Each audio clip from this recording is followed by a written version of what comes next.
Hello everyone, welcome to What If Dante Got Teleported to High School DXD movie. Before we start, please go support lucifer-ficks for writing that awesome fanfic. This is the translated version I made. There will be some mistaken characters' gender, but of course Dante is a male. The final showdown between Dante and Argosax had taken place, and a huge explosion engulfed the battlefield in this part of the demonic world that was filled with light for a moment due to all this fighting, despite being almost completely a world full of darkness. Chapter 1 Mission 1 Return to the Human World. Demonic World. The last power clash between Dante and Argosax had taken place, and a huge explosion engulfed the battlefield in this part of the demonic world that was filled with light for a moment due to all this fight, despite being almost completely a world full of darkness. The Sparta had managed to defeat a creature that could be considered a demon god, an excessively powerful entity, but one that was a little below Mundus. 1. Because there always has to be an idiot who tries to destroy the world. But the sarcastic tone our hero spoke while shrugging his shoulders. In any case, I'll keep kicking demons' asses until I find a way out.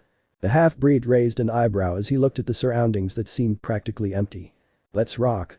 Although the white-haired man was positive about his intentions to leave this dimension, there was something he hadn't realized yet. In the battle with this enemy, Dante, who narrowly defeated him, had killed him using an incredible block of energy fired from the barrel of his pistols while he was transformed into his demonic suspension. However, Argosax had also used a last resort. Before dying, at the same time in which he received the shot from the Sparta, he had directed at the half-breed a massive attack similar to a gigantic ray of light, which was capable of disintegrating molecules and particles. Which made his healing ability useless, and then his body disintegrated in a few seconds. In short, they had killed each other at the same time, and that is why all these words that our hero had commented came from his spirit. By the way, in this great battle, Dante did not use the Sparta sword, since he had barely surpassed his father's level without needing it. 2. Our hero was watching as one of his hands looked translucent. What is this? The mestizo crossed his arm with his hands like a typical ghost. My beautiful body. What happened to it? It can't be, I died too. Dante had comic tears streaming from his spectral face. I curse you, Argosax. The Sparta's entire body looked like a ghost, and curiously he was wearing his classic outfit, which now looked spectral. I was too confident. I should have brought the Sparta sword with me to kill him faster. After making a frustrated face, the half-breed held his head in both hands, as if he had just remembered something important. Ooh. The mestizo's eyes almost popped out of their sockets. I'll never taste pizza, strawberry ice cream, whiskey, beer or tomato juice again. At that moment comical tears began to flow from his eyes. I won't be able to continue bothering Lady, Patty or Trish, and I won't be able to ridicule Nero. Phew. He sighed heavily after his soliloquy and then continued cursing Argosax for a while longer until he calmed down. Screw it. I'm just going to sleep while imagining hexy girls around me while I eat my favorite dishes, I guess forever. With that, the Sparta resigned himself, shrugged his shoulders again, placed his hands on the back of his neck and closed his eyes. Time passed and our hero no longer knew how long he had been floating as a ghost in this dimension while following the deep meditation that kept him sane. However, one day, while this hunter was singing one of his favorite songs, he was interrupted by a voice. Woe to you, O earth and sea, for the devil sends the beast with wrath, because he knows the time is short, let him who has understanding reckon the number of the beast. Dante, who had his eyes closed, was imagining that he was at an Iron Maiden concert as he continued singing. For it is a human number, its number is 666. 3. I see that being in these conditions doesn't affect you that much, my son.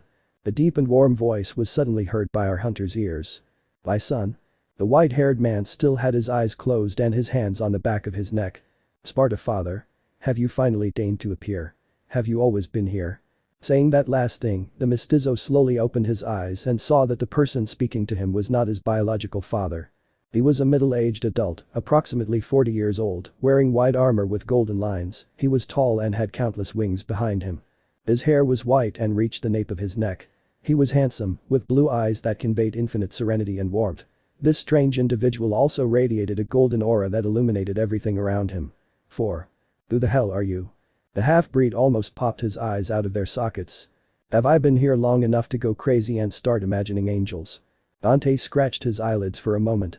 Or are you my imaginary delivery boy bringing the most delicious pizza in all of creation? Saying that last thing, a light of hope appeared in our hero's eyes. Hearing this, the man in front of him sighed deeply, as if his patience was being tested. Ha ha ha ha. You are truly unique, your ability to say nonsense is overwhelming, but to answer your question, I am not an imaginary pizza delivery boy, and I am not an angel, yes, I created them. Wait, are you telling me that you are God? A drop of sweat trickled down his temple. I've definitely lost the little sanity I had, although I always imagined you bearded and with long hair. With his usual sarcastic tone, the white-haired man rambled while talking to the stranger. I had that idea, I don't know how it originated, I suppose my children believe that the beard confers knowledge, in any case, if I am God or you can also call me Yahweh. Having said that, our hero remained silent for a moment and narrowed his eyes, as if he didn't believe anything at all of what this man had just told him. Ah, I see, and what is your sublime presence doing in a dump like this? The mockery could be heard in his tone from miles away. And why do you call me son? I'm half demon. And half human. And in my myth every living being in creation is still my child, even if it is a demon. That's kind of ironic, you know, because it would mean that even Mundus would be his son, haha. Yeah. The creator spoke sincerely and shrugged his shoulders upon hearing that sarcastic comment. When I created Mundus, I used a part of my being to give him life, hoping that he would help me create peace in the human world and in future conflicts. I sigh with sadness, unfortunately he rebelled against me, he created his army the demons that was one of several mistakes I have made. 5. The touch of sadness was heard in that last phrase of the biblical god. The mestizo, noticing, whistled for a moment and moved his hands carelessly, trying to remove the melancholic atmosphere. Well, it doesn't matter, in the end I kicked their asses and saved the day. Smiling and raising the thumb of one of his hands, the Sparta commented with an arrogant tone. I feel like its light warms my soul, I think it's telling the truth. Upon hearing the white-haired man, the creator also sent a smile. That explains why that poor fellow had wings, he scratched his chin, but I ask again your majesty, what are you doing here? Shouldn't you be performing miracles, giving blessings and all that? Sarcastically inquired our hero. The tragedy has happened, my son, and I am dying. The last miracle I will perform will be to send you back to the human world. Are you dying? Is that possible? The mestizo's jaw almost fell to the floor when he heard that. Now this, why am I so important that you come to help me? I mean, I'm great, but I don't think I'm that important for that. What happened? Starting with a bit of arrogance, at the end of his sentence he sentenced seriously. I failed to recover from a wound received in the last war one fought in, and despite all the strength I possess, I am no longer able to recover. The divinity spoke with a humble and sincere tone. Thanks to your father's help in the first fight against Mundus, my troops and I were able to win because of your father. I saw that even in the demons there was goodness, and I allowed the mixing of two races that should have been impossible to happen, and you ended up overcoming it. Well, I have my good achievements, he smiled, but I ended up in this hole. The mestizo made a grimace of disgust with his lips when he said that last thing. In any case, your potential is enormous, and that is why the hope for peace that I long for resides in you. Right now, a war has just ended between my troops, fallen angels, demons, dragons, and other gods. Demons? He scratched his chin. Did greater demons from the other dimensions of the demonic world come out again? 1 century before your battle in Tegmi Nigru, Mundus created another dimension in another region of the demonic world, called the Underworld. In that dimension he created 4 demons called Leviathan, Beelzebub, Asmodeus and Lucifer. They would be in charge of attacking the human world and would free their creator if something were to happen to him, but without Mundus knowing it they began to create their own demonic army, using an entity called Lilith, who was 6. The deity's voice suddenly became lighter, and after hesitating a bit, he stopped speaking further about that subject, while a subtle expression of sorrow appeared on his face. The white-haired man tilted his head in confusion upon hearing this, as he didn't understand how something called Lilith could be related to demons. Several breaths after the biblical god paused, he continued speaking. It would be complicated to explain that to you, so you just need to know that the 4 of them created a new class of demons called the 72 Pillars. He sighed heavily for a few seconds, as if he felt deeply sad and guilty about something. When you meet those demons you will feel that their demonic power is a little different from yours, because their auras have degraded over time so to speak, since they are now not born directly from Lilith. So the war was with them. The white-haired man nodded and downplayed the things he didn't understand at all. But how did they get out of the underworld? Leaving one of the dimensions of the demonic world is complicated if you are not a lesser demon and wait, did you also say dragons, fallen angels? Dante raised both eyebrows in confusion. Mundus somehow managed to make the underworld better connected to the human world, improving its relationship with the dimensional gap, and curiously, later the underworld would be invaded by the fallen angels, and they would create Gregorian a part of it. The divinity took a breath for a moment. Well, I better not explain too much, or I'll confuse you in any case. Those 4 demons, upon finding out that Mundus was sealed, instead of trying to enslave or exterminate humans or try to remove the seal you placed on him, used humans in other ways. They are more peaceful, believe it or not. He always scratched his head and continued explaining. After Mundus was sealed and Argosax died, those 4 spent their time exterminating other predecessor demons until they had almost completely wiped out the other dimensions of the demon world. Only they knew the paths to enter the other dimensions. They kept this a secret and almost completely erased the history of Mundus, Sparta, and their children. They wanted their creations to see them as their kings and gods. I catch my breath again as I scratch my cheek. Dragons and fallen angels have existed since your time, only you never met them, and the other gods would be difficult to explain to you how they were born. Phew, sighed tiredly. I think I understand. The white-haired man scratched his head for a few seconds. But what the hell is the dimensional gap? I didn't ask that because I felt it would only confuse him more. They sure had a crazy party out there. Wait a second. I think I've only been here for a few years. How did all this happen so soon? At the end of his comment the Sparta put on a confused face. Son. The creator closed his eyes for a moment, trying to find the right words for what he was about to tell her. Millennia have passed since you closed this floor of the demonic world. Here time flows differently. Well, you have been here for approximately 10 years, out there thousands of years have passed. Have millennia passed? Again the mestizo's jaw almost fell to the ground. That's right, my physical body out there disappeared long ago. What you see before you is what remains of my power and my soul. Archangel Michael took my command in the heavens and well. A face filled with subtle frustration appeared on his face, but was then replaced by a smile as he continued speaking. I looked for you everywhere and managed to find you here. The gaze of the divinity became serious as he said the following. The world will need you as a very great threat approaches, so you will require a sacred weapon that I will provide you. Yahweh was interrupted by our hero who smiled amusedly upon hearing that he was so important as to be sought by this divine being. You're making me blush, man. Ha, I put a hand on the back of his neck. About the gun, no offense, but I already have an arsenal. The white-haired man began to imagine his DMC basement filled with all his devil arms, while a drop of sweat ran down his forehead. You will need the sacred weapon. This time you may face Office who surpasses Argosax or Mundus. I will create the vessel, and a friend of mine will lend you his strength through it. Okay, whatever. Without paying attention to it, he commented casually, but seconds later the mestizo's face was filled with emotion. Hey, wait, if millennia have already passed in the human world, will I end up in the 74th or 84th century when I leave here? His eyes lit up as he thought of a futuristic world. Boop, it's not the 74th or 84th century. The divinity, after her laughter, regained seriousness on her face, and a tinge of guilt and sadness was reflected in her gaze. The human world has had continuous cataclysms and resurgences, and until now only in your era has the 23rd century been reached, and in the rest of the resurgences humanity never went beyond what you knew as the 21st century. Our war generated one of these cataclysms in certain regions of the planet, and before this war, there were 2 previous catastrophes caused by humanity. In the first, after a global civil war, a president of a human nation in North America used nuclear bombs and decimated half of the population, and in the second something similar happened. However, different factions around the world together with my troops, we managed to save key points, such as the city of Kyoto in Japan among other places. The Sparta lowered his head in disappointment at not reaching a futuristic world. And also because of that, the gods now do not allow humans to have advanced weapons technology. Cataclysms. I'm leaving for a while and look what happens, and this time it wasn't me, he.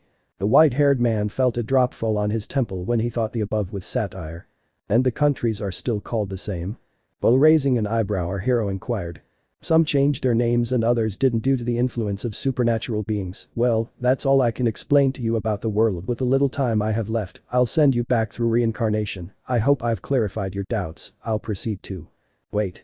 While interrupting the creator, the mestizo put on a face full of doubts and melancholy. Can you answer a few last questions for me?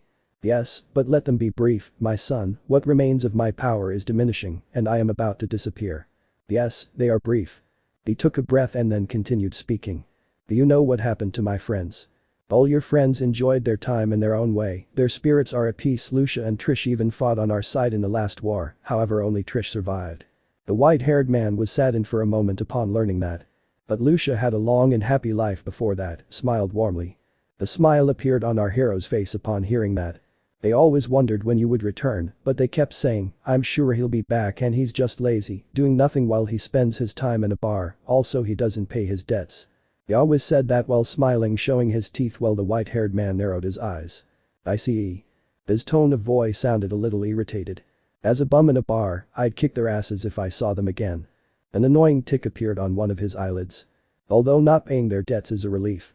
He sighed and smiled refreshingly, then placed his chin between his index finger and thumb. Well, will I be able to summon my weapons and use my abilities? You will be able to summon your weapons without any problems, and the ones you brought with you here I will take to the human world, they are all still linked to your blood. I understand, he nodded. Wait a minute. His fist tried to hit one of her palms as if he had remembered something, but instead of making contact with her palm, it only went through it because it was a spirit. What do you mean I'll be reincarnated? Both of his eyebrows rose as he put on a confused face. About your reincarnation, you see. The deity rubbed the back of his neck with one hand, as if he were a little embarrassed to say the following. I no longer have the power to rebuild a new body for you, so the only option left for me is to send your spirit into the body of a child. To a child's body? The mestizo was in shock for a moment and an awkward silence lasted for several seconds. Doesn't that mean I'll lose my memories and be a potty baby?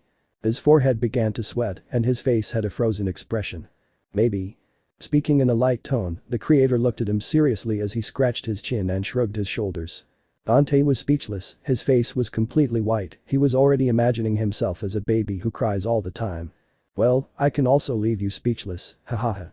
With a mocking tone, he ended up bursting into a short laugh. It's not true son, your memories will still be there. Hey. God, you played me well. He scratched his head, smiled and sighed with relief. I wish I had met you sooner, I would have invited you a strawberry ice cream, I winked at him. Thank you, I would have gladly accepted them, he smiled, you will be reincarnated, but not in the usual way, it will be in spirit and container, so to speak, you will have a new host body that will slowly become your original body, it is something unique to date. The white-haired man had a blank look as he didn't understand anything. In simple words, the body will be like a shell for you to re-emerge from, otherwise you would only be reincarnated as a simple human, since at this moment I do not possess enough strength to grant you a copy of your original body. The deity began to move its wings as it approached the Sparta. In time, Sparta's blood will run again through the blood of the child to whom I will send you, a part of me will live in that host, until the transformation occurs 7. Thanks, man. You've really thought of everything. I hope that kid isn't intolerant to strawberries or cheese and its derivatives, because if he is, I'll be screwed. While raising one of his thumbs, the mestizo spoke sincerely and with a bit of sarcasm at the end. Yeah. And I thought I'd never get out of here, I won the lottery. He smiled, wait a second. Speaking of money. Our hero became very thoughtful for some reason. Shit, I owed Trish a lot of money, if I find her she could end up charging me interest for thousands of years. Degrees 0 degrees nah, I wouldn't be capable of doing that I think. 2 more lines of cold sweat ran down his forehead and cheeks as he thought about that. You're welcome, son, he smiled, even in this situation, all you think about is eating. Thinking about that last thing, a drop appeared on the back of the biblical god's neck. Later the divinity stood next to the spirit of Sparta and although it seemed crazy, he managed to touch his intangible shoulder, which surprised our hero slightly. Right, I forgot, you'll need the Sparta sword for what's coming, so I'll send your medallions to Japan, you'll have to look for them, they'll be close to where you'll appear, and I recommend you train so your skills appear faster, you've always been lazy, phew. He always sighed plaintively. Even if your power takes time to fully awaken, it will return in a few years. The hand of the biblical god on the shoulder of the Sparta began to emit a powerful light. Training? That's going to be tough. The half-breed had never trained before his battles in his entire life. He was always slaughtered and recovered, which happened time and time again as his power increased, and after all, he had natural ability. The time has come. As he spoke seriously, the creator's body began to shine with the intensity of a star, which left the white-haired man impressed. Then the hand of God in contact with Dante's spectral shoulder was filled with light, which was transmitted to his spirit, making the ghostly body of our hero shine intensely. One last thing, don't tell anyone about my death, they will find out in time and tell Michael when you see him that it wasn't his fault. I commented this to the side of the silver-haired man's right ear. The creator then pushed the Sparta's spectral body upward with all his might and a dimensional hole opened. At that moment, our hero turned to see how God began to disintegrate into millions of particles. Thanks for the trust old man, I'll break teeth for you. Our hero casually waved goodbye while smiling cheerfully as he spoke with a bit of mockery at the end. The creator smiled back as he nodded. The long journey awaits you. With what I did, even this last part of my soul will cease to exist and I'll never be able to revive. Well, at least my true essence will continue to exist in some way. In any case, it was a good life. The biblical god smiled melancholically as some last thoughts came to his head. But it will all be worth it if those tragedies never happened because of your intervention. It's a shame, I wish I could have had time to talk to you about Ver and. The thoughts of the biblical god were interrupted when he gave a last breath full of hope. You'll need to unite for what's coming and please, stop fighting, grow up. A wry smile appeared on his face and several breaths later, his eyes filled with peace and tranquility as his body turned into millions of motes of light that ended up disappearing in less than a second. That was the last thing our hero saw of the biblical god before crossing the portal. The dimensional gap. We come from the land of the ice and snow, from the midnight sun, where the hot springs flow. The white-haired man was singing a cappella the lyrics to a Led Zeppelin song, whose rock band and songs had undoubtedly disappeared by the time the half-breed was about to return to the human world. Something that might depress him a little when he found out. The hammer of the gods will drive our ships to new lands, to fight the horde, and sing and cry. He continued singing while his spectral body passed through a kind of wormhole that soon took him to an abstract world, which seemed like a dimension formed mainly of colors that were continuously mixing, giving him a kaleidoscopic vision. As he continued to advance through this kind of dimension, he continued singing calmly, apparently not caring too much about being in the presence of this confusing reality. Valhalla, I am coming on, we sweep with threshing oar, our only goal will be the western shore. Valhalla, I am coming. Our hero continued traveling quickly in a certain direction in this kind of dimensional gap for another long while. How long is this going to take? Crossing his arms tiredly, the half-breed thought for a moment where he was and how long it would take him to reach the human world, then he continued singing his song. We come from the land of the ice and snow, from the midnight sun where the hot springs flow, how soft your fields so green.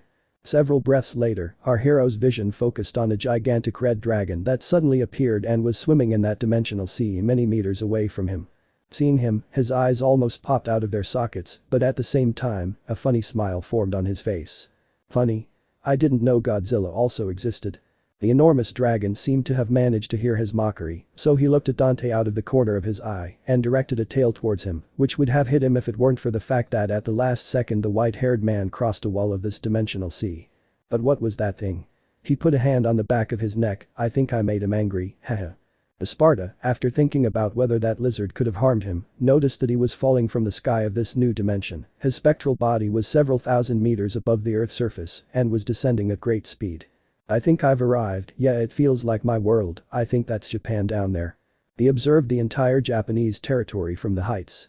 Shortly after passing a few clouds and a few birds, he found himself close to landing in what looked like a hospital. A hospital? He scratched his chin. Oh, yes. The old man said I'd be reincarnated as a young man, but why am I heading to that building? In a hospital in Kuo City, Japan. As our hero's ghostly body approached the hospital, it began to descend more slowly and its spectral body passed through the walls of the hospital. Later, he arrived at the body of a child in the hospital ward of the site and little by little, his spirit merged with the infant's body. Surrounding him were a woman and a middle-aged man weeping. They stared at the body of their son, who was in a coma, while a doctor sat beside them. It was approximately 8 a.m. I'm sorry for your loss, but as I was telling you, your son has been brain dead since yesterday and there's nothing more that can be done. Only the mechanical ventilator and feeding tube have kept him alive since that accident 6 months ago. Are you sure? The doctor was the one who said the above while observing this patient. Yes, unplug it, we don't want you to continue suffering like this. Both parents of the minor spoke with a hopeless tone in unison while shedding tears. Seconds later the boy's eyes opened wide as if he couldn't accept that fate. The boy's pupils, which were initially dark brown, were then surrounded by a blue halo around his eyes. This was the sign that our hero had been reincarnated, or rather, invaded this shell, but no one else noticed. And at the same time a sphere of golden energy, imperceptible to everyone, entered his right hand. At that moment, all the hospital monitoring parameters began to show stable vital signs, and the mestizo's new body had already blinked a few times, while finally noticing the three aforementioned people, who had been left perplexed. In places near Kuo City, several individuals were able to perceive the aura and power of the son of Sparta, which disappeared as soon as it manifested. One was in a city near Kuo and had red hair. Another was in his apartment and had black hair with yellow tips. Whose presence could this be? Its intensity and type of energy was similar to that of a Mao-class demon or even more, but it was strange, a little different from the power of any demon he had felt before. He scratched his chin. These individuals were able to discern that this presence had appeared in the city and remained thoughtful for a few more minutes before continuing with their usual tasks. Back to the hospital. The doctor, who was still in disbelief, began to examine the child, and a few minutes later all his tests were normal. "Young man, I blinked once for yes and twice for no, do you understand what I just told you?" The boy followed the instructions of the man in the white coat. "Awesome. What's wrong, doctor? Is he alive?" With fear and doubt still in their hearts, both parents asked as their voices became hoarse. "Yes. But we'll have to do more tests to determine his mental state." The doctor responded enthusiastically at first, but then became cautious. "I'm back." Dante thought that as he inspected his surroundings. "I suppose those two people who were crying are the parents of this child. God really planned it very well. I already imagined him stealing the body of a healthy child or something like that." Several breaths passed before our hero realized a great detail, making his eyes widen so much they almost popped out. "Wait a minute, now I'm supposed to have adoptive parents again. 8. Eva had been his only mother, and she eventually forgave him after a long time for abandoning them when he was a child, but she only remembers a few things about the Dark Knight when he fulfilled his role as a father. He was then adopted by a couple, of whom he remembers little. The only thing that comes to mind about them is an image of them covered in blood while demons were in the area.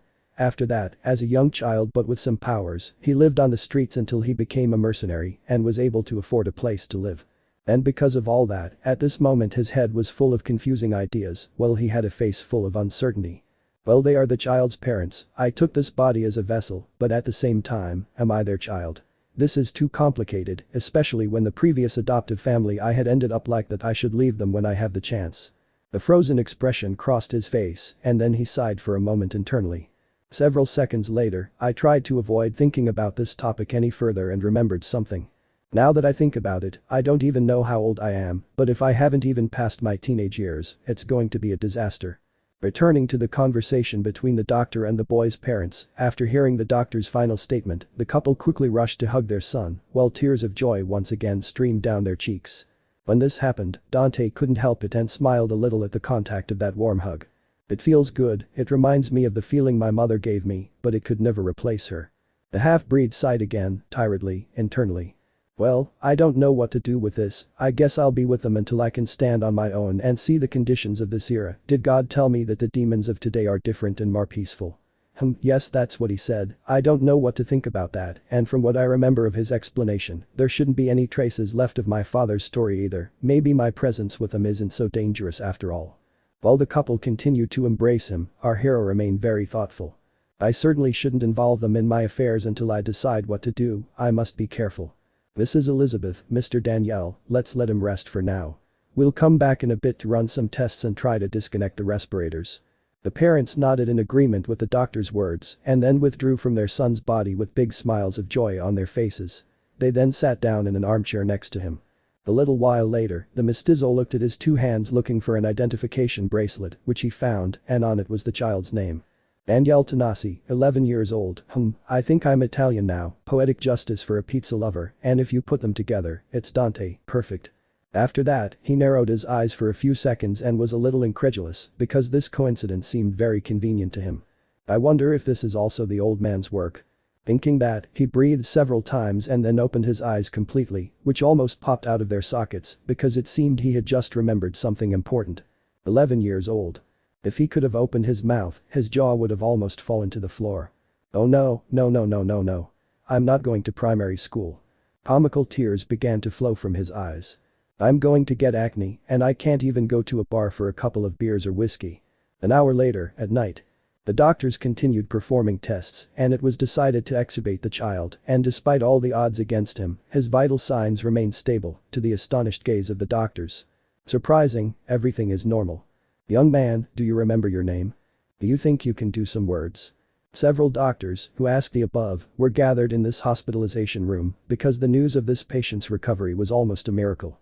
The half-breed nodded to all her questions, while his foster parents, who were at his side holding his hands, showed faces with bright expressions. "My name is Dante, cough, cough." Our hero scratched his cheek and fake coughed as he realized his mistake. "Oops, I let it slip, hahaha. My name is Danielle Tanasi, I'm 11 years old, my parents are Danielle and Elizabeth who are next to me, I'm hungry, I would like a strawberry sundae and some pizzas after." When mentioning those foods, the mestizo was investigating whether they still exist in this era, because if pizza or strawberry ice cream ceased to exist, he would undoubtedly commit suicide.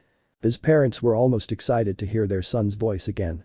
He had been in a coma for 6 months after being hit by a car while riding his bicycle. Hehehe, young man, it looks like you're recovering soon. Once we give you the all clear, you can eat anything. Two doctors answered him while smiling with their eyes. Yes son, when we get out of here we'll buy you lots of pizzas. And all the ice cream you want. Our hero's foster parents finished their prayers with great enthusiasm. Thanks mom and dad. Dante smiled subtly as a drop of sweat appeared on the back of his neck for having called them that. It feels bucking weird to call them that. Ms. Elizabeth, Mr. Daniel, please come with me for a moment. Separating themselves from their son's hands, the now new parents of the Sparta approached one of the doctors. It's an almost miraculous recovery, you can't even tell his voice is damaged. At this rate, we could discharge him in a week, but we still have to do more tests. Thank you, doctor. The couple responded in unison with great happiness. One day later, at night. The mixed-race child's new parents were a middle-aged woman with brown hair, average height and honey-colored eyes, who wore casual clothes. The man was tall with slick-back black hair, dark brown eyes, and wore a typical office worker or lawyer's suit. At this moment they were dozing on the couch next to our hero. In the morning, the Sparta had undergone more tests, the only alarming finding being that he only seemed to remember certain aspects of his life before the accident, fragments of them. The doctors told his parents that this was normal, and they had to wait and see if his memories would return, but despite this, they were completely happy. I thought it was just rumors, but hospital food is disgusting. I can remember bits and pieces of this kid's life, not all of it, I think. Do I have a sister too? The mixed-race man, who, incidentally, was wearing a hospital gown, thought this as he pushed himself out of bed. He was tired of lying down, so without anyone around him noticing, he sat on the edge of the bed while looking at his hands, which looked thin, lacking fat and muscle. This was normal due to the time that the body had been without moving. His right hand had a catheter in it, which he removed to check if his healing factor was present. After removing it, he waited a few moments, and the bleeding stopped after 5 seconds. The small hole in the catheter slowly closed, so it seemed that this ability was beginning to emerge, but for now, it wasn't at the same level as in his previous life. A few seconds later, he jumped out of bed and briefly lost his balance as his legs were weak, but he still managed to walk. Apparently, his healing ability was what made this possible, as it was giving his body the ability to recover from a near catatonic state faster than a normal human. He walked a short distance to the bathroom, where he urinated into a cup and then proceeded to look at himself in the mirror. In the mirror I see a prepubescent boy with a face similar to his when he was that age. His eyes were light brown, but they had that strange sky blue halo around his iris. His hair was black, but a gray hair stood out among the multitude of black hairs. It's not that bad, it could have been worse. I guess as I grow, this body will transform into my full figure. The white-haired man breathed a sigh of relief. I think I'll be taken to the doctor several times for this, haha. Sarcastically he continued to inquire into what was scratching his cheek. And I have to eat a lot, I'm skin and bones. His face looked thin and lacking in fat. Afterwards, our hero put his hands on the back of his neck and started walking back to his hospital bed before anyone woke up. 5 days later. Danielle and Elizabeth had been a little scared to see the blood on their son's bedsheet upon waking up, which was caused by the removal of the mixed-race catheter, but they noticed that their offspring was fine, so they relaxed. And that day, after a few more tests, he was discharged. Her new foster family brought her clothes, and they left the hospital holding hands and headed for the parking lot. Then, they got into a sedan-style car, and the Sparta sat in the back and put on his seatbelt before starting the drive home. Now I'll have to be more cautious when hunting demons or dragons. I don't want to involve them until I decide what to do in this position. In any case, I'll reopen my business someday. I hope not to get into debt again. Dante felt a drop of water run down his neck as he thought about his past debts. I'll have to look for my amulets, where the hell are they? He was thinking all this while looking out the car window at the streets and buildings of the city passing by. The buildings, the technology, the cars, they don't seem very different from those in my time. God said there have been recurrent cataclysms and resurgences of society. I wonder how many centuries it took for civilization to return to this point, similar to the 21st century. The half-breed put on a thoughtful face and scratched his chin for a moment. Anyway, it doesn't matter. I'll soon bring Dante's style back to the world. I smile. Before arriving at the Tanasi's house, the Sparta pointed out a pizzeria to his parents called Nilo Pizzas. It also had a sign with a special offer that said Kuo's best pizzas. If a customer finishes 5 family-size pizzas by himself, it's on the house. Seeing this, Dante's eyes lit up. At their son's request, the Tanasi family parked near the pizzeria and went inside, where they ordered a mushroom pizza. A short time later, after finishing the first pizza, his foster parents were about to pay the bill, but Dante interrupted them. "Mom, Dad, I'm still hungry, can we get another one?" "Of course son, but we're already full, I didn't think you still had room." The mother was the one who responded to the Sparta while putting on a look full of surprise. But that, our hero asked and continued asking and eating, while his family looked on with looks of complete astonishment, fear and confusion, as their son was savagely devouring everything they brought him. A little while later he completed the local challenge, and 2 huge drops of sweat ran down his parents' foreheads and cheeks. "Ooh, this taste, this texture, how long I've missed it." The Sparta's face was full of joy. "God, you are the best." Seconds later, I finished eating and called the waiter, who couldn't believe how many boxes of his product were on his customers' tables. "As you may have seen, I only finished 5 of these pizzas, well 5.5, so it's on the house, right?" But the sarcastic tone in his voice, the mestizo asked his question while smiling mockingly. Upon hearing this, the waiter brought the manager, who, seeing this scene, could hardly believe that this little dwarf had completed the challenge, which until now only one obese person in the city had managed to accomplish. Well, that's what the manager thought. By the way, this challenge was supposed to be just a facade to attract customers. "Yes, young man, although I can hardly believe it, the house pays." The manager, who spoke apathetically, had no choice but to give up. But that said, Dante got up from his chair with his stomach completely bulging and pulled his parents' shirts to get them out of there, who were speechless and at the same time thought that this kind of appetite was perhaps something normal for coming out of a coma. And after this man versus food performance, they left the establishment, got back in the car, and headed home. End of the first part of the prologue. Message from the author. Hi, I hope you enjoyed this episode. I know it's a slow introduction, but there'll be more action later. I also know that joining these 2 verses is already a very common crossover, but if you found it interesting, give it a try. I started this fic before I knew about DMCV, so much later in the story, I will include some DMCV stuff at some point in the plot. Chapter clarifications. 1. The DMC canon says that Argosax is just as powerful as Mundus, but he doesn't even show it in the final fight of DMC2, that's why I commented that he was a little weaker than Mundus, obviously adjusting his levels to this story, and because much later in the fic the power of Sparta among other DMC characters will be placed in different positions in the top 10 of the strongest existences in DXD. Dante in DMC2 had already surpassed his father since he defeated Argosax, and Sparta had only managed to seal him. Mundus had an ability that consisted of a ray that disintegrated particles at the molecular level, according to the official guides of the game, that giant beam of light that he sends you in the final fight and is the one that does the most damage, which makes the regeneration ability useless. I added it to Argosax so that Dante would be introduced to the DXD verse in this way. 3. This is the Iron Maiden song, The Number of the Beast. For those who have already read the novel Beyond Volume 21, you will notice the irony of this song before Dante spoke to God. For imagine God as the discarded Mundus concept art that came out around the time of DMC1, type Mundus into Google Images, and the head of a white-haired guy with a red third eye similar to Kagaya will appear. The biblical God, Yahweh, Jehovah or whatever you want to call him, his face in this fic has the appearance of that conceptual art, only instead of looking like a villain like in the image, imagine him as someone kind and serene and with many wings on his back. In DMC Mundus I don't create all the demons, but in DXD in this fic he was the one who created them. 5. What God did when he created Mundus is similar to what Kami-sama did when he split into 2 and created Picoro. In chapter 36 of the fic, I give a more detailed explanation of this, along with something the biblical God decided to omit in his conversation with Dante in this chapter. 6. It in the DMC and IM mentions that there are 4 demons ruling the demonic world in the absence of Mundus, hence I take the opportunity to put it in the fic verse. Also about the creation of the 72 pillars by those demon kings, that is something that later in the story I will publish in more detail about how the entity called Lilith is related to the creation of the ancient demons and that of the 72 pillars. Please, those who have not read the novel until vol. 24, do not look for information about Lilith if you do not want to take spoilers. Let's also remember that the demonic world had dimensions upon dimensions that twisted one into another, everything there is very complex, although I will go into more detail about this later in this story. 7. I no longer wanted to extend that explanation in the dialogues. What God did is a unique reincarnation, where Dante's new body will eventually become mixed race again, and as he grows he will transform. It is assumed that Dante was adopted at some point in his childhood, but then escaped because something happened to him.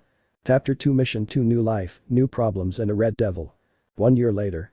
Shortly after Dante arrived at his foster family's home, a 2-story house with 5 bedrooms and a small yard in front, our hero met his sister, who greeted him with a big hug.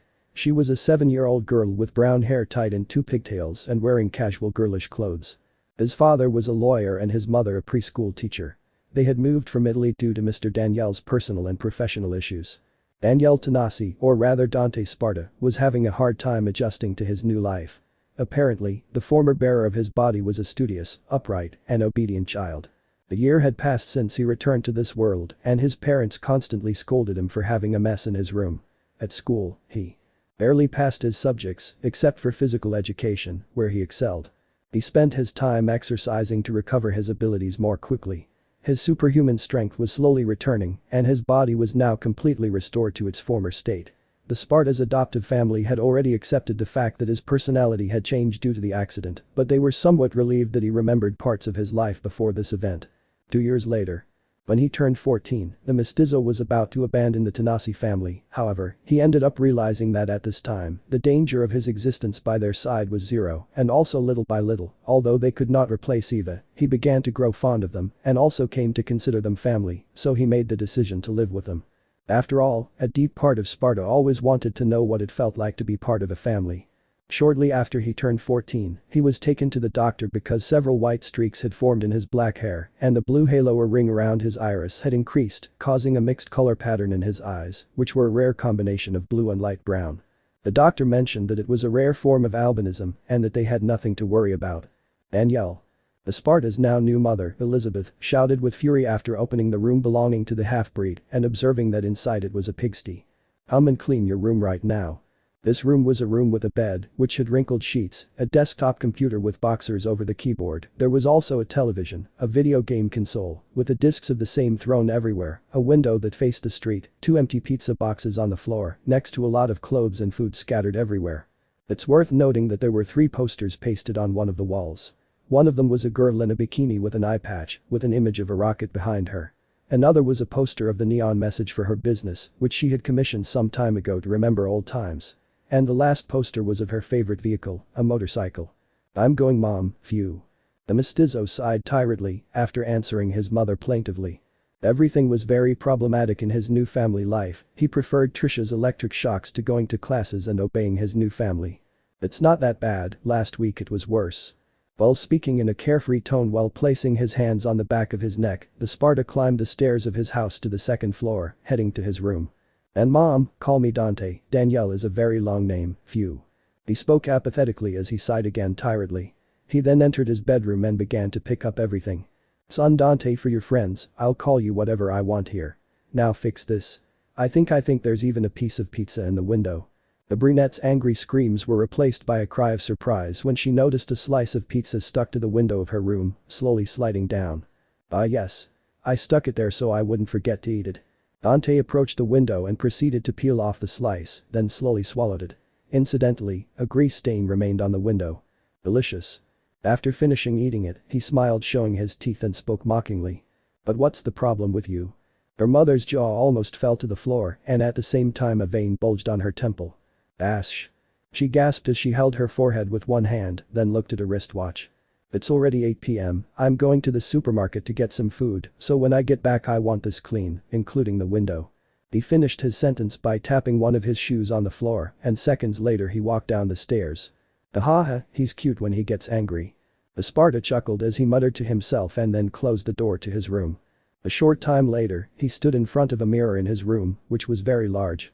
"Well, maybe there are only 1 or 2 years left until I fully recover my appearance. I think you haven't noticed that even my nose, lips and other parts of my body have changed too." While he was talking to himself in front of the mirror he was removing small pieces of skin from his face. God wasn't lying, this body feels like a shell, it's as if I came out of it, my old self resurfaced, what would a normal reincarnation be like then? After thinking for a few moments, he took off one of his shirts and looked at his torso, which had a scar on his right chest that were traces of the accident of the boy who used to be this young man. The Sparta scratched at that scar and partially peeled it away, leaving intact skin underneath. His muscles were also subtly marked. "Luckily, he was a child similar to me, and the doctor mentioned the albinism." He continued with his soliloquy while he opened a drawer in his wardrobe and took out a small knife, later he stuck that knife in one of his hands and pulled it out, while a little blood flowed out as the wound closed immediately. "My regeneration ability is fully restored." Dante put the knife back in its place and cleaned the blood that had remained on the floor after that last comment. Minutes later, he put on a red t-shirt, black jeans, and matching sneakers, cleaned his room a bit, though not completely, and grabbed some sunglasses and a hat. Once that was done, without anyone noticing, he left his home and walked to an alley 8 blocks away, where he put on his glasses and hat while looking for any strange presences. Seconds later, not sensing any supernatural presence, he took a great leap and landed on the roof of one of the nearby homes. Dante was very cautious, hiding his identity and his demonic power, which he had begun to expel a year earlier, hidden. He didn't want to involve his new adoptive family in the world of the paranormal. My strength right now seems to be like it was when I was 16, if I hadn't been working out like crazy, I wonder how much longer it would have taken to appear. Scratches his chin, anyway, time to see if my old friends will come to my call. With that, the half-breed began jumping from rooftop to rooftop until he reached a distance of 5 kilometers from his home. He then entered an abandoned building and climbed to the 4th floor, where he slightly expelled his demonic aura. Rebellion. The Sparta spoke forcefully as he directed his extended right hand to the ground, and immediately afterward a small black dimensional hole opened, from which a large sword slowly emerged that practically covered the entire height of the teenager. Once the sword was completely out of the dimensional hole, Dante took the weapon by its handle, and the portal closed. "Little one, did you miss Dad?" Smiled. Dante was staring directly into the hilt of his most trusted weapon, which held the skull's teeth closed. A breath later, our hero touched the skull's cranium, as if caressing a child, and a red glow emanated from the demonic skull's eye sockets for a moment. "So my demonic suspension hasn't awakened yet, huh?" The mestizo continued caressing the handle of the sword. Where have you been?" "Under rubble. Where has God sent you when he returns?" Our hero remained thoughtful for a moment when he investigated the place where the rebellion was sent, because Yahweh told him that he would transport the weapons he used against Argosax to the human world, and the only ones he took to that fight were this sword and his 2 trusty pistols. He thought about that for several seconds, but then downplayed it and then began to brandish his sword strongly while making cuts in the air that increased in speed. Then he changed the attack pattern and began to slash in all directions. However, several of these slashes hit the floor of the building, so they left the concrete torn while metallic blows were heard. "Damn, it's too big, I could only use it while jumping, I'm still a dwarf." A drop of blood fell from his neck as he realized that the size of rebellion at the moment was not the most appropriate for his body size. "It will be for later, phew." Sighing wearily, the half-breed took hold of the hilt of his sword, and then the sword turned into motes of light. With this, he had unsummoned her. Later, he stretched his hands out in front of him as if trying to hold something. "Now my favorite girls, Ebony and Ivory." In the same way the sword appeared, 2 small portals appeared near his hands, and from them came 2 pistols, which he gripped firmly and twirled like a cowboy. Bright and beautiful as always. Dante kissed his weapons and then made them disappear. 1. He placed his chin between his index finger and thumb, putting on a thoughtful expression. "I'm already able to summon my devil arms, but rebellion still doesn't suit my size. Maybe I could use an Eye and Rudra, but I hope those talking heads don't start talking when I summon them just to meet their boss, and now that I think about it, can I summon Yamato?" A drop fell down his forehead as he remembered how those swords often disobeyed the contract he had imposed on them to use them. On the other hand, Nevan, Cerberus, and Beowulf would be more suitable. The mestizo placed himself in a combat stance reminiscent of kung fu postures. "Let's try this last one, Beowulf." Dante summoned a pair of gauntlets and boots, a grey color combined with white lines, which, once summoned, immediately conformed to his body. He observed them while nodding his head. "Yes, a close-range fighting style would be better with my body size. I need to grow up." He grumbled for a moment as he scratched his head, then noticed something curious as he refocused his gaze on one of the gauntlets. This is strange, Beowulf is clean. When I left a devil arm for a long time in the basement of my place, whenever I summoned them they came out with dust. I investigate for a while about why his devil arm would be clean, but it didn't take long for him to downplay it, so he then disappeared his weapons and walked to one of the enormous broken windows on the floor of this building, where he looked through his glasses at the city from above.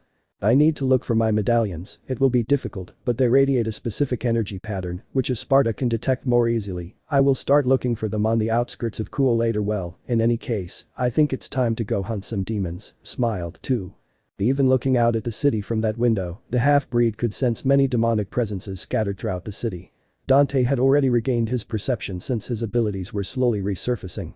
However, in addition to demonic presences, which to him were strange and somewhat different from the presences of the demons he used to hunt, there were also other types of supernatural presences whose creatures he didn't know.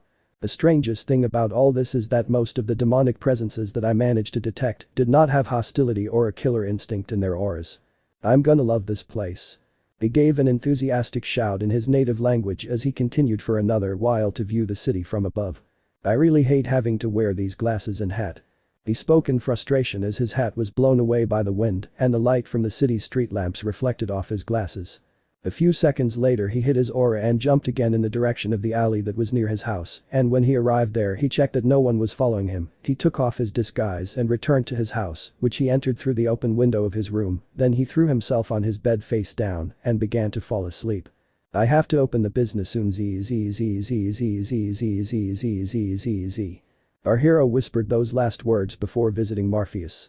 He was thinking about reopening DMC in some way since that had always been his business and job, and the extra money as a teenager wouldn't hurt. In his past life he began killing demons out of revenge for his mother, but when his revenge was somewhat satiated, he began hunting them for fun and other times out of boredom, so without clients asking to eliminate a certain creature, life was not the same for this protagonist. One spring later. The half-breed was already 15 years old, he was about to jump into the first year of high school and had made friends in this new semester with a boy from his class, Haidu Issei. He had first approached Issei because he felt the brown-haired man emanated a certain power that was unknown to him, so he found him interesting and decided to keep an eye on him for a while. Later, he realized that Issei had no idea of the power that resided within him. Issei was a complete pervert, which reminded him a bit of himself when he was younger, well just his lustful side, since he was also very libertine, however his lust fell into what is called normal, since after all, our hero had already gone through that stage and had already experienced feminine pleasures. Many people in his past life called him a womanizer, however he was terrible at relationships, he just had no luck with women. The brown-haired boy always made him laugh for having his testosterone beyond normal limits for a human, since by following the impulse of his hormones, he always ended up beaten by girls when trying to spy on them or in other various problematic situations due to his lascivious desires. Dante and Issei sometimes went to arcades and to each other's houses to play on their consoles after school, and on other occasions, the half-breed unsuccessfully tried to give him advice on how to handle women, although well his advice wasn't the best. At this moment Issei and our hero were in the third-year classroom of a certain high school. "Wake up, young Danielle, wake up. Z.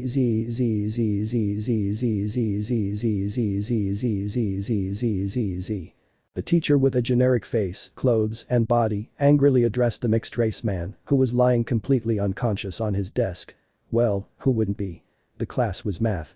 This wasn't a surprise, as Dante fell asleep in almost every class, but this was his favorite time to fall into a coma. "Hey Dante, wake up," the Four Eyes has already noticed. The brunette, who was one bench behind the white-haired boy, whispered that to him while poking him on the back with a finger to try to wake him up.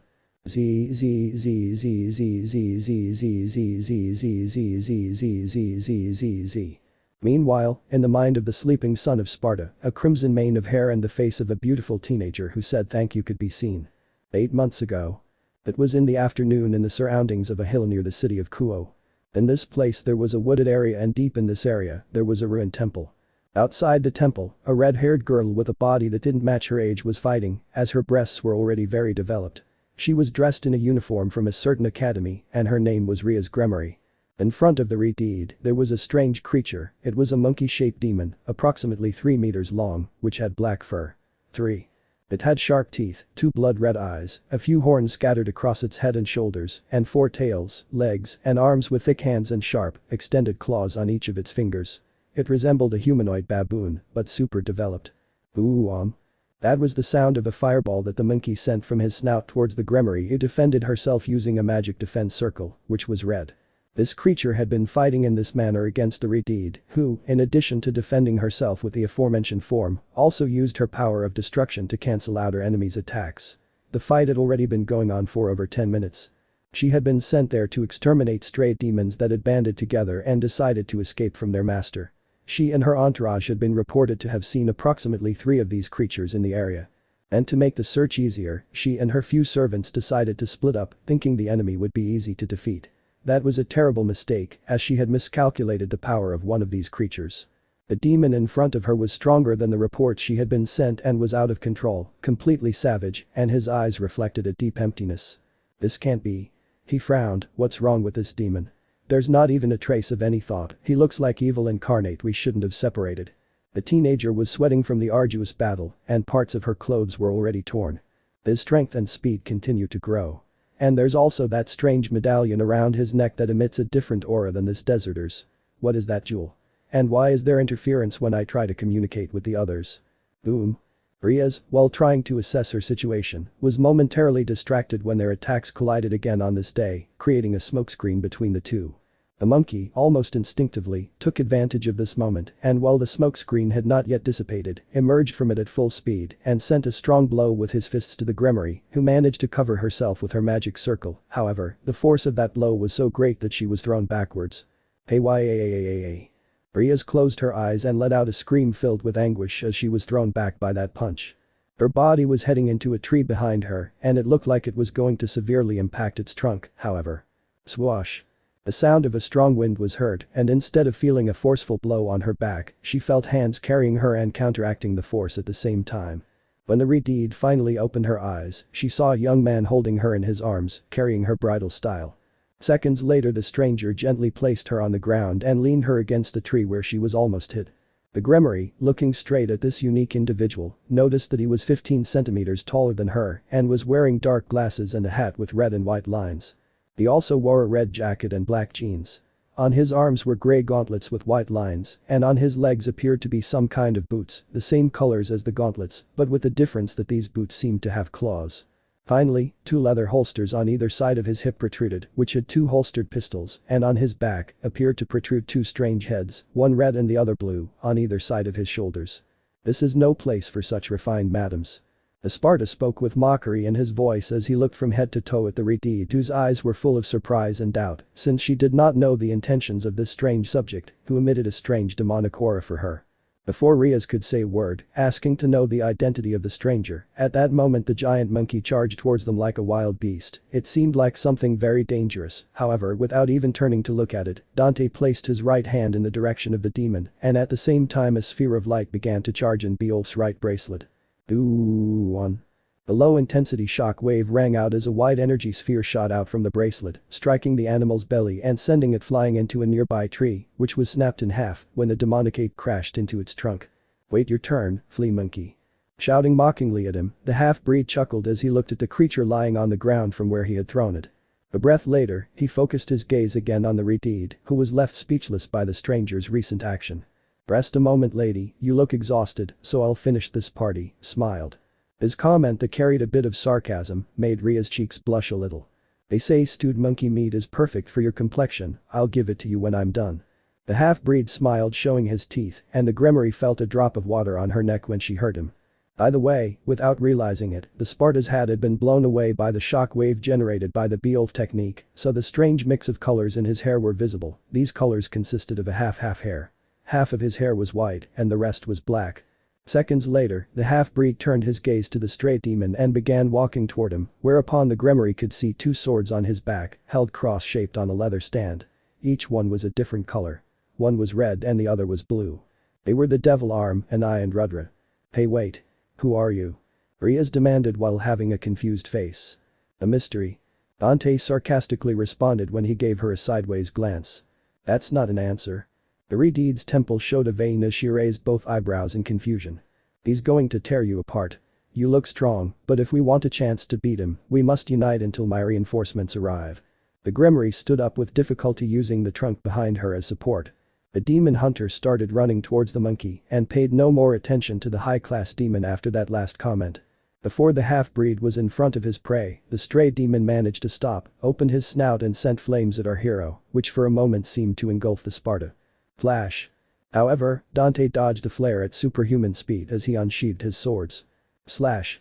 The mestizo gave a double superficial cut to the demon's chest, leaving a bleeding wound in the shape of an X, while his swords expelled wind and fire, which also generated an explosion, which literally hit the monkey's thorax at point-blank range. Boom. The stray demon was sent flying backward by the force of the blast as he tumbled miserably through the air. Crash. The demon's body ended up impacting one of the walls of the abandoned temple, located about 10 meters from where it was cut. A small crater formed in the stonework, with the stray demon in its center. This momentarily knocked the creature out of action. No. Dante shook his fingers mockingly and then placed his swords on his back as he approached his enemy. Baboon on steroids, you know, it's rude to steal jewels and even worse to try to gain power from them bad monkey. But that said, the half-breed who was already in front of his prey kicked the demon with Beol flight and at the same time removed the medallion from his neck. Crash. Boom. But the force of the kick, the stray demon ended up completely passing through the temple wall and crashed miserably into one of the internal pillars of the enclosure. Meanwhile, the Grimoire who stood aside was stunned and with her jaw almost on the floor after witnessing the stranger's strength. Seconds later our hero turned his back on the temple and walked back towards the Redeed while carrying in his hand the red medallion with silver chains that belonged to her. He has the speed of a knight and the strength of a tower, he carries 2 magic swords and those bracelets and boots, they have powers of light similar to those of angels, and what's up with his demonic aura? It feels strange, who is this guy? The Redeed had already managed to stand up when Dante was already walking towards her. The Grimoire at that moment didn't know what to feel: fear, relief, gratitude. She still didn't know the intentions of that individual who had beaten the demonic monkey a few moments ago without any effort. Therefore, she instinctively placed her body in a combat position and began to increase her demonic power. Wow, wow, wow. Calm down, princess. Dante raised his arms as he made Beowulf and his swords disappear, which seemed to be converted into motes of light. I didn't come here to fight with madams, look, I only came for this. The mestizo pointed to the jewel in his hands. It's a precious medallion to me, so from sane demon to sane demon, let's calm down a bit, shall we? He smiled wryly.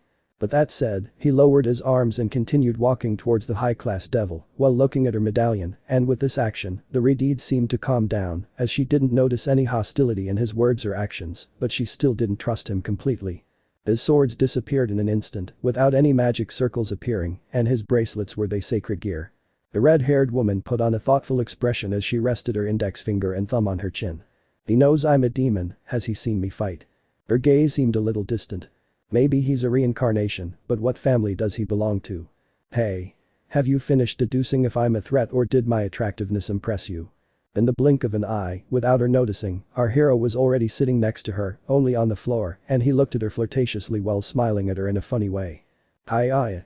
Since she never knew when he moved, the very surprised Grimoire screamed like a scared girl and took a step back while wondering when he got there. Then, she accidentally slipped and fell on the legs of the mestizo, who burst out laughing when he noticed the teenager's face full of sadness. It was definitely because of my attractiveness that you were so thoughtful. Redeed, upon hearing our hero's light and carefree tone, without thinking, slapped him, knocking him down. Hey. I just saved you, and this is how you repay me. Dante spoke while still lying on the ground. He was caressing his left cheek, which was red and swollen from that slap. You're very weird. The vein appeared on Ria's temple. They've told me this many times, but hey. The half-breed raised his chest and smiled flirtatiously as he felt the Redeed's breasts on his legs. Madam, you're still on my lap, you're invading my personal space, you know. And I'm the one who got slapped, this is a great ironic event. The Grimoire blushed upon hearing that phrase filled with excessive drama in his last sentence and then sat next to him, half a meter away while looking in another direction. My name is not madam, my name is Ria's Grimoire now, could you please tell me your name? Ah, understood.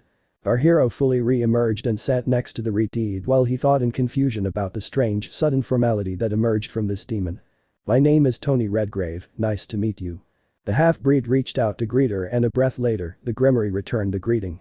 Don't you know who the Grimoire are? I raise an eyebrow. She had intentionally said her first name along with her last name to find out if this stranger knew about the nobility of the underworld. How can a reincarnated demon not know about my family? Nope, no idea. Dante spoke nonchalantly as he shrugged his shoulders and put on a face full of a confused expression. She was speechless for a second. What demon in this world doesn't know who the Grimoire are? I raise both eyebrows, I'm the next heir to the family. While scratching her cheek with one hand, she pointed at herself with the other. And by the way, how do you know I'm a demon? Did you see me fight? Well, I must be the only one who doesn't know who the Grimoire are, and from your words, I assume it's a noble family or something like that. The mestizo scratched his head disinterestedly as he continued talking. I didn't see you fight, I arrived just as you were about to crash into this tree, I know you're a demon by your aura. He stopped scratching his head and then looked nostalgically at his medallion. I'm sorry this gem gave you trouble. You're a reincarnated demon, aren't you? Didn't your master teach you about the nobility of demons? Redeed narrowed her eyes, because for a moment she suspected that Tony was a stray demon who fled shortly after being reincarnated. And why did that jewel give me problems? That last bit carried a tone of curiosity when he pointed at the Sparta medallion. What the hell is a reincarnated demon? Well, I am one, but I don't think that's what this teenager is referring to. The Sparta looked at Rias while arching both eyebrows in confusion. Master? Princess, I am a free spirit, I have never had a master. He scratched his cheek and smiled refreshingly. But what's going on here? Her aura isn't that dark, and her behavior is completely human, she reminds me a little of Lucia Well's soul, or because of her hair color V. After he finished asking himself the reason behind this demon's behavior being anything but demonic, the half-breed spoke again. This jewel is a gift from my parents. His voice became hoarse for a moment when he said the word parents and a tinge of slight sadness came over his face. Under normal conditions, it's just an ordinary medallion, but you'll notice that it emits a strange aura, and if you try to extract the energy from inside it and you're not from my family, you gain power, but you end up going crazy, and that's what the hormonal baboon did. The mestizo began to touch the red gem with nostalgia while smiling. I had lost it and ended up locating it in this area. So, he's not a reincarnated, he said, family. That expression, just now, it seems like something happened to him, could it be that he's from the nobility and something happened to his parents? The Redeed's face filled with curiosity. I've never heard of a gem like that. She scratched her chin thoughtfully and then spoke again in a noble and sincere tone. I see, you have no reason to apologize, that demon did it of his own free will, besides that before that he was already a stray demon, he smiled, and it was my duty to eliminate him to defend the city's territory. What is a street demon? Again the half-white-haired man made a confused face when he heard the word street demon. Hearing his question, the Grimoire fell to the ground comically and another drop appeared on the back of her neck for a moment. But have you ever lived in another world? She stood open-mouthed for a short moment. They are reincarnated demons who left their masters and decided to do whatever they want without control over their power. Ah. So those are the crazy people I'll meet later. And how does one become a master? And what is a reincarnated demon? What happens to demons these days? I raise an eyebrow. Dante scratched his head thoughtfully again, as there was a lot of information he didn't understand. For some time now, the half-breed used to hunt stray demons, who were the only ones who showed hostility in their auras and threatened humans. The other demons he found and watched over on some occasions were calm, with auras not as dark as those of the demons from his past life, and with them, he still didn't know what to do besides, he felt a strange demonic power coming from them. I think I get it, The son of Sparta placed his index finger on his chin, meditating a little about what he had discovered. She said that her duty was to eliminate them, now I've seen it all, demons that hunt demons, that was very uncommon in my time, only my colleagues, the Protectorate and my father did it, and this girl is more human than demon. God wasn't lying when she said they were more peaceful, I think the term demon has changed in this day and age. His index finger moved to his cheek and he began to scratch it while smiling ironically. You know, you're quite a case, he smiled with his eyes. The Grimoire hadn't had such curious fun with a person of her age for a while. Ah. She punched one of her hands into the fist of the other, as if she had just remembered something. And why were you wearing that costume? Rias pointed at the Sparta's glasses, which were broken. The mestizo hadn't noticed that his hat had flown away, and his glasses were broken. Ah, it's because. Our hero began to feel his head, and it was at this moment that he finally realized that his disguise was no longer there. It was supposed to hide me, it was a bad choice, I won't buy them at the everything for 100 yen stores again. With that, there was a brief pause, and then they both laughed together for a few seconds. Later, the red-haired woman was about to propose that he join her entourage, but in that instant, their gazes met, and for a moment, there was an awkward silence. The Sparta stared for a few seconds, lost in those blue eyes, and she noticed the curious mix of brown and blue tones in his own. It suits you. He smiled and winked at her. What thing? She was confused and raised both eyebrows. The hair with your eyes, princess. He winked at her again. The Grimoire blushed upon hearing that, as she hadn't expected that comment. She was also surprised that until now, Tony hadn't noticed her attributes, especially since her clothes were a little torn from her fight, revealing a little more of her bust and legs, something any other man would have already done. However, Tony had always been staring at her face. Well, after all, the half-breed was older than he looked, and he wasn't going to be interested in the breasts of a woman who appeared to be just over 14 years old. Several breaths later the Sparta took his medallion, touched it with his hand, and added a little of his aura to it, and then placed it on the Redeed's neck, who had remained motionless, because she did not know how to react to that. Because you told me so.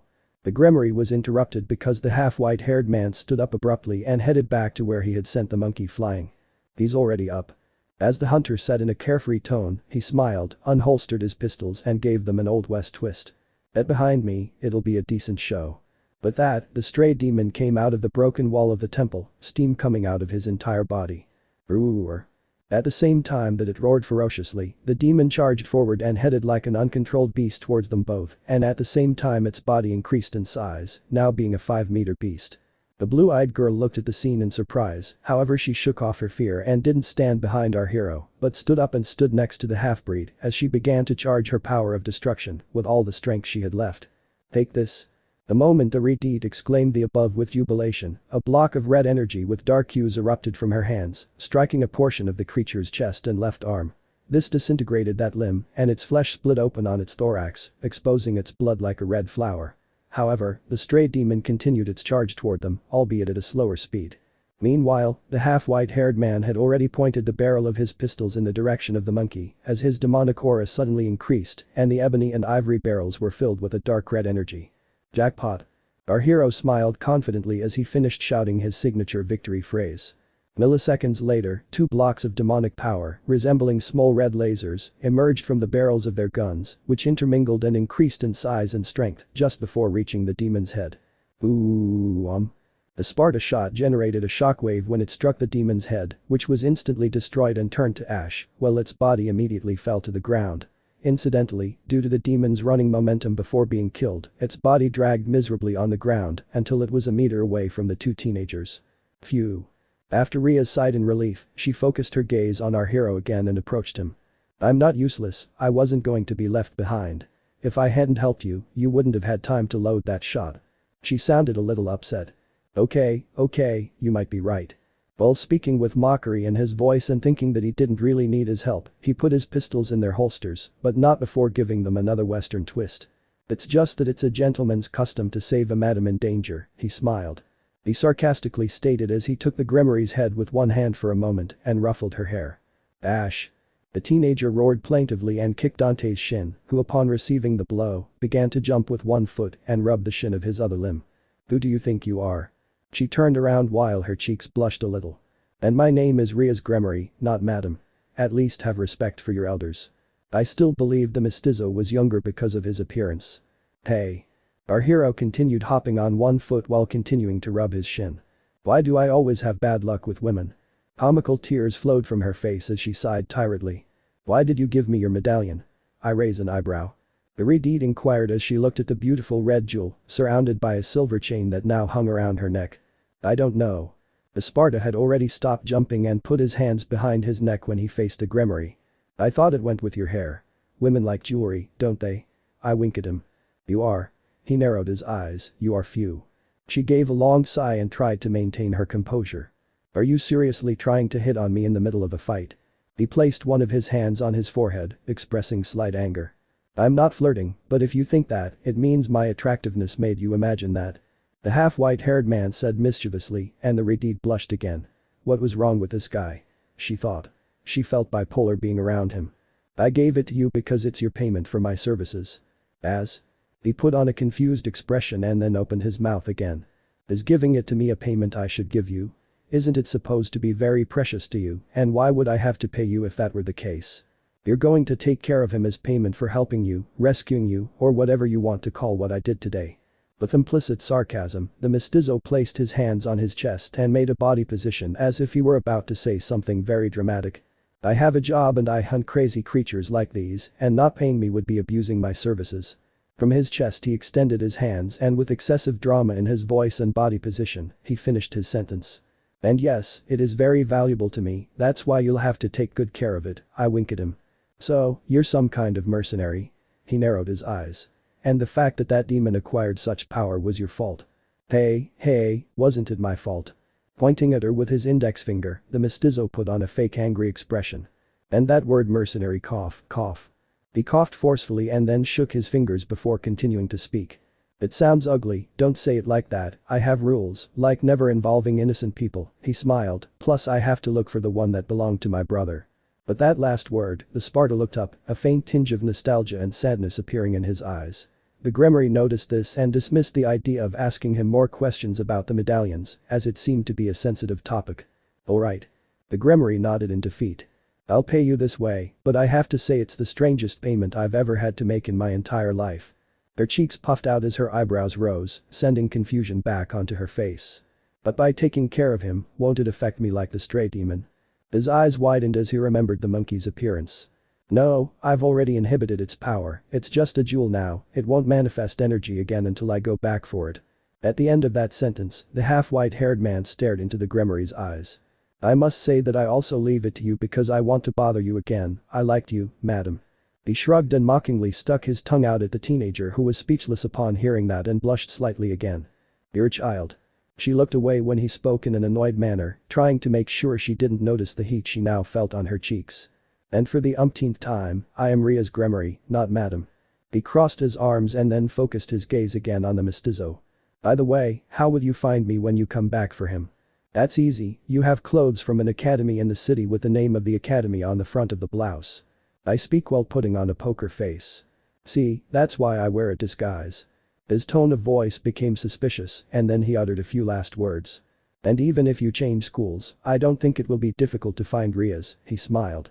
Iridide was very surprised to hear that last thing, because until now no one who was not a queen or members of her family, like her parents or brother, had called her only by her name, and it was something she had always wanted. When her senses returned, the Iridide wanted to say something to Tony Redgrave, but he was no longer there in front of her. Tony had disappeared using his speed, so she didn't notice when he left. The only thing she noticed was that Tony's hat, which had been lying a few feet in front of them, was also gone. Several breaths passed as the teenager looked around, trying to find him, however, she couldn't find him. Thank you. The high-class devil whispered with a sincere and humble voice as she took the medallion from her neck with both hands, while her entire face took on the color of her hair, and after that, she shook her head, as if trying to get rid of some thought that had crossed her mind. Near where she was, only about 24 meters away, Dante held his hat with one hand above the treetops. He managed to hear Ria's whisper as she hid her presence. He didn't realize it at the time, but a genuine smile appeared on our hero's face when he heard her. A few minutes later, the curtain of night fell, the moon began to rise, and almost as if that were a signal for departure, the mestizo returned at full speed to the city, while some questions arose in his head that was full of confusing ideas. Are you serious? It cost me a lot of effort to find it, and I just gave it to him, what the hell happened to me? The eyes of the mestizo saw how little by little the buildings of the city grew as he was approaching Kuo, while confused thoughts invaded his head. Shit. Trish would have already electrocuted me, and Virgil would have dismembered me while saying, power is everything. Heh. Despite thinking sarcastically, he put a hand on his head and began to scratch it as if he were thoughtful. And yet I still think I would have done the same thing. A frozen expression appeared on his face and his eyes filled with doubt. Maybe I have a thing for redeeds. Lucia after all no. The mestizo shook his head several times. No. Don't even think about it, you're not that kind of man, especially with a teenage demon. I'm like 50 years old. The confusion was still imprinted in his gaze, however the thumb and index finger of one of his hands moved to his chin after that thought. Although there were older people dating much younger women, like the old man from the Playboy house haha. Hugh Hefner's face and body were imprinted for a few seconds in his mind while this individual hugged many of his bunnies. Although she could be hundreds of years old, you never know, no. Now the mental image he had of Hugh Hefner changed and for a moment, the half-white-haired man saw himself surrounded by many women in bunny costumes and other cosplays. Stop thinking about her. And to top it all off, I don't even know what this new version of demons is up to. Dante sighed in defeat and shook his head again. What the hell, I wish I could go to a bar. Anyway, I have no choice but to drink all the tomato juice in the house and try to forget this. Returning to the present. Young Danielle. Professor Generic was already in front of the Sparta and was taking him by the shoulder while shaking him to wake him up. Our hero woke up slowly while scratching his eyes, then looked at the professor next to him with a tired look. What's up? Phew, yawn, how can I help you, professor? The students in the class began to laugh upon hearing the arrogance and mockery in the Sparta's prayer.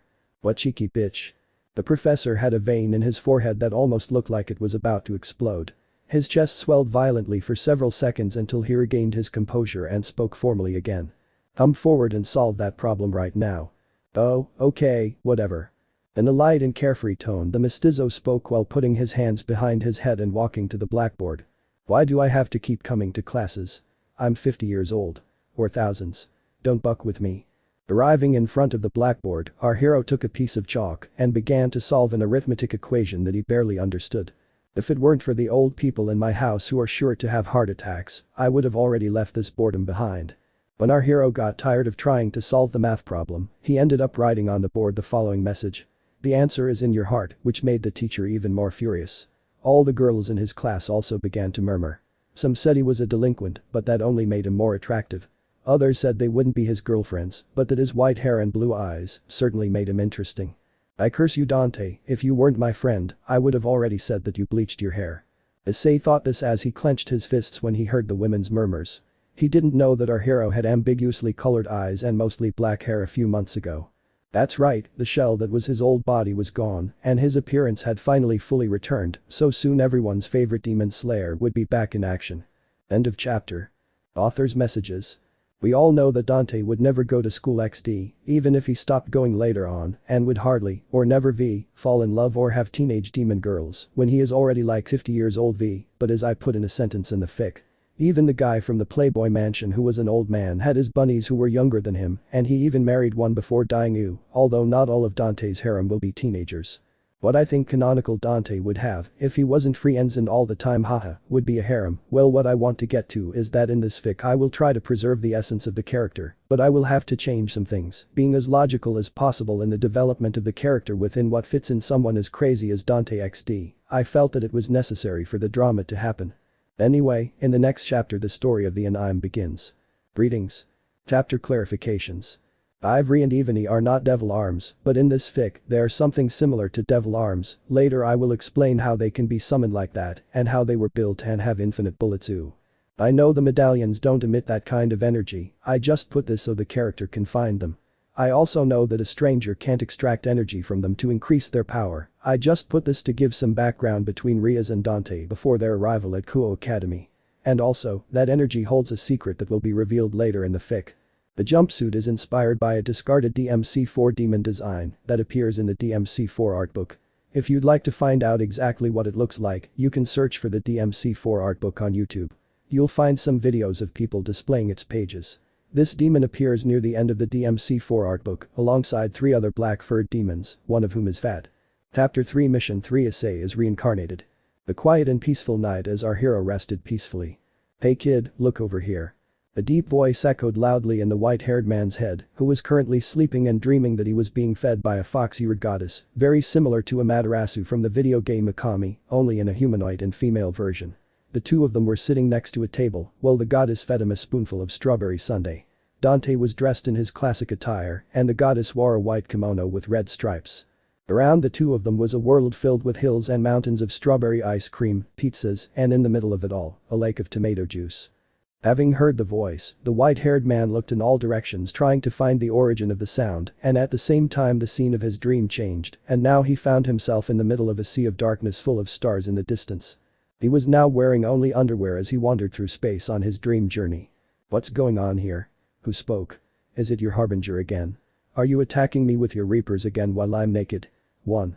The mestizo kept turning his head looking for the origin of the voice. No kid. I'm here. Dante turned his head back and then focused his sight on a creature approximately 10 meters long, who was at a distance of several dozen meters from his position while floating through space. The creature was a black-furred tiger with white stripes, and it was as huge as a building. Also, some areas of its fur seemed to sprout red-orange flames with green outlines. His eyes were golden, and a reddish fur surrounded his eyelids and sockets. These eyes shone like golden flames, making his gaze very penetrating. Apparently it was this creature who had spoken to the mestizo. The tiger, really? Our hero spoke apathetically as he looked at the feline with a confused expression on his face. Didn't I have a better dream? What do you think if we go back to the previous one? That beautiful girl with fox ears was going to give me a special service after we finished the sundae. Suggesting sarcastically, the white-haired man finished his sentence and then smiled lasciviously as he imagined that maiden without any clothes. You're funny, kid, but I'm not a dream, I'm a god. The tiger ignored the lack of interest on the Sparta's face and began to explain. Have you already forgotten what the biblical god told you about a sacred weapon? Dante held his chin with his index finger and thumb for a few seconds. Now that you mention it, yes, he scratched his cheek. Well, I am your sacred weapon. The feline smiled proudly. I must admit that when Yahweh proposed to me to cooperate, created the Longinus and I was transferred to it, I never expected the host to be able to withstand my power, you know. So a fluffy tiger is inside my sacred weapon? Mockingly our hero interrupted the nameless god. Sponge Fluffy. Is that the only thing you could think of when you were finally able to see me? When the mongrel nodded his question, a vein bulged in the feline's head. You're hopeless, brat. Yeah, calm down, I was just testing the patience of a divine being. Dante smiled in a funny way and then continued talking. Well, first of all, stop calling me kid. I can deduce that this is my subconscious, so here are my memories, and you haven't even looked into them. The white-haired man narrowed his eyes and inquired viciously. You're smart kid, and no, I haven't done that. How would that be relevant at this point? The tiger frowned, tilted his head, and his face was filled with slight confusion. Just please do it, because he's probably the same age as you or older. I've been receiving the kid distinction for almost 6 years, and it's getting to me. The mestizo crossed his arms and sounded a little frustrated. Well, I was 40 when I died, plus 10 years since I was dead, plus the years I've already lived at this time, so I'm like 55 years old. Holding his forehead with one hand for a few seconds, the white-haired man became thoughtful. But outside of that dimension, millennia have passed, so am I thousands of years old. Ah, this is very complicated. Phew. Sighing wearily, our hero stopped thinking about his age when he lightly hit his forehead with his palm. Okay, brat, I'll go see what's interesting about your memories. The tiger closed his eyes and took a quick look at the mestizo's memories, with which he immediately understood his potential and deduced the reason behind why his divine friend, the biblical god, put his last resources into creating the sacred gear. That's impressive, so you're the son of Sparta. The feline deity opened her mouth showing her giant fangs and then smiled. Now I understand why you don't like being called a boy. Hahaha. Even for this god it was inevitable to laugh since his bearer had leapt in time thousands of years. Then I will accept your request. I will call you just Dante, companion or colleague. For my own good. He said nonchalantly as he placed his hands on the back of his neck. Wait a minute, raising an eyebrow, do you know who my father was? He inquired curiously as the tiger slowly wagged its tail. Not many gods know about Sparta, as it is something that the biblical faction has tried to hide, along with the existence of Mundus. However, Yahweh was a great friend of mine, and in some of the many talks we had, he told me a little about your father. I see, he nodded. Well, anyway, now that you know me, Lord, who are you? Dante bowed mockingly as he finished his sentence. Ignoring his lack of manners again, the tiger just sighed tiredly and opened his mouth again.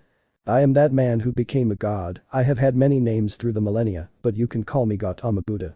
He smiled showing his teeth, which we remember had giant fangs. Gautama Buddha? Weren't you supposed to be chubby and golden? Dante raised both eyebrows and had a very confused face. How did you end up being a tiger? Inquiring curiously, he began to scratch his head as he looked the feline up and down. Ha, that was a good joke. I'm going to end up liking you, smiled. That representation of me is just an image of how human beings see me. He paused and leaned back on his hind legs. It is true that I was human, but when I reached enlightenment by becoming a Buddha and later deified, I was able to have many forms. One of those forms was a black tiger called Narasimha, with which I protected my devotees in times of need, and from the day I became part of this sacred gear, I involuntarily adopted the form of Narasimha. Our hero only understood a little of the feline's explanation, so a confused expression was recorded on his face, which was noticed by the divinity who, after licking a paw that had enormous claws as sharp as a sword, explained again. Even my personality has changed a bit since the day I arrived here, raising his eyebrows. What I mean is that somehow the influence of your power has kept me in this incarnation. The tiger placed his chin between two of his fingers, assuming a thoughtful pose. And it may also be that in some way, the duality of the universe through yin and yang is manifesting within you and wishes to maintain this appearance to bring a new force that brings balance. 2. Our hero at first seemed to have understood, however after those last words of the divinity, he became even more confused, so a drop appeared on his neck and he smiled ironically. Ah, okay. The drop on his neck expanded and exploded. The only thing I understood is that I'll need your help for yang balance or something like that. Dante scratched his head and sighed wearily, while the tiger shrugged. Buddha knew this would be very difficult to explain to someone like him, so he gave up for the moment. Hey, by the way, weren't you supposed to be all peace? The deity nodded and after several silent breaths, opened his mouth again. That's right, instead of fighting I preferred to engage in dialogue, but as I told you, there were exceptions in which I had to act to protect my believers, and when it came to wars, I was neutral. However, after witnessing the previous war between the three factions after all that violence and seeing my friend die. An annoyed and melancholic tone began to be heard in his voice. I couldn't hold on like that any longer. So after hearing the last words of my friend, who asked me for help after seeing that the world was in danger, I ended up accepting his proposal. The feline's eyes became serious, and he finally made a harsh ruling. I won't allow chaos of that magnitude to return to the planet. I understand. The mixed breed nodded as he scratched his chin and looked the feline over from head to toe again, as if he were assessing him. And what can you do? You'll see about that later, for now I just wanted to introduce myself to you, although some of my abilities have probably changed due to the influence of your power. Narasimha lowered his front legs, laid down, and placed his head between his forelimbs as the red-orange fire in his fur began to weaken. You know, the fact that I've been talking to you for so long the first time I came forward shows that you have enormous potential, Fuya. The tiger gave a big yawn. It's time to wake up, Dante, son of Sparta. With that, the feline fell asleep. A few seconds later, the mental passage collapsed and the half-breed realized he was still in his bed when he suddenly opened his eyes. That was bucking weird. Dante muttered as he scratched his head with confusion printed on his face. And what the hell is a longinus? 1 year later. Haidu had made new friends named Mitsuda and Motohama, who, just like him, had uncontrolled testosterone levels. They had convinced him to enroll at Kuo Private Academy, which had recently opened its doors to male students. They thought that they would therefore get girls easily. Dante also entered this school being convinced by Issei. At first, the white-haired man didn't care where to continue his studies, and the fact that there were more women didn't really interest him. However, the half-breed decided to accompany him out of pure curiosity. He wanted to see if he would be able to awaken his hidden power, and he also wanted to continue having fun next to that pervert. After our hero awakened his own sacred gear a while back, he already recognized the origin of Issei's aura, and the entity of his longinus explained to him what he knew about these sacred weapons. By the way, due to the awakening of his sacred gear, the Spartan now had to hide his demonic power and that of his longinus, which he considered tedious. Okay, young people, all that's left is for one of you to come forward. At this moment, in a classroom, a generic teacher spoke seriously while looking at a list of names in a notebook. His new students were sitting in their chairs in front of the teacher. Danielle Tanasi, could you please stand up from your desk and tell us a few things about yourself like the other students just did? The professor took off his glasses for a moment when he finished speaking. Phew. Dante sighed tiredly, looked at the teacher with boredom, and then stood up from the desk furthest from the classroom while moving his hands to the back of his neck, which made his shirt come out of his belt, thereby inadvertently showing his marked abs. The master has already said my name, but just call me Dante. Now standing in front of the class, with a dejected tone, the white-haired man addressed the students while still holding his hands behind his head. I'm from Italy, my parents moved to Japan when I was a kid, I like pizza, strawberry ice cream, and that's about it. Can I sit down now? I have to go to sleep. Dante smiled mockingly as he addressed those last words to the professor. Very funny, young Danielle, but remember that there are still some questions left in class, we must continue with the protocol and cough. The teacher fake coughed. Please put your shirt back on. Since the white-haired man's abs were visible, the girls in the room had blushed cheeks, and when they paid attention to his appearance and heard that he was a foreigner, heart shapes appeared in their eyes. Hearing the teacher, the Sparta shrugged, tucked in his shirt, and then looked at the girls without enthusiasm while thinking, they're just kids. He's almost as handsome as Kiba. But he behaves like a criminal. Yes, but that makes it better. And he's a foreigner. Excited murmurs from the teenagers began to fill the entire room with noise. Is your hair natural? Do you want to go out with me? Do you know how to make Italian food? Do you exercise? Almost all the women in the room asked the Sparta questions, and a drop appeared on the back of his neck as his face grew lazy as he listened to them. Fuck. Our hero sighed wearily and then answered some of the questions with a voice full of disinterest mixed with sarcasm. It's my natural hair color, maybe one day, lady. I don't know how to make any dish. Yes, I exercise every morning. With that, Dante sat down at his desk, placed his elbow on the pallet, and then rested his boredom-filled face on the back of his hand. Aye. The teenagers shouted in unison, excited for their new companion. With that, the few males in the class had already earned his hatred and looked at him with murderous intent, and Issei, Mitsuda, and Motohama were no exception, as they cursed him internally. However, Haidu knew that he probably wasn't a rival for his harem dreams, since the half-breed always said no to the girls who asked him out. The only thing that didn't make Issei doubt his friend's sexual preferences was that when he visited him at his house, he had the occasional hot women's magazine, although it didn't compare to his collection. A short time later, when a few minutes had passed since the class started. This school is like a demonic congregation, I've already detected more than 10 presences, it wasn't so bad following Issei here, I'll be watching them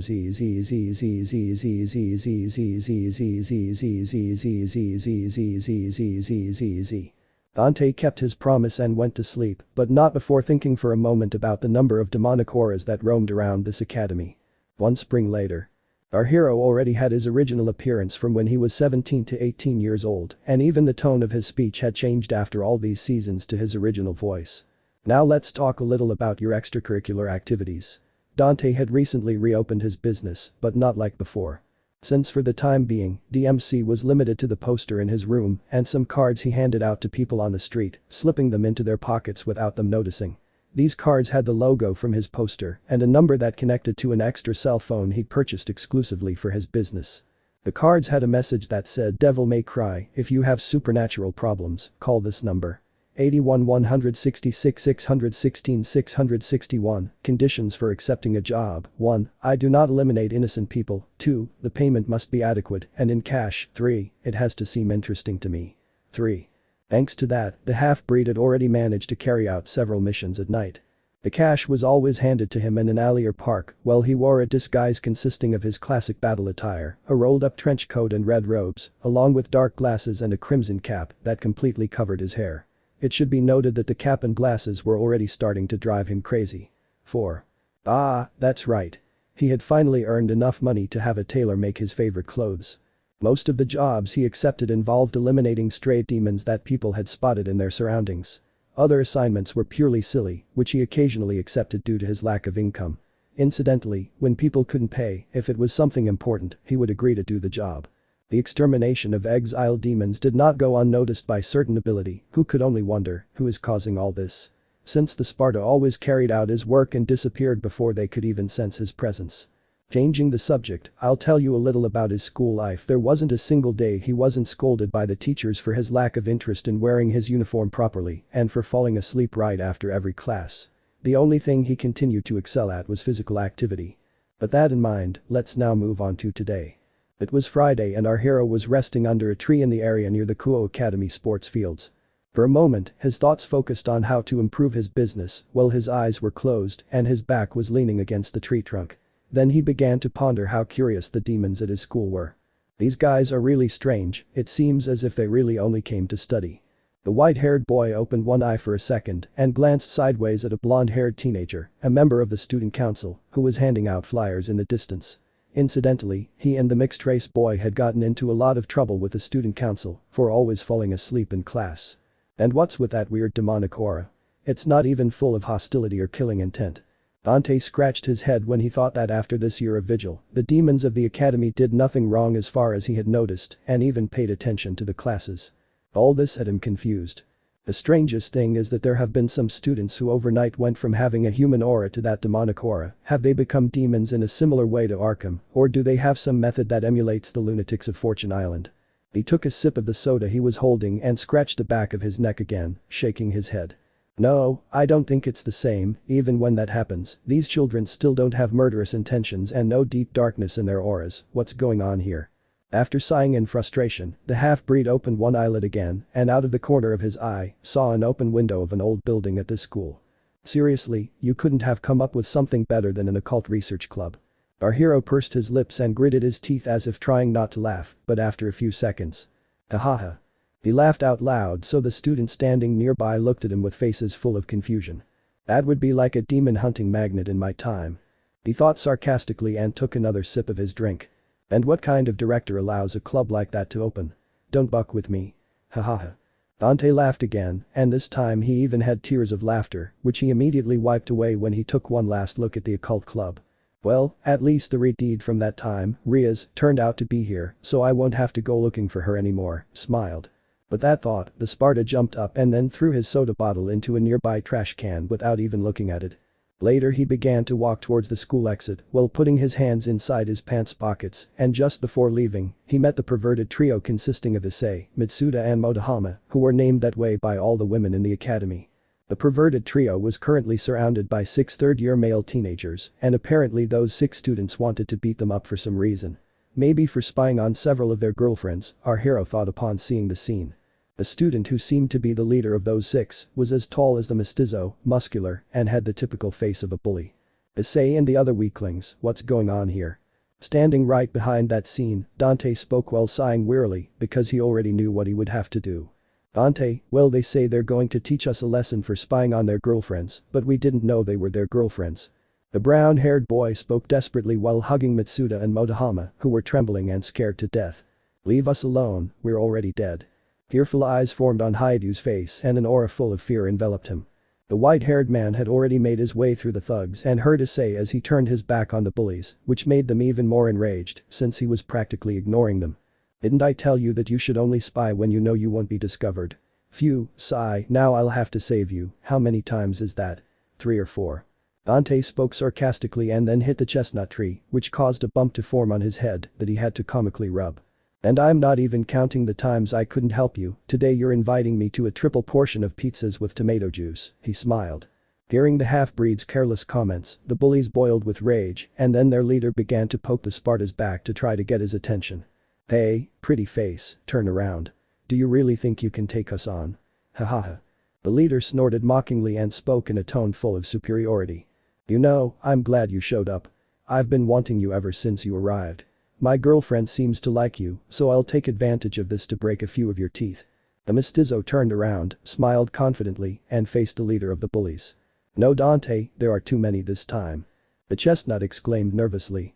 He didn't want to involve his friend again, who until now had only faced a maximum of 2 bullies at the same time when he defended him previously. "Calm down, Issei." Dante spoke lightly as he continued to face the leader of the bullies. "So you say you were looking for me?" He casually scratched his cheek as he began to address the burly teenager. "So you definitely like yaoi, you know. That could be a side effect of the steroids you're taking." The Sparta chuckled as he finished his mockery directed at the exaggerated musculature of the leader of these student yakuza. "And well, it's not my fault that your girl liked it, after all, my presence alone melts women." He smiled confidently as he placed his hands in his pants pockets. "I'll give you 2 options, the first one is you leave and forget about this, I mean, looking doesn't hurt anyone." Dante winked at them and shrugged. "And in the second, you decide to continue the fight, however, I will give you an advantage and I will not take my hands out of my pants, so which do you choose?" The perverted trio nearly had a heart attack when they heard the Sparta's arrogant voice. They immediately fell to their knees, trembling. A moment later, the leader of the thugs frowned and directed his fist at the white-haired man's face, who simply dodged it by ducking. Boom. A sharp sound rang out as the Sparta swiftly kicked the muscular teenager in the stomach, causing him to fall to the ground, instinctively clutching his stomach. Milliseconds later, his consciousness left him. "Guys, I told you, steroids are bad, don't take them, they're just for show." Sarcastically exclaimed the mestizo. The other 5 teenagers looked at each other with faces full of doubt and surprise because their leader had fallen very easily. "Are you going to stay there or are you going to dance?" Dante took one of his hands out of his pants for a moment and casually challenged the rest of the bullies with one of his fingers. With their honor at stake, the other 5 teenagers became enraged at his mockery and attacked him at the same time. Whoosh. Swoosh. Swoosh. Whoosh. Whoosh. None of his fists could connect a hit to the Sparta and only the sound of the rustling wind could be heard as our hero dodged all those fists in slow motion. Boom. Boom. Boom. Boom. Boom. Dodging the attacks, the half-breed immediately counterattacked with kicks that seemed to come from a kung fu martial artist. Each kick made contact with each of the bullies' stomachs, causing them to fall to the ground in the same manner as their leader. In less than 5 seconds, all 6 teenagers were out. I think I overdid it." Scratching his cheek as he watched the miserable sight of those young people he had left behind, he felt a little sorry for them. Then he turned around and extended his hand to Issei. "Remember pizzas and tomato juice on Sunday." The brown-haired boy accepted his help, took his hand and stood up while he and the other 2 perverts had a face full of astonishment. "Thanks, Dante." Haidu hugged our hero for a moment. "You saved us." Tears of joy welled up in her eyes, she released the half-breed and spoke again. "I'll pay you back for the favor. But I can't do it on Sunday, let it be Monday after school, I'll have a date, I have a girlfriend. Remember?" Saying that last thing, I puff out my chest with pride. "By the way, do you practice karate?" "Thank you, Dante-sama." Issei inquired while Mitsuda and Motohama crawled on their knees until they were near the white-haired man's feet to bow to him. Stop now, and no more Sama, I'm just Dante." Smiling tightly, a tear on his neck, the Sparta felt sorry for those 2. Then he slammed his fist into the palm of one of his hands, as if he'd just remembered something, and spoke to the brunette again. "Oh, yeah. I remembered, you're going out with the girl with violet eyes." His face reflected seriousness for a moment when he thought about that woman his friend had introduced him to, because he knew she was not human, however, he did not know what creature her aura belonged to. "Yes, I practice karate." Dante scratched his head and smiled wryly. "You know, you're quite a case, you finally have a girlfriend and you went to spy. Maybe if you achieve your harem goal." That last bit carries implicit sarcasm. "Well then I'll see you until Monday, see you kids." Walking towards his home, he waved goodbye to the perverted trio as he turned his back on them. "I'll be watching you on Sunday, Yuma, if that's your real name." Dante narrowed his eyes and frowned before disappearing into the horizon. Meanwhile, from the window of the occult club, Aridid had seen the fight and was thoughtful when she focused her gaze on the figure of our hero. That white-haired boy easily defeated those 6. While she was immersed in her thoughts, Ria's hair was rippling in the gentle breeze of the wind. Too bad he's just an ordinary human. The Grimoire sighed melancholically, and for several breaths, her face took on a serious expression with a distant look. Then, for a second, she placed her hands between her chest while she felt the medallion she wore under her uniform. For some reason, she began to remember that incident that happened over 2 years ago. Aridid's memories began to flow in scattered colors that turned into a living painting in a short time. After Tony Redgrave left the forest, members of her peerage managed to catch up with her and saw several broken trees around her and the wall of an abandoned temple completely destroyed. They also noticed with astonishment that their mistress's clothes were torn and that she was very exhausted. Finally, their gazes fell upon the stray demon lying a few feet away, decapitated. However, this creature was much larger than those they had faced. "But we were trying to talk to you, but there was interference in the magic intercoms. What happened? Are you okay? It seems like it was a tough battle." The voice of a blonde-haired man, whose surname was Yudo, was heard full of concern when he inquired. "I'm fine, Kiba, it's just that this demon was stronger than I expected." She placed her hands on the medallion around her neck. "I must train, I must improve my handling of the power of destruction." When the Grimoire's gaze fell on her servants, she asked in anguish. "How did it go for you?" They didn't have many injuries, and their clothes were in better condition than his. However, he still couldn't help but worry about their health. "They were difficult, but we managed." "But you?" All the members of his entourage responded at the same time. But you, and that beautiful red jewel on your neck when I get there?" The black-haired teenager questioned the Grimoire with great curiosity. "It's a short but interesting story, Akeno." With that, the Redid smiled refreshingly and released the medallion from her hands. Now, Riaz."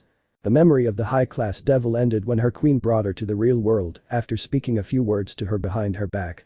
"Have you already found a future and new servant?" "No, Akeno." Riaz replied as she continued to look at the horizon through the window. "For now let's focus on Issei, let's keep an eye on him." She released the jewel around her neck, turned around, and sat down at her desk. "I hope you take with you what my relative gave you." On Sunday that same week. With Dante. The curtain of night was about to descend and without anyone noticing, the Sparta had been following the couple composed of Issei and Yuma from afar. Dante was wearing his costume, but he was not carrying his weapons. The mestizo watched for a long while as those teenagers seemed to be having fun. However, something didn't add up. The girl's smile had been fake throughout this entire date, and there was also that strange aura she had. Something was about to happen. His instincts told him that constantly. A short time later, the couple headed to a city park and our hero continued spying on them from a distant building. When the girl moved away from Issei and approached the fountain, the white-haired man's senses became alert as the woman's aura began to increase in strength, and at that moment, the half-breed didn't think twice and headed at full speed towards the place while invoking rebellion and his trusty pistols. Shit.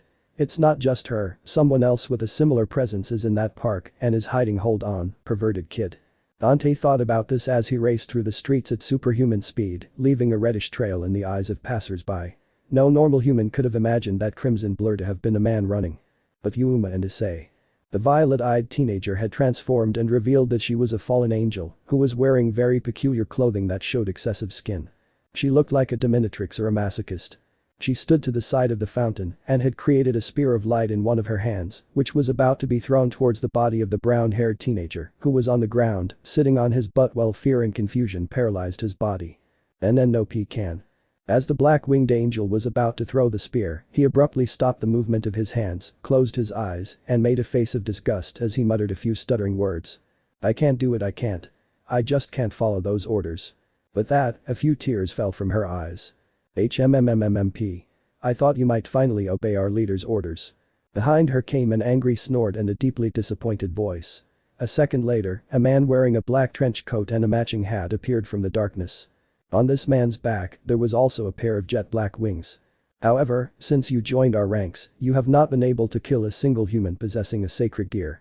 This fallen one stood next to Yuma and continued talking to her while looking at her with eyes full of disgust. "You just kill demons, you're a disgrace, Rainer." When he exclaimed in fury, this man gave a strong slap to the fallen woman called Rainer. Yes, I still don't understand how Azazel-sama can order us to do that. The woman spoke as she knelt down, rubbing her cheek and shedding tears. Humans are not part of our conflict with angels and demons, even if they possess sacred gears, we would not have to be killing. But that way of thinking and attitude, you'll always be the laughingstock of our group. I don't even know why we keep you around. We'll have to punish you again. The fallen angel's voice was heard full of coldness when he interrupted Rainer. Listen carefully, our duty is to follow orders without question. The fallen man's eyes held a deep contempt as they fixed on the woman one last time. Get out of here, I'll take care of it. Rainer continued to cry as she remained kneeling. Meanwhile, the feathered man in a black trench coat didn't look back at Rainer and threw a spear of light at the brown-haired teenager, who was still paralyzed with fear. With Dante. The spear of light pierced Issei's abdomen, and… crash. The sound of the spear breaking into 1,000 pieces as it hit the ground echoed throughout the park. That was what the white-haired man saw, having just arrived on the scene too late. He heard that last part of the black-winged angel's conversation and had seen how in slow motion a kind of white spear pierced his friend right in his stomach while he extended his hand, whose fingers only managed to graze the edges of the attack. Ugh. The split second after his abdomen was pierced, Issei groaned and spat out blood in agony as the half-breed held him before he fell to the ground. Shred. The sound of torn clothes was heard as the Sparta tore off a portion of his trench coat and placed a piece of cloth over the chestnut's wound. Hold on. Press it hard. Dante said the above hastily as he took the brunette's hands and brought them to his wound along with a piece of cloth, trying to stop his friend's crimson liquid from continuing to spray like a hose. He knew it wouldn't be enough to save him, but all this would at least give him time to fight the perpetrator and return to be with him in his last minutes of life. Once that's done, I gently place Haidu's body on the ground. The black-winged man had surprise and confusion printed on his face, since in less than a blink of an eye, the half-breed had appeared practically out of nowhere, and in just 3 breaths, he gave first aid to the brown-haired teenager. On the other hand, Rainer had also seen that while she continued kneeling on the ground, wiping away her tears. Boom. Boom. Boom. From the body of the half-breed a dark reddish aura began to emanate as he stood up and turned around to focus his gaze on the man with black wings. Magpie, you made a grave mistake. Dante tried to hide his anger, but his voice betrayed him as he spoke in a serious tone as he took one of his pistols from his holster at his waist with one hand and the rebellion grip on his back with the other. It's worth noting that the mouth of the demonic skull on this grip was already open. Get ready to be plucked. As he exclaimed with a bit of satire mixed with seriousness, the demonic power of the Sparta was released even more intensely in that crimson aura that grew until it reached 2 meters in height, while the concrete around him sprouted cracks that formed a spiderweb pattern, and at the same time the shadow of his figure on the ground showed the image of a demonic creature instead of the normal shadow of a person. Seeing this, the black-winged man began to sweat nervously as he stepped away from the fountain and slowly backed away. Daug. The fallen man gulped as he felt the pressure exerted by the stranger's power far exceed his own, so he tried to take flight, however. Phew. Before he had even spread his wings to escape, the white-haired man had already landed a strong punch straight in his face when he propelled himself towards the winged one in a split second. Cry-ash. The sound of the fountain being destroyed echoed throughout as the fallen angel's body was thrown backward by the force of the Sparta's blow. He subsequently tumbled miserably through the air several times before finally crashing into the park's pavement. Moments later, the black-winged man struggled to stand, clutching his jaw. His jaw had several fractures along with several broken teeth. Rainer, who was still kneeling near the fountain, had her eyes nearly popping out of their sockets when she saw her companion being so easily attacked, and at the same time she was trembling with terror. She froze, thinking she would also be the target of the man in red, but the half-breed ignored her. Steps. Dante walked slowly through what remained of the fountain, which was spouting water in all directions. Steps. His suit was already completely soaked when he was back just a few feet away from the fallen man in the black trench coat, who was just managing to get to his feet. Raven, this is the moment for you to say a few last words to me, aren't you going to do it? While taking the rebellion with one hand and pointing its blade at the feathered one, our hero asked in a sarcastically cruel way. Shine.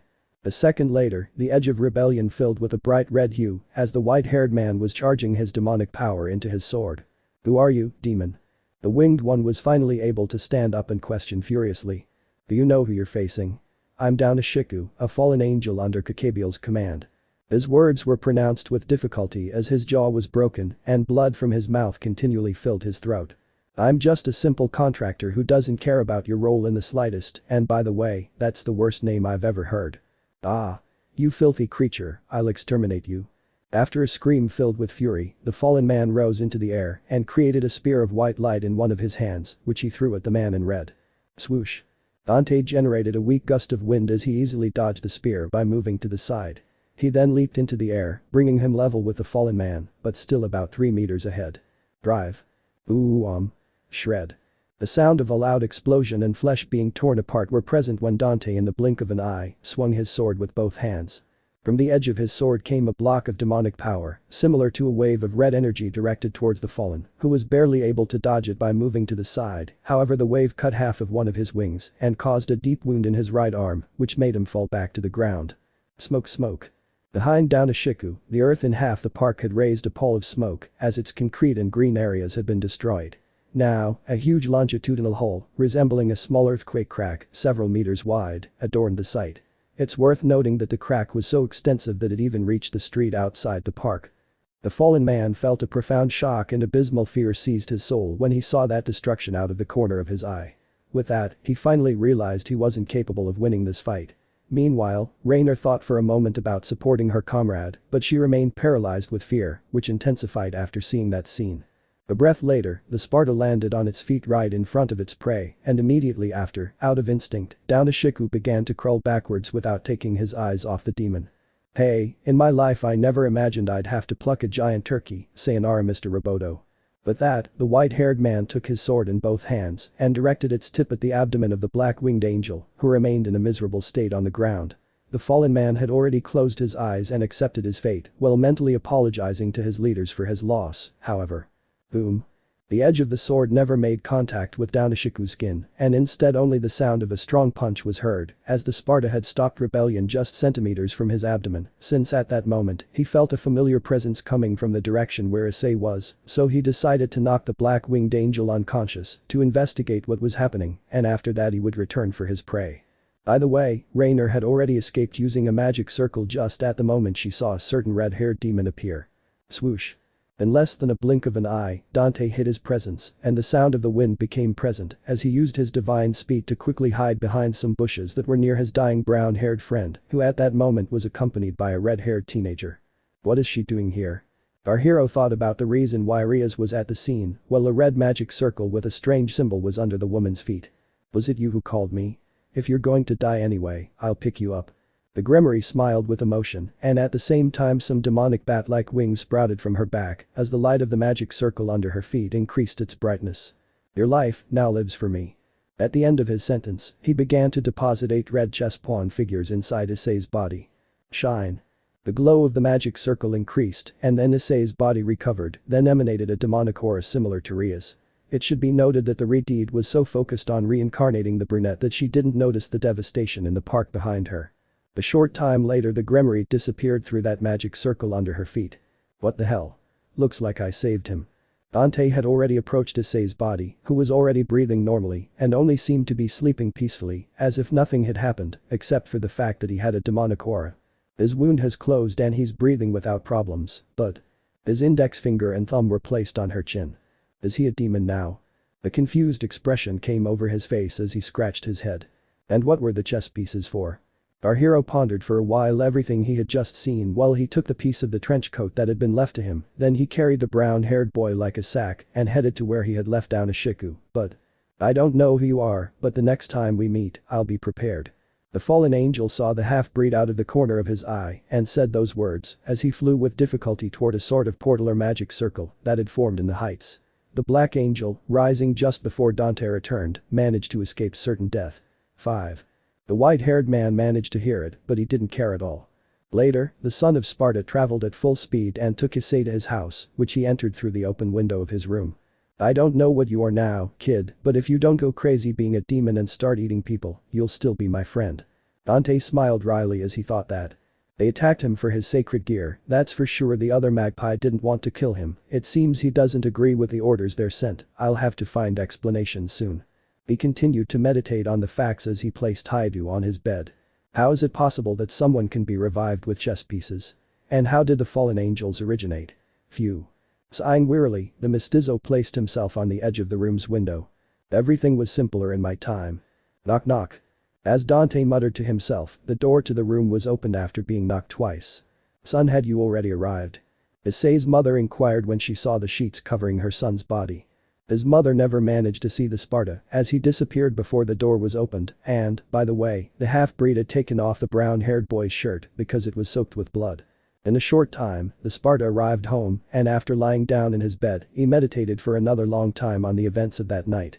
Meanwhile, somewhere in Kuo. Oh. But it's the same strange demonic power I felt 6 years ago, it's already at the level of a high class. A man with black hair tipped with blonde hair and 6 pairs of black wings spoke with interest. This man was wearing an elegant kimono and was sitting on a sofa in a luxurious apartment. And disappeared again, he hides his presence very well, he scratched his chin, I wonder who it could be. This city is becoming more and more interesting. This apparent fallen angel took a glass of liquor he had in his hand and brought it to his mouth when he finished muttering to himself. The next day at Kuo Academy. Issei, who was standing on the steps of the academy, kept asking Mitsuda and Motohama if they remembered his girlfriend. A short time later, the Sparta happened to be walking down the stairs and the brunette stopped him with one of his arms while asking the following question. Hey Dante, don't you remember Yuma? My girlfriend. Issei let go of the half-breed's arm and then opened his mouth again. The girl with violet eyes, come on. You must remember. His voice was filled with frustration. Dante placed his hand on his chin, assuming a mock thoughtful expression. No perverted boy, you're crazy, you've never had a girlfriend. He smiled wryly and chuckled. Stop watching so much porn, you're starting to imagine things while you're awake. He exclaimed sarcastically as his eyes became serious for a second. So they somehow erased the memories of everyone who had contact with the magpie, it must only work on humans. Mitsuda and Motohama also told the brown-haired boy that he was crazy. Steps. Riaz then walked past them all, glancing at Issei out of the corner of her eye while smiling. The half-breed noticed this and his face grew serious as he watched the retreat continue on her way. Don't dream, Issei, you better try to get a girlfriend with the first years who don't yet know about your perverted methods because at the rate you're going, you might become a perverted virgin monk. Dante exclaimed ironically when he noticed that Issei had blushed in the presence of the retreat and because of this, the brunette became enraged and was quick to complain. Hey, remember you owe me a pizza and tomato juice. The half-breed ignored Haidu's complaints and inquired seriously. Oh yes, that's true. Issei hit his palm with his fist and then continued speaking. I almost forgot you saved us, I'm stopping by your house tonight. Smiling sincerely, he ended by commenting as some strange images began to pass through his mind. Why do I have in my head the image of black wings, some tits, a guy with a hat, the park, a fountain, while I'm pierced through the abdomen, along with Dante's voice telling me to press the wound. Issei was lost in his thoughts for a while, and his gaze seemed distant. What a strange dream. Excellent. Then see you tonight, arrivederci. But that said, the mestizo continued walking towards the classroom. He's still the same, it seems like they turned him into a friendly demon, literally what the hell is going on here? The school day continued as usual. The perverted trio was beaten up by the girls for trying to spy on them, and the white-haired boy ended up falling asleep in almost every class. That same day, at night, Issei had stopped by Motohama's house to watch one of his magical girl-themed porn series. He didn't stay there long, distracted and upset by the changes his body was experiencing. He could somehow see perfectly in the darkness and also hear distant conversations. Later, when he was heading to the mestizo's house, he decided to stop by the park where he thought he had been yesterday, and when he arrived at the garden fountain, which was still destroyed, his memory recalled fragments of what had happened. Boom. As the chestnut tree was about to leave the park, an unearthly sound was heard out of nowhere, and suddenly, the color of the sky began to have different colors that continuously mixed together. So that guy came back, I doubt Issei can revive twice, so this time I'll pluck you, magpie. The Sparta, who was wearing his disguise, was watching Issei again today and thought that while he watched a brown-haired boy from afar and felt the aura of a fallen angel. Swoosh. The whistling of the wind sounded as our hero sped towards the park, however this time he didn't summon any of his weapons. Issei's face filled with fear as he looked behind his back and saw a man with a pair of jet black wings, a black trench coat and a hat, so he instinctively took a step back that was stronger than that of an ordinary human. Run. The chestnut tree ran as fast as it could and tried to get away from the fallen tree, who flew and caught up with it in no time. Shine. The black-winged angel stood in front of Issei, cutting off his escape route and then created a spear of glowing light in one of his hands. Run. Seeing that, Haidu turned around and hurriedly ran in the opposite direction, trying to escape again. Swoosh. The whistling of the wind sounded again as the spear of light was thrown towards Issei's body, who tripped and fell to the ground on his butt. A second later he closed his eyes and waited for his imminent death, but Shred. Instead of feeling his abdomen being pierced, he only heard the tearing of flesh from a different body. Ouch. My kidney. Dante exclaimed with sarcasm and pain as the spear of light pierced the right side of his abdomen. He managed to position himself between Haidu and the attack at the last instant. Hearing that scream, Issei turned his head and focused his confused eyes on the back of a man wearing a red trench coat and who had a stake of light piercing his body. The spear is burning my body. A subtle curtain of smoke was emanating from the white-haired man's wound, who, as usual, was slowly removing the stake impaled in his body. This is light, so the fallen angels use the element of light in their techniques, like Beolfer Nefasterus. The good thing is that the magpie is weak, or it would be problematic, because this element diminishes my healing ability. But that in mind, a breath later the half-breed removed the spear and threw it aside as it exploded on the pavement. See you again, Crow. It seems you received good medical attention. You look like new, although you're still just as ugly. Dante spoke to the fallen man in a mocking manner and with a changed tone of voice so that Haidu would not realize his identity. Well, he had a hole in his abdomen from which blood was dripping like a hose, however he did not pay attention to this. This time I'll get what you did to me. Flooded with rage, Daunashiku seemed to forget the vast difference in strength between the two. His eyes were filled with murderous intent and his brows furrowed in intensity as he stared at our hero. Fukuku. I have no way to pay you, I'm terrible at paying my debts. Ignoring his enemy's fury and chuckling, the Sparta extended his right hand towards the black-winged angel. First Lotus. A deep voice was heard resonating from the white-haired man's right hand, and then this limb was filled with a yellow glow of moderate intensity. Shinii. When the glow on his right hand disappeared, an armor-like glove covered his hand.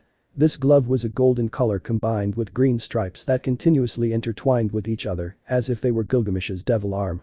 This was Dante's sacred gear, a sort of metallic glove that only reached his wrist and had even covered his own black leather gloves. 6. The Sparta was using it instead of one of his weapons because he thought about the possibility of Rhea's appearing, so he decided to use something that didn't require his demonic power. So would you like me to cook you over a wood fire, barbecue you, or put you in broth? Dante smiled confidently as he addressed the fallen man's words to him again while pointing at him with his index finger. I see you're also a sacred gear user, he narrowed his eyes, that just gives me more reasons to kill you, so prepare to be purged. Daunashiku flew a few meters in the air and then created another spear of light. I don't understand how you're still standing after receiving the light, but it doesn't matter, if I hit you on the head you'll die. The fallen one roared with fury and took a fighting stance. By the way, what was your name? Dauna scratched his head, whatever, I guess I'll turn you into broth without remembering your terrible name. Dante smirked. Lightning Tusk. When the white-haired man uttered those words while sending a punch into the air towards the black-winged angel, who was a few meters away, from his metallic glove emerged an endless number of golden and green beams of light that seemed to go in all directions towards the fallen man. Do on. Do on. Do on. Do on. The sound of a large number of blows was heard immediately after the golden and green lines of light struck the black-winged angel, who did not even have time to throw his spear. 7. Do on. Do on. Do on. Do on. The fallen man continued to be attacked by countless beams of light that hit him everywhere on his body and even managed to hurt his wings, causing him to immediately fall to the ground. Drip drip drip drip. Daunashiku's blood dripped from every orifice in his face as he lay face down on the pavement. Every part of his body was covered in scrapes and raw flesh, his clothes were already in tatters and his feathers were flying everywhere. WW what is this? Woof. The black-winged angel spoke with difficulty while vomiting blood. After a few seconds of great effort he managed to get back up. I've never seen such a sacred weapon, woohoo. He continued speaking while kneeling on one leg and looking at the Sparta with eyes full of rage. BBB, but I still don't plan on leaving you alive, goop. You're an even bigger threat than I thought. With that, the fallen man got up as best he could and created a spear of light larger than the previous one. Magpie, are you serious? Dante raised both eyebrows and placed his left hand on the back of his neck. I only put like 20% of my strength into that attack and you think you can beat me? You really have a huge ego, what do you think if you try to hit me here? Pointing at his rear end at the end of his mocking comment, the mongrel chuckled and then assumed a fighting stance again. A split second later, when the Sparta was about to send another punch charged with energy to the fallen, behind the half-breed appeared several red magic circles, from which emerged several people. Hey, who are you? This is my servant and I won't allow you to harm him. Dante looked out of the corner of his eye and saw how an annoyed Rhea's and her entourage had arrived. Calm down Lady Scarlet, I was protecting him. Sending him another sidelong glance, our hero spoke nonchalantly and continued to turn his back on him. Thinking that our hero was distracted by talking to the Gremory, Daunashiku threw his spear of light towards the half-breed, however the Sparta never lost sight of his enemy, so he noticed the attack immediately and with his right hand caught the spear. Crash. After grabbing the spear, the Sparta shattered it and it evaporated instantly. His hand wasn't burned because his sacred weapon protected him from the element of light. Seeing that scene caused the Redeed and her entourage to sigh in surprise and, of course, Issei was bewildered by everything that was happening since he thought he had gone crazy. "I'll see you in a moment, princesses." With an intentionally altered tone of voice, the Sparta addressed a few last words to the Gremory group before looking back at the fallen angel. "Magpie, you know, after I fry you I won't have anyone to pay me to repair my trench coat, it was my favorite, do you have any idea how much it cost me?" This is too much, I'm leaving." The fallen angel finally realized that he had no chance of winning and took flight while a magic circle manifested in the heights above the fallen angel. "Ah, I don't believe it." Dante closed his right fist and made a great leap towards the winged one that left him just a few meters below the fallen one. "I hope there's still some of you left to cook after this, lightning tusk. Do on. Do on. Do on. Do on." The Sparta thrust his fist forward and those beams of light from his sacred gear hit the black-winged angel, but this time his attack carried such power that in just a blink of an eye they turned Daunashiku's body into thousands of pieces that turned to ashes. That was the end of that fallen angel, who never had a chance to escape this time. Seconds later, the half-breed fell to the ground on his feet as a flurry of black feathers flew around him. "Now I'm going to stink like a vulture." Dante spoke sarcastically as he began to shake out his garments, trying to remove all the feathers that had stuck to them. Then his sacred weapon disappeared and he walked to stand in front of the Redeed and her servants, whom he cordially greeted with a theatrical bow. The Redeed along with the others were still amazed because this strange man with a cap, glasses and red clothes had finished off a fallen angel in an instant and they felt that his aura was that of a human carrying sacred gear. "Thank you for helping my new servant." Rhea spoke sincerely and then narrowed her eyes. "But still, who are you?" She and her entourage were on the defensive for a moment, but since there was no hostility from the man in red, they relaxed and also noticed a blood-filled hole in his abdomen. "Lady Scarlet, I am a simple contractor, I cannot give you my name until there is trust."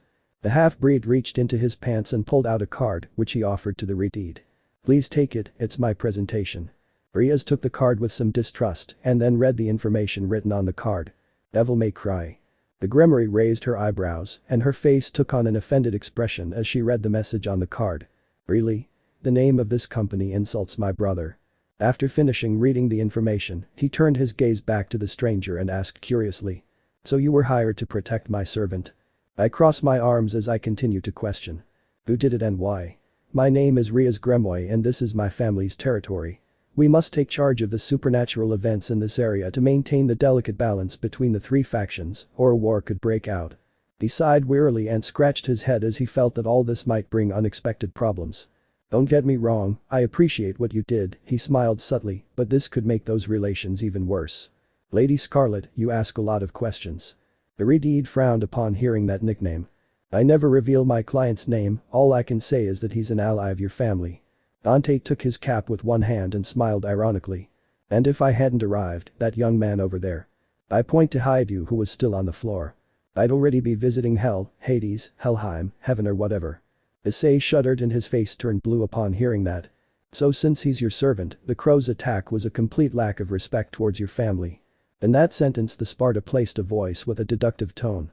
"And therefore, I highly doubt it will influence the relations between the factions in the city." Placing one of his hands on his chin, a thoughtful expression took over his face for a few moments. "I suppose the other faction you're talking about are the normal angels that God told me about and now the demons are looking to maintain the balance. And since when is Issei their servant? Was it because of the chess pieces?" The thoughtful expression soon turned into a confused face as he investigated everything he knew so far about the factions and these demons. "Lady, you can also hire me if you like, that's what my card is for." The half-breed's voice began to weaken and his vision suddenly blurred. "Arg." Dante let out a pained groan and then grabbed the hole in his abdomen with both hands. He hadn't realized he'd already lost a lot of blood through the wound. Damn, it's because of the spear that he still hasn't fully regenerated. The hole in his abdomen was already smaller, however, it had not healed in an instant because of the attack with the light element. The Gremory scratched her chin. "You're certainly right, I'll let it go for today, I doubt I'll hire you, but just in case I'll keep the card." She placed the ID card in one of her skirt pockets. "I hope you don't interfere with our duties or I'll have to take action, by the way." was that your sacred gear just now? After asking curiously, he realized that the mercenary was staggering and holding the wound in his abdomen tightly. That wound is serious for a human like you. If it's not healed with magic, you'll die. We could help you in gratitude for saving Issei. A bit of concern crept into the redeed's voice. Indeed, that was my sacred gear, phew. Dante sighed wearily and then shook his fingers. You don't need to cure me, I have my tricks, and you must also explain to that young man what's happening. Clutching his stomach hole tighter, the white-haired man flexed his legs and prepared to leave this place. And by the way. Before escaping, our hero paused dramatically. Tony Redgrave works for me, and before you ask where he is, he's gone on a job outside of Japan, but he sends his regards. The white-haired man smiled mischievously, and Riaz opened her eyes wide upon hearing that as she took the medallion under her clothes with one of her hands and looked in the direction of her neck. Lady Scarlet, arrivederci. With that, the Sparta turned into a red blur using his godly speed and disappeared from the scene. Wait. You'll die. Riaz reached out to grab him, but it was too late. Then, after looking worriedly at the pool of blood he'd left on the park floor, she focused her gaze on Yudo. Kiba, could you see him? Follow him or that wound won't heal. The Redeed ordered her knight in a voice mixed with command and anguish because the fact that the stranger mentioned Tony made her instinctively worry about the health of this new ally. I barely managed to see it but I'll try. Nodding to his mistress's command, the blonde disappeared from the scene using his speed. How is a human so fast? The Grimoire asked herself as she fixed her gaze in the direction of the nearby buildings of the park where Yudo went in search of the man in red. The while passed and the blonde-haired man searched among the buildings for the trail of blood that our hero had initially left, however he couldn't find the half-breed who was watching him from the roof of a nearby building. Dante had torn a piece of his trench coat and plugged his wound with a piece of cloth, thereby preventing further blood from draining like a hose. Good speed kid, but you need a little more training. Our hero whispered and then grabbed his head as he began to laugh softly at her comment. Ahaha, I never thought I'd say that. He smiled wryly when his laughter finally ended. Well, after all I never expected that I would have to strive and train in this time to return to the level I had almost at the end of the Tegmi Nigru party, although I still have a long way to go before my true power returns.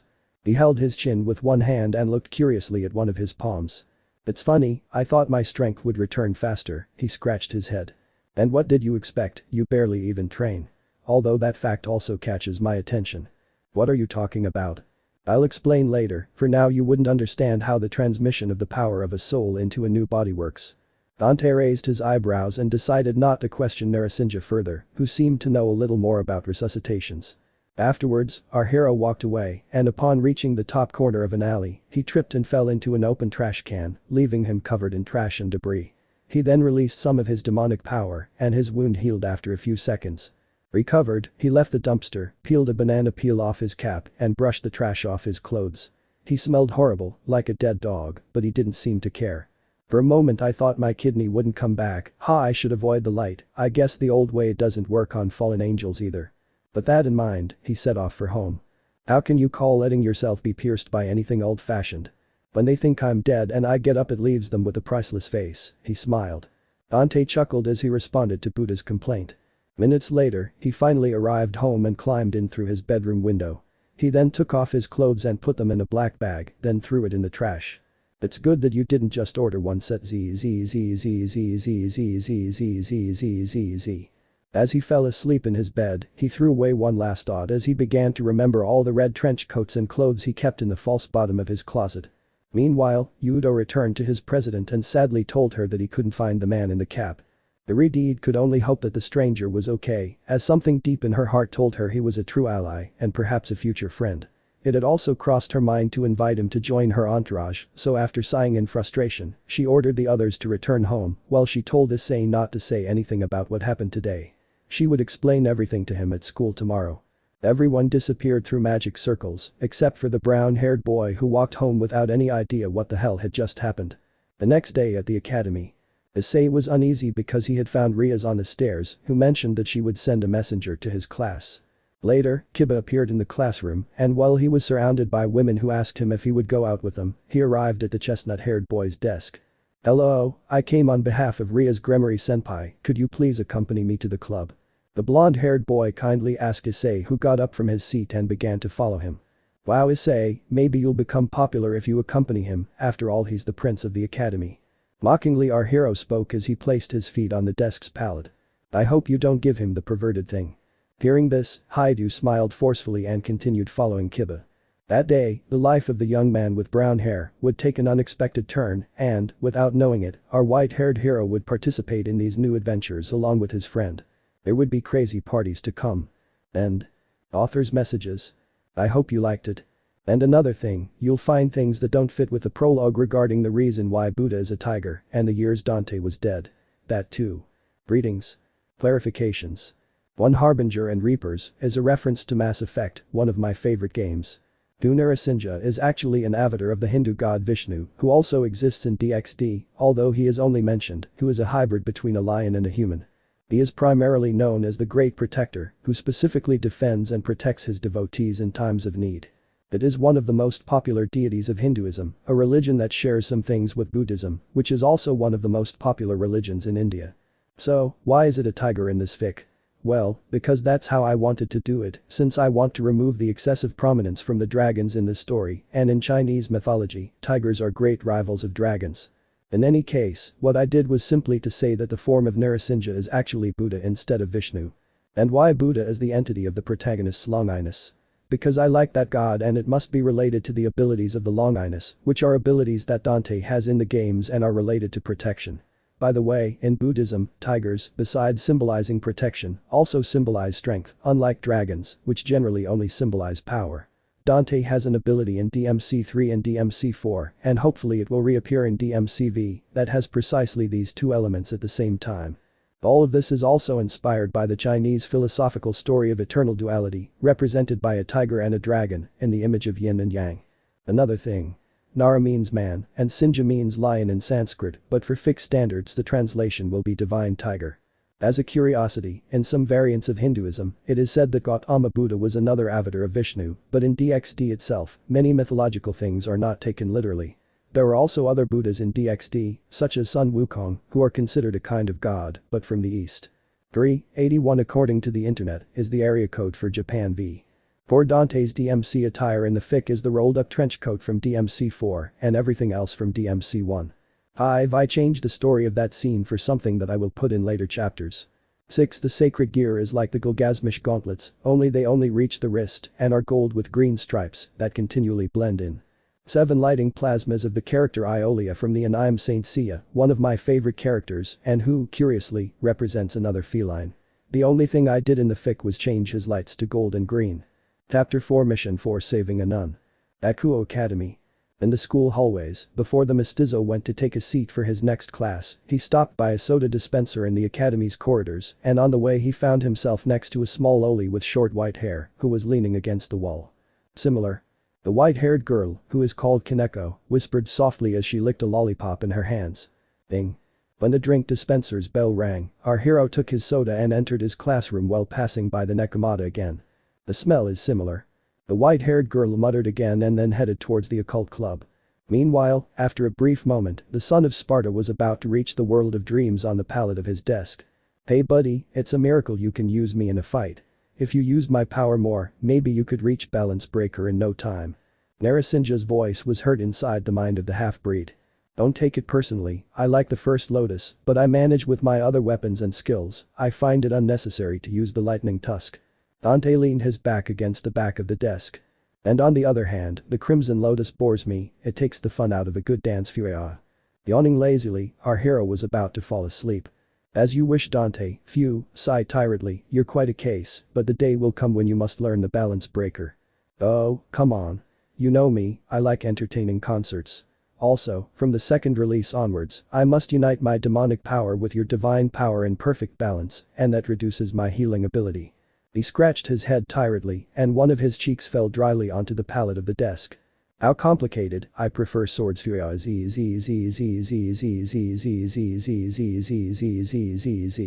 But that last yawn our hero fell deeply asleep. Sometimes I wonder what I'm doing here see. Speaking to himself in a slightly depressed tone, Buddha did not continue to insist to the Sparta. Being. A few hours later, the bell rang marking the end of the school day, and immediately afterward, the white-haired boy ran as fast as he could out of this institution to get home with the purpose of playing a video game or eating pizza. Today he didn't feel like running any errands. In the occult club. The Occult Research Club, OCC, was a peculiar room as it had a bathtub, several sofas, a desk, and candles that made it look somewhat Gothic, Victorian style. At this moment Riaz and her entourage were gathered and Issei had just joined them. Haidu had already been told that he was a reincarnated demon and was now part of the Redeed's nobility. He had also been told the reasons behind the fallen angel's attack.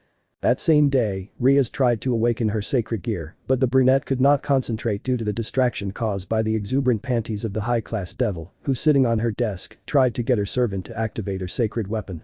Haidu was then given some magical flyers to distribute as homework, and finally, before ending this loan from the club, the quietest member of the group suddenly spoke up. Similar.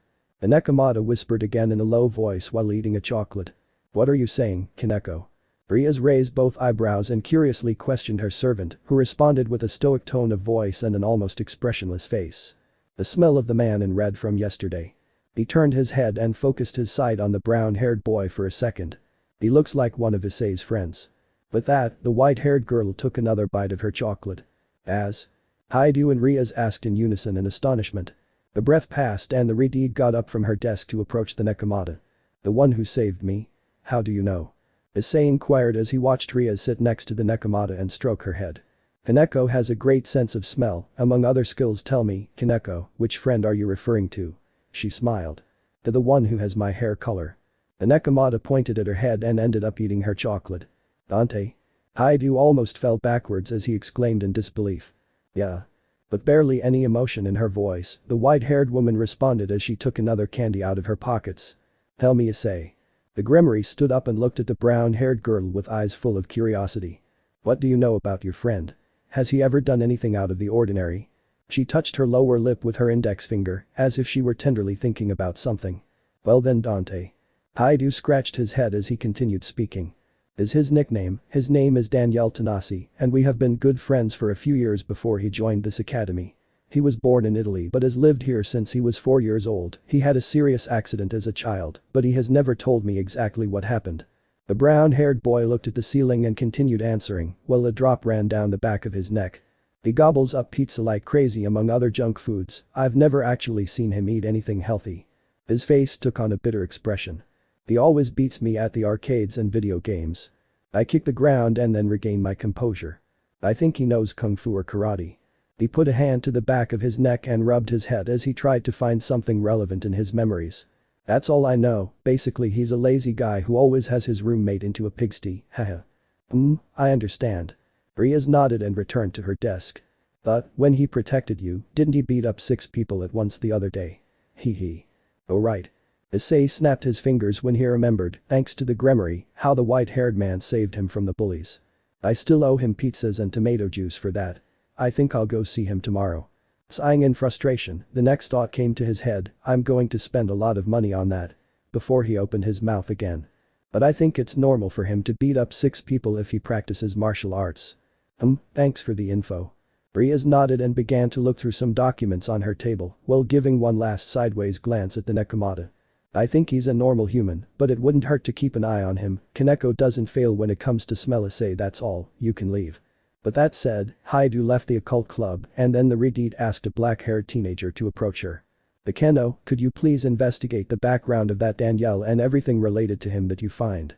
Riaz, do you really think Daniel has something to do with the stranger from yesterday and with Tony Redgrave? We have never felt the presence of a sacred gear bearer from young Daniel." The Himejima questioned with curiosity, having a refreshing expression on her face. "Maybe he's trained enough to hide the presence of his sacred gear, I don't know, I just want to make sure." Riaz looked out the window as her face became meditative. "Man in red, who are you?" She took the DMC card out of one of her pockets and looked at it for a moment. "Understood, Riaz, as soon as I have the information, I'll bring it to you." Already sitting on a sofa, the Himejima crossed her legs and her characteristic smile appeared on her lips. That same day, at night. Later that night, Haidu went to deliver the magical flyers he'd been given at the CIO. The flyers were meant to allow the person in their possession to summon a demon from the Grimoire group in order to make contracts. Once Issei completed his mission, he returned to the CIO, where he found his president covered only by bath towels, which immediately caused his nose to bleed upon seeing the scene. "But you, and that pretty medallion?" While wiping his nosebleed, Haidu inquired upon seeing the red gem on the neck of the high-class devil, who was still only covered by bath towels. It's a payment I have to make. Ria smiled sweetly as she dressed using magic. The brown-haired man tilted his head in confusion because he didn't understand his president's response. Later, the CIO members asked Haidu to fulfill a contract with Kaneko, so they tried to transport him through a magic circle, however, it was useless since Issei apparently was not able to transport himself by this means, so he had to go to the summoner's place using his bicycle.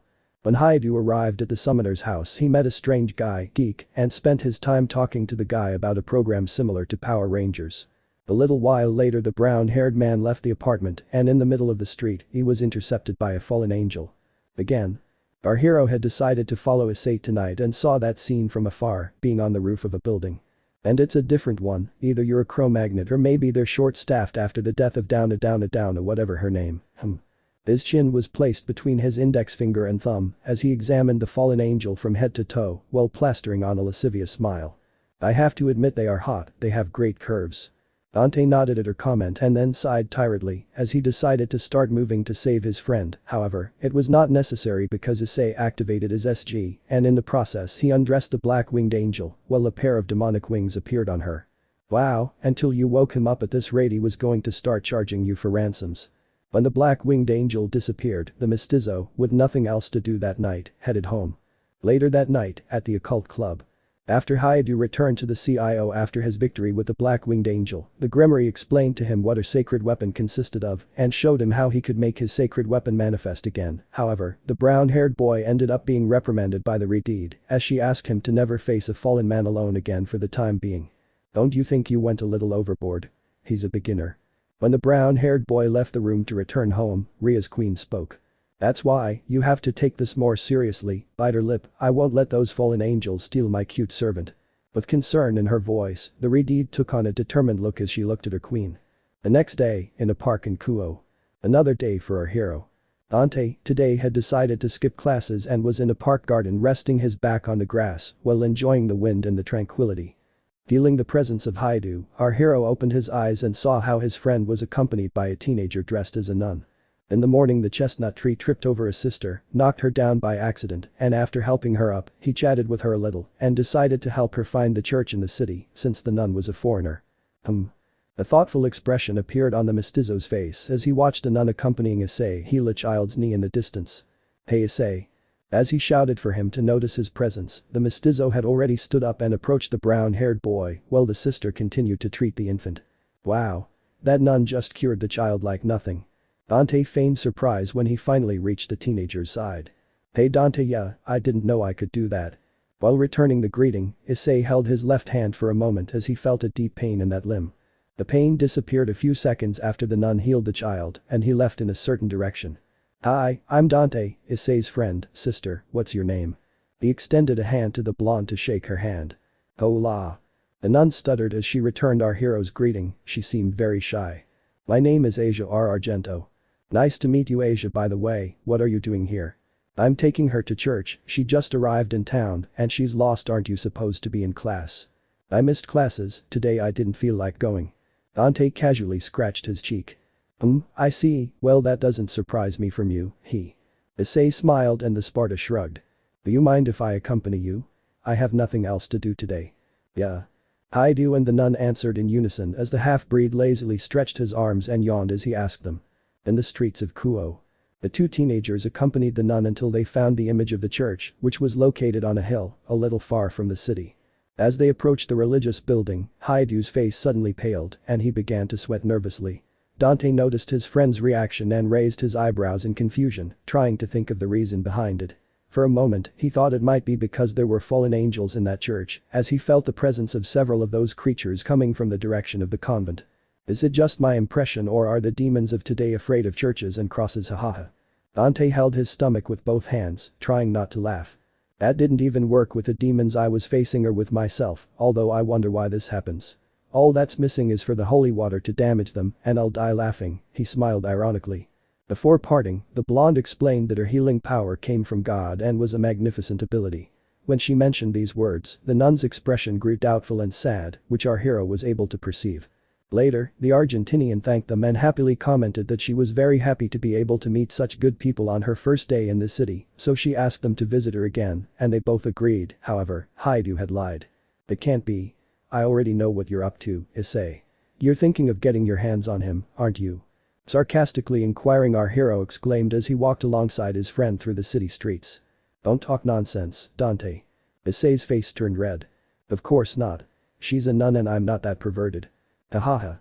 My friend, I have the impression that one day you will be an Iro-senin, so I don't believe your words. Shut up. Issei exclaimed angrily, but an uncomfortable drop slid down his temple, as if he partly knew that the white-haired man was right. And what are you doing tonight? I have a new game, don't you want to spend some time at the house? Sounds great, but I'll be busy. But that said, the brunette scratched his head nervously while thinking. But you told me that today she would show me how to kill a stray demon. You've been very busy at night lately. Speaking in a shrewd voice while raising an eyebrow, the mestizo looked suspiciously at his friend who sweated nervously at this. Then it will be another time, anyway, now that I remember, I have some business to attend to with an annoying cousin tonight. See you tomorrow. Arriving at a section of streets shaped like a Y, the two friends said goodbye and set off for their destinations. That same day, in the afternoon at the occult club, CIO. Upon returning to the CIO, Haidu was scolded by the president when he told them he had spent the day next to a church member. Then the Gremory explained to him that he couldn't be friends with a nun and that he should never go near a convent again because they might exorcise him. That same day, at night in the streets of Kuo. Our demon hunter roamed the streets of the city with the goal of visiting his cousin. He was wearing his trench coat and red clothes along with his cap and glasses. He had been given the mission to take care of a wandering demon by a man with black hair and golden tips who paid him in advance for the job.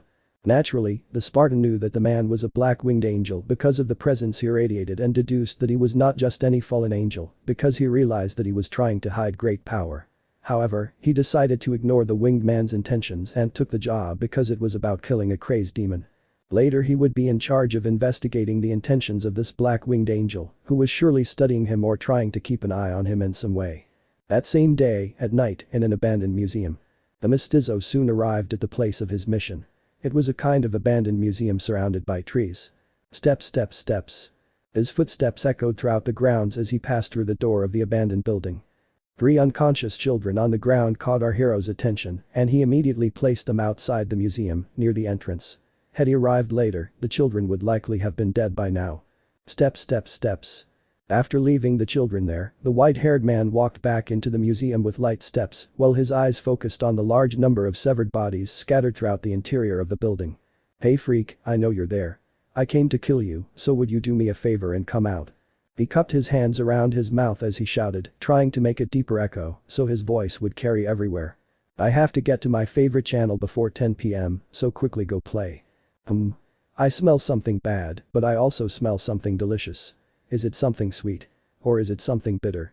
The female voice that sounded like a supernatural choir responded to the mestizo, and at the same time, from the darkness at the back of the building, a creature with feminine characteristics emerged.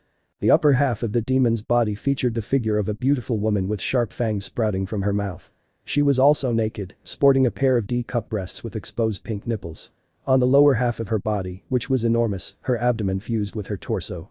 It also had another pair of giant arms on the lower part of its abdomen, along with one snake-like tail, 6 legs and a kind of giant vagina with teeth. Yes, teeth. The full size of the demon was approximately 5 to 8 meters tall. Oh my. You know, I've faced some weird things in my life, and damn, they've been weird, but you hit the jackpot. Dante smiled bitterly and a bit of disgust appeared on his face. I guess I'll have to take your virginity with my sword. An electric current ran down the mestizo's spine when he said that last thing. Oh okay, that comment didn't come out very well. The comical drop trickled down the back of his neck. Insolent. I'll cover you in blood as red as your trench coat. Hahaha. Laughing like crazy, the renegade demon licked her lips as she kneaded her strange breasts with her own hands. I'm going to throw away this afternoon's food after this fight, goog. Hearing the demon, our hero pretended to feel nauseous. For the first time I feel disgusted hunting demons, and that's even though I've eaten pizzas that have been spoiled for several days. With that, I summon rebellion and while holding it with one hand, I point the tip of the sword at the creature. Well, enough talking, let's start dancing. Dante smiled confidently and also summoned his trusty pistols and then headed towards the hexwheel and strange demon. Acid, acid, acid, acid, swoosh. Whoosh. The demoness created a magic circle around her nipples, and from these, a jet of liquid came out directed towards the Sparta, who nimbly dodged the substance, which had acidic properties since when it touched the walls, chairs and other furniture inside the museum, it began to corrode them. Every time he dodged a substance, thanks to his superhuman speed, the wind blew around him, leaving a whistling sound that resonated throughout the room.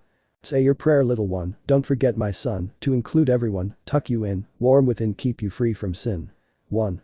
After dodging the beast's attacks for a few more seconds, our hero at one point began to sing, while moving nimbly in a zigzag towards the demoness and at the same time ducking and raising his head, as if he were a rock or metal fan at a concert. Till the Sandman he comes, sleep with one eye open, gripping your pillow tight. Dante continued singing loudly, while the demon continued to throw her strange acidic substance at him. Exit light, enter night. Take my hand. What are you doing? The renegade she-devil exclaimed in confusion when, after failing to land any acid shots, the half-breed began to sing louder. I'm obviously setting the mood for this dance, don't interrupt me. With a voice full of arrogance, the mestizo demanded. Erg. The stray demon's mouth warped, grew, and teeth appeared as she let out a roar filled with rage. Poom. Poom. Poom. The sounds of the walls and floor of the building being hit echoed throughout the place due to the punches and kicks that the she-devil tried to throw at our hero, who, blinded by his fury, began to use this resource to kill the hunter. However, the Sparta continued to dodge her very easily. The creature then opened the protuberance on its abdomen that looked like a female hexual organ with teeth and tried to grab him, however. We're off to Never Never Land. When the white-haired man screamed at the top of his lungs, he turned into a red blur and appeared in less than a blink of an eye above the human head of the street demon, his boots right on top of her hair. She couldn't even follow him with her eyes. No way is that vagina with teeth going to eat me, it would be worse and more disgusting than when Leviathan ate me. So it's time to show you how to kill with style. Hearing his mockery, the creature tried to grab him with one of its giant hands, but when it thought it had captured the half-breed. Swoosh.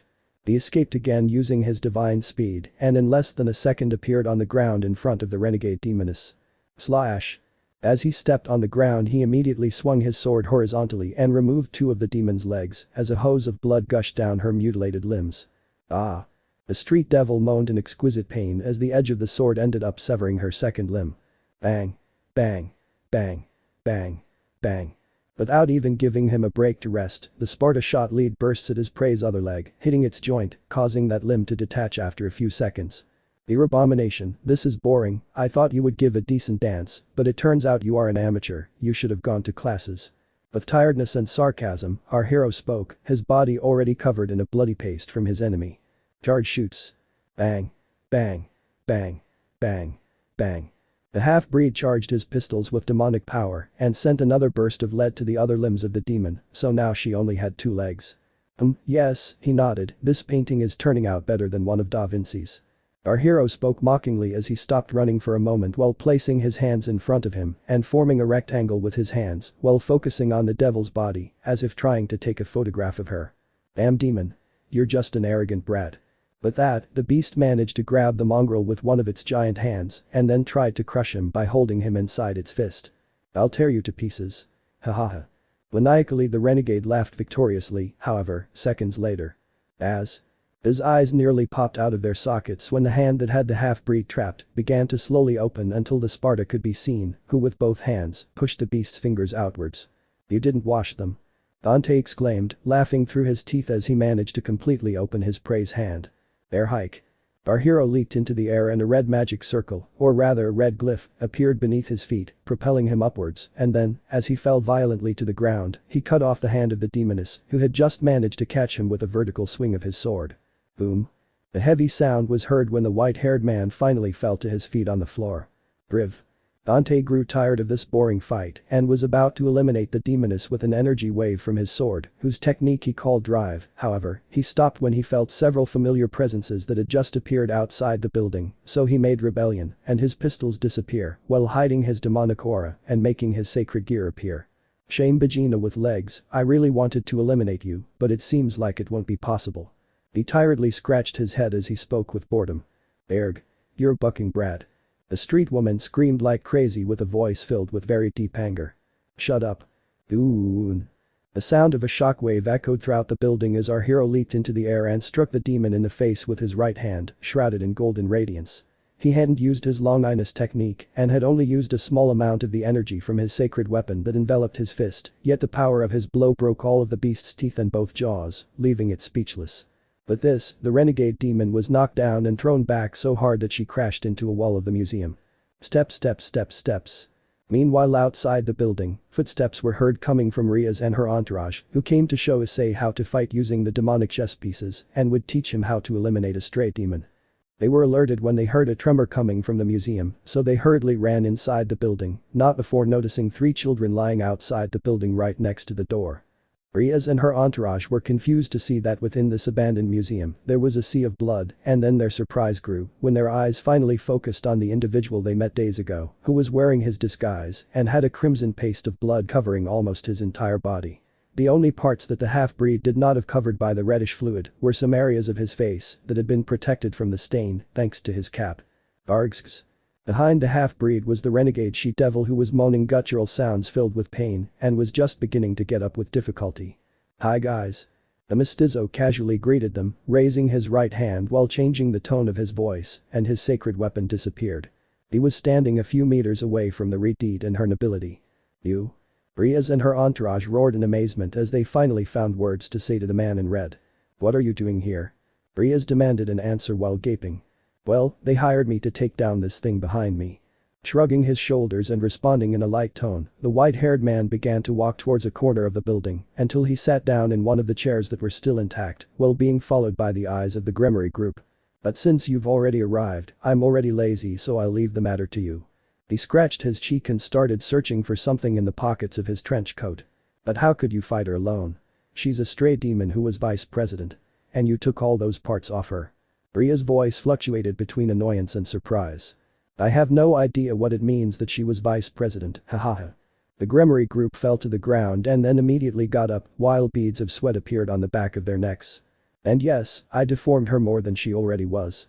That said, when he finally found something in the pockets of his trench coat, he took out a magazine that said, "Guide to Finish Shin Megami Tensei Nocturne," so he began to read it and ignore them. "And now, what are you doing?" The redhead inquired with confusion when she saw that he started reading at a time like this. "Well, I'm reading the strategy to kill Lucifer from the RPG, Shin Megami Tensei Nocturne, I can't get past it." Frustration could be heard in his voice as he flipped through the magazine. "I mean, my comrade the demi-fiend does what he can, but even so, I just can't beat him." "What is Shin Mega? What did you say? What is that?" The vein began to throb on the Grimoire's forehead. "It's a very good video game." Issei exclaimed excitedly, and upon hearing it another drop appeared on the necks of Riaz and the rest of her peerage. "Are you a child? I told you it was my territory and..." "Maybe he's a kid or just bored." Dante shrugged again and smirked as he interrupted the redhead. "Yes, I know it's your territory." After speaking boredom, he focused his gaze back on the guide. "That's why I didn't kill her when I felt your presence and Lady Scarlet before you say anything else. If I hadn't arrived, those children outside would already be dead." For a moment I look away from my guide and look at the group, putting on a slightly serious expression. "So my intervention here, I doubt it will be an offense." He looked back at his magazine and continued reading it. The Grimoire group was speechless upon hearing this, and the redhead calmed down a few seconds later. I understand, and by the way, how are you still alive and why are you still here?" "I told you I have my tricks, and I'm still here because I want to see them fight. It's not every day I witness this, I don't even know what they're going to do." Dante glanced at his guide again as he responded to the redhead and continued. "And I'll answer a few more questions after you defeat the Vagina with legs that already stood up, you shouldn't get distracted." After finishing his satirical sentence, he pointed with his index finger at the street demon while continuing to read his magazine. Phew. Riaz sighed bitterly and decided to ignore the man in red for the time being, so she proceeded to teach her new servant how to eliminate a stray demon and show him how to use the evil pieces. Argosax. Groaning gutturally, the renegade devil charged forward and started a fight with the Grimoire group with the intention of reaching the half-breed, whom she looked at with eyes full of bloodlust. Boom. Slash. Crash. Boom. Slash. Crash. The Grimoire group's battle was going well, with blows, cuts, and magical attacks constantly echoing as they fought the stray demon. Incidentally, our hero, unbeknownst to them, was watching them out of the corner of his eye while smiling playfully. "Bachao!" The redhead's entourage cried out in anguish in unison when at one point in the fight, one of the rogue demon's arms almost took the Grimoire by surprise, however. Flash. The half-blood turned into a red blur using his divine speed and took Riaz in his arms in a bridal manner before the rogue demoness's hand caught her. "GG, thank you."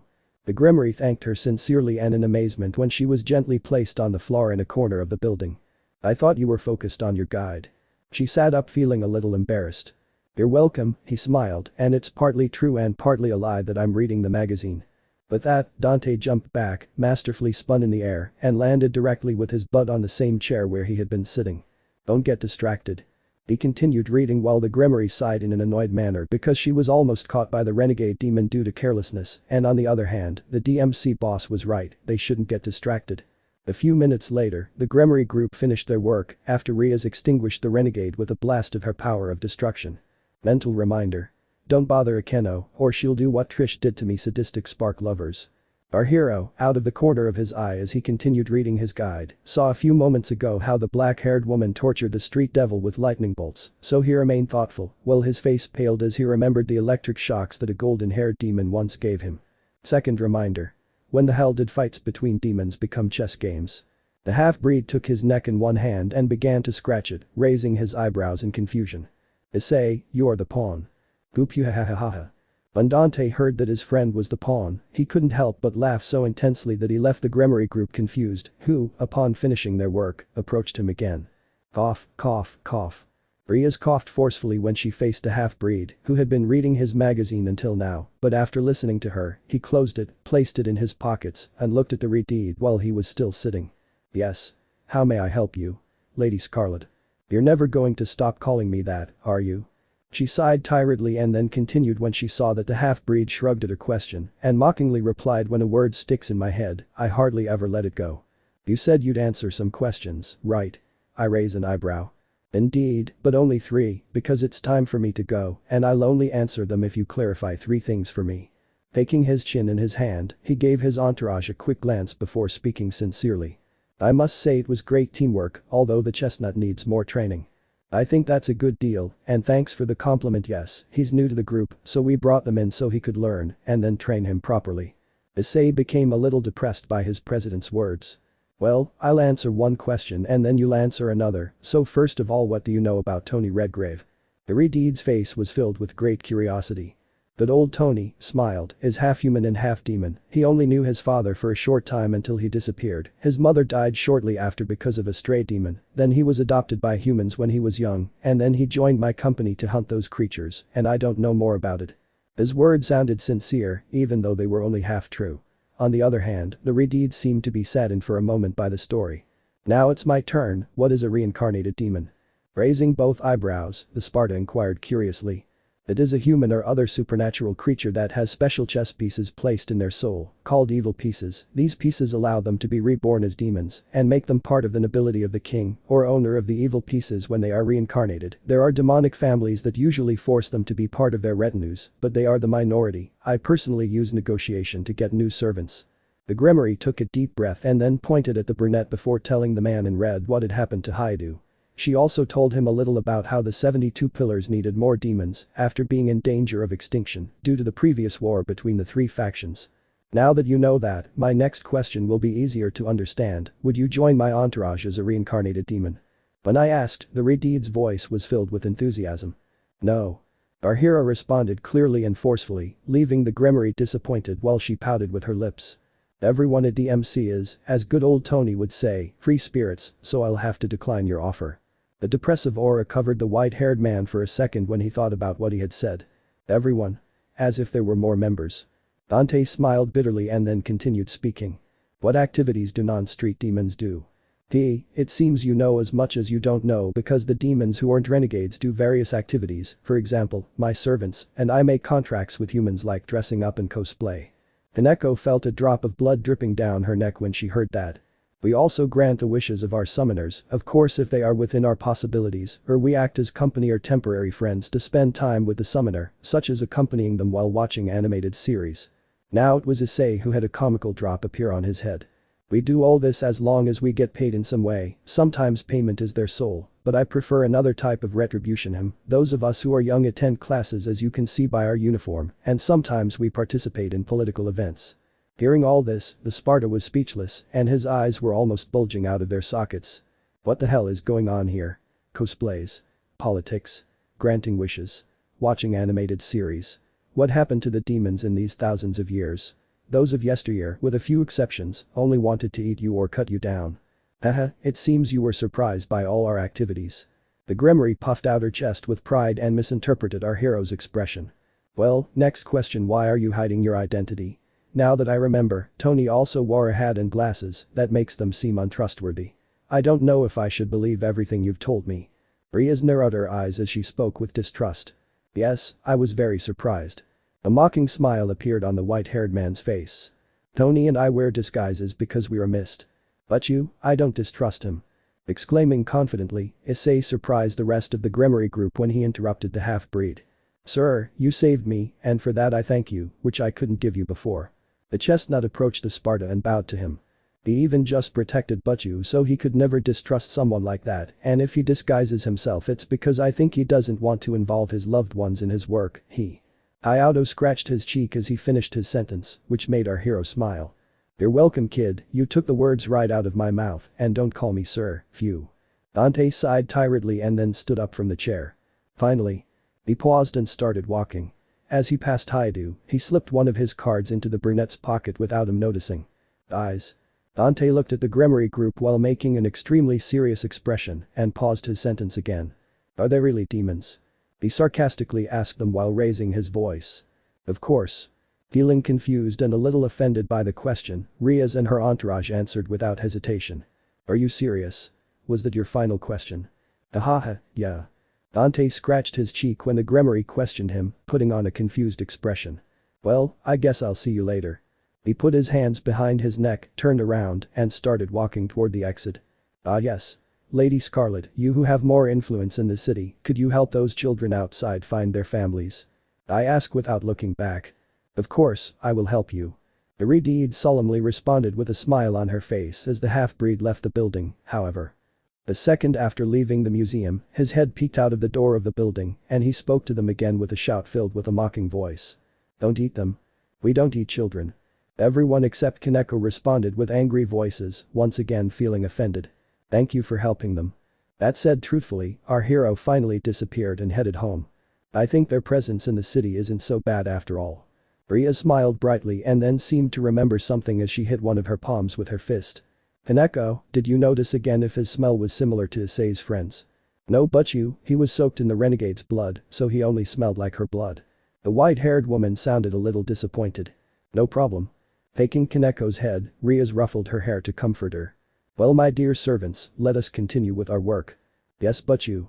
Too. His entourage exclaimed with enthusiasm and later took charge of the children, whom they would help find the whereabouts of their families. Later that night, at a demon summoner's house.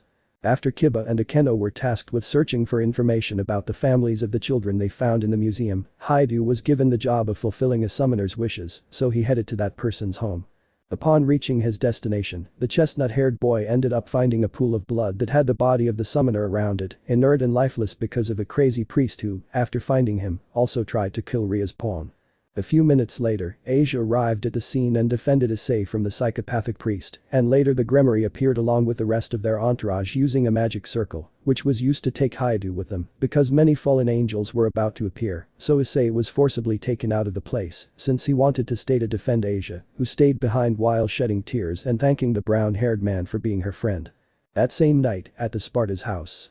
The white-haired man was lying in his bed while looking at a medium-large-sized locket, which was open. He used to wear this locket under his clothes for quite some time, having bought it when he was 13, after taking a few drawing classes. Drawing class was the only one he paid attention to, as all his effort had an important purpose for our hero. In this little box were kept a photo and 2 drawings. In the photo appeared his new family full of happy faces next to Dante, who seemed slightly smiling as they embraced on what appeared to be a beach. In the first drawing that lay in the reliquary, a nearly exact replica of the image of his original mother, Eva, was drawn in full color. In this drawing, she had a smiling face while she caressed the white hair of 2 twin children, Virgil and Dante, when they were small. And at this moment, his gaze was focused only on those previously mentioned portraits, so the third drawing inside the casket, which he painted shortly before his 15th birthday, was not visible. Hey mom, I have an adoptive family. I appreciate them, and I even try to avoid involving them in my work by wearing that ridiculous cap and glasses to prevent my identity from being discovered. The white-haired man smiled nostalgically as he looked at the portrait of Eva and Virgil. I've managed to grow fond of them, something I never thought would happen again with something called family, but… He paused, his eyebrows twitching in pain.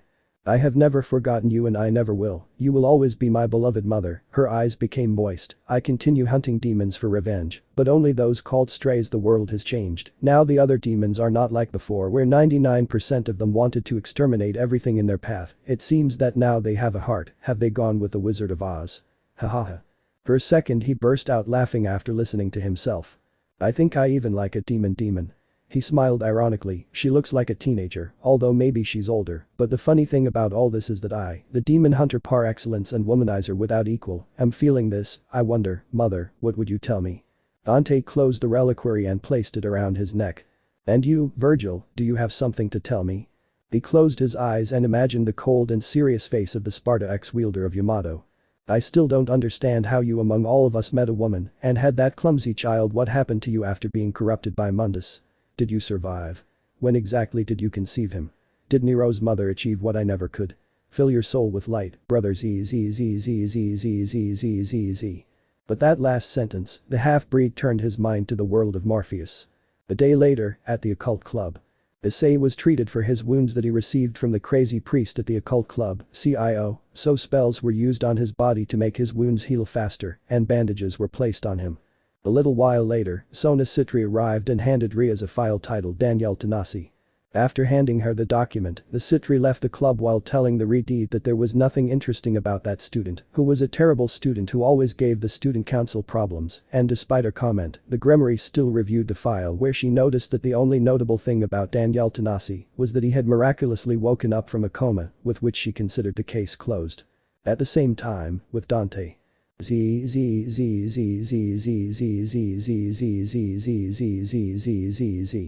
Meanwhile, our hero was sleeping in the math, physics, and history classrooms. He practically slept through almost every class. Once the bell rang marking the end of school hours, the white-haired boy went home feeling frustrated for having to continue attending the academy. However, a new curiosity arose in his mind when he thought about how much things have changed after receiving Ria's information yesterday. So he already saw the demons of the academy with different eyes, who were practically normal human beings when it came to their hearts and ambitions. Later that day, with Issei. After leaving the CIO, the brown-haired boy had a date with Asia, who healed his wounds. However, the beautiful day was interrupted by the fallen angel Calawerner, who suddenly appeared to take Asia away. The Argentinian cured Issei after receiving a spear of light from the fall, who after that did not wait any longer and took the blonde, while saying that her suffering would be taken away. 3. At night, at the occult club. On this same day, when the curtain of night fell, Haidu returned to the CIO where he was scolded by Riaz, who reminded him again that he should not get close to Asia and the fallen. The Grimoire also explained to him that being a pawn was not bad since he could be promoted, and that his sacred gear responded to the intensity of his feelings. Later the Redeed and her queen left through a magic circle, because they were planning something. When the club president and vice president disappeared, Haidu put his hands in his pants pockets as he headed out of the club. However, before he touched the exit door, he found something strange inside his uniform pockets. How did this get here? Did he put it on me? What he took out of one of his pants pockets was one of the DMC cards, and upon reading it, without thinking twice he dialed the ID number while Kiba and Kaneko watched him. Hello. Hello. This is the Devil May Cry offices, what a joke. Dante answered the phone, tears welling up in his eyes as he considered the state of his business, which consisted of only credit cards, his cell phone, and the poster in his room.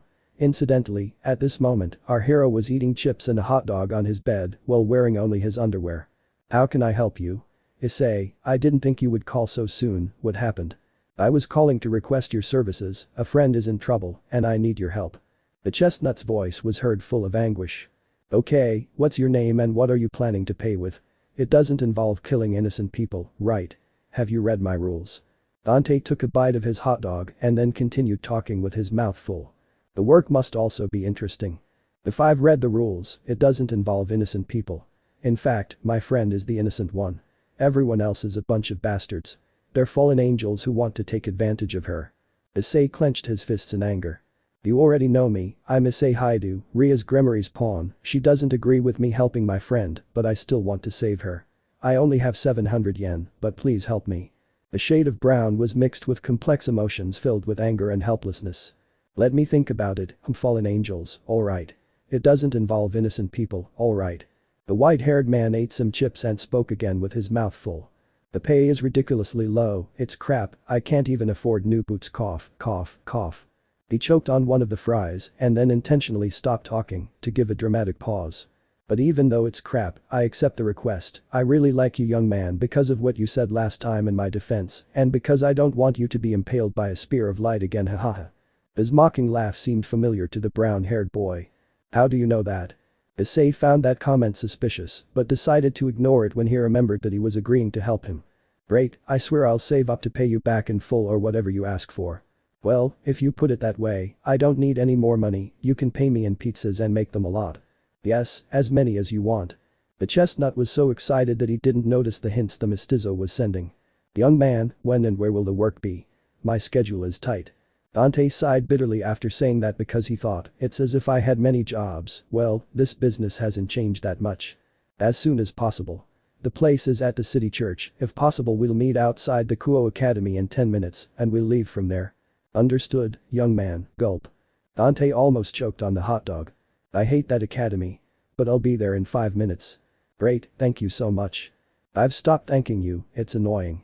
Then I'll see you in less time than a pig eats change and get out, perverted boy. With that, the Sparta hung up his cell phone, put on his battle suit along with his cap and glasses, and set off at full speed towards Kuo Academy. How do you know I'm a pervert? Are you investigating us all? His eyes nearly popped out of his head when he heard the DMC boss speak for the last time. Later, the brown-haired boy began to turn the knob on the door of the occult club, but not before taking one last look at Yudo and the Nekomata, who stopped him for a moment to tell him that they would accompany him, since the president indirectly told them that they could go since the church had become an enemy place. By the way, Issei-kun, who did you call? It sounded like he was going to help us. I found this card in my pocket and called him. Haidu showed Kiba the DMC card, which left him surprised. He said he would help us and that I shouldn't worry about payment for the moment, he smiled. Wow, that will be interesting. 5 minutes later, outside Kuo Academy. Outside the school, Kiba, Issei, and Kaneko were waiting for the white-haired boy, who didn't take long to appear in front of them. When our hero arrived, he greeted them informally and seconds later the Nekomata did not waste the opportunity and threw herself at him, pulling him while sniffing him. Hey calm down princess. Dante smiled in an amused way as he continued to be sniffed by the white-haired girl while they were still on the ground. What are you doing, Kaneko? Haidu and Kiba inquired at the same time. It's the same. She responded without looking back as she continued sniffing the entire body of the Sparta who was still lying on the ground. A few breaths later, the Nekomata stood up and approached Kiba and the brown-haired boy. The smell of the man in red is the same as your friend Danielle. Kaneko looked at Issei and spoke with an almost emotionless voice. Udo and the brunette were impressed and didn't know what to say to this as they focused their perplexed eyes on the man in red who was already standing again. Upon hearing the Nekomata, our hero thought he had made a mistake because he never expected there to be someone with such a developed sense of smell among Ria's entourage. To hell with it. Dante decided that since things had come to this point, his identity was no longer very relevant. It was going to happen at some point, little one, there's a reason I like your hair. Kaneko smiled slightly upon hearing this. A moment later the Sparta slowly took off his cap and glasses. Don't call me the man in red or Danielle, call me Dante. He smiled. At the revelation, Kiba and Issei were left speechless while Kaneko showed no expression. What the hell? Dante, was it always you? Of course, idiot. Why do you think I saved you? Nobody paid me for it. And you already owe me like 10 boxes of pizza. Dante gave Haidu a comical slap on the head, who had to rub his head. Now, I ask you three a favor. His voice became serious for a moment. Don't tell anyone else about this, not even your president, although she might find out soon. If you want, I'll explain everything later. I'm worried about my family. The three nodded to the Sparta's words because they couldn't refuse, he was going to help them and he was Issei's friend. Well, then perverted boy, it's time we went to rescue your future nun-girlfriend. As he put his cap and glasses back on, our hero spoke with a sarcasm that made the brunette blush and hit the mixed-race man on one of his shoulders. She's a nun. Don't buck with me. I'm not that perverted. Yes you are. Kaneko did not agree, so Issei lowered his head slightly after that comment. Hahaha. I like you more and more. The Sparta caressed Kaneko's head and ruffled her hair, causing the Nekomata to smile subtly. By the way, there's no point in hiding this anymore, if we go to a gala event full of sister kidnapping crows, I won't hold back, so I won't use my sacred gear. The white-haired man spoke as he walked towards the church with the other three, who did not understand how he was going to fight without his sacred weapon. Hey Kiba, don't the fallen like demons at all, right? Deductively, the mestizo inquired. That's right, they hate us. Strangely, Kiba did not respond calmly as was his custom, but a subtle sense of anger was tinged in his voice. A split second later, the half-breed expelled a bit of his demonic aura and summoned rebellion, which emerged from a small dimensional hole and was taken by one of the Sparta's hands, which he placed on his back. He then summoned Coyote a medium-sized shotgun, which he placed in a holster on his right waist. If before they were full of surprise, now Kiba and Issei were open-mouthed, while Kaneko was only slightly surprised. "You're a demon too. But how do you have a sacred gear? Were you reincarnated?" Udo's voice was still full of impact. "I wasn't reincarnated, I'm half demon. Save more questions for tomorrow," he smiled. When Kiba nodded, the Sparta felt a little relieved at no longer having to hide this part of himself. "By the way, Dante, what are these weapons?" The brown-haired boy inquired as he touched the hilt of rebellion with his finger, which emitted a crimson glow from his eye sockets at the moment of contact, which scared Issei. Kiba was also wondering what those strange weapons were and how the half-breed's aura felt different from any demon he had ever met. "Questions for tomorrow, I don't think there's time to talk." With that, Dante started running towards the church at the speed of a marathon runner so the others could keep up with him. "Dante-senpai is a mystery." That was the last comment heard before arriving at the church, which was made by a Nekomata who was smiling subtly. End. Chapter 5 Mission 5, Saving the Nun 2. In the forest near the church. While Dante, Kiba, Kaneko and Issei were heading towards Kuo Church to save Asia, a blonde fallen angel dressed as a gothic Lolita was in the vicinity of the convent. This foal was watching the church from afar while sitting on a tree. A moment later, the blonde was alerted when Akeno and the Gremory appeared around her using a magic circle. Riaz informed her that the other members of her peerage were already heading to church, so this was all just a distraction. And who does this presence belong to? It seems to be with my servants. I must quickly end this fall. After an exchange of words between the three, the Redeed began to feel a different demonic aura that was accompanying Hayadu and the rest. In the church. Outside the convent where the golden-haired nun was kidnapped, Dante and the other members of the Gremory group who were with him were hidden behind some trees. "Looks like there are a lot of them in there." "Really? It's good that you came," he. Laughing nervously, Hayadu felt relieved to feel accompanied. "You are my comrade, besides I hate priests and fallen angels." Kiba twitched his eyebrows and took on an angry expression for a second, which didn't match his usual attitude. "Kids, I don't know what you're talking about, they've probably already detected us." While listening to the brunette and the blonde, our hero felt a drop appear on his neck when he thought about how ridiculous it was to be hiding behind the bushes. Phew. The loud bang was heard as the Nekomata did what the Sparta was about to do. She had already approached the convent door and kicked it hard, causing the gate to open with excessive force. "Girl, you stole my dramatic entrance." The half-breed complained in a voice full of frustration as he walked alongside Hayadu and Kiba to stand next to Kaneko. "But thanks to that now I feel much better." The white-haired girl smiled subtly when our hero ruffled her hair again for a moment. Seconds later everyone entered the premises and bang, bang, bang, bang, bang. In a jiffy Dante took out his shotgun and started shooting at the ceiling many times like crazy, while his companions just limited themselves to watching this scene with confused faces. Pros and lunatic priests. It's rude not to invite anyone to a gala event and even worse, to stay hidden when the dance starts. Bang, bang, bang, bang, bang. Our hero's voice echoed throughout the place as he continued shooting at the ceiling. "Hey, hey, hey. That's too loud for a meeting." Several breaths passed and a man dressed as an exorcist known to Ria's servants appeared while clapping and speaking with a voice filled with madness that even surpassed the half-breed. "And who is this?" Dante stopped shooting, pointed his shotgun at the exorcist, and looked out of the corner of his eye at Issei, who had a face full of fury since this priest appeared. "From your expression, it seems you know him. He's one of the ones who kidnapped Asia. He's completely crazy. His name is Freed, be careful." "Yes, I already know that, just by listening to his voice, I can tell he's lost his mind." The half-breed casually nodded to Hayadu's words, who clenched his fists the moment he pronounced the priest's name. "You. The one with the cap, who are you?" "Another bucking demon." The priest gave the Sparta a quick glance and then focused his sight on the chestnut. "I never thought there would be a demon who escaped from me alive, after all, I am too strong." At the end of his prayer, the exorcist took out a sword made of light that he held in one of his hands, while in the other he took a pistol from his waist, and after a few seconds he began to lick its barrel like a madman. "Where is Isaiah?" "Ah. Esa manja de mierda amante de demonios esta a 2 metros pasando por el salón de actos. Cerca de las escaleras." As Freed answered Hayadu's angry question, he pointed with his head to the location of the assembly hall, which was on the floor inside the sanctuary behind his back. "Boom." Bored of listening to the priest and already with the information he needed, in the blink of an eye the half-breed used his superhuman speed and kicked Fried in the face with both feet, sending him flying backwards, ending up behind the sanctuary. Boom. A moment later, our hero fell heavily onto the exorcist's abdomen after having jumped. "Hey old man, you said you were strong, Dante smirked as he aimed his shotgun at Fried as he lay on top of his body. Fried looked at him with eyes full of hatred, whose eyelids were swollen due to a bruise caused by the blow, while he also pointed his gun at him.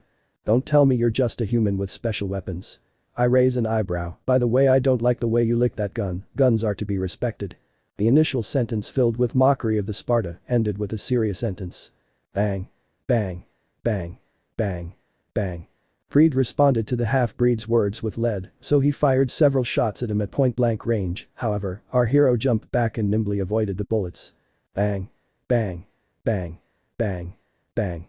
En poco tiempo el sacerdote capaz se reincorporó, salto sobre el sagrario y volvió a disparar otra ráfaga de plomo al mestizo, quien en esta ocasión no esquivó las balas puesto que utilizó a rebelión para cortarlas a la mitad, por lo que fueron desviadas hacia su derecha y izquierda cuando fueron convertidas en 12 pedazos. Oh. Issei, Kiba and even Kaneko opened their eyes wide when they saw such a scene, since they had never seen anything like that in their lives. You disgusting demon, how did you do that? And that kick hurt. Estando on arriba del sagrario, Fried inquirió con la cura en lo que sacaba su lengua y volvía a lamer su pistola insanamente. Slash. Whoosh. Clang. Bang. The fight continued after Fried jumped from the sanctuary and swung his lightsaber several times at the half-breed while trying to fill his body with lead with his other hand, using his pistol at the same time. Slash. Whoosh. Clang. Bang. Whoosh. Dante responded by clashing his own sword against the priest repeatedly while dodging the shots. Phew. Before long, the Sparta sighed wearily and his face was filled with boredom, so without warning he released rebellion for a moment and… crash. Hit Fried's face again with such force that he was sent crashing against a wall of the convent, whose walls cracked. Clang. Crash. A breath later, our hero threw rebellion like a javelin at the priest, who thought he was going to be impaled. However, the demonic sword only pierced Fried's upper clothes, leaving rebellion embedded in the concrete, and thus the exorcist hanging from the wall like freshly washed clothes. "You're not doing it wrong, old man." In a split second, the white-haired man appeared in front of Fried and pointed the barrel of his shotgun at the priest's forehead, which was inches from the barrel. "But you're still centuries away from even giving me a good dance, you couldn't even make me shake my butt," he smirked. Oh. Kaneko, Issei and Kiba were still surprised at the ease with which the white-haired man defeated the exorcist, so they didn't even bother to help him. DSK. Fried sweated nervously and clicked his tongue in disgust as he heard the half-breed and saw the shotgun barrel inches from his head. Incidentally, his face was swelling from the bruises beginning to appear from the blows he'd received, and little by little, blood began to flow from his lips. Boom. After our hero humiliated the priest, he grabbed the hilt of his sword, freed it from the wall, and at the same time, kicked Fried's chest with such force that he broke a few of his ribs while sending him flying miserably until… crash. The exorcist ended up crashing into a pillar of the building. Later the Sparta placed his sword on his back and Coyote on his waist, turned around and began to walk towards his comrades while turning his back on the psychopath. Clang. The sound of two swords clashing reverberated throughout the room as Kiba used a dark sword, which he seemingly created out of nowhere, to stop a slash from Fried's sword that was aimed at the half-breed's back. It's worth noting that the blonde sword seemed to be consuming the light from Fried's weapon. "You were careless." Boom. "Why did you turn your back on him?" Issei used his promotion to tower and hit Fried's face hard, sending him flying back again. What had happened was that the exorcist had stood up as quickly as he could and while filled with deep rage, he had charged towards the half-breed with the intention of piercing our hero's back with his sword, so Yudo and Haidu intercepted him. "Don't let me down, I knew they'd arrest you, I was already bored." In a light tone, the white-haired man answered them as he sat on a church bench where Kaneko was sitting, who was just watching the fight while eating a popsicle. "Finish him off." Dante gave Issei and Kiba a thumbs up, who smiled at the gesture. "May I be murdered by a demon." Before Ria's knight and pawn rushed to eliminate the exorcist, he managed to slowly stand up and spoke in a strange way, as if he was biting his tongue while looking at all the demons that faced him. Es unha cosa que nunca había deja pasar. The reason behind his strange voice was because his face was completely swollen, as if he were having an extreme allergic reaction, because after all the blows he had received, his eyelids were already clouding his vision, the blood from his mouth was filling his throat, and his tongue was inflated like a balloon. And little by little, goodbye. Shine. But that said, the psychopathic priest threw a kind of white crystal to the ground at his feet that generated a blinding white glow, which he apparently used to escape, since after the luminescence faded, Freed had somehow disappeared. Body deception fueste typo. Dante wearily placed his face on the back of his hand that rested his elbow on the edge of the church pew. Anyway, let's hurry up. After listening to Kiba, the Nakamata advanced towards the shrine and kicked it, thus revealing that below the shrine were some stairs that led to a lower room of the convent. Steps. Once they saw the stairs, the four of them went down them. In the forest near the church. Meanwhile, Rias and Akeno were facing off against two fallen angels in the forest near the church. One was Middled, the fallen angel with a gothic Lolita appearance, and the other was a black-winged angel with a stocky build and a generic appearance. En el salón de actos de la iglesia. The convent's assembly hall was spacious and housed a large number of priests covered in black trench coats, wearing hats of the same color and hoods that covered their faces. In the background were Rainer and Calwerner, each next to a huge cross where Asia Argento was chained while wearing only her underwear. Before reaching the cross there were some stairs, which were protected by the priests. "Welcome all demons, am I a little late?" Calwerner spoke with a smile full of superiority when he saw the new guests who arrived at this meeting, and on the other hand, Rainer remained silent while a confused expression was printed on her face. 2 breaths after Dante and the rest stepped into the auditorium, Rainer focused her sight on the man in the red trench coat, whom she immediately recognized, causing her to begin to sweat nervously. "Asia? Issei-san?" The Argentinian woman responded to Haidu's anguished cry with a very weak voice. Later Issei made his gauntlet appear and tried to run towards Asia, but Dante threw him to the side by pushing him because. Boom. The spear of light that Calwerner had thrown had headed towards the floor near them, so Ria's 3 servants were sent flying backwards by the shock wave. However, the Sparta was not affected by this. "Rainer, what are you waiting for? Attack them." Calwerner ordered his partner vehemently. I want to be accepted, but not like this. I have no problem with killing demons, but she."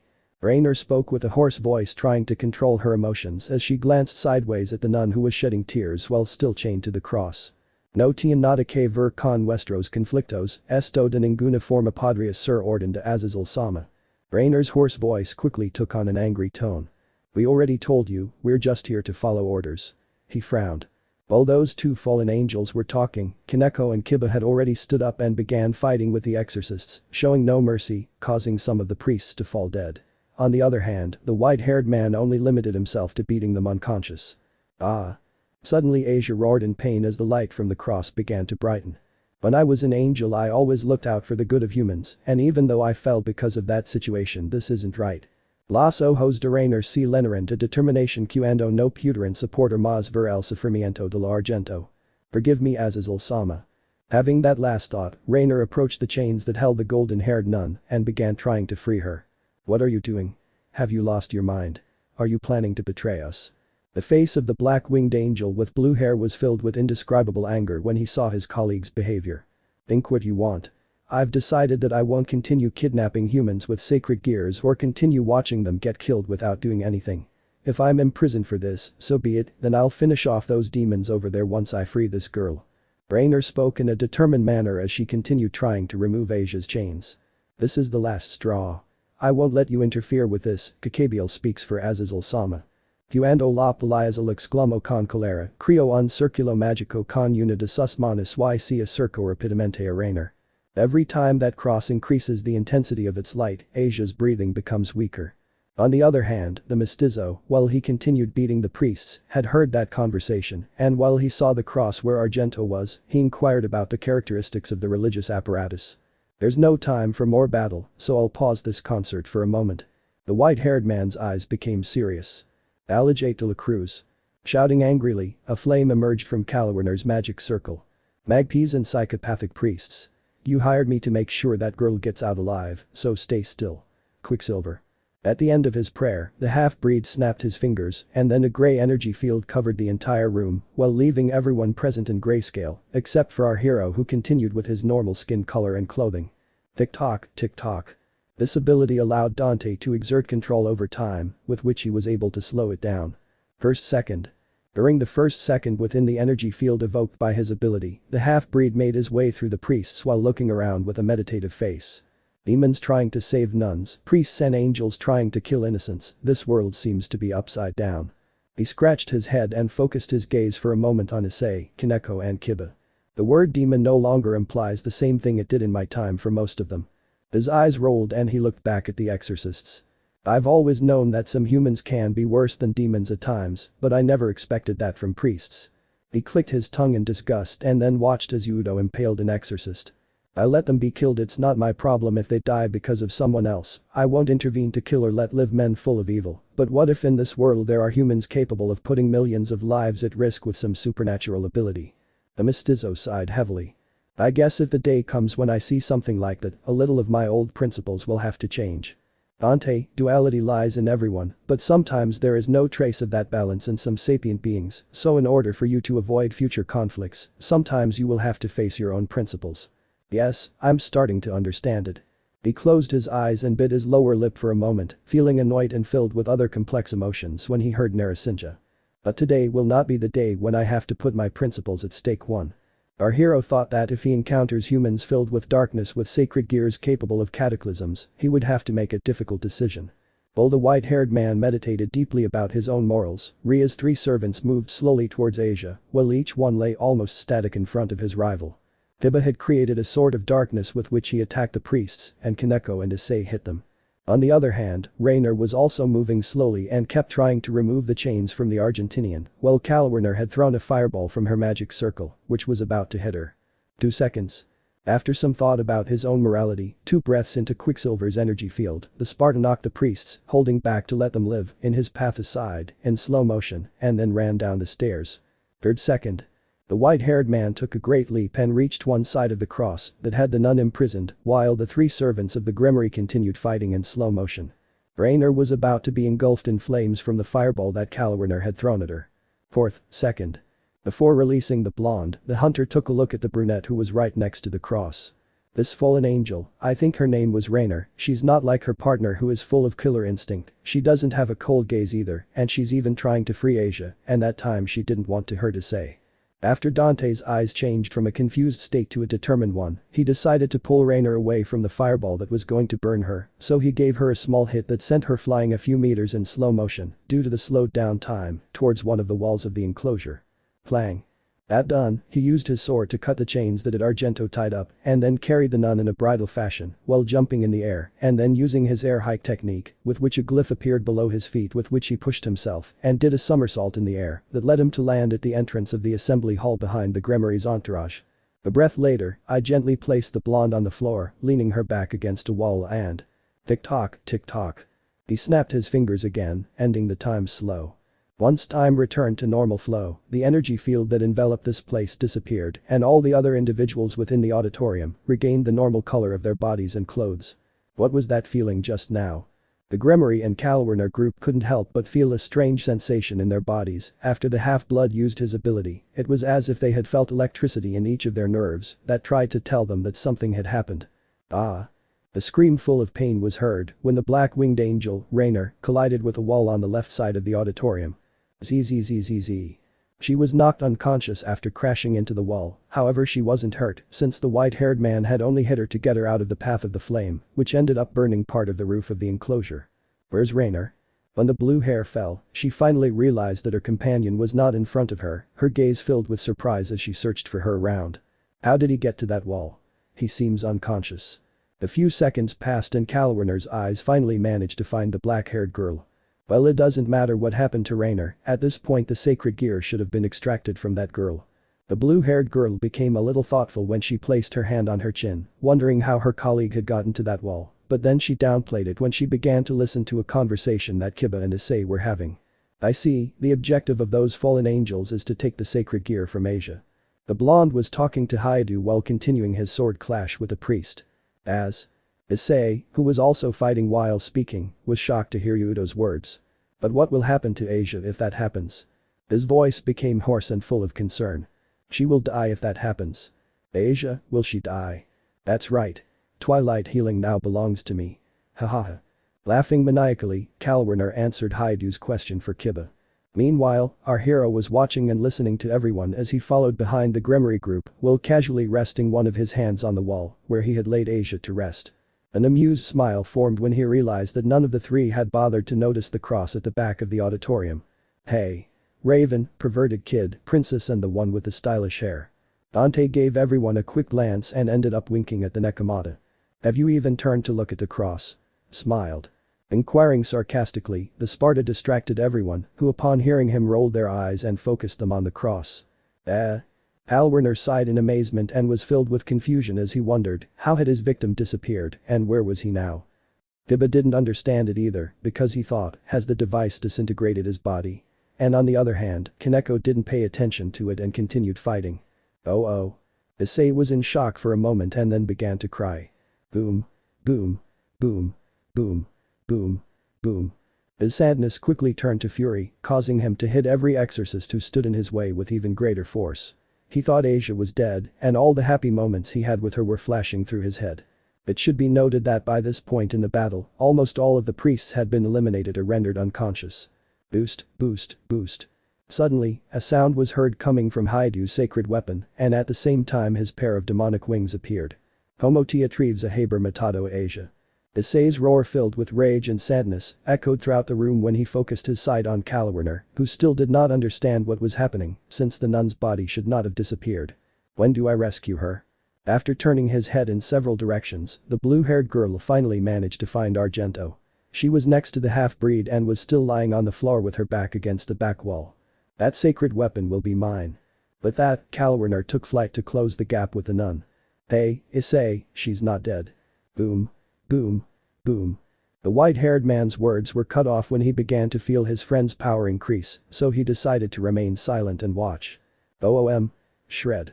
As Halwarner continued flying to reach the blonde, he threw a spear of light at Haidu's leg, who endured the pain when the spear pierced his skin. However, despite this, the brunette managed to jump and clumsily using his wings, block the path of the fall. How is this possible? No demon can stand the light. Yes, it hurts, I can barely feel my leg, but even so, this pain doesn't compare to what Asia suffered. Tears streamed down Issei's eyes as he exclaimed in anger. Please Demon King, let me hit her at least once. Suddenly, his gauntlet increased in size and covered his fingers, so it became bigger like the arm of a red armor. Boom. Boom. Boom. Burst. Issei's aura increased in size and turned green when the voice coming from his sacred weapon enunciated those words vehemently. Crash. A small portion of the hall ceiling was fractured by a small block of emerald-colored energy that emerged from Haidu's gauntlet. It can't be, we had investigated it, it was supposed to be just a simple twice critical. Boom. Halwarner's voice was filled with a bit of fear as he threw another spear of light towards Issei, however, the brown-haired boy used his gauntlet to block the spear, which ended up exploding in between them. Boom. Crash.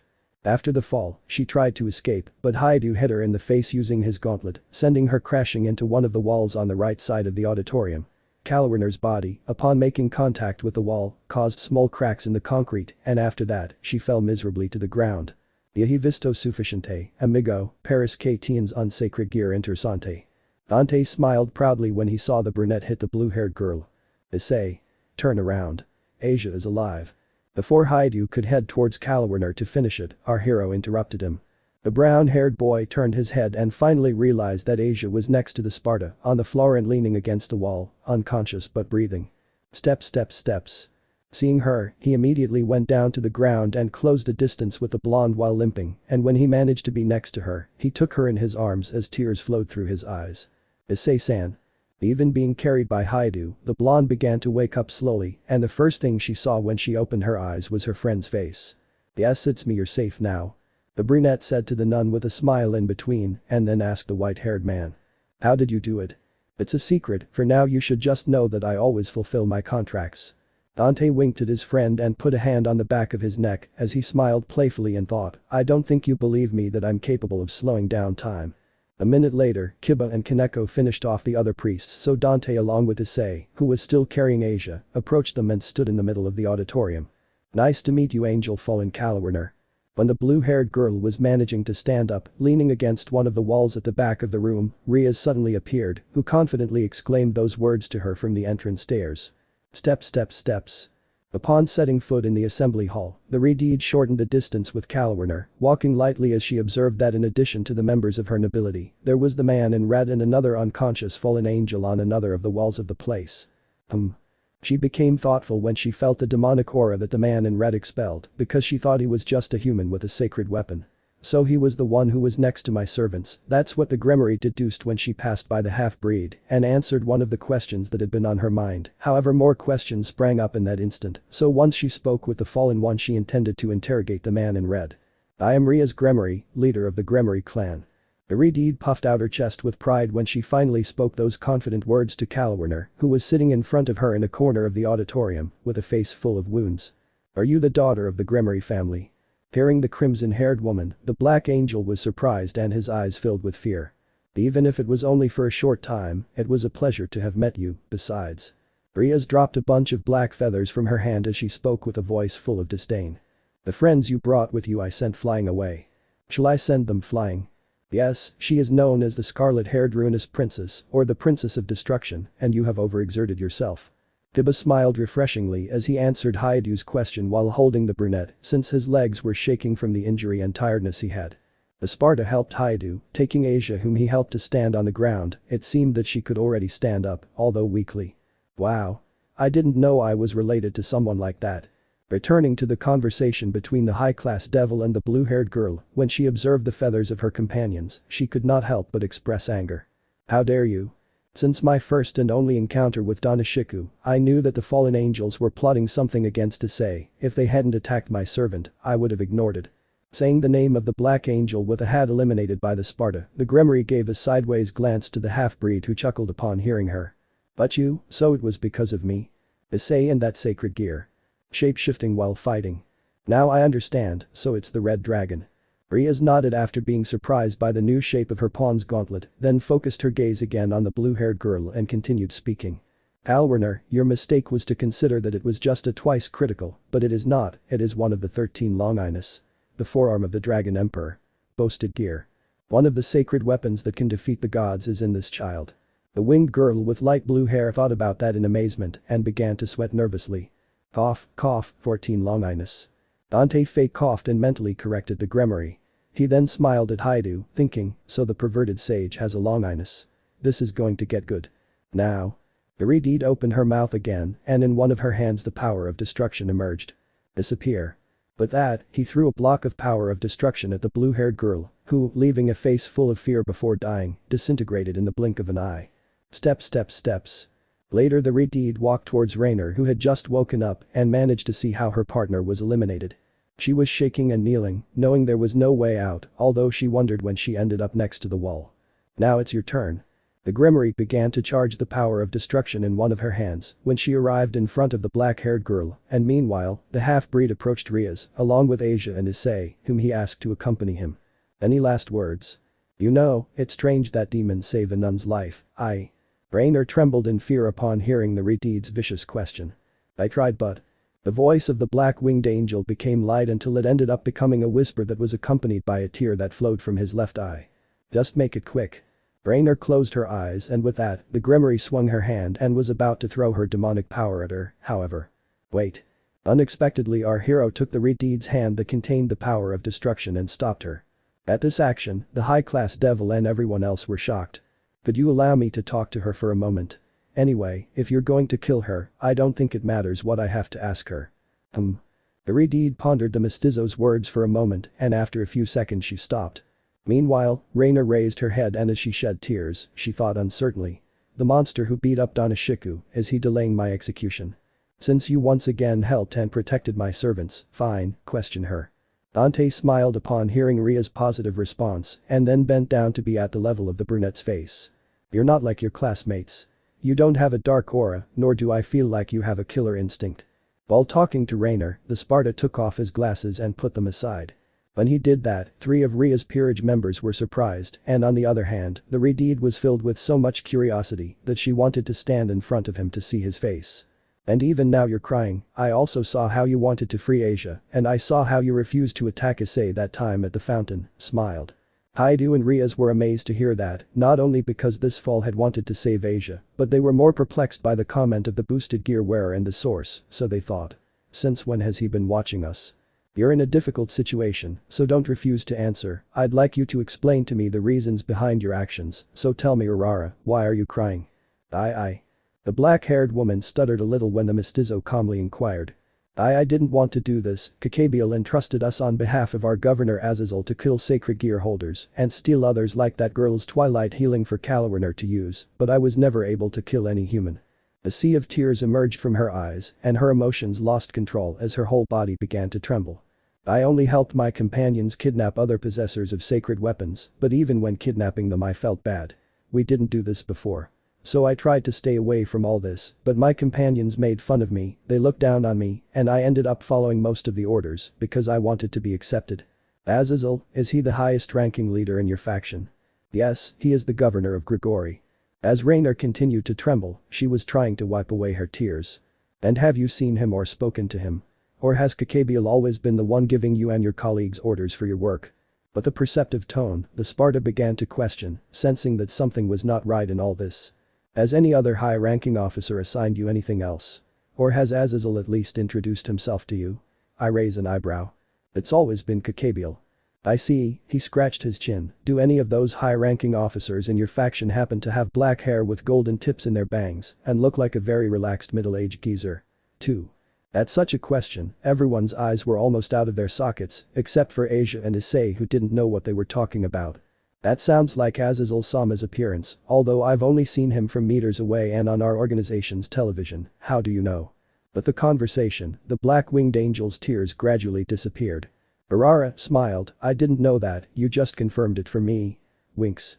Hearing that, the brunette raised her eyebrows in confusion, and everyone who knew about the subject was dumbfounded as they thought. How much information does he have? On the other hand, Asia and Issei had already gotten lost in the conversation that soon continued. I didn't know he was Azazel. I've met him several times, and I feel like he hides a decent force like some of the generals I've faced. Dante chuckled, and for a moment the image of a giant bird shooting lightning appeared in his head. He's asked me to do things like go fishing with him, kill stray demons, save a few people, play video games, and even drink whiskey or beer, even though he knows I'm underage. At that last sentence, the white-haired man sighed bitterly and thought about what was coming out of a drop on the back of his neck. Trish would be dying of laughter if she heard me say I was underage. And after feeling frustrated for not having been able to taste a drop of good alcohol in years, he continued talking. He's a dirty old man and I hate boring jobs, but, phew, I sigh tiredly, I'm short on money. In any case, after I found out about the existence of the fallen angels, I found out he was one of them, and I think he's investigating me, but I decided to play along and keep an eye on him. For a moment, with all this talk, even Riaz had forgotten that she had to kill the black-haired girl, because she never thought that this man in red had any deductive capacity given his relaxed and sometimes childish behavior. In any case. Dante picked up his glasses from the floor and put them back on. That lazy old man. He's no slacker, he's our governor. Raynor felt offended by that comment and interrupted the white-haired man while proudly sticking out her chest and pouting her lips. It also seemed that, with all this talking, she had momentarily forgotten that they wanted to kill her. Yeah, whatever, Rurara. The Sparta gave a comical slap to the fallen man, who immediately began to rub it. Listen. From my experience in combat, I don't notice any killer instinct coming from Azazel or an aura full of evil, so what I want to get to is that Kakabiel is just using his name to pull the strings his way. What is he planning? I don't know. Dante placed his chin between his thumb and index finger while he meditated a little on the information he had managed to put together in his head. But that means that everything we've done has been a life full of senseless murders. Raynor hit the ground with one of her fists and her brow furrowed. Personally, when I meet Azazel again, I'll interrogate him and ask him what he's planning.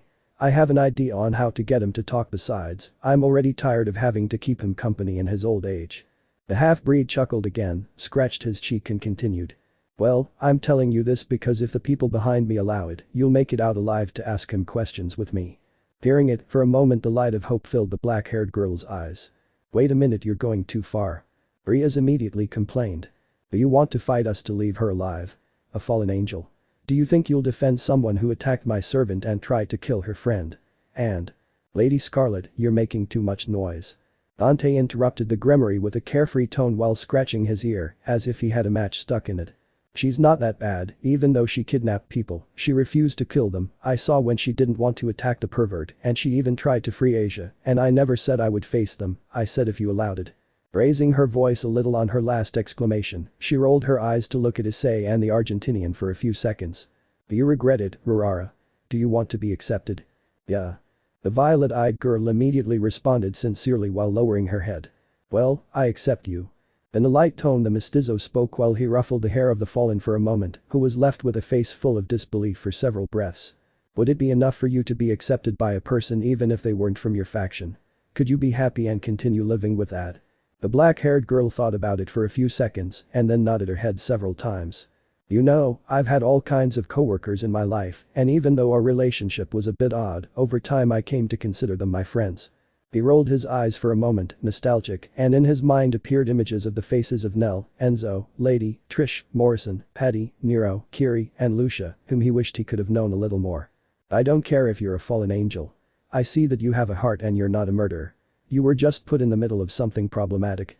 Dante sent a smile to the black-haired girl, and she returned the gesture. So, you want to purge your sins. I would like to be able to atone. I committed many actions that I am ashamed of. She closed her eyes, her eyebrows furrowed in intensity as her lips trembled sadly. Well, I propose you work for me and join me in what you achieve, and together we will find the answer to what Kakabiel is doing. A small smile appeared on the black-haired girl's face. Do you accept? What is the work about? I raise an eyebrow. I fulfill client contracts to hunt stray demons or other creatures that are a threat for a suitable price, or sometimes if they can't pay I do it for free if it's important. He smiled. That way you could give something back to the community as redemption, but if you accept, to earn my trust and friendship, you'll have to work hard. He winked at him. No, it doesn't sound so bad, and I would really like to talk to Azazel-sama and be accepted by someone. She smiled with great joy. Well, it's almost done, now ask them for forgiveness and don't lie to them. For my part, I would let you live while I watch over you, but your life depends on them. Cuando dijo esas palabras, y si había levantado y empujado esa Asia en frente de ella. I'm really sorry. I know I don't deserve forgiveness. I never did anything to stop all those deaths. Not only have I made innocent people suffer, but I've been deceived and all for wanting to be accepted. The fallen voice became hoarse as she tried to contain her emotions, while bowing to the boosted wielder and the nun as her body shook again as she shed sincere tears. Seeing her like that, the brunette and the blonde were speechless for a few seconds. I could see you trying to free me before I fainted, thank you. She smiled with her eyes, so I forgive you. I can see that you truly mean it from your heart, and I also know what it feels like to not be accepted. She smiled warmly. With that, the blonde placed her hands on her chest and briefly reminisced about her past. Then she extended a hand to Rainer and began to heal the few wounds she had. The Gremory group was speechless upon hearing her. Rainer felt mixed emotions filled with bewilderment and happiness, while the half-blood just smiled. If she forgives you and the one with the cap does too, it's no problem for me besides, according to the man in red, you refused to hurt me and tried to free Asia. Although Issei's speech sounded a little whiny, when he finished speaking he sent a smile to the black-haired girl. Thank you. From the bottom of her heart, the black-haired woman thanked them as she dried the tears from her eyes that expressed deep sorrow. Wait. Even if you forgave her, nothing tells us that she didn't attack us. She's still an enemy of the demons and… Oh come on.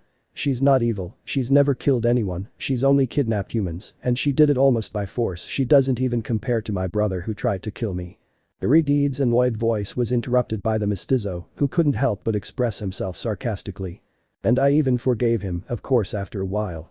Dante smiled nonchalantly as he finished his light comment that left almost everyone's mouths open, especially the Gremory, who could hardly believe that a brother was capable of trying something like that.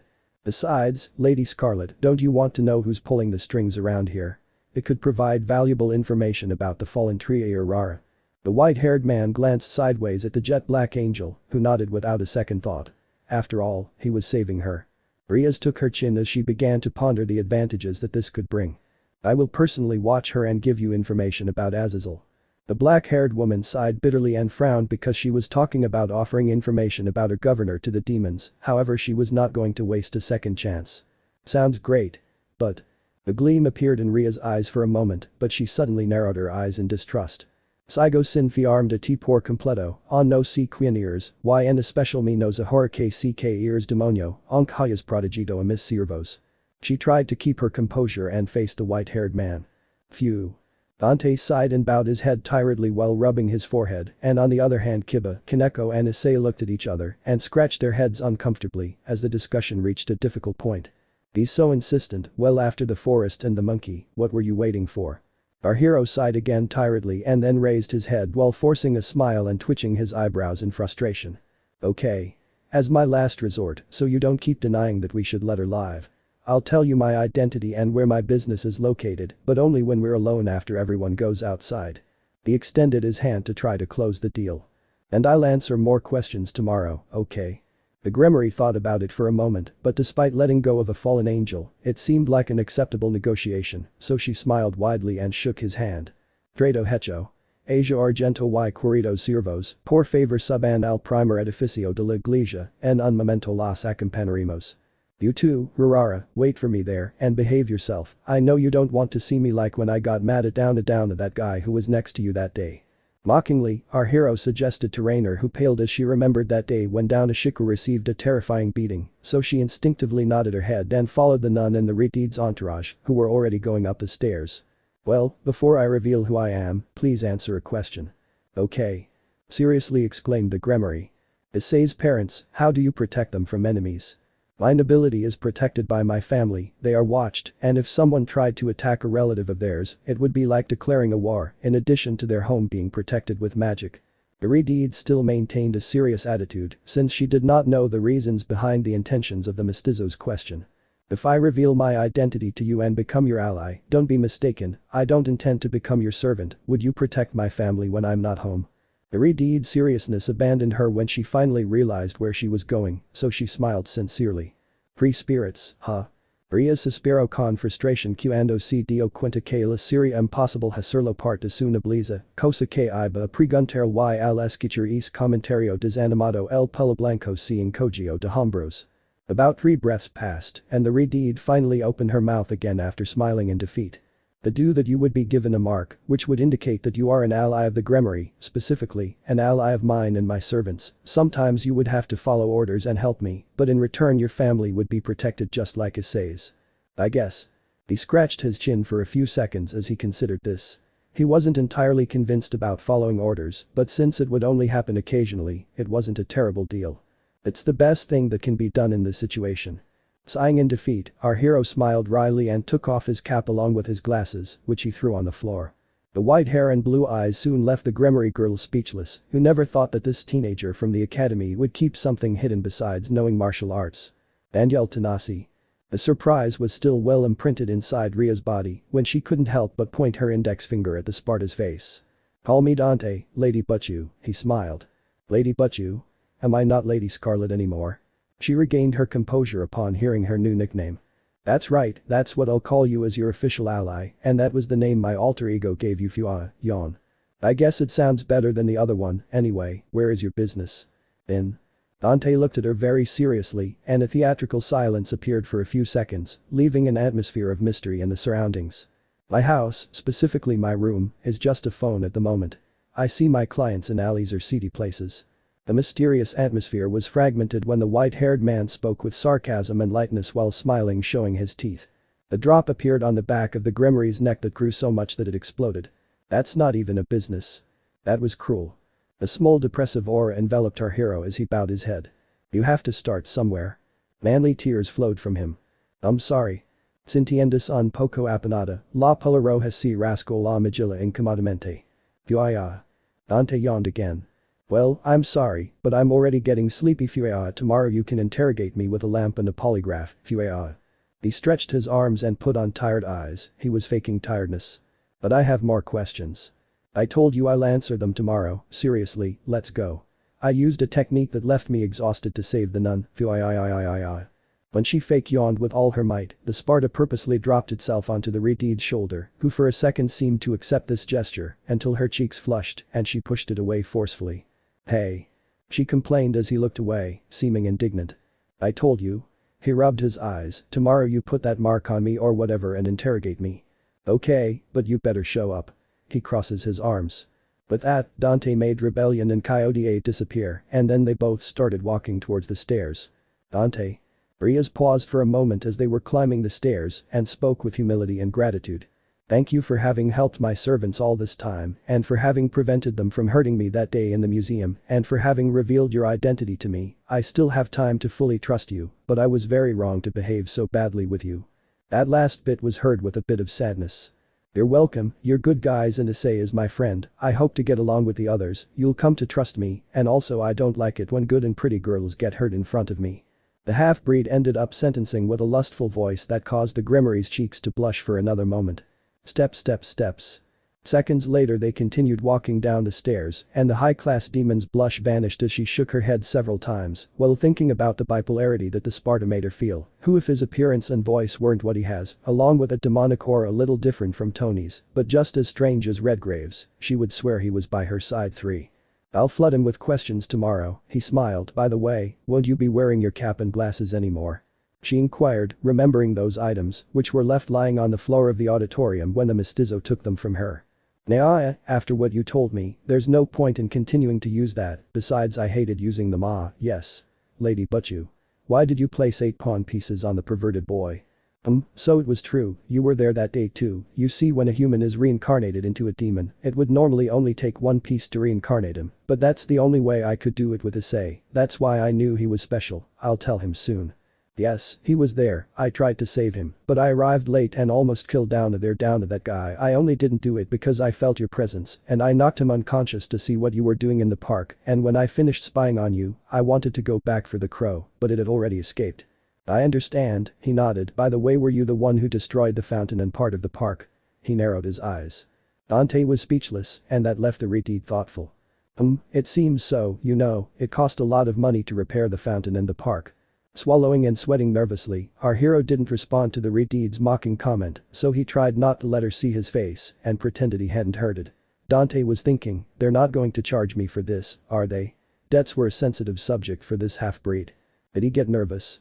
Riaz covered her mouth with one hand to avoid laughing at having seen that reaction. Hey, I've thought about it for a bit, but is there another reason besides what you already said, for saving Rainer? I raise an eyebrow. She changed the subject, since the white-haired man had remained very quiet after having mentioned a weak point. Yeah. Suddenly, Dante nodded very seriously. I knew it. What is it? The deathly silence fell over the space for several breaths, making it seem as if the Sparta had a very important hidden reason.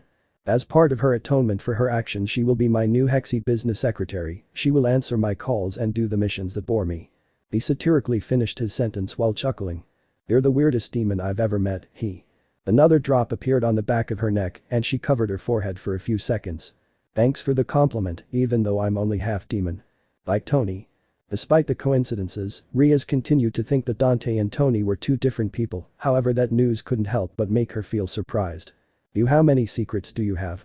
Tomorrow you'll know most of it but only half. Riaz smiled after his comment, although obviously the half-breed would not reveal to her the most relevant information of his life. First floor of the church. When those 2 finally arrived at the first floor of the convent, the following events had already happened. Asia had cured Haidu's leg and was convinced by him to join the Redeed's nobility, and upon hearing his proposal, after thinking about it for a while, she ended up accepting as long as she didn't have to separate from her friend. Keeping the above in mind, when Riaz returned, Issei told his master what had happened and the Grimoire didn't think twice, so she used a bishop to reincarnate her as a demon. A short time later, Akeno appeared, who had been sweeping the feathers of the fallen angels they defeated, and when she noticed the presence of Dante and Rainer, she couldn't help but ask. Riaz, but what is he doing here? And what is she still doing alive? When he inquired, he did so with his characteristic smile.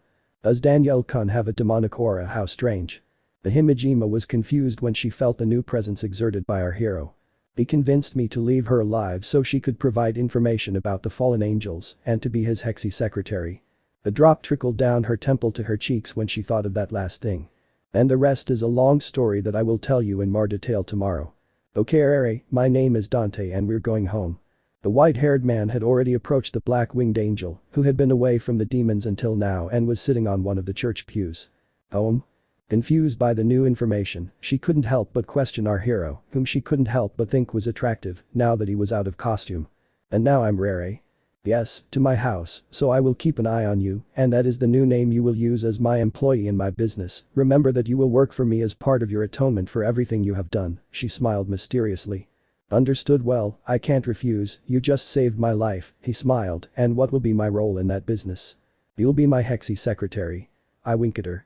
With a lustful voice while holding his waist with both hands, our hero exclaimed with enthusiasm, and on the other hand, the fallen one fell to the floor comically and got up while a drop ran down his forehead to his cheeks. Well. Not having much confidence in her voice, Rainer had no choice but to accept this strange position, which did not seem promising to her. Yes, and when you get home, please turn into that teenager or my parents will have a heart attack. The Sparta wasn't bothered by the masochistic style clothes the fallen girl was wearing, however, after all, he couldn't take her home like that. Let's see what excuse I can come up with to get you to stay in the guest room. But that said, he glanced at Riaz and her peerage as he walked towards the church exit with Rainer. See you tomorrow. I raise a hand and wave it in the distance, casually saying goodbye to the Gremory group. Thank you, Dante. Thank you, Dante-san. The Argentinian and the brunette raised their voices to say goodbye to the Sparta, who continued walking away.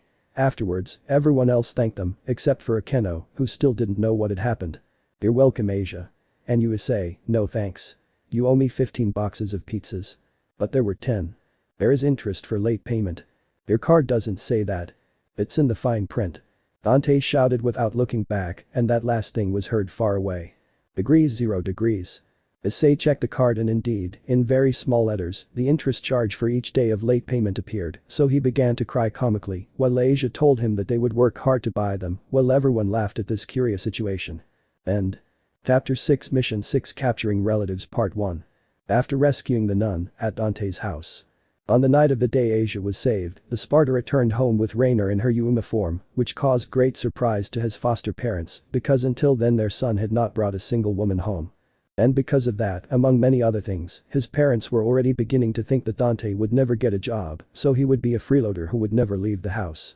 You see, she's an exchange student who was staying at a boarding house for young ladies, but at this moment, the new parents of the mestizo, along with his sister, were sitting in the dining room while listening to the white-haired man's explanation. She always complains that there are many girls who never help with the cleaning of the boarding house, plus they make a lot of noise and don't let her study at night, so, she scratched her cheek, I told her she could stay in one of our guest rooms, of course, if they allowed. The Sparta forced a smile as he spoke with a falsely sincere voice, as he waited for the reaction of his adoptive parents, who tend to be very strict. You couldn't think of anything better. Shut up. I'm no good at this stuff. I'm better at cutting demons and lately crows. Her sister, who was 13 and about to turn 14, was looking with apprehensive eyes at the teenager next to the half-breed named Yuma-1. Grasshopper, grasshopper, grasshopper. An awkward silence suddenly fell as the sound of crickets reverberated through the dining room. Upon hearing our hero, his parents initially put on serious faces, however, after a few seconds. At last, a light of hope. A big smile spread across her father, Danielle, and at the same time his eyes shone with emotion. He then whispered the following words right next to his wife's ear. We thought she was a Hexwell, but this could be good, she might get married and maybe look for a job. His mother nodded and ended up sentenced with a murmur to her husband's sentence. This young lady could transform him, we can only hope that he stops being a bum. Tears of joy flowed from Danielle and Elizabeth as they began to think about a decent future for their son, who had led a path filled with laziness after his accident. I just heard that, I'm not a Hexwell. All the girls I've met were children. And they don't let me into exotic dance places because of my supposed age. Dante sighed bitterly and thought about the above with frustration. I accept. And you, dear? Sure. I accept without any problem. You will stay in the guest room from today on, please make our son stop being such a lazy bum. They bowed their heads, sending an enthusiastic bow to Yuma, who smiled wryly and awkwardly as he nodded his head, causing a drop to appear on the back of his neck. I'll do what I can, By the way, young lady, where are your bags? Oh, yes. I'll go get them tomorrow at the boarding house. Dante gently tapped his forehead, pretending to remember something after his father's question. Where the hell did your strict attitude go? I raise an eyebrow, this was easier than I thought, and I'm not that lazy. Can you blame them? To them, this seems like you're taking a step towards a healthy relationship with a woman, cuckoo. And you're such a slob. Don't you have an off switch? The half-breed complained as usual to Narasinja, with whom he had a peculiar relationship. Later, their parents said goodbye to everyone and went to their room, they were already tired and were going to sleep, while Yuma and Dante stayed in the dining room for a while longer. Little girl, I'll be watching you. Puffs out cheeks, and you. Oni-chan. Don't you dare do anything indecent. Wow. Erica, relax, I just want to support Yuma. Before heading to her room, the half-breed sister spoke a few last words full of apprehension to the Sparta and the black-haired woman, while an aura full of hostility surrounded her. After all, Erica had never been in a situation where her beloved brother would be continually around a beautiful girl, so her jealous and protective younger sister instincts came to the fore. Wow, she really is overprotective. A drop of nervous sweat ran down the violet-eyed girl's forehead and cheeks when she saw that aura full of hostility. But, you know, I could have saved you all this by bewitching them with magic so they would accept. With Erica already out of the dining room, the brunette and the Sparta started a small conversation alone. Nah, leave it like that. If they didn't accept you, I'd probably make you sneak in through the window or something, he smiled with his eyes. Sometimes you don't think things through much, do you? Yuma replied while narrowing her eyes and raising both eyebrows. When it comes to things like this, I don't really know what to say, he scratched his head. Doing my jobs and riding my motorcycle are my best attributes, besides eating. What? You're too young to ride a motorcycle. Oh yes. I'm a minor. Suddenly the half-breed narrowed his eyes and spoke in an apathetic voice, then thought. Damn it, I'm not a minor. Ha ha ha ha. What are you laughing at? Confused, the white-haired man looked at the foal when he let out an unexpected laugh. You're just indecipherable, you have all that strength, and all you think about is eating pizza or ice cream, poop you ha ha ha. Rainer laughed naturally again, and without realizing it, for the first time she was laughing from the bottom of her heart. The eyes, I'm complicated. Dante shrugged and then continued. By the way, you'll call me boss when we're at work anyway, let's go to sleep because tomorrow I'll have a ton of questions to answer. Phew, I sighed tiredly. You're probably going to lie on half of those questions. Narasimha, you hit the nail on the head, and even if I wanted to tell them the truth, they wouldn't believe it. I agree with that. Yes boss. She spoke enthusiastically as she stood up from the chair and gave a military salute. Just call me that when there's work. For other circumstances, call me Dante and don't greet me like that again. With that, they both laughed in unison and then went upstairs to their rooms, but… Boss, I mean, Dante, what's this for? Before Yuma entered his room, the white-haired man threw a phone at him, which he caught in his hands as it fell, while raising his eyebrows in confusion. Barry, that's my business phone number. From now on, you manage my work and you'll decide which missions are worth me doing or which ones you'll do. Always remember our 3 rules and let me know if you ever hear Azazel's voice. Our hero spoke in a light tone as he scratched his butt and opened the door to his room. Oh yes. I forgot, tomorrow you can also accompany me to school to see if it's possible for you to enroll. But it's full of demons. They're going to hunt me. She almost popped her eyes out of her sockets when she heard that sentence that filled her with fear, while our hero snorted mockingly at what she was saying. No one at school can beat me, and we're already getting along well, plus I have to keep an eye on you until I can fully trust you, and on the other hand, this will serve to improve the demon-fallen angel relationship. Phew. Dante yawned, stretched his arms, and then casually walked into his room. What have I gotten myself into? With that in mind, along with a sweaty face full of doubts, the black-winged angel also entered his new room. The next day, outside Kuo Academy. In the morning, the Sparta and the violet-eyed girl walked together until they reached the outskirts of the academy, where they stopped to chat for a few moments. Are you serious?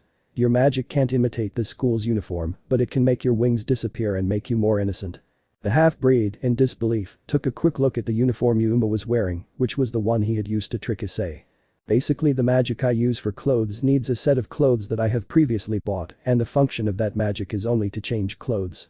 With a little sadness, the brunette resolved the Sparta's doubts, who quickly thought. What a magic fiasco, while a funny smile formed on his face. I understand, well wait for me here, I'll come back when I resolve the paperwork for your registration. But that sentence finished, the Sparta walked towards the school entrance where he met Kiba, who was already waiting to guide him to the Occult Research Club, ORC. Meanwhile, Yuma waited for him outside the academy while trying to control her emotions because she was nervous. In the Occult Club. In no time, Yudo led the white-haired man to the CIO, where all of Ria's servants were already gathered, along with their president. The only member missing was their vice president. Haidu was standing near the window next to Asia, who was already wearing the academy uniform. The Redeed was sitting on her desk, Kaneko was on a sofa, and upon arriving, Kiba stood in a corner. You know, calling it an occult club is one thing, but having Victorian-style candles everywhere makes it a cliché. Sarcastically exclaimed the mestizo, who couldn't help but chuckle when he noticed the gothic aspect of the place. At least if you want to give it a nice extra touch, I would put cobwebs in that corner and the other one. He pointed to several places as he said this, and then smiled and informally greeted all the CIO members from afar, who returned the gesture. I'll call you little sister. Dante spoke sincerely to the Nekomata who was at his side. He had sat down on the sofa where Kaneko was while placing and crossing his feet on the table in the middle, which made Ria's frown due to his lack of manners, but… What do you think? Your hair and seriousness remind me of Virgil when he was little. The initial anger of the Grimoire quickly disappeared when she saw that the half-breed gave a chocolate that he had in one of his bags to the white-haired girl, who gladly accepted it with a very subtle smile, while nodding her head affirmatively to her question. The club president was surprised to see another small smile on the Nekomata's face after our hero ruffled her hair for a second. They seemed to be getting along, which was very unusual since Kaneko barely showed any emotions or desire to socialize much with other people. Afterwards, the Grimoire smiled, said to herself as if she had just remembered something and sat down on the sofa in front of them. Who is Virgil? That's my brother's name, don't you remember I said he tried to kill me? Ah, yes. Riaz opened her eyes wide upon hearing that last thing. But I don't understand, how is it that you have a brother? I investigated you and your family. A little sadness was reflected in his voice. I'm sorry about that and especially for having inquired about your accident. Iridide lowered her gaze for a few seconds. Don't worry, I also investigate suspicious things.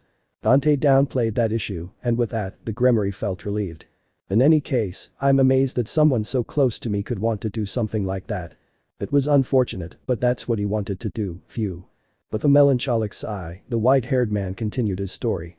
It happened shortly after my current parents adopted me in Italy. I never really knew the reasons for Virgil. He looked at the ceiling for a few seconds, and his eyes reflected sadness. One day he appeared out of nowhere, told me he was my brother, tried to kill me, and after I defeated him he ran away without explaining anything to me. Since then I haven't seen him again. Seriousness mixed with melancholy was heard in his tone, as even though most of his words were lies, he still remembered that day in Tegmi Nigru and the fights he had with Virgil when he was Nilo Angelo. He never knew what happened next. He believed him dead until he met his son, Nero, so it's likely that he survived after their final battle on Marlet Island or participated in the creation of his nephew at a very young age. So, your biological parents were a demon and a human, did you meet them? Iridide, noticing the Sparta's momentary sadness, decided not to try to question such sensitive issues, so while she offered him a cup of tea, she inquired about another matter. I could help you find your relatives from what remains of the 72 pillars. I didn't know them, I was in an orphanage since I was born. The half-breed responded as he accepted the cup of tea and drank from it. Lady Butchu, I appreciate your proposal, but I'm not interested, I'm fine as I am. Dante sent a smile to Riaz, who returned the gesture and understood that this topic did not matter to her, so he respected her wishes while thinking, maybe she belongs to an extinct house, and that's why her demonic aura is strange. Well, I'll continue answering the questions you probably have, he scratches his chin. He finished his tea, took a tomato juice from the other pocket in his pants and continued. Look, ever since I was little, I noticed that my aura and strength were different from other kids, and soon after, I ran into Tony by chance. He explained to me what a demon was, and we later formed DMC, and with that, we tried to earn a little extra money by hunting dangerous creatures. He poured the contents of the can of tomato juice into the teacup. Gosh, besides being weird, he has no manners whatsoever. Riaz thought and laughed tenderly as she witnessed tomato juice being used as tea. Sorry, I don't really like the tea. I prefer this. By the way, have I answered your questions yet? Or do you still have more? Dante realized a reason why the Iridide laughed, but he didn't care, so he drank the juice from the cup in one gulp. Don't worry about the tea, yes, you've already resolved most of my doubts, but with everything you've told me, that means that since you were a child, you've always fought with stray demons or other entities. Little by little, after seeing the carefree and peculiar behavior of the half-breed, the high-class demoness, despite thinking that he was very strange, was also recognizing that he was a great boy who has not had an easy life. That's right, since we were kids together with Tony, I've fought with very strong creatures, in fact he's my only colleague along with my new secretary, he. Hearing that last thing, the Iridide felt a drop on her neck again. Meanwhile, listening to the conversation, Haidu began to look at his friend with eyes full of respect. Feelings of admiration arose within him when he realized that despite all the difficult life he'd led, he still laughed. On the other hand, the others within the club were smiling and beginning to trust him more. Well, Asia never distrusted the Sparta. After all, he had saved her. And how did you know you were mixed race? By accident happened, which I don't want to talk about, but I can tell you it wasn't caused by a car that wouldn't have left me like that, and… The white-haired man pretended to feel a little uncomfortable at the Grimorie's question. Several days after waking up from my coma, my sacred gear appeared. I think that was the reason that made my condition improve. Dude, that's the half-lie of the century. Buddha exclaimed sarcastically, and our hero couldn't help but chuckle at it. I understand, after all, everyone has secrets that they dislike. Riaz said that, placing a grimace of disgust on her lips while eyes full of complex feelings suddenly appeared, which did not go unnoticed by the half-breed, who mentally wondered if something was wrong with him. In any case, with everything you've told me, I can now trust you after all, you've helped us without asking for anything in return, and you prevented me from getting hurt. The subtle sadness on the Redeed's face disappeared when she smiled brightly at the end of her sentence. Then she stood up and walked toward the CIO door. I wouldn't say without asking for anything in return, Sensei. I glanced at the brown-haired boy and smiled mockingly. He already owes me 18 boxes of pizza. Hahaha. Oh. Almost the entire Grimoire group laughed upon hearing that, except for Haidu, who began to acquire a blue color on his face and a depressive aura began to surround him while Asia sent him air with her hands. Oof. Sighing with relief, our hero smiled victoriously as all his lies had been believed. After all, no one would believe him if he told them how he came back to the world or who his father is, since he had already investigated, and as far as he knew there were no traces of Sparta's history in the world. This is to celebrate our 2 new members. The one who said that while smiling happily was Akeno, who had just entered the club after Riaz opened the door and was carrying a strawberry cake. By the way, yesterday the black-haired woman was informed by her king everything he knew about Danielle, and he had also heard part of the conversation, since he was behind the door for about a minute. With a confused look, the white-haired man watched as the Himejima placed the cake in the center of the table. What's this about? While the Sparta inquired, the others sat down in the remaining places on the sofas. We are celebrating that Asia has been reincarnated as a member of my nobility and that you will be an official ally of my family from today on. This just makes me wonder again, guys, are you really demons? Dante narrowed his eyes as he asked mockingly. We already told you yes. Almost the entire Grimoire group responded in unison, feeling offended, and at the same time the half-breed brought his hand to his forehead, as if he believed he was mentally ill due to some unknown fever that was causing him to hallucinate demons who behaved in this way. Yum. In a short time, everyone finished their slices of cake and then the Redeed, who was next to the Sparta, opened her mouth again, but this time to speak. Well, it's time I placed the ally mark on you. It's just a small symbol of my demonic house that will be imprinted on your body and will give you the protection you desire for your family and the power to travel through our magic circles, among other benefits. Okay, whatever. With that, the white-haired man began to take off his academy shirt while the CIO president blushed when she saw his toned muscles. Why did you do that? She looked away. Well, if you're going to put that mark on me, I'll decide where on my body it will be. Go on, put it here, on my right pectoral. Oh, come on Dante, don't be so cheeky. You have no right to say something like that. Our hero along with Kaneko responded at the same time to the wearer of the boosted gear, who was covering Asia's eyes. Later, the half-breed looked at Asia and winked at Issei, trying to make him understand that he already imagined his intentions, so Haidu blushed, shook his head, and tried to think of the ex-nun as a friend that he should protect. It seems that Dante-san is quite clever in these matters. The Himejima gave a lustful glance at the white-haired man's pecs as she thought to herself. Ass. As she let out a stifled cry of discomfort, the CIO president, who was still blushing, placed her family's mark on the Sparta's toned chest, who didn't miss the opportunity to smile mischievously at her. Ria's oldest servants looked at such a scene in confusion, since they had never seen their president red in the cheeks.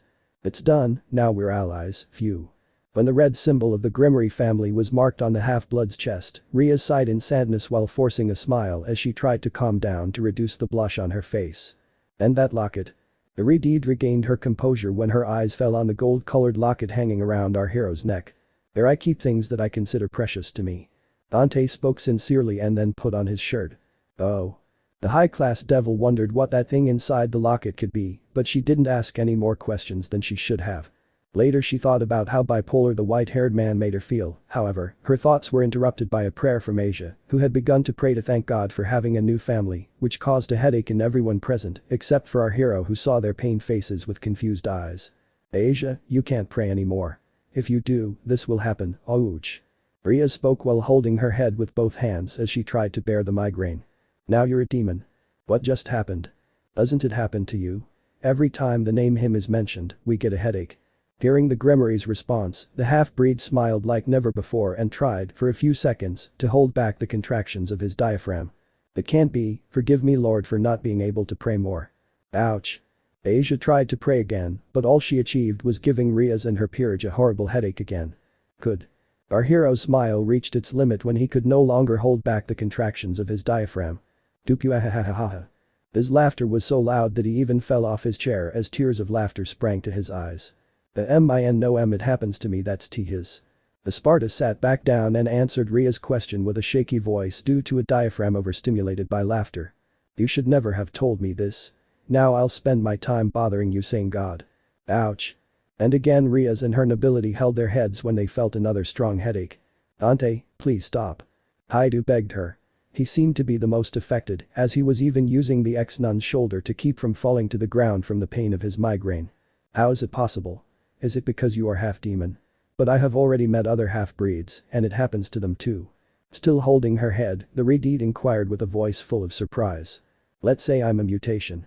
The demons before Leviathan, Asmodeus, Lucifer and Beelzebub, let's call them predecessors or ancients, didn't have this problem. My friend hadn't created the damage system through prayer to combat them yet. This system was created to affect the creations of those four mass, that is, the 72 pillars. Say it again, I'm laughing a lot too.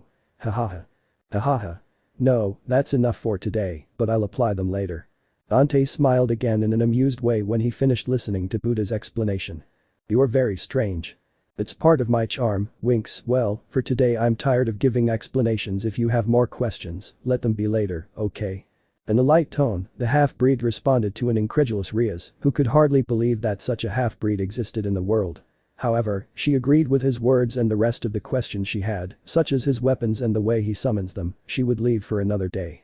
A short time later, when she finished thinking that Dante could become a great friend to everyone, the Grimoire asked Asia if she regretted being a devil, and she replied that she didn't care as long as she could be close to Haidu. Taking advantage of the fact that the chestnut tree was being talked about, the Redeed told him that he was the only pawn in the group and that there were 8 pieces in him.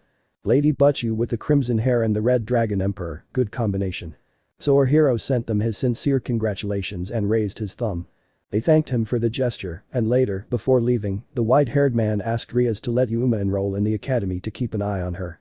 The Redeed was initially reluctant to the idea, however, after Dante told her that it could improve relations between the fallen angels, she ended up accepting since after all, the half-breed had earned a good part of her trust, so she hoped that everything would end well. When the others heard that, there were several reactions. Kiba and Akeno were the most upset, Haidu and Asia didn't care because they had already forgiven her, while Kaneko remained indifferent. Meanwhile, outside the CIO. Before the CIO meeting ended, a strange red-feathered parrot-like bird had been watching the group of teenagers from a tree while standing on one of its branches. The tree was planted near the club window, so the parrot saw in great detail everything the demons were doing, and apparently the parrot sight was transmitting its images to some other place, where a strange individual with golden hair, surrounded by a large number of women, was laughing and mocking while watching the members of the CIO. Back at the Occult Research Club. Before long, Dante noticed a strange bird in that tree, emitting a slight pulse of demonic power, so. He turned his head, lowered his eyebrows, his pupils contracted, and his eyes became serious when his gaze met that of the parrot. DSK. The Sparta clicked his tongue in disgust as he examined the bird, and at the same time a reddish halo formed around the light blue iris of his eyes. For some reason, he couldn't help but give that parrot a look he gave to few enemies, a look that evoked terror in the souls of his prey. Dante, what's wrong? Taking the white-haired man's shoulder with one of her hands, the Grimoire inquired when she noticed the serious expression our hero had suddenly acquired. She was also confused because a few seconds ago the Sparta was smiling. The Redeed rolled her eyes towards where the Sparta was focused, however, there was nothing there anymore. It's okay, I just remembered something that bothers me, but don't worry, I'll forget it. He said that while taking Ria's hand from his shoulder while smiling at her. The slight physical contact made the Grimoire blush again, so she looked away. Later the white-haired man said goodbye to everyone and left the occult club. Yes, something that bothers me. He put his hands in his pants pockets while whispering to himself. Being watched. Outside Kuo Academy. Leaving those words behind, our hero continued on his way and caught up with Yuma, to whom he told that he would start classes tomorrow. The violet-eyed girl couldn't help but sigh and sweat nervously upon hearing this, however she was quickly reassured by the half-breed when he told her that he would be looking after her, so if a demon decided to break the agreement he had with Riaz, a few teeth would fly. Once informed of all this, they continued their journey to the Tanasi family home. From afar, the Grimoire watched the departure of those two through the CIO window while putting on a happy face, and for some strange reason, she touched for a moment the jewel on her neck that she was entrusted to take care of. Somewhere in the underworld. Who was that guy? The blonde man in the middle of many women couldn't help but ask himself seriously as he scratched the hair of a girl next to him. His mocking smile and laughter had stopped since the Sparta's gaze passed through the parrot for a moment, which left him with a feeling of pressure that remained deeply imprinted on his soul for a while. When I look into the hunter's eyes, he felt like a mountain was crushing him. Events that occurred during the week.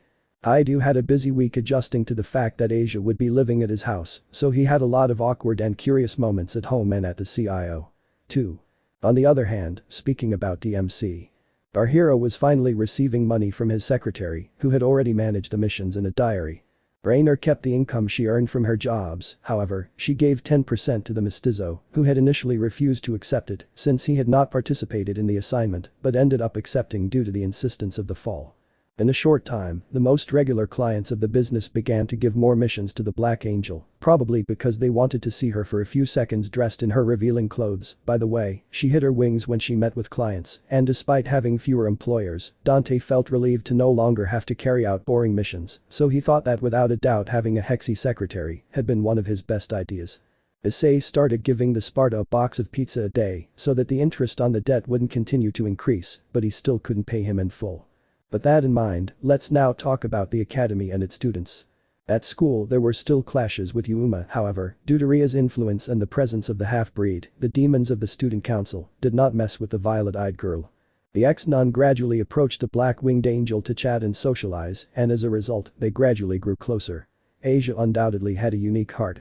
Haidu for a while continued to feel uncomfortable next to Rainer since after all she used the appearance of Yuma in the academy, but every time the half-breed noticed the boosted bearer like that, he would give him a slap on the head and tell him to forget what had happened, so after several days they began to get closer to falling in terms of friendship. Hiba and Akeno still couldn't tolerate the black-winged angel, so she didn't participate in the occult club meetings, and since we're on the subject of the CIO. Rias had summoned our hero to her session several times and reluctantly, Dante attended these meetings, which at first seemed annoying to him, however, he ended up finding a way to have fun during the sessions. He almost always bothered someone by trolling them or flirting with the girls, except for Kaneko and Asia. He also started to pray or do other crazy things, so the Redeed sometimes lost her patience and other times she blushed when he flirted with her.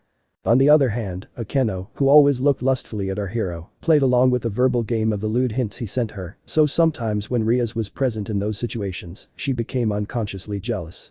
If it weren't for the fact that Akeno sometimes smiled sadistically, the Sparta would have already tried to reach another level with the black-haired girl, but that smile ended up reminding him of someone with blonde hair, so he avoided going any further. Dante hadn't even asked them their ages yet. He had the idea in his head that they were probably hundreds of years old, but he would soon find out that he was wrong. Oh, right.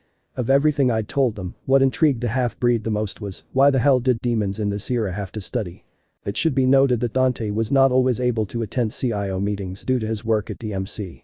On Monday, after that week, at the CIO. It was morning and Rias had asked her pawn to take the Sparta to the club, so at this moment they had both just arrived at the CIO and were in front of the Grimory's desk. "But you, here's Dante." When the boosted bearer spoke, the Redeed was examining some papers on her desk while sitting in her chair. "But you?"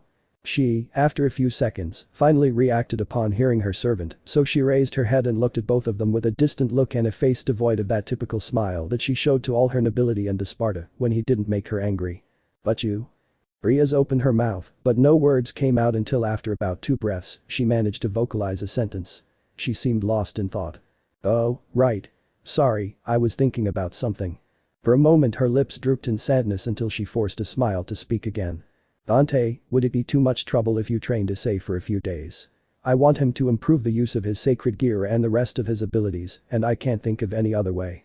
"Lady Butchu, I don't know how to train someone." While he was exclaiming apathetically, the mestizo jumped onto one of the sofas in the room and put his feet on the middle table. I see Issei, then I'll have to find another way to train you." "I understand Butchu, I will do my best to be your best pawn." The Redeed hadn't even gotten angry or complained as usual to the half-breed for his lack of cooperation or lack of manners, she responded with an emotionless sentence, while her eyes had lapses in which they seemed to be stripped of life. Our hero did not miss those expressions and sensed that something was wrong with her. "Lady Butchu, I can't charge you as respect for our alliance, however I can charge you so your debt will increase, perverted boy." Dante had already stood up and spoke in a confused manner when he stood next to Haidu. "Are you willing to accept?" "Dante, what do you mean?" Issei raised an eyebrow as he still didn't understand his comrade's words. "I mean I'll charge you another 5 extra boxes just for training you with it, that would be 25 boxes in addition to the ones you give me daily so that the interest doesn't rise, and I warn you, with my training, you'll feel what hell truly is because it's the only way I know for someone to get strong, do you accept?" Dante extended his hand and after thinking about it for a few seconds, the brunette sealed the deal when he placed a determined look. Ready Lady Butchu, I will train him, about his sacred gear, SG, I don't know if I can do anything with that, my SG is different, but I'll see what I can do with the perverted child. Hearing this, the Gremory again remained distant for a few seconds until she responded by placing a fake smile on her face again. Thanks Dante, I would really appreciate this. She again dropped her lips in sadness for a moment. Well, that was all, I'll continue reviewing some files. She took out some pages and began to read quickly, as if she didn't want to be looked directly in the face any longer. In the halls of the academy. After the Gremory said goodbye to them, Haidu and the white-haired man left the CIO, and in one of the school's hallways, Dante stopped to get a soda from a dispenser. Say, have you noticed that Lady Butchu is acting strange? Do you know since when she's been like this? Our hero subtly inquired the brown-haired man next to him while he waited for his soda to come out of the machine. Yeah, she's not the same old Butchu lately. The first time I saw her get like that was when I brought Asia to my house, well my parents suggested I'd end up marrying Asia. Haidu shook his head as he tried to get rid of perverted thoughts that included a blonde-haired teenager before speaking again. And the next time I saw her like that was when we made a weird love contract with two armor fanatic geeks, I don't understand what could be happening with Butchu. I see. Dante took a sip of the soda he was already holding and then clicked his tongue in disgust. Anyway, changing the subject every night after you do your work with the CIO or your contracts, for this whole week you will live in hell. He slapped a brown-haired boy on the back and continued speaking mockingly. If you survive, I'll continue training you later. Oh, what do you mean? Haidu's face paled. What I'm telling you is literal, you'll live fighting against hell, since that's how I trained in my previous life. Dante chuckled at the thought of what he had in store for his friend. Don't blame me, you accepted this to make yourself the strongest pawn, didn't you? The half-breed smiled mysteriously as Issei's eyelids twitched with a little fear as he sweated nervously. Outside the academy. After the white-haired man left the boosted bearer with many doubts about his survival, he walked towards his home while a thought crossed his mind and left him upset for a while. Damn, it really bothers me that she's like this. That same day, at night. After Riaz asked our hero for help training her pawn, he kept his promise and Estes Lukuo. This night Haidu's fearful screams echoed in the middle of a forest near the city. I told you it would be hell hahaha.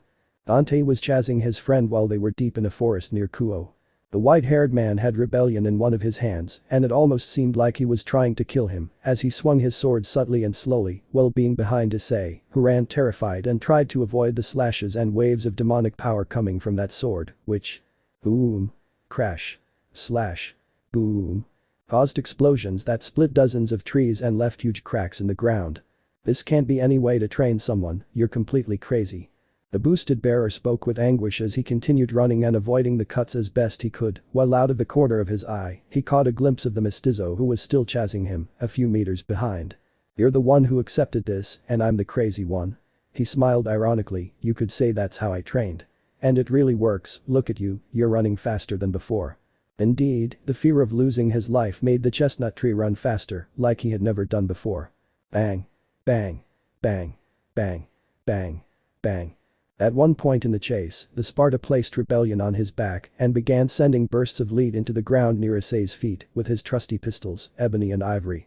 It seemed like a brutal workout, but after all, Dante didn't know any other way to become strong that didn't include the will to overcome a demon trying to end your life. The following nights during this week. After each marathon session, when the boosted gear user was drenched in sweat and lying on the ground, without the strength to continue running, the half-breed would let him rest for half an hour and then continue with the following routine in which he would place Rebellion and Coyote on his back while he put Beowulf on his arms and legs, which caused excessive weight on his body and then 1, 2, 3, 4. Made him do push-ups and squats. Remember, turn 10 or I'll shoot you and the more you can do, the better.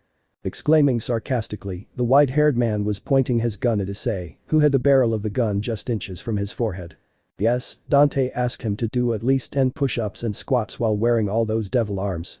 It should be noted that he previously told him not to tell anyone about Beowulf and his pistols, as they were a secret. 5.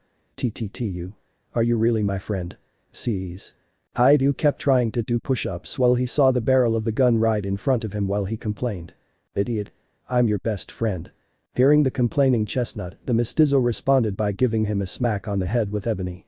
Every morning after these exercises, Issei arrived at school almost dead. He had huge dark circles under his eyes and the rest of his appearance seemed miserable. But despite this hell, Haidu was achieving results and although he didn't know it at the moment, the Sparta's inhuman training would end up helping him. One Monday, after a week of training. At the CIO. That morning, the members of the occult club invited Sparta to a special event, and since he had nothing better to do besides sleep in class, Dante decided to attend. Riaz was going to inform and show the benefits of having a demonic familiar to the new members of her nobility. Browse browse browse browse. After a brief explanation from the Redeed while the half-breed sat on the couch next to Kaneko and ate the second to last slice of pizza from a box on the middle table, the familiars of Ria's oldest servants were summoned. Browse browse browse browse. Upon being summoned, the Grimoire gave another small clarification of the familiar's functions, finally making our hero curious about such peculiar creatures. By the way, Issei could barely hear everything, since he was pale and half asleep due to the fact that the half-breed's training had exhausted him. Haber, Dejan vers Cientahendo. The Sparta spoke while having a piece of pizza in his mouth, which was soon completely swallowed. You, lady but you, have a chubby bat that becomes a sensual woman, little sister you have a cat named Shiro, and you what is that? I raise an eyebrow. Dante pointed at Akeno's familiar with his index finger as she inquired with confusion. Is it a chikorita? The drop appeared on the back of his neck when he saw the small green creature. And what were they for? They are part of the basic foundations of being a demon, they can obtain information or send messages. Riaz puffed out her chest proudly as she answered the mestizo's questions. By the way, the pizza you brought, why did it only have 3 slices and had weird mushrooms? You could have brought it for everyone, you envious person. She pouted and exclaimed a little angrily. This pizza is from several days ago. The white-haired man spoke one last time with his mouth full until he finished the last slice. It was my last box of pizza, I didn't give it to you because it might have made you sick. Those weren't mushrooms, they were mold, but they taste almost the same. With a lightness in his voice the mestizo spoke while scratching his head and smiling. Hearing this, everyone else, except Kaneko, fell to the ground and stood up comically as their eyes almost popped out of their sockets. Dante-san, that's going to make you sick. Let me cure you. What's wrong with you? How can that taste like mushrooms? You're going to die. The Argentinian woman exclaimed in anguish, while Riaz continued to gape with a face that expressed a bit of disgust and concern. Don't worry, I never get sick, I've done it many times since no piece of pizza should go to waste, I can't allow that. And it tastes like mushrooms. Excessive drama was implied in the sentence of a Sparta who treasured every piece of pizza he had, because after all, he had gone 10 years without tasting his favorite food. Phew. Before continuing, Dante sighed in frustration. Besides, blame this on the perverted kid, he doesn't bring me my daily rations anymore. How am I going to keep bringing you a box a day when your workout is killing me? I can barely move, so I don't have the strength to go to the store to pay you the daily interest on the debt. She had spirals around her eyes. Ah ha ha. The Grimoire group laughed in unison when they heard that, and even Kaneko smiled a little. Seconds later, the Redeed ended the mole topic, although she'd probably never forget that. Sometimes she thought the white-haired man was crazy, other times he was wise, strong, and lustful. He seemed unpredictable to her. Well. Scratching his chin thoughtfully, the mestizo continued. I don't see the need to hand out flyers, but gathering information would be helpful. Can I have my Pokemon too? With that, he smiled for a moment until a thought came to his mind, so. A strange red bird, was the parrot a familiar? His gaze seemed distant for a while as he investigated the characteristics of that bird. Well, we'll soon go to the place where they get familiars so Asia and Issei can have one too, so if you're coming with us, I don't see why you can't have your own. Wait, what did you say? What's a Pokemon? I raise an eyebrow. But you, believe me, you don't want to know what that is. Issei prevented the Redeed from inquiring into that subject while he was supported by the Argentinian, since the strength of his legs were being lost when the spirals of his eyes turned more quickly. Plack. Suddenly the door of the CIO creaked and was opened by several people who did not hesitate to enter immediately. These teenagers, who were the student council, were led by a black-haired woman wearing glasses whose name was Sona Citri, their president and their mistress, since they were part of her entourage. Blaze blaze blaze blaze. Shortly after the student council's Kaichu entered, Saji wanted to compete with Issei for Asia. Later, Riaz and Sona began an argument over which of the two peerages would go for the familiars, since only one can go when there is a full moon once a month. 3. The bucking parrot was a family member, that's why I felt watched. But whose was it? Dante was still absorbed in his thoughts, so he hadn't even noticed the arrival of the student council or the childish fight over the golden-haired ex-nun. And besides, right now you have to take care of your precious body. Smirking at the Redeed, the Citri heiress threw a vicious comment at her. That has nothing to do with it. Our hero came back to his senses when he heard Ria's scream full of complex emotions, and in an instant he saw again that expression of sadness and helplessness that appeared for a second on her face. DSK. The white-haired man clicked his tongue and made a face of disgust, for there was clearly something still wrong with her, and she'd been hiding it. He thought whatever was bothering her had already disappeared, since she hadn't shown that expression again since the day he'd suggested training her pawn. Blaze blaze blaze blaze. The conversation between the two heiresses of her clan continued for another minute, during which Riaz managed to regain her composure. By the way, the mestizo still didn't know when the student council had arrived, whose members were indifferent to him. And he is another of your new servants. Sona pointed at the white-haired man with one hand, and with the other she touched her glasses for a second. If I remember correctly, it's Daniel Tanasi from the second year. There are always complaints that he falls asleep in class, and we've had many problems with him before he didn't have a demonic aura. He falls asleep because he's bored, phew. Sighing sadly, the Redeed wished our hero was more dedicated in school. He is not my servant, but he is an ally of mine and my family. I proudly sentence. That's new, raised an eyebrow, you've never had an ally before, and that means you were already a demon since you arrived at the academy. The Citri took her glasses back, and a thoughtful expression appeared on her face as she thought. How did she manage to hide from us, and why is her demonic aura strange? Is it strong? Could be. At the Citri's question, Riaz crossed her arms and spoke with a mysterious tone. Nah, I don't think so, Kaichu, someone weak like him, shouldn't be strong. Quiet Saji, don't be rude. Now go and greet him. The blonde lowered his head upon hearing his president's reprimand, so he immediately walked up to stand in front of the mixed-race man and then extended his hand, hoping he would shake it. Hello, my name is Saji Jinshiro. Huh? Oh yeah, whatever. Ouch. Dante gave a strong handshake that almost fractured the bones of the Sona pawn because the mestizo was still distracted thinking about what was worrying the Redeed. Blaze blaze blaze blaze. When Saji returned to his president's side, his hand throbbing in pain, the heiresses of their demonic houses finally came to an agreement. Well, let's have a school sports duel to decide. Huh? What? What did I miss? Dante asked Kaneko and Yuudo when he heard the Grimory's determined and confident voice. Dante-senpai, you are very distracted. The Nekomata smiled subtly as she petted her cat. There will be a duel to decide who will go to the relative's home, only one team can go each month. Ah, okay. The half-breed's expression turned serious as he pointed at the Redeed and sarcastically and enthusiastically exclaimed the following words. Don't even think about losing, I want to be a coach like Red. I won't. He smiled confidently. Several breaths later, while looking at the ceiling and putting on a thoughtful face, Riaz thought. Who is Red? And why does he want to be a trainer like him? On the academy's tennis courts. A few minutes later, Dante along with the Grimory group left the occult club and arrived at the academy sports fields. On the tennis court, the four rivals were already positioned in their respective areas.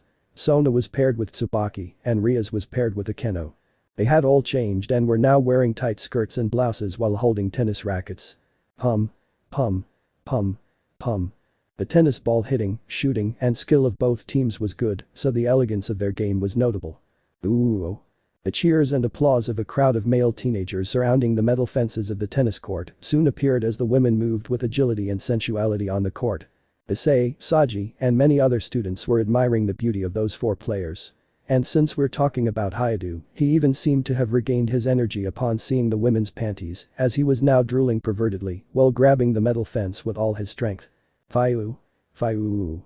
Dante smiled lasciviously and flirtatiously whistled at Riaz and Akeno while at the same time placing the fingers of both of his hands in a rectangle shape as if he were taking pictures of them. I had to admit, I was also enjoying watching the Himejima and the Redeed's panties and legs moving elegantly to the beat of their sports combat. Point for Sona-senpai. The generic referee said this when Riaz and Akeno couldn't return a ball from their opponents, having lost focus after hearing the half-breed's whistle. They then blushed when they saw him taking pictures of them with his hands. Dante-senpai, don't distract them, and please don't copy Issei-senpai. Kaneko, who was next to the white-haired man along with Yuma and Kiba, scolded him with a little annoyance. Boss, don't be vulgar. The black-winged violet-eyed girl frowned and looked a little jealous when she also complained to the half-breed. Oh, come on, sis, I'm a man too. And don't compare me to the perverted monk, I'm not like a drooling zombie. I stroked the Nekomata's hair and then continue. And again, wrongly said, Rere, we are not at work. With his other hand, he messed up Yuma's hairstyle, which made him blush. Ah, yes. How is Yuma by their side? This humble narrator forgot to tell you something. Yuma after a while began to be well received by everyone in the CIO, thanks to Argento and the Sparta, who already trusted her enough, and if they did, the others had no reason to protest because they had won them over, although Kiba still held resentment for some reason. Another point to note is that our hero already had more appreciation for the members of the CIO. Wow. Pew. Pew. The sound of the tennis ball being hit increases in intensity with each second. It looks like they're about to use magic. No way. For a tennis match. In disbelief, the white-haired man asked the Nakamata, who only nodded. Boo. Boo. A few breaths later, the women's rackets on the tennis court were charged with magical power, and before long, after several thunderous blows, the strings on the rackets fell apart. Since the tennis rackets were useless, Riaz and Sona decided they would play dodgeball tomorrow night to declare a winner. The Sparta would attend that meeting and leave the business in Rainer's hands, since there hadn't been many interesting jobs lately, and he really wanted Riaz to win, so he could have his own familiar. And of course, on the night of this day, Dante did not forget the training of the carrier of the boosted, so he gave him another hellish session. When he arrived home almost lifeless, Haidu regretted having accepted these exercises that his friend made him do, and before fainting, he sewed some sports ribbons for his friends with Asia's help. On the dodgeball court the next night. The night of the decisive duel arrived and the CIO members were dressed in sports uniforms. Issei could barely move or think. The half-breed was also there and was thinking of participating, since he didn't want to miss the opportunity to obtain a familiar, so different ancestral creatures were appearing in his head while he dominated and captured them. Well, he had already formed a different idea about how to obtain those creatures. It should be noted that he was not wearing the sports uniform and instead was wearing his red clothes with his trench coat. Thank you. Riaz and the rest of her peerage sincerely thanked Haidu when they received from him some hachimakis, headbands. I'm only going to wear this thing because yesterday you finally did more than 10 push-ups. Well, it was just an extra one, squinted. Dante complained but still felt a little embarrassed and put the ribbon on his head. Riaz and Akeno laughed a little when they noticed the embarrassment he tried to hide. Steps. In a short time and with light steps the rivals arrived on the court. Oh, but what is he doing here? Danielle is not your servant, he shouldn't participate. While he was speaking calmly, the Citri pointed at the white-haired man. There are more of you, so I guess you can't complain. Iridid tried to defend him. It doesn't matter, this is a game between nobility. Taking her glasses for a moment, the brunette did not give in, which made Riaz annoyed. Hey. Four-eyed demon girl, what do you think if I participate if I only use my feet? Dante placed his hands on his pants. Or are you going to tell me that you're still afraid? I look at her challengingly. The Citri's entourage became enraged upon hearing this, however, Sona remained serious and accepted. Iridid was glad that she could participate and was also surprised that she was able to convince the Citri with such a comment. Bang. Moments later, the game began and the magic Lotan balls were soon to appear. So using magic in a match again, huh? This makes it more interesting. The hunter couldn't help but rejoice a little at that fact, since in this way he could use some of his demonic power to kick the ball. Ahhhh. That shout came from Issei, who was the first to leave less than a minute into the game because he was hit in the balls with a ball filled with magic. The poor guy couldn't even react because he was exhausted from the Sparta's training. He might have become sterile if it weren't for the blonde who started healing him in a birthing position with twilight healing and immediately after. Zzzzzzzzzzz. After he was healed, the red dragon fainted. Hahaha. Well, at least it was almost a second base. Dante couldn't help but make fun of the way Asia healed the brunette's crotch. But there is never an attack there, consider yourselves dead. He addressed those words seriously to the Citri group with a dark smile in between. Yes. Death. Riaz was happy to hear his comment and while jumping, she shouted with enthusiasm. Phew. Later, the Sparta was hit with a ball charged with magic, however, he stopped the ball's momentum with his thigh, counteracting its speed, and then began to do a few pull-ups. The Citri group watched with confusion and surprise at the mixed race skill, and after a few displays of football juggling that Zidane, Ronaldo, Messi or other football legends would be proud of, he threw a ball with one of his feet charged with his own power, making the ball turn red towards Saji's crotch, who. Wow. He was even propelled backwards when the ball hit his balls while generating a small shock wave. Crash. Boom. Saji's momentum was stopped by one of the court walls, which cracked the instant the blonde's back touched the wall. A breath later, the Citri pawn was knocked off the wall by inertia and fell unconscious as the ball stuck to his groin exploded. We're even. Dante smiled amusedly at the blonde's miserable state and then thought for a moment. This brings back memories of those balls I hit in Tegmi Nigru. Oh. The Citri who were unaware of the Sparta's abilities were speechless when they saw this. Yes. The Grimoire jumped and clapped their hands after getting a new point that way. Moments later. Saji was dragged off the field and the game continued.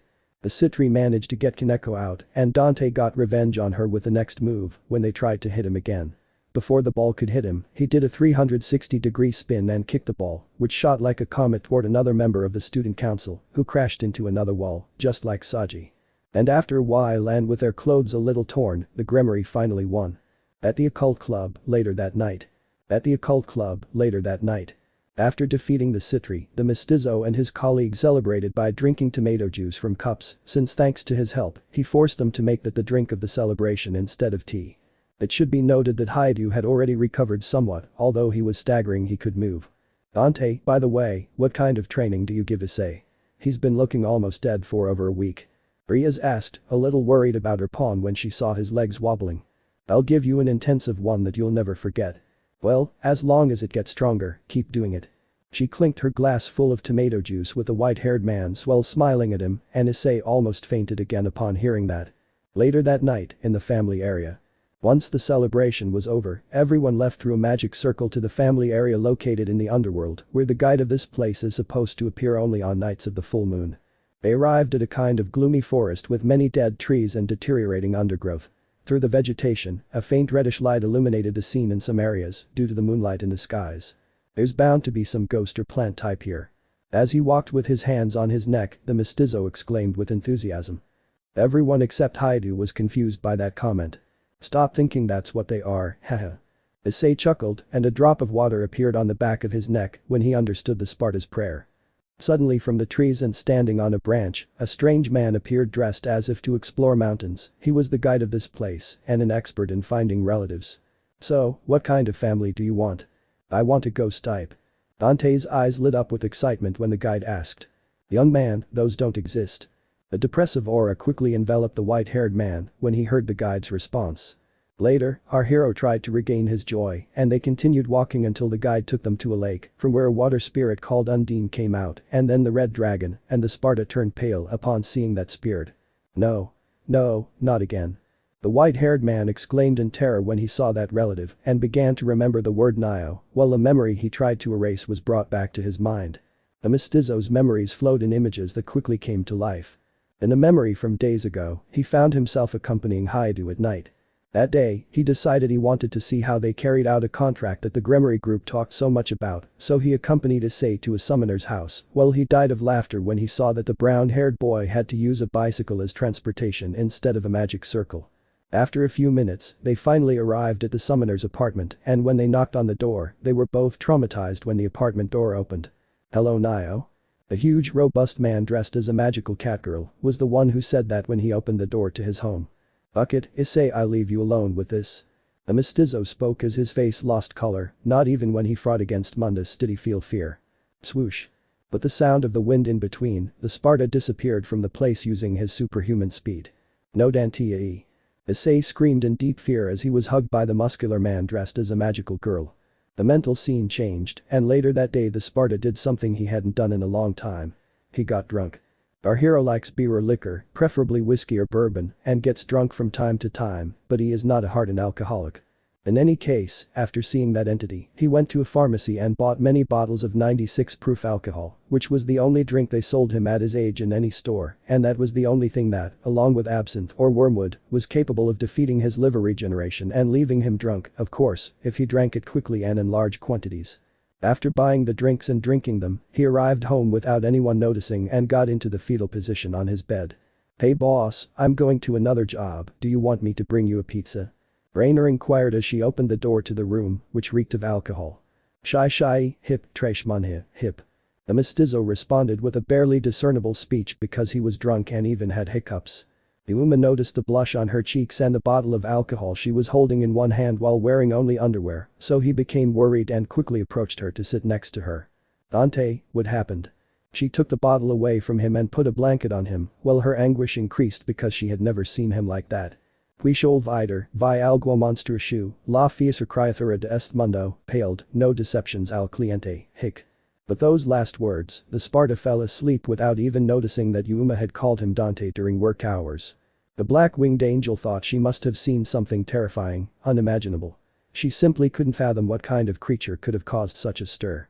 She later kept the bottle and threw it in the trash before going to work as a DMC employee, but she continued to worry about it all night. The scene changed again and the next day at the academy, the white-haired man had managed to forget part of the image of that creature. Luckily I didn't have a hangover due to his healing ability. Uma asked him if he was okay, and he told him it was no problem. On the other hand, Haidu wanted to kill him, so he choked him for a moment when he saw him, and then complained, and while that was happening, the half-breed simply said that he didn't know what he meant. With that in mind, the images of this memory began to blur, until the mestizo's consciousness returned to the outside. Oh. Having recovered his memories of that day thanks to the image of the Undine spirit, Dante immediately knew that he would have to erase them again when he got home. Steps.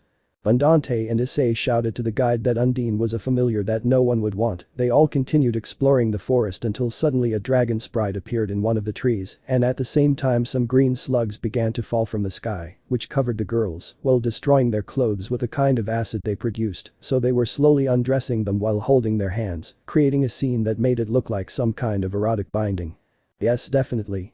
The mestizo spoke in a low tone while looking at the redhead and the black-haired girl, while holding his chin with a thoughtful expression. There's potential there, he smiled lasciviously. Help us, don't just watch. The Keno and Rias, who were blushing, complained to the white-haired man in unison. Meanwhile, Haidu and the guide had extreme nosebleeds. Several breaths passed and when the family guide covered his nose, he explained to them that what was covering them was a slime that liked to eat clothes, especially women's. Upon hearing that, the brown-haired boy decided that the slime would be his familiar and even gave him a name. Okay, I've seen enough, I'll help you, but you owe me one, except your little sister. Yes, but hurry up, we can't use magic like this. Por favor, date prisa Dante-senpai. All three of them were blushing as they begged and made sensual moans at the same time. Bluebermelo rebellion. Slash. In an instant the white-haired man summoned his sword and with precise slashes, without hurting them, destroyed all the slimes that covered those three. When they were finally released, Akeno's breasts were fully exposed, so she intentionally let the Sparta see them for a few seconds, and despite being blushing, she smiled mischievously at him before covering them with her arms. On the other hand, the redhead had only a small portion of her bra covering her breasts in the nipple area. Also, the red medallion she guards was seen hanging from her neck. A degrees. Given all the above, the Sparta seemed excessively happy, so the Gremory, seeing his big smile and lascivious face, after a few seconds of being released and while still blushing, hit him in the face, sending him to the ground on his back. That was for taking so long and seeing me without my permission. The Gremory exclaimed indignantly and was going to continue complaining, however, after a few seconds she realized what she had just said unconsciously, so she quickly covered her mouth with both hands. Ah. Then I can see them if I ask permission. Sarcastically, the half-breed took advantage of the redhead's mistake to remind her of her words, while he looked at her mischievously while she stood up and shook out her clothes. Then he rubbed his face and continued looking at the Gremory with a lascivious smile drawn on his face, so she had to cover her breasts by crossing her arms while looking away, while the blush on her cheeks diminished. By the way, Kaneko's underwear was intact. So you never take it off, huh? When he saw the red jewel on Ria's neck, he couldn't help but smile with his eyes and forgot for a moment her beautiful almost naked body. Once Ria's, Akeno and Kaneko dressed again with magic, they went to where Asia was to try to destroy the last slime that was stuck to a portion of her clothes, however, Issei hugged the blonde trying to protect Saratoru. Lightning. A small lightning bolt thwarted Haidu's plans when it fell on his body and sent him to the ground. The lightning bolt came from the dragon sprite they had seen a while back, and this little one took charge of defending Argento while it descended from the skies to place itself above the blonde's head. When it was finally above the ex-nun's head, it threw another electric attack that disintegrated the green slug and in the process hit Issei and the white-haired man again. Apparently, the little lizard had chosen the blonde as a companion, so the ex-nun was taught the contract ritual to make it her familiar. Please, not another one with Trisha's powers. Dante gave a bitter sigh as he shook off the electric shock while thinking about that golden-haired ex-colleague who used to send him those kinds of attacks when she got angry. With Dante. After Asia finished making the contract with her familiar, the half-breed separated from them, telling them that he was going to look for his familiar on his own and that they should wait for him at the place where they had just performed the ritual with the dragon sprite. A little while later, our hero arrived at a kind of meadow with dead vegetation in which the temperature dropped suddenly each time he went deeper into this place. His breath and exhalations could be observed with every breath and with every step, little by little the withered grass transformed into rows of frozen grass. The hunter's instincts were put on alert when he saw in the distance how in front of where all the trees behind the meadow were frozen, a creature about 4 meters high, 2 meters long and several meters wide lay. The beast had a tail, gleaming blue-gray fur, and was lined with sky-blue markings that resembled scales. It was shaped like a dog with a head that had a large snout filled with enormous fangs. Its eyes were green, and its claws were as large as small swords. The breath emanating from the beast, even from the distance at which the half-breed was seeing it, was noticeably icy. Ifrit. Without wasting time, since he observed the canine, the white-haired man smiled confidently, disappeared to rebellion, and summoned his devil arm, Ifrit, which looked like reddish-black gauntlets that resembled the head of a dragon with many horns. These gauntlets emanated fire, and when they were finally adjusted to his body, the Sparta began to punch the air and kick kung fu kicks that threw flames. "Hey Fido. I think your dad or mom is now one of my weapons." While he was speaking he was clapping his hands, thus provoking the animal that was at a distance of tens of meters from his position. "Only that one had 3 heads, but I'm going to catch you, so come." Roar. When the canine was finally provoked and stood up, he roared with all his might, making his bellow echo everywhere. "Run, run, run." Neither of them waited a single second longer and immediately charged towards their rival at great speed. But the Gremory group. Roar. Meanwhile, where Riaz and her entourage were, they heard the roar of a beast in the distance, so they began to run in the direction of that sound, thinking that Dante might be in trouble. That roar. The family guide who was still accompanying them raised his voice in surprise as he ran alongside the demons. "No, it can't be."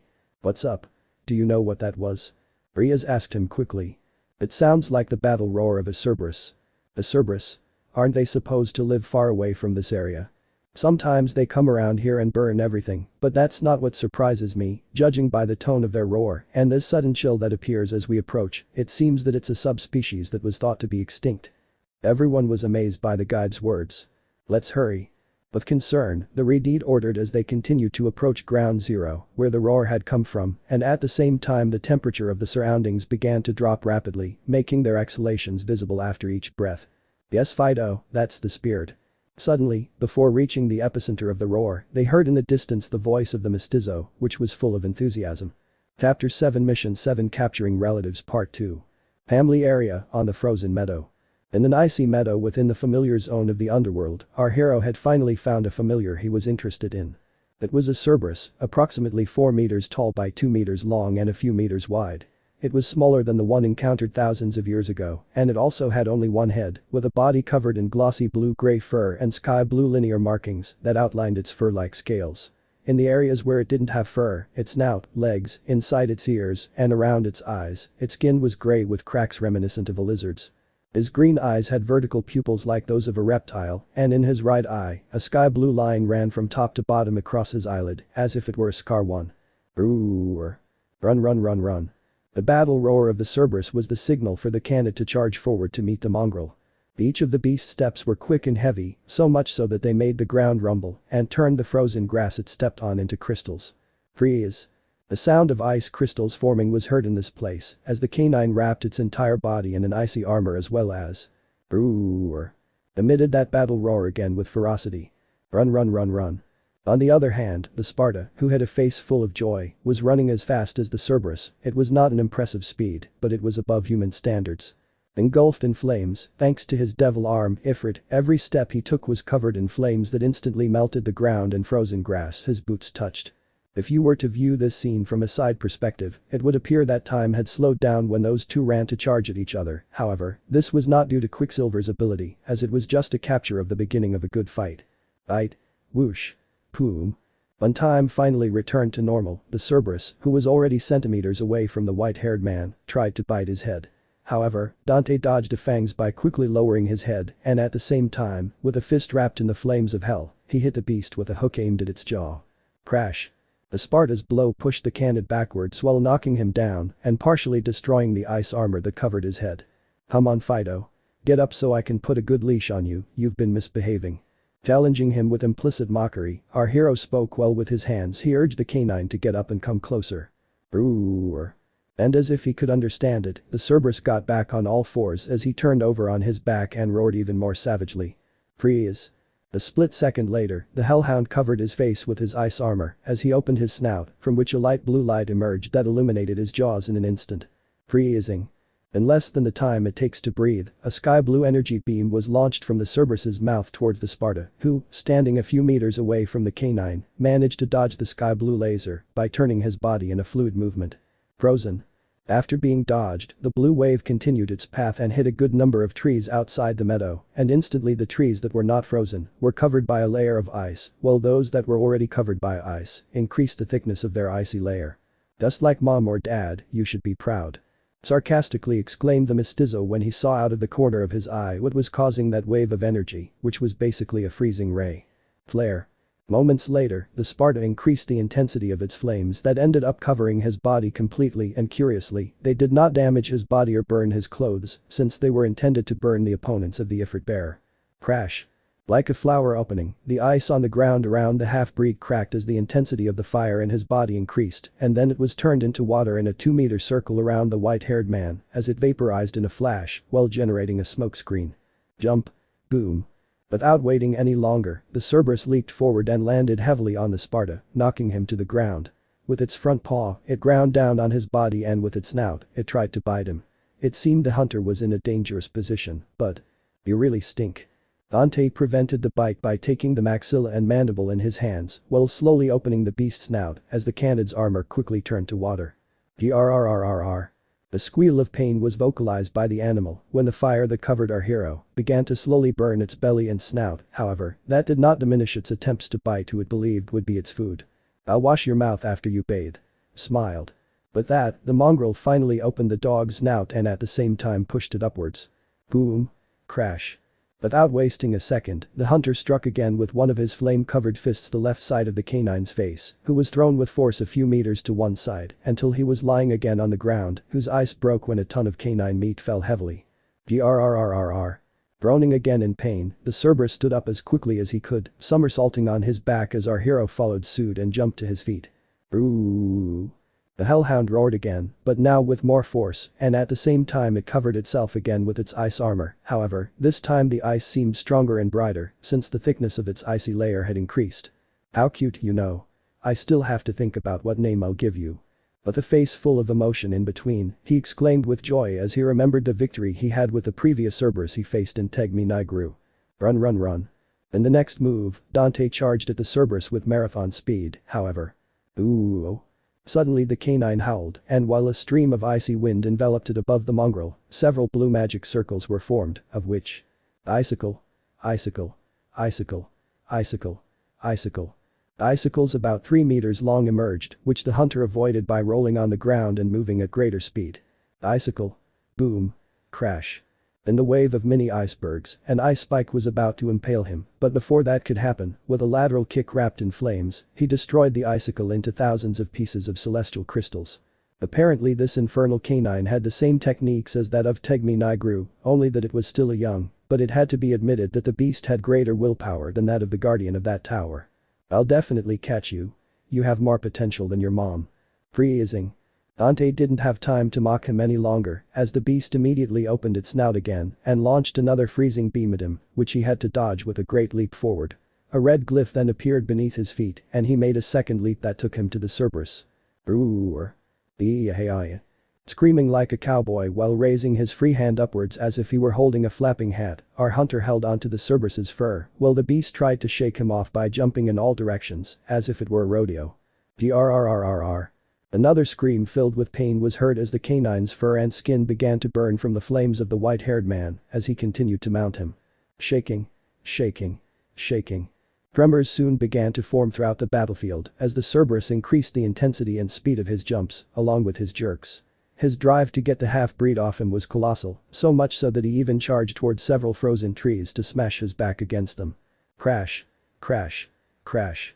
The frozen trees shattered into thousands of pieces, but even with this he couldn't get the Sparta off his back, who was already causing enough damage just by sitting on his back due to the flames. However, despite being injured, his stamina seemed to have no end. Yes, Fido, that's the spirit. Briaz and her entourage along with a guide of relatives arrived at the frozen meadow just after the mestizo shouted those words full of enthusiasm while still on top of the beast. Ooh. Watching this strange event from afar, they couldn't help but make faces filled with astonishment and confusion. The Gremory group was worried about the Sparta, and the enthusiastic phrase of our hero that they had heard seconds ago had seemed strange to them, because if he was in trouble he shouldn't be having fun, but they could never have imagined that this hunter would be happily riding a Cerberus in some kind of supernatural rodeo while his body was surrounded by flames. Dante?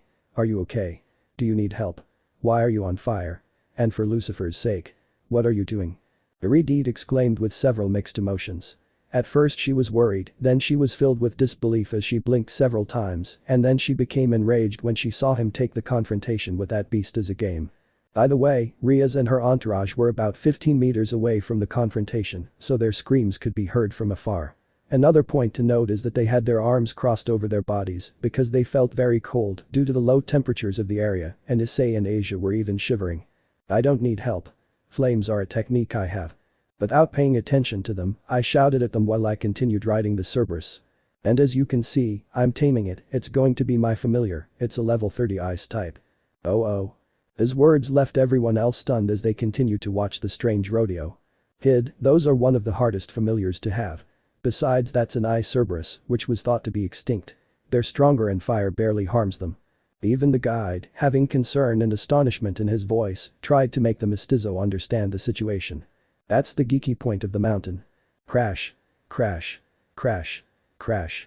The guide was offended by his words, and meanwhile, while Dante continued speaking, the Cerberus continued crashing his back, with a white-haired man on top, against another variety of trees. I don't want to kill him, I want him as my familiar. I'll be a trainer like Red. Everyone except Haidu tilted their heads and made confused eyes as they mentally wondered what is he talking about. Upon hearing him. Do you still think they are that? Hahaha. Issei covered his mouth as he tried to hold back his laughter. Apparently only the brown-haired man understood what the Sparta was talking about. Even if you defeat them, they don't become familiars just by defeating them. DSK. The guide shouted again, and hearing him, Dante clicked his tongue in disgust just as. Free his icicle. The Cerberus stopped and repaired his ice armor, which this time had ice spikes appear on his back that could have impaled the white-haired man if he hadn't jumped to the side at the last second when he noticed how an icy stake ripped through his left leg while partially destroying his pants and leaving a superficial wound. Run. A breath later, after having shaken off the hunter, the hellhound noticed the presence of the new intruders in its territory and charged towards them with speed, but not before. Icicle. Threw an ice pick at them, which broke away from their armor like a frozen spear. Here he comes. Everyone exclaimed in terror when they saw the ice peak approaching them. Boom. Boom. Boom.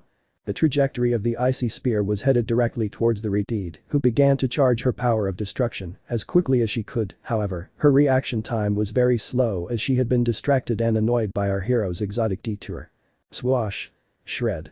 After a blink of an eye, with a whistling of the wind in between, the half-breed appeared right in front of Riaz and received the ice spike with his abdomen, so he was impaled. Ouch. Now it was my pancreas. Chuckling, the white-haired man began to remove the icy spear from his body while disappearing the flames from his body to avoid harming his friends who were behind him. Arg. The groan of pain was uttered by the hunter as he finally removed the ice pick, leaving a 30-centimeter wide hole through which things could be seen behind him. Oh. Seeing that, the Gremory group along with the guide were shocked. Asia, heal him. After Riaz removed a hand from her mouth due to the impression left by that scene, she ordered with haste and anguish to the Argentinian who was at her side. Why yes. Asia nodded and approached the white-haired man, but… Swoosh. The Sparta didn't even wait for the Argent to touch him as he charged forward again with superhuman speed to stop the cannon that was heading towards them. Flare. Coom. Crash. In a split second, the hunter was once again engulfed in flames, but this time his temperature increased even further. Then, with both feet, he slammed the animal's head with such force that it broke its ice armor in the impacted area and sent it flying directly into a distant tree, which shattered like glass. Grrrrrrr. Then the infernal canine remained lying down for a while moaning in pain, but even with all the wounds he had, he tried to get up and was succeeding but slowly. With Dante and the Gremory group. Once the Cerberus was thrown into the distance and neutralized for a moment, the white-haired man disappeared to Ifrit and returned to where Riaz and the others were, who noticed that some kind of gauntlets on the half-breed's hands had just turned into motes of light, which made them think it was another of his strange weapons. Don't worry, I'll recover very quickly. As if nothing had happened, when he finally arrived in front of his friends, Dante spoke in a light tone while pointing to the hole in his abdomen from which a large amount of blood was flowing. The wound had already closed a few centimeters, but not immediately as usual. The guide and the Gremory group were stunned that he could still be conscious and fighting with such a hole in his body. Remember, I've already been pierced by a spear of light and survived without any problems that time. With that, the half-breed focused his gaze on the redhead and smiled lasciviously while winking at her. I saved you again, you owe me an ice cream and a better view than you've had in a while. But. Riaz, who was initially scared because she thought it was a mortal wound, calmed down a bit upon hearing the Sparta's words and then ended up being driven mad by his last phrase. How the hell do you think about that when you have such a hole in your body? When the Gremory spoke angrily while pointing at the white-haired man's wound, Asia quickly stood next to our hero and began trying to heal him with her twilight healing. Dante-san, please don't scare us like that. The Kendo spoke with anguish after giving a long sigh. Seriously, nothing's wrong. The hunter smiled carelessly and ruffled Akendo's hair, who blushed. Besides, if you don't believe me, Asia won't take long to cure me. After taking a look at the green light in the blonde's hands, Riaz and her entourage began to calm down, thinking that he would soon be recovered. Hey, you said that it's not enough to just defeat it, what else is required for a Cerberus to be your familiar? Focusing his attention on the guide, the mestizo opened his mouth again to inquire hurriedly. Do you still want that as your familiar?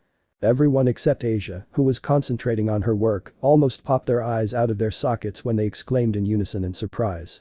Boy, even if you manage to make it your familiar, I don't know if you'll be able to handle it later. Don't worry about that, just tell me, I'm not leaving here without that puppy.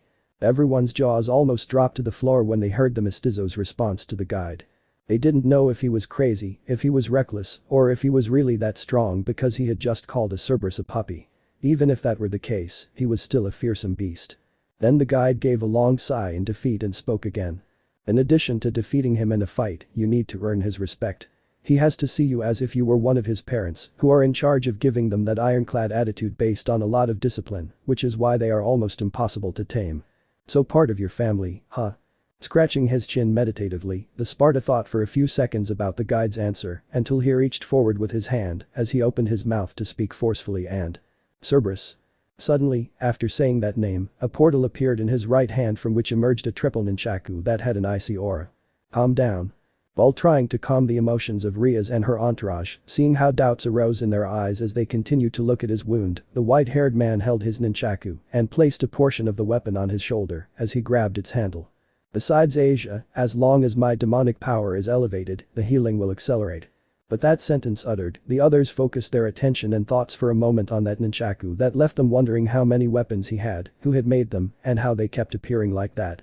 Afterwards, the half-breed turned around while patting Asia on the head while with his other hand, he scratched the back of his neck while he thought. Now that I think about it, what did Narasimha tell me about my abilities before coming on this trip? And after a breath, he dismissed his thoughts and ran towards the Cerberus, who was barely managing to get on all fours, which were shaking. Flashback. 2 days before arriving at the familiar zone, the god who lives in our hero's sacred gear spoke to him while he was sleeping. Hey Dante. I have something important to tell you. Buddha, what's wrong? Don't bother me.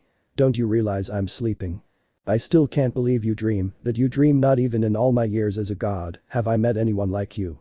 In the middle of a sea of darkness, the mestizo was lying with his hands placed on the back of his neck and apparently that was his dream. To rest. Meanwhile, a huge tiger had appeared near the hunter in his mental passage. I'm unique, well then since you woke me up, tell me what's wrong. Fuai, yawn. I'm making some modifications to the second release to improve its efficiency. Huh? It's okay, and why should I care? Seriously, what am I doing here? For a moment a depressive aura enveloped the feline until he regained his composure and spoke again after sighing bitterly. In any case, your demonic power and other abilities will be weakened for a while until the modifications are finished. After Narasimha said that, the Sparta suddenly woke up and as he looked at the ceiling of his room, his eyes almost popped out of their sockets as he asked himself. End of flashback. Returning to the present with the Gremory group. After Dante left again to face the dog of the underworld, the ex-nun, who was exhausted, had a face full of anguish. I couldn't heal him, I only closed his wound about 5 centimeters, but twilight healing didn't work. Asia shed a few tears and continued. It's like something inside his body is interfering with my healing light. Too. Everyone was shocked to hear his words. Relax, this is Dante we're talking about. He's unpredictable. I've experienced his training firsthand and I'm sure he won't die from it. Issei had already approached the blonde and while he hugged her, he was trying to comfort her and the rest of the Gremory group. We should trust what he said, he'll surely come back with nothing he. Hearing it for the second time, Riaz and her entourage calmed down a bit and decided to trust the words the half-breed had told them, since after all he had recovered from a spear of light in the past. Meanwhile, the family guide placed his chin between his thumb and index finger and began to ramble. Now that it comes to mind, the last Cerberus were in the Great War of the Three Factions, and their cubs could hibernate for long periods when their parents did not return. Perhaps this is one of the few cubs they left. With Dante and the Cerberus standing face to face again, the white-haired man and the Cerberus resumed their combat. Boom. Icicle frozen. Boom. Crash. Dante used his triple nunchaku to create several combinations of attacks. He formed ice stakes that emerged as walls from the ground and shot icicles at the Cerberus, which had so much force that they managed to destroy his icy armor and even managed to hurt him, despite the fact that his element was also ice. The hunter was using enough power to be above the resistance and strength of the ice produced by the cannon. Boom. Icicle boom. After the Sparta used another varied combination of ice techniques attacks, the Cerberus fell to the ground again after less than 2 minutes and drrrrrr. Even though he was badly hurt and screaming in pain, he had the intention of getting up. At that, before he could stand up with much difficulty, our hero approached his snout and brought his nunchaku to his nose while still holding it. Sniff sniff sniff sniff sniff. When the devil arm was just inches from his nostrils, the canine couldn't help but start sniffing it with great interest and after spending a few seconds smelling the triple nunchaku, the pupils of his eyes dilated, going from a state of complete fury to one of relative serenity. Fido, do you recognize him? This was a relative of yours. Tuckling, the mestizo continued. After I beat him he turned into this, and he just beat you up. Well, he scratched his cheek, I did it. After saying that, the hunter began to stroke the Cerberus's little head, who seconds later ended up calming down completely as he got on all fours with difficulty and then sat on his hind legs. Lick lick lick. After sitting down, the beast licked the hunter's demonic weapon several times. Apparently, the fact that the Sparta had the essence soul of a Cerberus inside the nunchaku plus the beating he had given it with the icy techniques probably made the hellhound respect and recognize our hero as its father or one more of the pack. That's it Fido, it's time to go. While he was talking, he was stroking the Cerberus's ears, who began to wag his tail while giving his face a huge lick, leaving it soaked. I'll soon teach you how to play dead. But the Gremory group. Oh. After the canine recognized the white-haired man as a member of his pack, he walked with our hero towards Riaz and her entourage, who watched in disbelief what was happening. The enormous hellish dog was licking Dante as they approached, and with this, now he looked like a puppy. Boom. The sound of a heavy thud echoed all around as the Cerberus sat back on his hind legs as he stood in front of the Gremory group, having the half-breed at his side. Ooh. Phew. All the CIO members were still wide-eyed in shock at that scene and were also a little scared, but in the end, they sighed with relief that it was all over. I have no idea what you did. The guide was the first to speak as he looked at the white-haired man. But he already recognized you as his father or a member of his pack. It's the first time I've seen something like this happen. I'll write it down in my book. Do you have a book? Yes. It sells very well. The guide answered everyone's skeptical question, including Dante, by winking at them, which caused a tear to form on the back of their necks. Dante, and how are you going to bring that into your house or make it gather information? If it wouldn't even go unnoticed on the streets. Grrrrrr.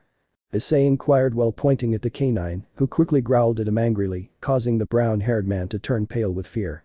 Yeah, calm down. The mongrel calmed the Cerberus by scratching its back, and then the hellhound began to move one foot quickly like a real puppy. Later, our hero responded to Haidu.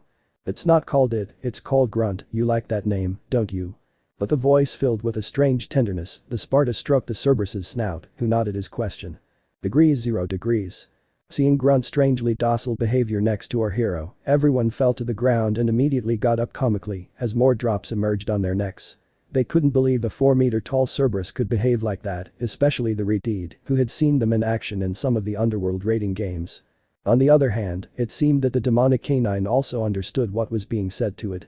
Minutes later, Asia cured the dog from the underworld, and Riaz taught the Sparta how to do the ritual for the contract with the familiars. It took Dante a few minutes to understand and be able to perform the ritual. After all, his specialty is not magic. When the white-haired man was finally able to make the contract, while a green magic circle appeared below Grunt, the canine suddenly began to decrease in size until it was the size of a Rottweiler dog, of course with its Cerberus-like appearance. It seems that by instinct he adapted to a form that he doesn't use for battle him. By the way, your demonic power should have an influence on the contract, so if you increase your strength in the future, it's likely that the other heads will grow more quickly, although in any case he will mature over time. Grunt, you're awesome. Woof. The guide explained the curious event, and upon hearing it, our hero became excited when he addressed those words to a mini Cerberus that barked with joy while jumping on the body of the white-haired man, who caught him and stroked his ears. Freezing. While being petted, the Cerberus threw a mini freezing ray at our hero directly to his face, which ended up turning into a small block of ice that Dante had to hit to avoid being suffocated. Don't do that. The half-breed's complaint fell on deaf ears, as Grunt did the same thing again, so the Sparta had to destroy the ice on his face again. Hahaha. I think that's how he says he likes you. The Gremory group laughed in unison, and the Redeed with a smile in between tried to explain the curious behavior of the canine. Later, before leaving, the boys evaluated the mestizo's wound. The hole in his abdomen was almost completely closed, now it was only about 8 centimeters in circumference, however his blood continued to flow continuously. You really worried us, it seems that if you heal quickly, you become stranger every day, phew. Rhea sighed with relief and then inquired at what raised both eyebrows. By the way, why did you call him Grunt? Because he reminds me of someone strong who doesn't let himself be defeated easily and who also has scales and reptilian eyes, also that growl he has resembles him. Grunt froze one of his feet upon hearing this, as if that was his way of acknowledging his comment. Stop doing that. Dante shattered the ice on his foot by kicking the ground. Oh, I see. The Redeed was confused because she didn't know the person he was referring to, so she changed the subject to another one that made her very curious when she remembered it. And where do you get so many weapons with different elements? Riaz, stop asking poor Dante sent so many questions. Can't you see he still has a hole in his abdomen? At that moment the Himejima interrupted the Gremory when she began to touch the Sparta's abdomen with her index finger in a lascivious manner for a few seconds, and our hero reciprocated the gesture by smiling mischievously at her. Seeing that, Riaz forgot her question and seemed to get jealous as she soon looked away. At the CIO. In a short time, everyone returned to the Occult Research Club, CIO, through a red magic circle. By the way, their relatives had left them behind. Once inside the club, the white-haired man sat for a moment on one of the sofas and began to imagine how great it would be to have a big and powerful adult Cerberus as a helper in his DMC missions or as a guard for his house. Boom. At that, his imagination was suddenly cut off as he collapsed onto the couch, causing a dull sound to fill the room. It should be noted that her wound was 5 centimeters away from closing, and she was still able to see everything behind it. Dante, are you okay? The Gremory noticed the sudden fall of the half-breed's body on the sofa, so she approached him and moved him while she spoke to him and saw his wound. Everyone immediately became worried and surrounded the couch, while the Redeed continued to examine the Sparta. After several breaths, she realized that everything in her body was working fine, except for her heart, which was beating very slowly. Could it be blood loss? Maybe, but in any case, what can we do? The Redeed hurriedly asked her queen, trying to find a solution, but the Himejima couldn't think of anything. Minutes later, in which Asia tried to heal him but it was in vain, the Gremory remembered something. Dante said that as his demonic power increases, he recovers faster. Maybe if he hadn't stopped fighting, he would have healed already. Few. She sighed bitterly as a red color like her hair appeared on her cheeks and an expression filled with shame appeared on her face when she took another look at the unconscious Sparta. Leave it to me. After thinking about something for a few seconds, he addressed those words to his entourage as a determined look appeared on his face. I know what to do now. Understood, but you. Upon hearing this, everyone except Akeno responded in unison. They knew that if the president took charge, there would be no problem, so they trusted her. Meanwhile, the brunette. I squinted at Riaz as a slightly annoyed expression appeared on her face, as if she knew what her king was planning. The next day, in Dante's room. The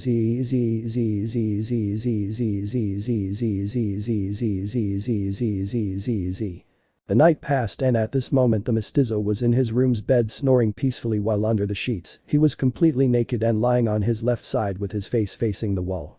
Trish, that kiss you gave me was the height of the Oedipus complex, don't do it again. The Sparta was dreaming and he was speaking in a low but audible voice that he was sleeping. By the way, that sentence sounded a little bit horrified. You don't have to say it twice, it was just an adrenaline rush after we defeated Mundus. In this dream, while he was screaming, a golden-haired demon very similar to his mother, Eve, appeared to him, wearing a black leather corset. Lady, wait. We were drunk. It's not my fault that you woke up naked in my bed, don't destroy the room with the bazooka. Washa washa. Dante spoke again in his sleep, but now with a tone full of fear, and at the end of his sentence, he stammered. Damn womanizer. You can consider yourself dead now. You must have slipped something into my glasses because I would never sleep with you. His dream changed and now an attractive woman with black hair and heterochromia was naked in some kind of room, and at the same time she had a bazooka in one of her hands that she reloaded on one of her shoulders, while she had the barrel of the gun pointing at the mestizo, who covered his nakedness with a sheet. Boom. Boom. Boom. Boom. Boom. The brunette didn't take long to pull the trigger of the bazooka, so Dante had to dodge the missiles that ended up making contact with the walls of that room, which were being torn to pieces and demolishing even more of his old premises. Boing boing boing boing. While all this was going through the mind and at the same time being recited by his voice of our hero, his hands were feeling something soft, something that was very soft but firm, and at the same time this little bundle could not be completely taken by his hand, since the extension of the little bundle that lay between the sheets next to him was greater than that of his hand. From the sheets mentioned above, the figure of a person stood out, as if someone other than the white-haired man were completely covered by the sheets. This figure had pronounced curves drawn like those of a woman. Withdraw, withdraw, withdraw, withdraw. In a short time, the white-haired man's feet that were moving while he was still asleep were slowly removing the sheets from the figure, and after a minute passed, under the sheets, the image of a lady who was completely naked was revealed. This woman, who had just woken up thanks to the Sparta's voice, was momentarily tempted to open the locket hanging around the half-breed's neck, however she quickly shook off that idea and then opened her mouth too. "Who are Trish and lady?" Ask him a question with the intention of waking him up and surprising him. Huh? Dante woke up, but his eyes were still closed. Then he let go of his hand from that soft thing and turned his head towards the ceiling while giving a long yawn and stretching his hands and… What the buck, why am I naked?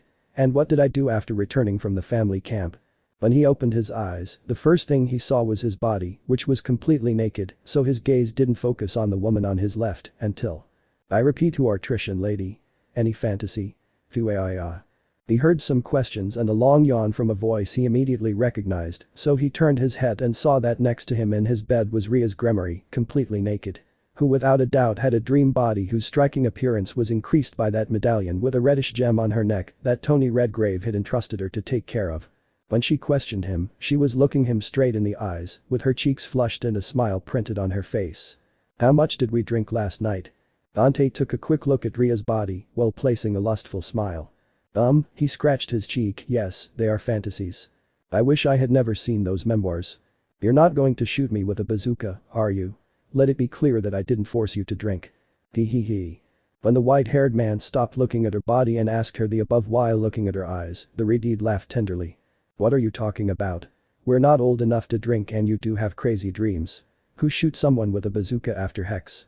She took a quick look around the room and smirked as she continued. By the way, your room is a pigsty. They shoot someone who has terrible luck with women and that's why he rarely gets drunk with girls.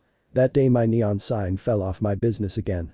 Dante didn't answer her question and as he looked at her, he thought about what he'd said before, a nervous drop of sweat running down his forehead and cheeks. Seconds later, in which there was silence, the half-breed smiled lasciviously again. I touched something soft a while ago, couldn't it have been? No. What you were touching was just your pillow. Ria's face turned as red as her hair when she interrupted him and looked away for a while. And? After taking several deep breaths, she regained her composure and inquired with curiosity and annoyance at the same time. How is it that you don't get nervous seeing me like this? Any teenager would be looking for his clothes and would have already fallen out of bed. At the end of his sentence he frowned and pouted. Lady but you, I'm not just any teenager, and these aren't the first good pairs of melons I've seen. Taking another look at her breasts and then seeing the Gremory's face as she winked at him, he sentenced what made her blush again. In any case, it's not that I mind sleeping like this, but how did we get to this point? Did you drug me and grape me? Because my crotch is itchy. With that, he scratched his crown jewels. Of course I didn't grape you, I'm still a virgin. Phew. Ria sighed deeply to control her anger and the rest of her emotions before speaking again. The only reason I'm here is because when I came from the familiar area you fainted and for some reason you healed very slowly, well, he scratched his cheek, I don't know how you heal normally, but I remembered you said that the more power you have the faster you heal. I just helped you recover faster by using my magic on your body. Well, thanks, but did you have to get naked for that? Have I already graduated from asking your permission to see them? Dante inquired while looking at her lasciviously and at the same time thought. I suppose I would have recovered the same way, but I'm not going to complain. Why yes, I had to hug you while you were naked for the magic to happen, and it was only a one-time thing for putting you in the middle of the ice peak." She blushed again as she crossed her arms and looked away. "That's the worst excuse I've ever heard for sleeping with this hot guy." Dante pointed at his own body as he narrowed his eyes, and upon hearing him, the Grimory's redness grew along with mixed feelings of anger and sorrow, a little bipolar then he thought. Doesn't he have the mime of shame? But still, I thank you again. Hearing his sincere thanks along with a humble smile, Riaz regained her composure as she smiled back as her blush faded. "You're welcome, well, until you thank me properly. Oh yeah, you owed me one for keeping me from giving you the ice pick." Suddenly the white-haired man took one of the Grimory's breasts with one of his hands and with the other hand. "There's definitely potential here." He scratched his chin while putting on a thoughtful expression with a lustful look. They are soft, with adequate consistency and elasticity, their skin is smooth enough." "You?" Riaz immediately turned red, spreading from her neck to her head, and at the same time she frowned severely. She felt bipolar again around him, since every time she thought he was saying something nice, he would later transform it into something dirty. Seconds later, while unconsciously keeping the white-haired man's hand on his chest, he was about to send a strong punch to his face that was only stopped when. "Dante, get up now, it's time to go, Aya." A certain person opened the door of the room at that precise moment. Uma was the one who cut his sentence short when he saw them in that position after opening the door. He carefully observed how the Sparta's hand was on the chest of a completely naked Riaz, who had her fist centimeters from the half-breed's face. Then the white-haired man and the high-class devil froze as they looked at the violet-eyed girl. "You. Succubus. Get away from the boss." Instinctively Uma became jealous, and a murderous aura enveloped her as she took off her school blouse to remain only in her bra. "Who are you calling a succubus? Eye-popping crow." The Redeed began to choke our hero without even noticing as he struggled with the fall. Little by little, the half-breed's face was turning blue from the lack of oxygen. "And why did you take off your blouse?" Huh? It was only when the demon questioned her that the brunette realized that she was wearing only her bra, so when she realized it, she immediately covered her breasts.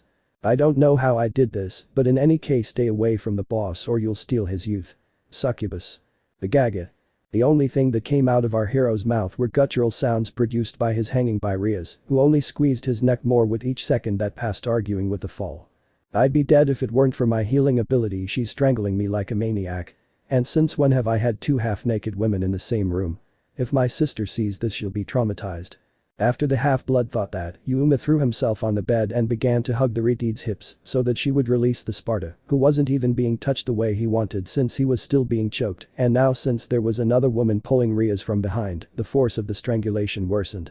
A little less than a minute later, the inevitable happened. The noise of the fight was heard throughout the house, and with the bedroom door still open, the hunter's adoptive mother and father went to see what was happening and were surprised to see the scene mentioned. Finally a glimmer of hope for her to get married. "What is this?" The reaction of her parents was uneven. While Danielle had a face full of happiness, Elizabeth was deeply angry and ashamed.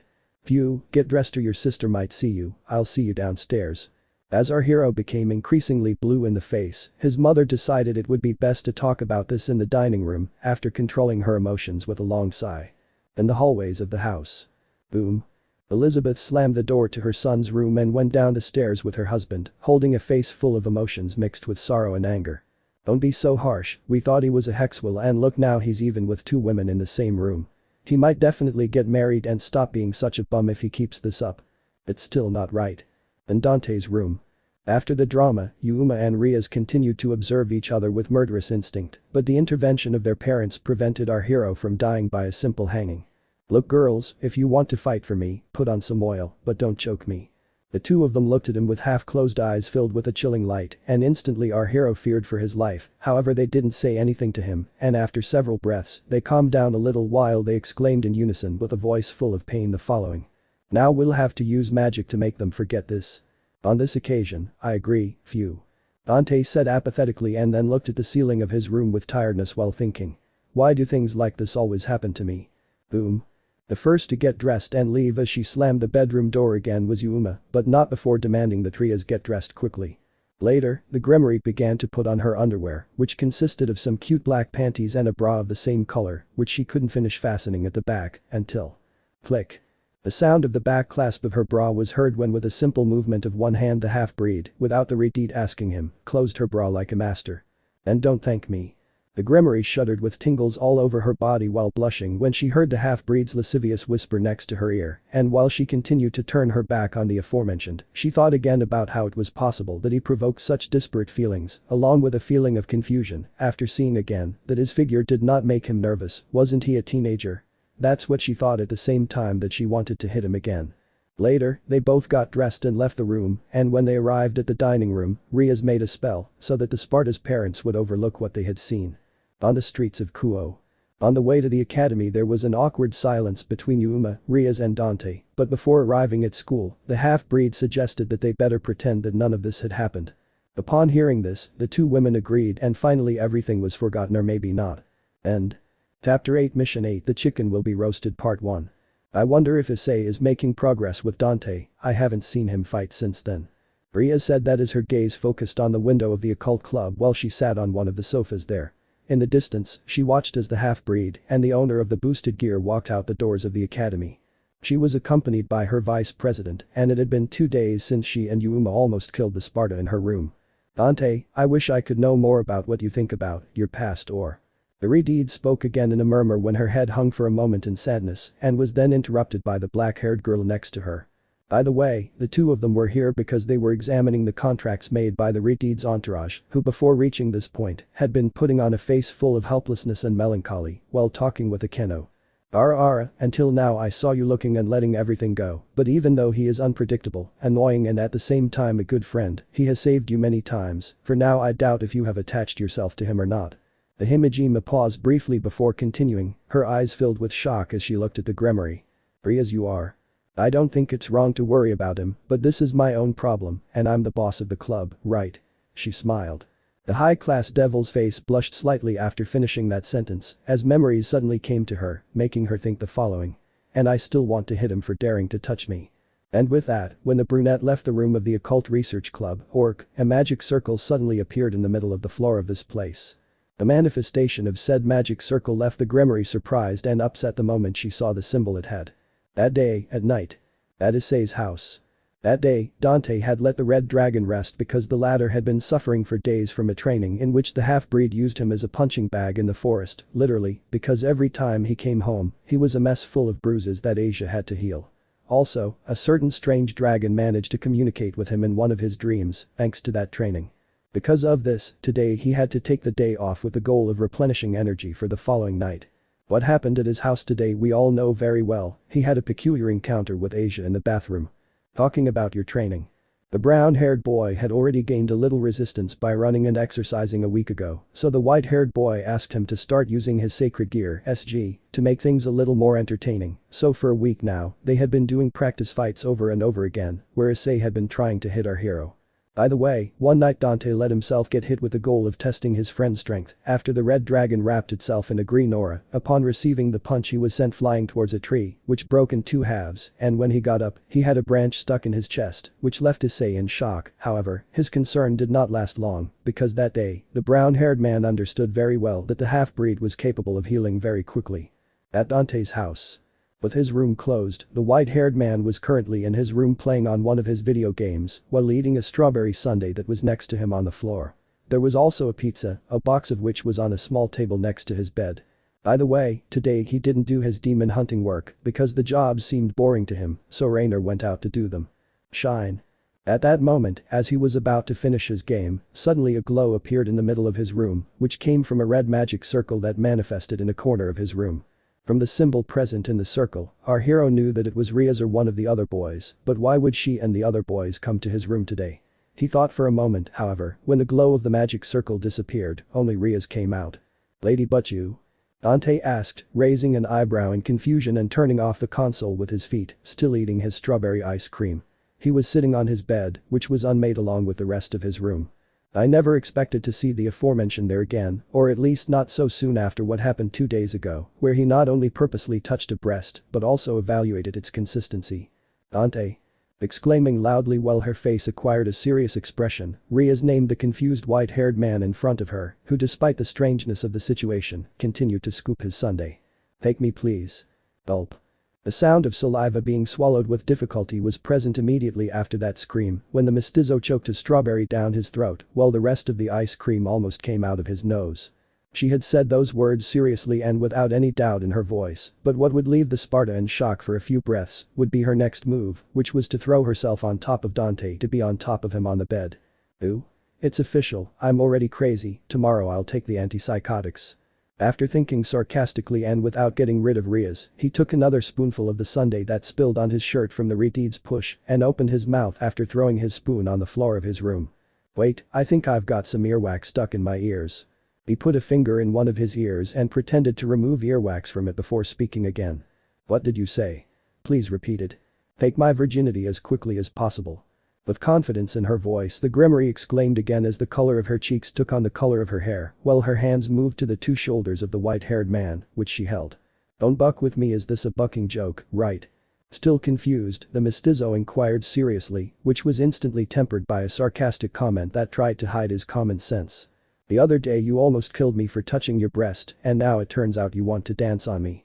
Just shut up, stop joking around for once in your life, stop ruining the moment and do it. He was speechless, yes, the most loud-mouthed demon hunter of all was speechless. I had no idea what was happening to her, and it's not that I didn't want to do what she asked, but I simply didn't understand this sudden change in behavior.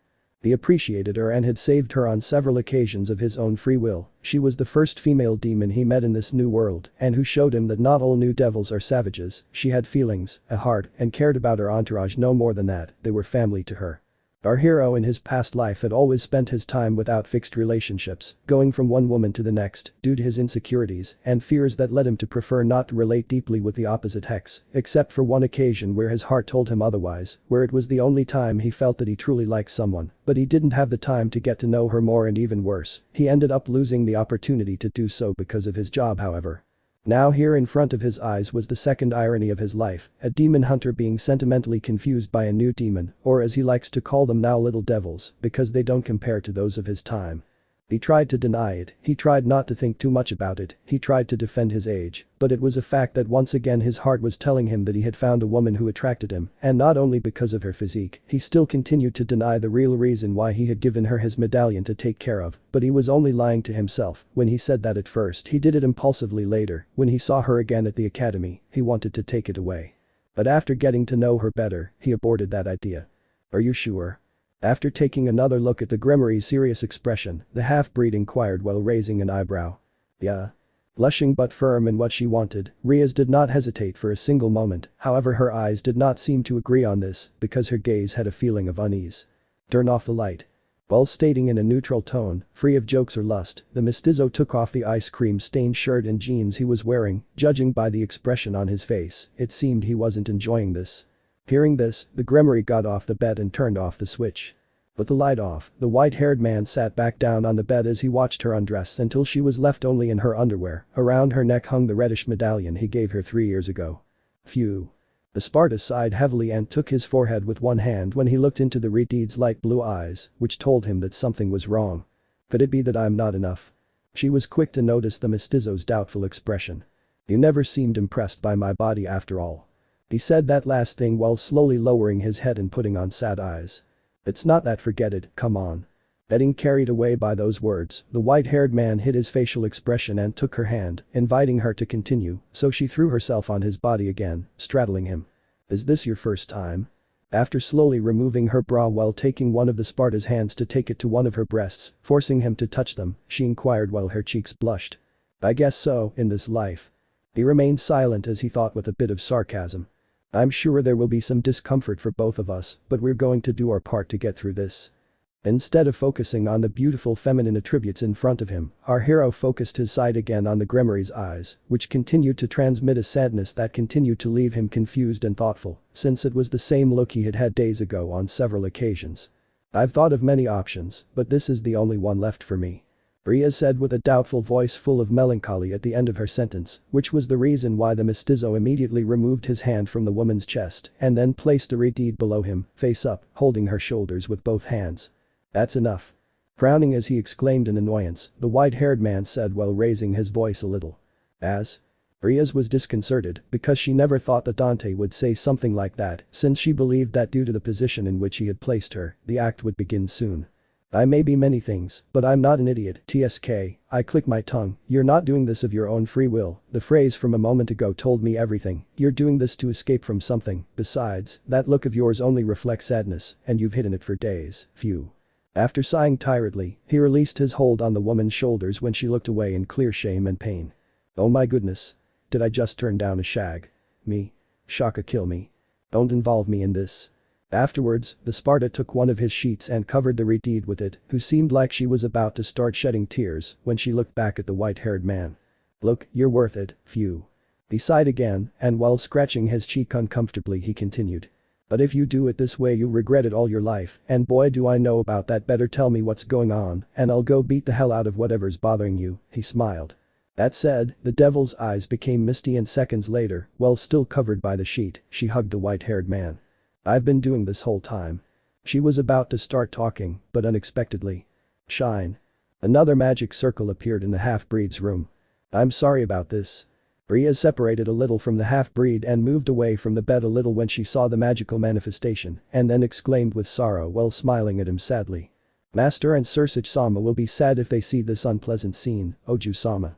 Moments later, a beautiful middle-aged woman with grey hair, dressed as a maid, appeared from the magic circle and was the one who uttered those words. Hey, at least knock on the door, okay? Anyway, who's Sursich? He sounds like a cough drop. The Redeed seemed to get annoyed for a moment upon hearing the Sparta's sarcastic comment. Please Dante, don't be so rude to her, Sursich is my older brother. Before continuing, Riaz turned her head towards the maid, her eyes still had shades of sadness. My body is mine and also to whomever I choose to give it to, and I will not allow you to belittle it. Above all, you are the heiress of the Gremory clan, so please remain discreet. The woman covered Riaz with her school clothes and then focused her sight on the white-haired man. Nice to meet you, I am the maid of the Gremory clan, Grafia, it is a pleasure to meet you. Ah, okay, ouch. Dante had shrugged and spoke nonchalantly when he heard the maid's introduction, so he soon received a pinch on his cheek from the teenager. Don't be so rude. He smiled, forgive me Dante, I wasn't thinking clearly, shall we forget? Despite her words, she seemed disappointed. Uok narrowed his eyes, I'll stop by the club tomorrow, what the hell is all this? Is this Dante? The ally you've been telling us so much about? The half-breed with an unknown SG who tamed an Cerberus by riding it in a kind of rodeo? And who is recovering from mortal wounds? I've done so little and I'm already famous. The hunter took a slice of pizza from the box on the table next to his bed as he heard Grafia's multiple questions. And now that I think about it, that Doña Florinda seems a little strong too. You never stop eating that, right? Not even at times like this. Seeing Dante eating a piece of pizza despite the situation he was in, Riaz asked him rhetorically when a sincere smile appeared on her face. Dante, sorry for the inconvenience tonight. After finishing apologizing, the Redeed blushed again and kissed the hunter on the cheek, who smiled ironically at such words while sitting on his bed with his mouth full of food. Later, Riaz and Grafia left through another magic circle. The next morning. For the first time in years, our hero got up early to go to the academy because he wanted to know as soon as possible what was going on. When he arrived at the occult club, accompanied by Kiba, Issei, and Asia, Riaz and the rest of her entourage were already gathered inside, along with Grafia. With everyone gathered, the Redeed, who had a serious expression while sitting in her desk chair, was going to begin explaining the situation to them, but… Scree. The sudden appearance of a yellow magic circle accompanied by the sound of a bird that seemed to be a phoenix interrupted the Gremory. Is no one knocking on the door here? What are you complaining about if you kick them? It's different, it's part of my charm. The white-haired man had that brief monologue with the entity in his saced gear while he settled into the CIO chair closest to the window. By the way, his clothes consisted of the academy sports uniform. It's been a while since I was in the human world. I came to see you, my dear Riaz. Those words came from a middle-aged man, blonde and dressed in a wine-red suit, who had stepped out of the magic circle. Grafia was quick to tell everyone that this man was called Riser Phoenix. He. Gulp gulp gulp. The half-breed gave a small laugh as he took a quick look at the blonde's outfit and then took a few sips from a can of tomato juice he had brought with him. Later, Grafia explained that Riser was a high-class pure devil, heir to the Phoenix clan, and most importantly, that he was Ria's fiancé. His entire entourage had expressions of surprise upon hearing this information and then instinctively walked to move behind the chair where our hero was sitting because they did not have a good feeling about the presence of the Phoenix, which was reflected in their fearful eyes. Now I understand everything. Lady Butchu is really desperate, she doesn't want to marry this Murray III. Moments later, Riaz changed her seat to the sofa that was in front of the hunter, and then the phoenix sat next to the Redeed while they offered her a cup of tea. "I've told you before, Riser. I wouldn't marry you." The Grimoire said the above with annoyance while her hair was caressed with an air of sufficiency by the blonde next to her. "But Riaz, I doubt your family will accept your whims." At the end of his sentence filled with an arrogant tone, Riser tried to caress one of Ria's legs for the umpteenth time, however, the Redeed couldn't stand it anymore and stood up to subsequently turn her back on the phoenix, which was one of the reasons why Dante didn't cut off his hand with rebellion. Blah blah blah. Then Riser said that it was necessary for the pure blood devils to continue increasing after the last war, in which their ranks were depleted, and Riaz that she did not accept her brother's wishes for the realization of this wedding. "Damn, I can't believe I'm getting involved in marital matters. I'm sure lady would laugh at me if she saw me involved in all this. Phew." This whole thing drew a tired sigh from our hero, who seconds later frowned when he saw the way the already up blonde stroked the Redeed's hair again before speaking again. "Riaz, if you don't get married, the house of Grimoire will be extinct in this generation. Are you trying to crush your family that has been historic since ancient times? The future of the devils depends on this marriage." "I'm not going to extinguish my clan, I'm going to get married." Riser put on a big smile upon hearing that. "Ah, well said, Riaz. Next, we're going to. But I'm not going to marry you, Riser. I'll marry whoever I want, even demons who keep the old rules have the right to choose." The IOC president once again tried to push the blonde man's hand away from her hair when he rejected her speech for the umpteenth time. On the other hand, Riser made an unpleasant face after hearing her, his eyes became sharp, and an annoying clicking of his tongue was heard when he opened his mouth again to speak. "Riaz, you know, I'm also a devil who carries the name of the phoenix behind me. I can't let that name be stained. I didn't even want to come to a small old building like this in the human world. I don't really like the human world. The fire and wind in this world are disgusting, and for a devil like me, who symbolizes fire and wind, I can't stand it." With that, Riser rudely grabbed the Redeed's chin with his right hand, and flames appeared on his left hand. "I'll take you back to hell, even if I have to burn all your servants." The murderous intent directed at the Grimoire servants was felt within the room the instant the flames on the phoenix's hand grew at the end of his speech, however. "Sorry, that's not going to happen." Was lessened when the mestizo, after getting up, quickly grabbed Riser's right arm that was still touching the CIO president's chin, thereby forcibly removing his hand from her face. "Before you want to throw a wedding reception, I'll turn you into Kentucky Fried Chicken." The high-class demon's comment and actions filled the Sparta with anger, whose eyes showed a crimson halo around his blue pupils. Dante only gets like this when people close to him are in danger, and Issei and the rest of the boys were already considered friends, not to mention that Phoenix had already been making inroads with the Redeed. "And who do you think you are, brat? Hey." Our hero snorted in disdain and responded after raising his demonic power, turning into a dark red aura around him, which caused strong winds to run throughout the room. "I'm not someone important, I'm just the one you can't let go of," he smiled with superiority. The phoenix was trying to remove his arm from the hands of the half-breed, but it was impossible. The white-haired man squeezed so hard that even some bones in the blonde's arm could be heard creaking. Incidentally, everyone present, including Grafia, was surprised by the half-blood strength, which had already surpassed Ria's power when she gets serious in combat. Our hero's serious attitude also somewhat disconcerted his friends, as up until now he had taken every situation they had faced in a relaxed manner. "Kid. Do you know who you're messing with? Didn't you hear our conversation? I'm from the Phoenix family. One of the greatest demonic houses." Meanwhile, our hero ignored Riser's complaints and rolled his eyes to address the following words to the Grimoire, who was still surprised. "So Lady Butchu, is this what was going on? If you had told me, I would have cooked it already. Blah blah blah. Dante. Wait. Don't do it. He's too strong." The blonde's complaints had continued until the half-breed decided to silence him by throwing the rest of the contents of the can of tomato juice in his face, so Riaz tried to stop that action, however it was useless. "Cool off a bit." Splash. When the tomato juice fell on the blonde's face, immediately after his entire body was covered in flames and even 2 wings of fire sprouted on his back, which caused the temperature of the room to increase exponentially, creating an overwhelming heat for almost everyone present, except for Dante and Grafia, who were the only ones who did not begin to sweat profusely. And speaking a little about the Grimoire maid, she hadn't intervened until now because her senses were examining 2 things. Her perception was focused on the strange demonic power of the white-haired man, which was different from that of any demon she knew, and her eyes were focused on the hand and arm of the half-breed who were still holding Riser, who had refused to abandon their grip despite the fire, once that sleeve of the Sparta sports jacket was incinerated. She noticed that the skin of that extremity recovered almost instantly from the second-degree burns caused by the intense flames of the phoenix. "Riaz. tell your servant to let me go.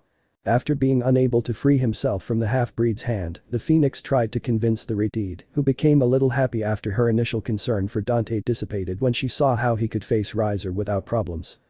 He's not part of my entourage, he's an ally, sorry he hardly obeys orders. Fried chicken, the only one here who can bother her is me. Those words made Riaz blush. So take the horrible smell of your cheap cologne with you and leave with your butt full of feathers between your legs. How dare you talk to me like that, brat? To me. To a phoenix that is immortal. I will extinguish you this instant. Riser once again increased the intensity of his flames and exerted more strength on his arms, thereby freeing himself from the Sparta's grasp. With this, some of the furniture in the room was slowly melting, while the CIO president and her peerage were already drenched in sweat. So immortal, huh, you know, that's a myth, let's go out and I'll show you that the word immortal is very overrated. Unable to bear another word from the hunter, at that moment the Phoenix adopted a stance that would allow him to throw a good punch imbued with fire at the Sparta, who prepared to kick him towards the window behind Ria's desk because he wanted to send him flying out of the building to fight where no one else would get hurt, but. Both of you please stop. That did not happen since Grafia intervened by raising her voice and aura, which left the blonde intimidated and nervous, while the white-haired man had a neutral attitude upon feeling the presence of the maid's power. Once the situation was calmed down, Dante and Riser disappeared their own auras and/or flames, and after Grafia's request, they sat in their respective places on the semi-melted sofas in the living room. The Gremory and her entourage were still surprised that the Sparta had been able to face and challenge the high-class demon. My masters predicted that something like this could happen, so they have given me instructions for a safe plan. Oju-sama, they have given you permission for a raiding game, and if you win, you will be able to annul this marriage. Blah blah blah. The maid continued talking and explained to everyone what a raiding game was about, and while that happened, Riser couldn't take his furious eyes off the white-haired man, who was ignoring him because he had his eyes closed and was now lying on the couch with his legs crossed with his feet on the table in the middle. I have already experienced that game many times, and I have won in many. The Phoenix opened its mouth again to exclaim arrogantly after Grafia finished her explanation, which left the Redeed full of doubts since she didn't know if she could emerge victorious. It's probably because you bought the matches or killed them with the smell of your cheap cologne. Haha. The Redeed and her entourage laughed very subtly after hearing the Sparta's mocking comment. Watch your filthy mouth, brat. After speaking with intense anger, Riser gritted his teeth and clenched his fists. The desire to incinerate Dante was still very present in the blonde, however he had to behave himself in front of Grafia. They're supposed to teach manners in the nobility, right? You look like you came from the neighborhood, Kentucky. That said, Riser's fists lost color as they clenched tighter, and it even seemed like his nails were digging into his flesh. His gaze carried a killer instinct that the white-haired man only reciprocated with the raising of an eyebrow and the opening of his lips in an amused way. Too bad, I'm just an ally, I'm not Lady Butchu's chess piece, I won't be able to kick your chicken ass in that strange game, phew. Dante didn't look at Riser again after his mockery, so as if the demon in front of him was worthless, he leaned back further on the couch and yawned. Enough. The blonde exploded as his face turned red with anger and continued his prayer after looking at Grafia. I ask that for this raiding game there be an exception and that this child be burned. I don't care if he doesn't have a chess piece if with that I can defeat him with my bare hands. Despite the threat from the Phoenix, who had a smile full of superiority after speaking, the half-breed continued yawning, while one of his fingers was poking one of his ears. Dante was still not worried about the blonde, and that only made Riser's fury continue to increase to such an extent that a vein seemed like it was going to explode in his temple. At that moment Aridit and her entourage realized that the hunter had provoked him into getting into the game. I will see if it can be done, but if the other party, which is you, has no problems, your request should be fulfilled. I will speak with ChainSawMan, and I will notify everyone later if he answers affirmatively to this proposal. The Pohinik smiled at the maid's words, his killer instinct was still being sent to the half-breed. Kid, I'm going to burn you there. If Dante helps us, we might win, even if it's a very low probability, it's my only way out. While Riser tried to intimidate the hunter, Riaz meditated for a moment on the whole situation, and when she came to a decision, she put on a determined look. I accept the game. But we are at a numerical disadvantage, and that is not the only reason. Kaneko and Akeno tried to dissuade their president. Really? I'm probably eligible to participate, and they're saying that. The white-haired man opened his eyes, pointed a finger at the Phoenix, and focused his gaze on his comrades before continuing. This 80s disco fanatic chicken isn't going to win. Hearing this, his friend smiled and Dante settled back into the chair, then closed his eyes and yawned again, which reignited Riser's angry flame, so he quickly introduced them to his entourage after arrogantly telling them. Your team is weak and incomplete. Scree. So after a snap of the phoenix's finger, a magic circle reappeared in the room, along with the sound of a phoenix.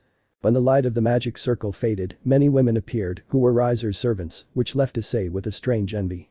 10 seconds later, the blonde called his queen and began to grope her in front of everyone, so the Gremory girl was left with a face full of disgust, seeing that and thinking. How is it possible that they want to force me to marry this person? Lady Butchu, why are you bothered if you're not going to marry him? Dante saw that moment out of the corner of his eye and tried to calm Riaz, who nodded with a smile, thanking him for his words internally. On the other hand, the Red Dragon felt truly offended by his president because of that action of the phoenix, so he tried to hit him, but the blonde did not want to get his hands dirty by facing him, so he called one of his servants named Mia, who was a teenager who came out of the pile of women who made up his entourage. Boom. A breath later, Mia delivered a strong blow to the brunette's abdomen with a staff she was holding, and believing she had knocked him out when she bent his chest, she turned around, but. The blows Dante gives me are worse than that, he smiled. Boom.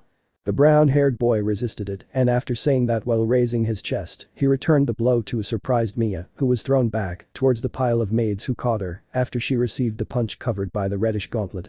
The president and the chestnut's comrades, except for the Sparta, were also surprised that he was able to withstand a blow of that level. Well, after all, the training he received from the hunter had to be of some use. Well done, perverted monk. Dante spoke while raising a hand and giving a thumbs up when he heard the end of all that commotion, which would be the last of the day today, because Grafia insisted that there be no more conflict. A few minutes later. I'll be waiting for you, a new game won in my streak is always welcome. Tired and with his anger being controlled, Riser said those petulant words as he was about to leave through a magic circle with the rest of his entourage. They had all been enveloped by the light of the transportation magic. Reciting my brother's words, the next time I see you, you'll know the appearance of a real demon, smiled Kentucky Chicken. Before the phoenix and her servants finally disappeared, our hero, still lying on the armchair, said goodbye to the blonde with his own arrogant words. Riser heard him, so he left with the veins on his forehead throbbing in rage. The appearance of a real demon. Riaz raised an eyebrow and inquired curiously when she reached the chair at her desk where she sat. It's an ace up my sleeve, Lady Butchu, smiled, or rather, it would be a checkmate, wink. What other surprises do you have? She smiled back at the mestizo. You can't even imagine. With that, our hero closed his eyes again and fell asleep in no time. On the other hand, Grafia, after being thoughtful for about a minute, said goodbye and left for the underworld through her own magic circle. A little while later. The president of the occult club and her members began to draw up a plan for the upcoming raiding game. At one point in the conversation, the Red Dragon decided to say that the hunter could train them these days, because even though his teachings were unorthodox, they had served him well. Riaz included him for a while, and it didn't seem like a bad idea. She had to take precautions, since her brother could refuse Riser's request to include him.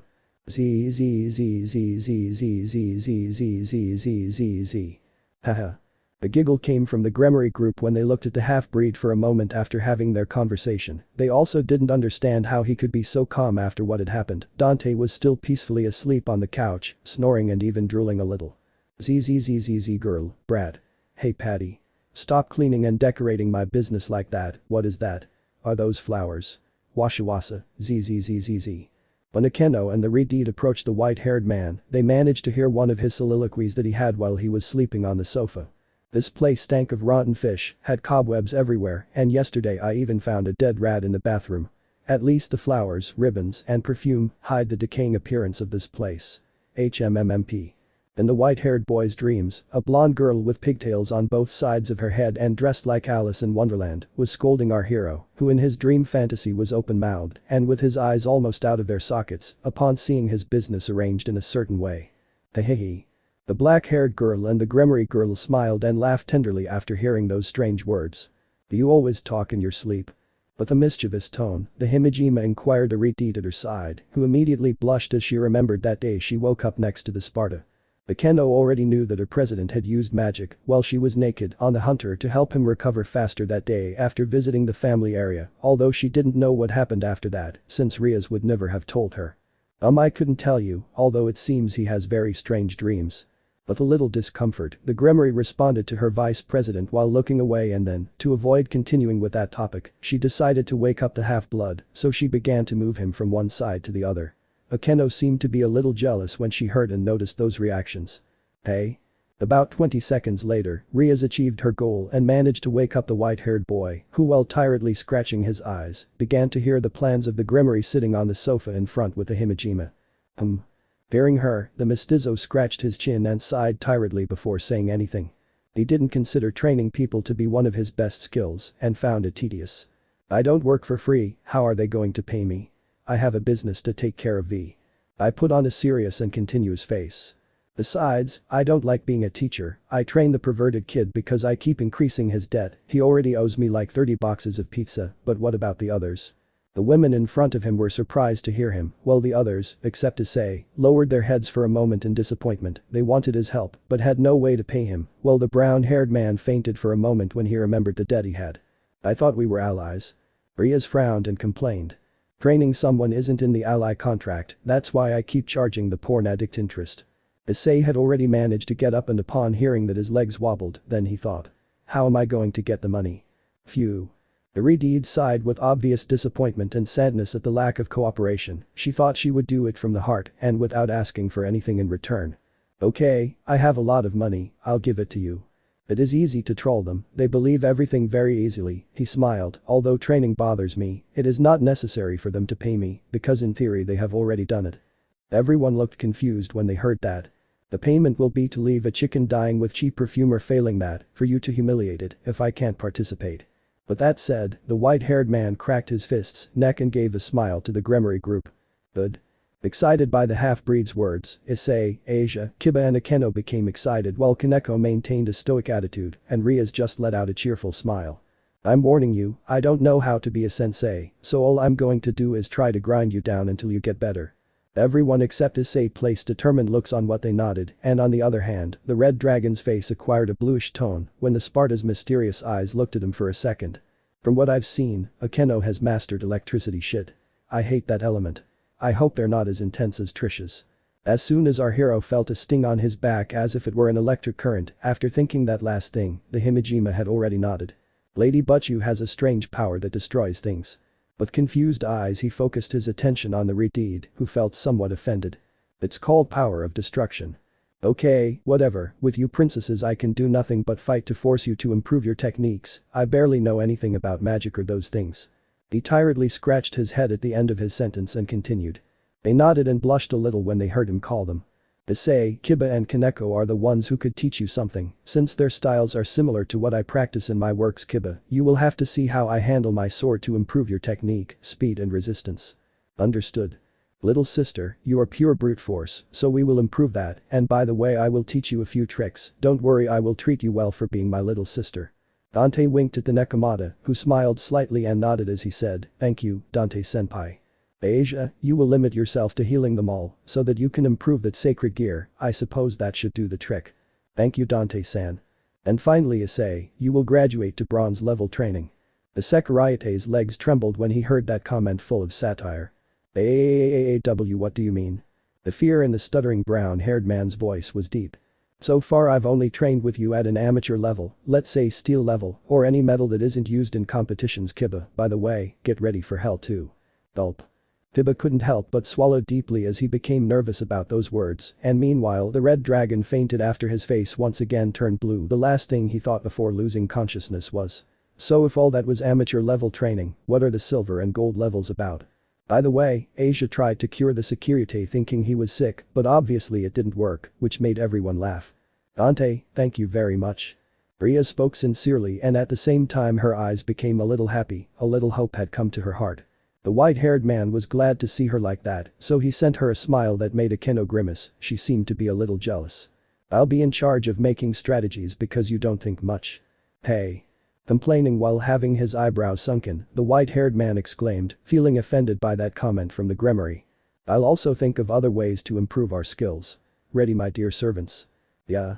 Enunciating in unison, Ria's entourage responded to her question full of enthusiasm. Later, the president of the CIO and its members discussed one plan or another, and then the Redeed told them that they would go to a place in the mountains that had a kind of resort or hotel where they would carry out their training. Hey.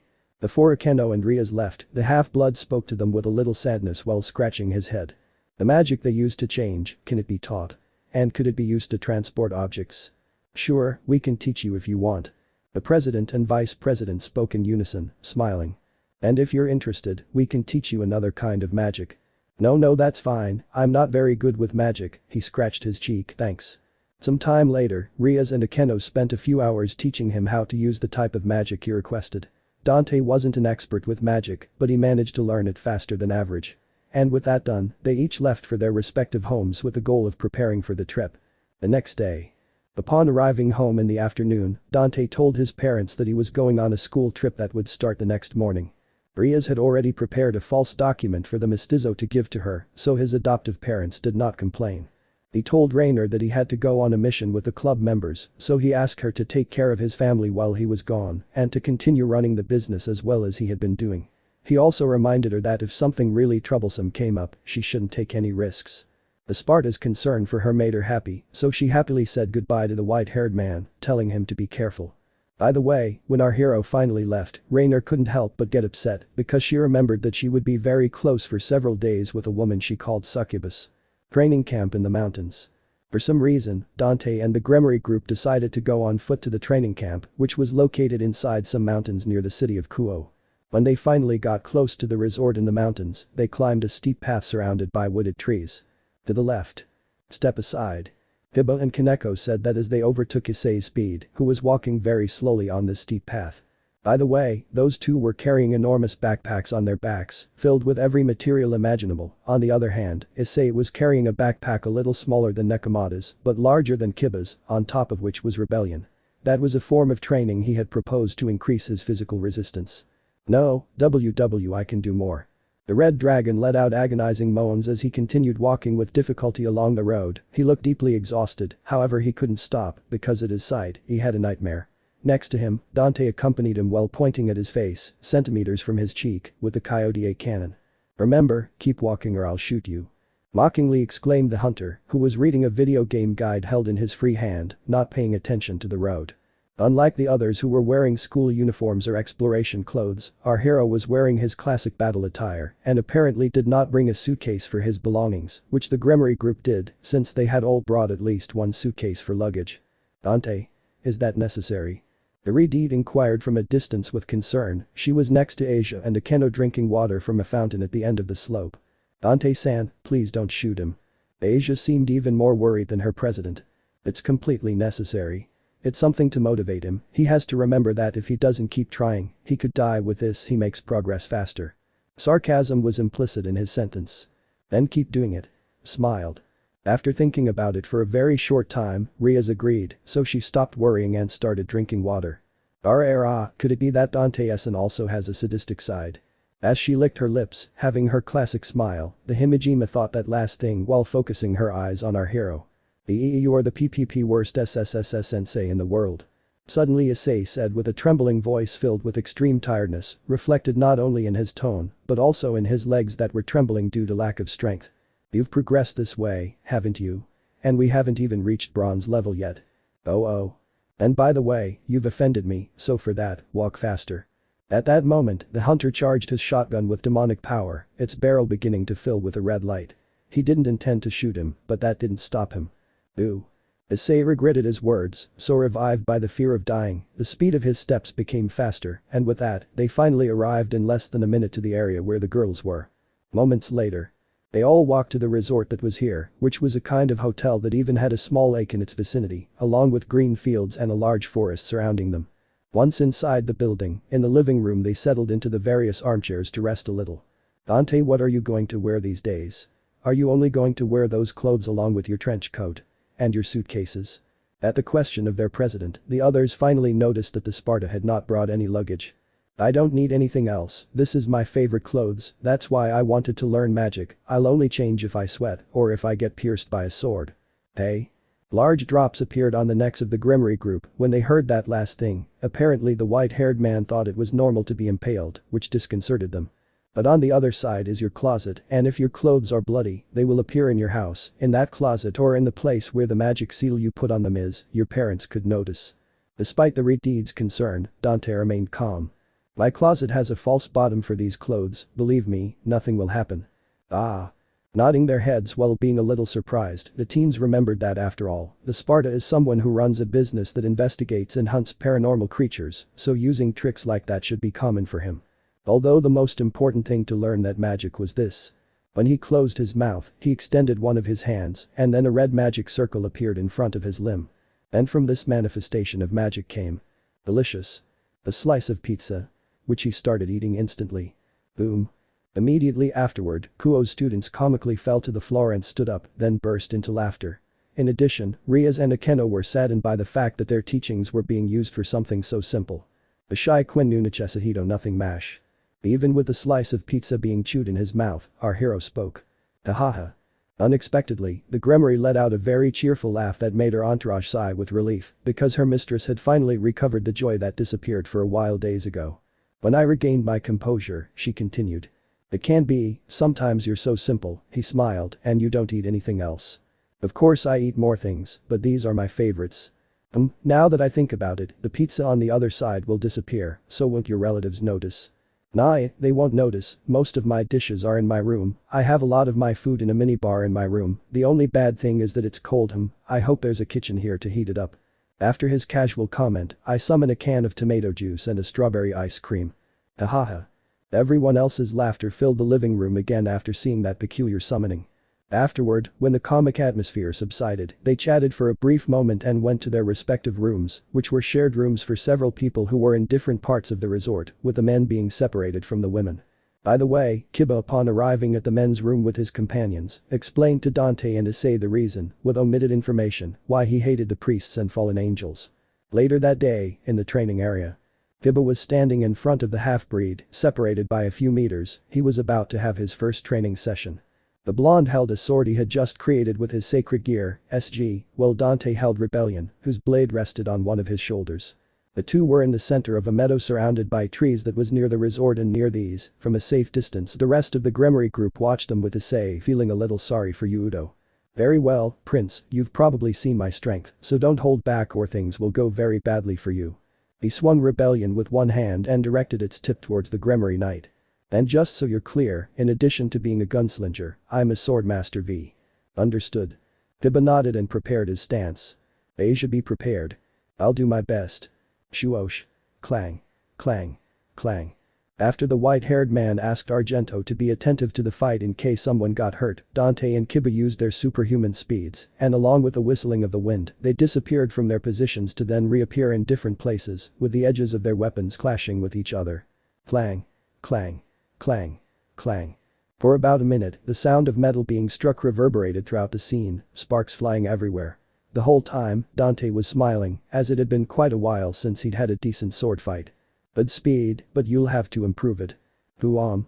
When our hero stopped playing with Udo, he increased his speed and avoided in slow motion a vertical swing of the blonde sword, and then hit him with one of his fists, which made contact with great force in his abdomen, producing a dull and powerful sound that reached the ears of the rest of the Gremory group. Degrees 0 degrees.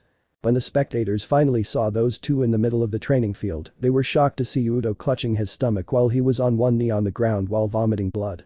They thought the fight was going to take longer, they had never imagined that someone could defeat Kiba so quickly. Asia. Yes. The white-haired man, who was right in front of the blonde man, asked the ex-nun to heal him, so the green-eyed woman quickly arrived at Udo and began her work. 5 breaths later, the Argentinian finally managed to heal Kiba, who was slowly recovering, thanks to the help of Dante, who had offered him his hand for support. Since this is the combat style I know best, here are your tips. Your swordplay is decent, but predictable, your speed is good, but if someone like me beats you, the predictability of your movements will make you easier to defeat, and lastly, your body's resistance is terrible, it feels like I hit a sack of flour. GG, thank you. Udo thanked her with a trembling voice filled with pain as he rubbed his abdomen. In the remaining days, in addition to fights, we will have marathons in which I will try to cut you into pieces to increase that speed. Oh. Nervously, the Knight of Rias listened to that prayer and then fearfully watched what the white-haired man did. Drive. In just a blink of an eye, the hunter placed his demonic power into the blade of his sword and then swung it in the direction of some trees that were outside the meadow while he uttered that word. Slash. Boom. Then, from Rebellion's blade, a wave of demonic power was released, resembling a red beam. It left a hollow in the ground along its path, like the crack of a small earthquake. That wave of energy then reached a good number of trees, which were cut down in their centers. Boom. Boom. Boom. Boom. Boom. Boom. And a second later, the left and right halves of the cut trees fell to the ground, where they rumbled loudly. Degrees 0 degrees. Again the rest of the teenagers were left open-mouthed when they witnessed this. That's what I call D-Rive, so after each fight in which you get bruised, you'll have to avoid D-Rive-S in the super speed marathons we'll have from today onwards, and don't get too confident because I can lower the loading time also, you'll have to exercise those gelatinous muscles you have. Dante turned Rebellion into particles of light, thus unsummoning her, then opened his mouth again. I told you it would be hell, so after seeing this, you're still okay with it. He smiled wryly. Gulp. The blonde swallowed nervously but still nodded. The other companions of his group, especially the Red Dragon, felt sorry for him. Does your SG have any other ways besides creating swords? Yes, but it would not be appropriate to use it on a comrade. Why? Describe it. In short, I make many swords come out of the ground that can pierce the enemy, although doing that takes away my stamina. I understand, he nodded, you will also use it when we fight, I suppose that if you start using it more often it won't tire you out so much. Dante, that would not be advisable, I have seen it and it can hurt someone severely.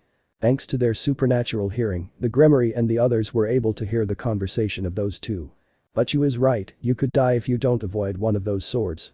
Udo kept insisting that it was not suitable. Remember when I said I was recovering quickly? Everyone nodded at that question.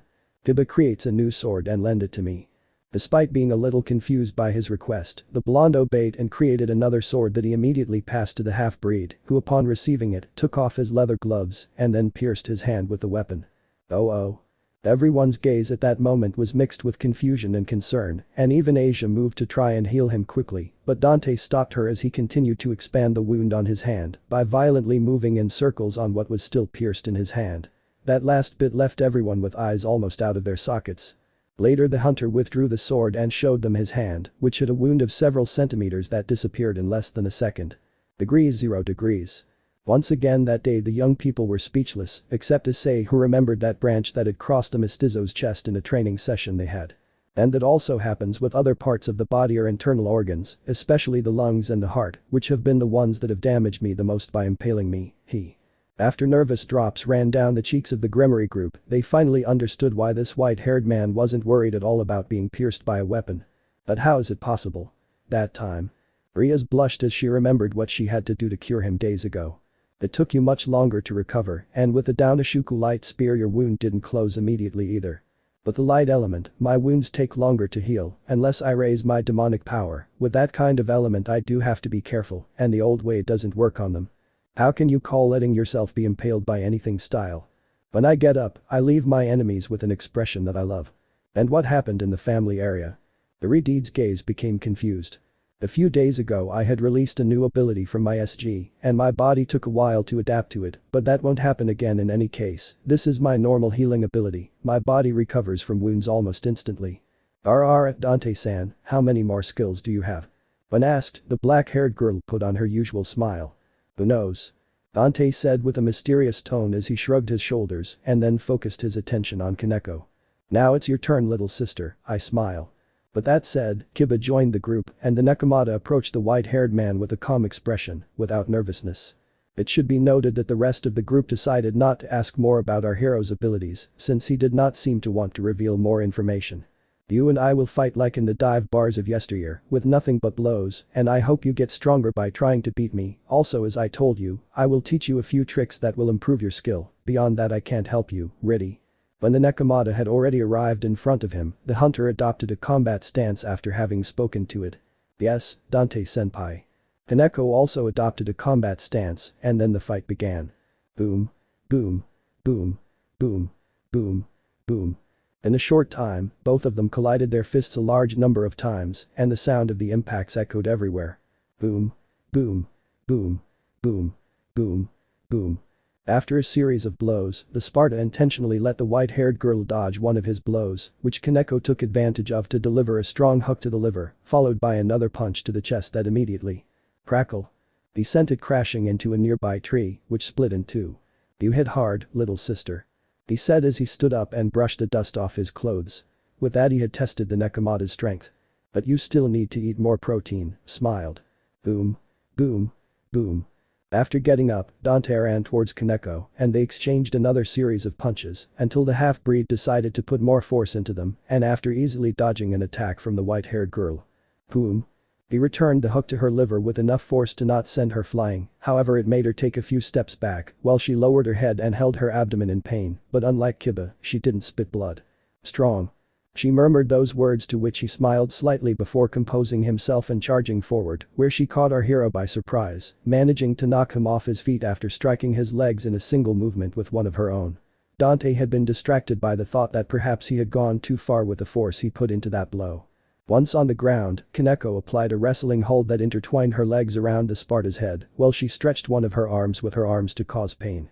"Ah, that's a good key, John Cena would be proud."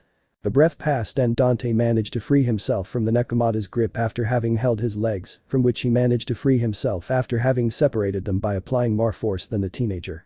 Boom. Crackle. When the two finally stood up, the half-breed kicked sideways after turning 306 degrees, sending the white-haired girl flying into a tree, where she crashed without breaking it. "Can you still go on?" Worried about the loli's condition, the Sparta inquired when he noticed that she was struggling to stand up, using the tree trunk as support. Despite the fact that they were fighting, it was obvious that she was trying to hold back so as not to hurt him too much. "Yeah." Once standing, the Nekomata did not hesitate to continue speaking in a neutral tone. Boom. Boom. Boom. A little while later, both continued their fist fight until Kaneko was exhausted and had a few bruises that Asia quickly healed. Little sister, your strength isn't bad at all, but you also have a very predictable style, try to add more movements to the way you fight, like that key anyway, later I'll teach you those tricks I was telling you about." "Thank you, Dante-senpai." While Asia was healing her, our hero gave his honest opinion to Kaneko, who did not hesitate to thank him. Once recovered thanks to the ex-nun, Dante, Asia and Kaneko returned to the group of spectators, where our hero addressed them all in front of them a few words. "Issei, I will train with you in the depths of the forest, I hope you are prepared." Dante put on a sinister smile that left the aforementioned pale. "Issei, you had a good life." Everyone except Asia and the Sparta mocked a red dragon that kept getting paler. "Well with you, Lady Butchu and Akeno, then we'll look for a bigger place, so that I'm not torn to pieces by his powers. Your mission will be to try to hit me with the power of destruction or lightning, no way am I going to let him hit me with lightning." When he thought that last thing, he remembered Trish and started to sweat nervously. "Yeah." They both smiled and exclaimed enthusiastically in unison. A minute later, the Redeed asked our hero to show her the hand he'd cut off. When she examined it, she noticed it had no trace of any scar or other damage. It was as if nothing had happened. It makes sense that the spears of light delay their healing due to their demonic ancestry, but this is close to the regeneration of the Phoenix family, only different could there be any extinct house of the 72 pillars that has possessed this ability. With much intrigue, Riaz couldn't help but think about that as she continued looking at the mestizo's hand. "By the way." Dante interrupted the Redeed's thoughts and in doing so, she let go of his hand. "Thanks again for the help you gave me the other day in my room and for not giving me a bazooka, winks." He said satirically as he turned his back on Riaz, as he had already started walking towards the entrance of the hotel. Hearing that, the Grimory's face turned the color of her hair and on the other hand, the Himejima who also heard that, seemed to get jealous again when she made a disgusted face with her lips. Boom. Having been reminded of what had happened, after recovering from her initial embarrassment, the Grimory sank her eyebrows in an annoyed manner and sent a small block of energy with the power of destruction to our hero, directly to his back, which caused Dante to be thrown a few meters forward, while his trench coat had large holes in it as it had been disintegrated in several areas. Confused by their mistress's action, her entourage had question marks popping into their heads when they saw how the power of destruction had wounded the half-breed, who was now face down on the ground near the hotel door. "That's your punishment for what you did later that day." After running to stand next to the lying white-haired man, Riaz exclaimed in an annoyed and indignant manner next to his head when she bent down a little to get closer to his level. "Ouch. Hey, that hurt." Meanwhile, the hunter was complaining a little in pain and was turning around. "How dare you evaluate the texture?" She whispered this so that the others couldn't hear her. "Ah. That means if I didn't evaluate the consistency there was no problem." He smiled lasciviously, besides, days later you even forced me to touch it. Boom. Before he could finish his sentence, a punch to the face knocked him back and closed his mouth. I told you to forget that. With a blush spreading again on her face, the CIO president walked quickly to the hotel, with the goal of not being seen by the. Hey. Now I have to change my trench coat. The tailor is already tired of making the same design. Hahaha. On her way, the redhead burst out laughing again. The others still didn't understand what had happened. At night at the hotel. After Akeno tried to teach the Red Dragon and the ex-nun how to use magic, night came and with it dinner time, so everyone gathered at a large table where the Himejima had previously prepared a varied amount of food along with a pile of potatoes that the Sekurite had peeled. It looked like it was going to be a quiet dinner, but before anyone touched a piece of food. Wait. We have to say thanks. The half-breed's eyes shone with a mysterious light as the corners of his lips parted in amusement as he said that. Ooh. Apparently Riaz and her entourage knew what was coming next. Om Mani Padme Hum, Om Mani Padme Hun, Samani. The Buddhist prayer in Sanskrit began to be recited by our hero. Oh. Stop, please stop. Stop him. Ouch, ouch. The entire Gremory team uttered different phrases, but their reactions were the same. They grabbed their heads because a huge headache had come to them. How did you know that Buddhist prayers also give us migraines? Ouch. While holding her head, the redhead did not understand how the half-breed discovered that fact. And it doesn't affect you again. I just tried it to see if I was lucky and no, I never get headaches with any religious prayer, but you can't complain, it wasn't a biblical prayer anymore hahaha. You were right. Hahaha. I told you, maybe I was neutral, but I wasn't going to leave my believers unprotected. Dante, there can't be a rarer half-breed than you. After Riaz and White's scream, dinner began.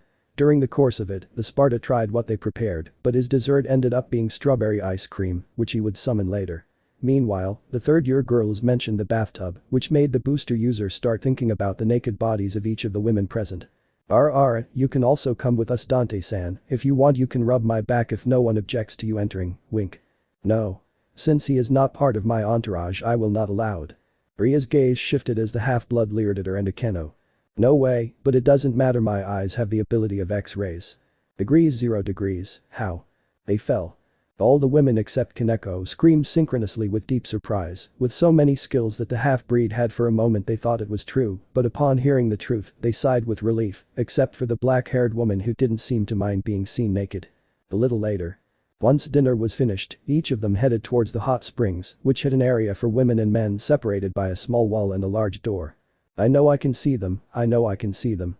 The boosted user was trying to get the X-ray vision the hunter mentioned, while pressing his head and eyes against the large door that separated the men's and women's areas. He looked like an animal in heat. Perverted kid, don't buck with me, a skill like that is only in comics haha. The white-haired man exclaimed sarcastically as he lay in a corner of the hot springs, his body half sunken. So, isn't it enough for you to just see and touch Asia's breasts? How do you know I've already seen and touched them? Hearing this, he immediately turned around and looked at the hunter in deep astonishment. You're terrible at interrogations, you just confirmed it, he smiled mockingly, and by the way, didn't you say you wouldn't mess with a nun? That was an accident. I'm just protecting her. The man's blush spread from his face to his neck when he spoke with a voice that seemed to not believe what he was saying. That's the worst lie I've ever heard. I agree with Dante. Hiba, who had listened to the conversation silently, couldn't help but agree with our hero when he said the above while smiling and nodding his head. Somewhere in the underworld. In a large room whose interior was round and filled with several elegant chairs found near the walls were two people, one of them was Graphia, whose figure was right in the middle of the room, and in front of her, the shadow of a man was reflected whose body rested on one of the chairs mentioned. The light from outside could not fully enter this room, so the figure of the man could not be fully appreciated. So that was typical of Riaz. Do you think the Oju-sama can win? I used to think not, but after what you told me, what was the boy's name? Did you say he was mixed race? His name is Dante, my lord, and yes, that's how it was. He wasn't surprised when I increased my aura. So almost instant regeneration, power level on par with a high-class demon, tamed a Cerberus that was thought to be extinct, demonic power present, but extremely rare with no recognizable pattern. Isn't he a servant of yours? No, my lord, after insisting a lot for her to be part of her entourage, Riaz only managed to make her an ally, that is all I know, and she has told me so far. I still think it's more likely that I'll lose. And yet you? I only gave her one choice, and that was Riaz's choice to resist as the heir of the Gremory clan, right?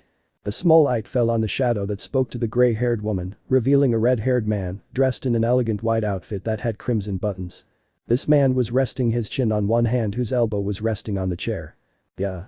But this half-breed with no known demonic house, I want to see what he is capable of, I will allow his participation in the raiding game, he has gained my interest. The man smiled mysteriously when the light from outside partially revealed his face. Understood, my lord, I will inform both parties of your decision. With that, the Gremory clanmate bowed and left the hall. End. Greetings.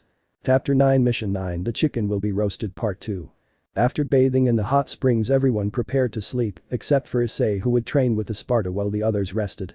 However, before falling into Morpheus's clutches, Dante and the group chatted for a while in the living room where they were sitting on various armchairs. Several topics were discussed, and one of them was the subject of the half-breed's demonic weapons. Riaz was the one who opened this topic when she couldn't bear her curiosity any longer.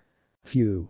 The hunter sighed tiredly before answering the Gremory's question, who along with the other teenagers, paid close attention to what he was going to say, because not only their mistress was intrigued by those strange weapons. Sometimes when I face a stray demon, I am able to steal some power it possesses and turn it into a weapon, like the fire and the gloves you saw when I faced Grunt. I have no idea how I do it, it's like an innate ability that I have no control over, nor am I able to give shape to the devil arms, it's as if they were only born after defeating strong stray demons. Ooh.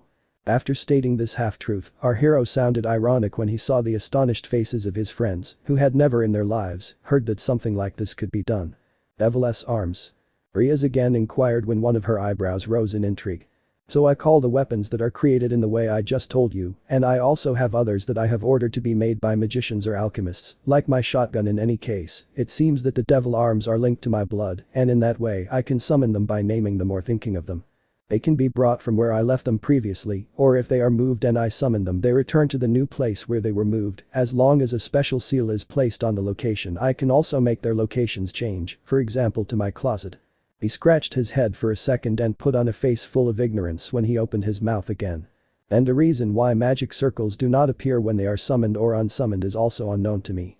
Dude, that's the closest lie to the truth you've ever told. Once all this was explained, the boys maintained their expressions of bewilderment. The subject of the devil's arms was very complex and different from usual magic. Riaz put a finger on her chin and became thoughtful. Dante, could you create a devil arm by killing a normal non-stray demon? Maybe it's an ability from his lost demon house, but what a strange thing, this house with all these abilities, how could it be lost in history? I don't know, lady, but I've never faced a demon that isn't a renegade, but it could be the case. Do you really not want me to investigate your biological parents or your demonic house?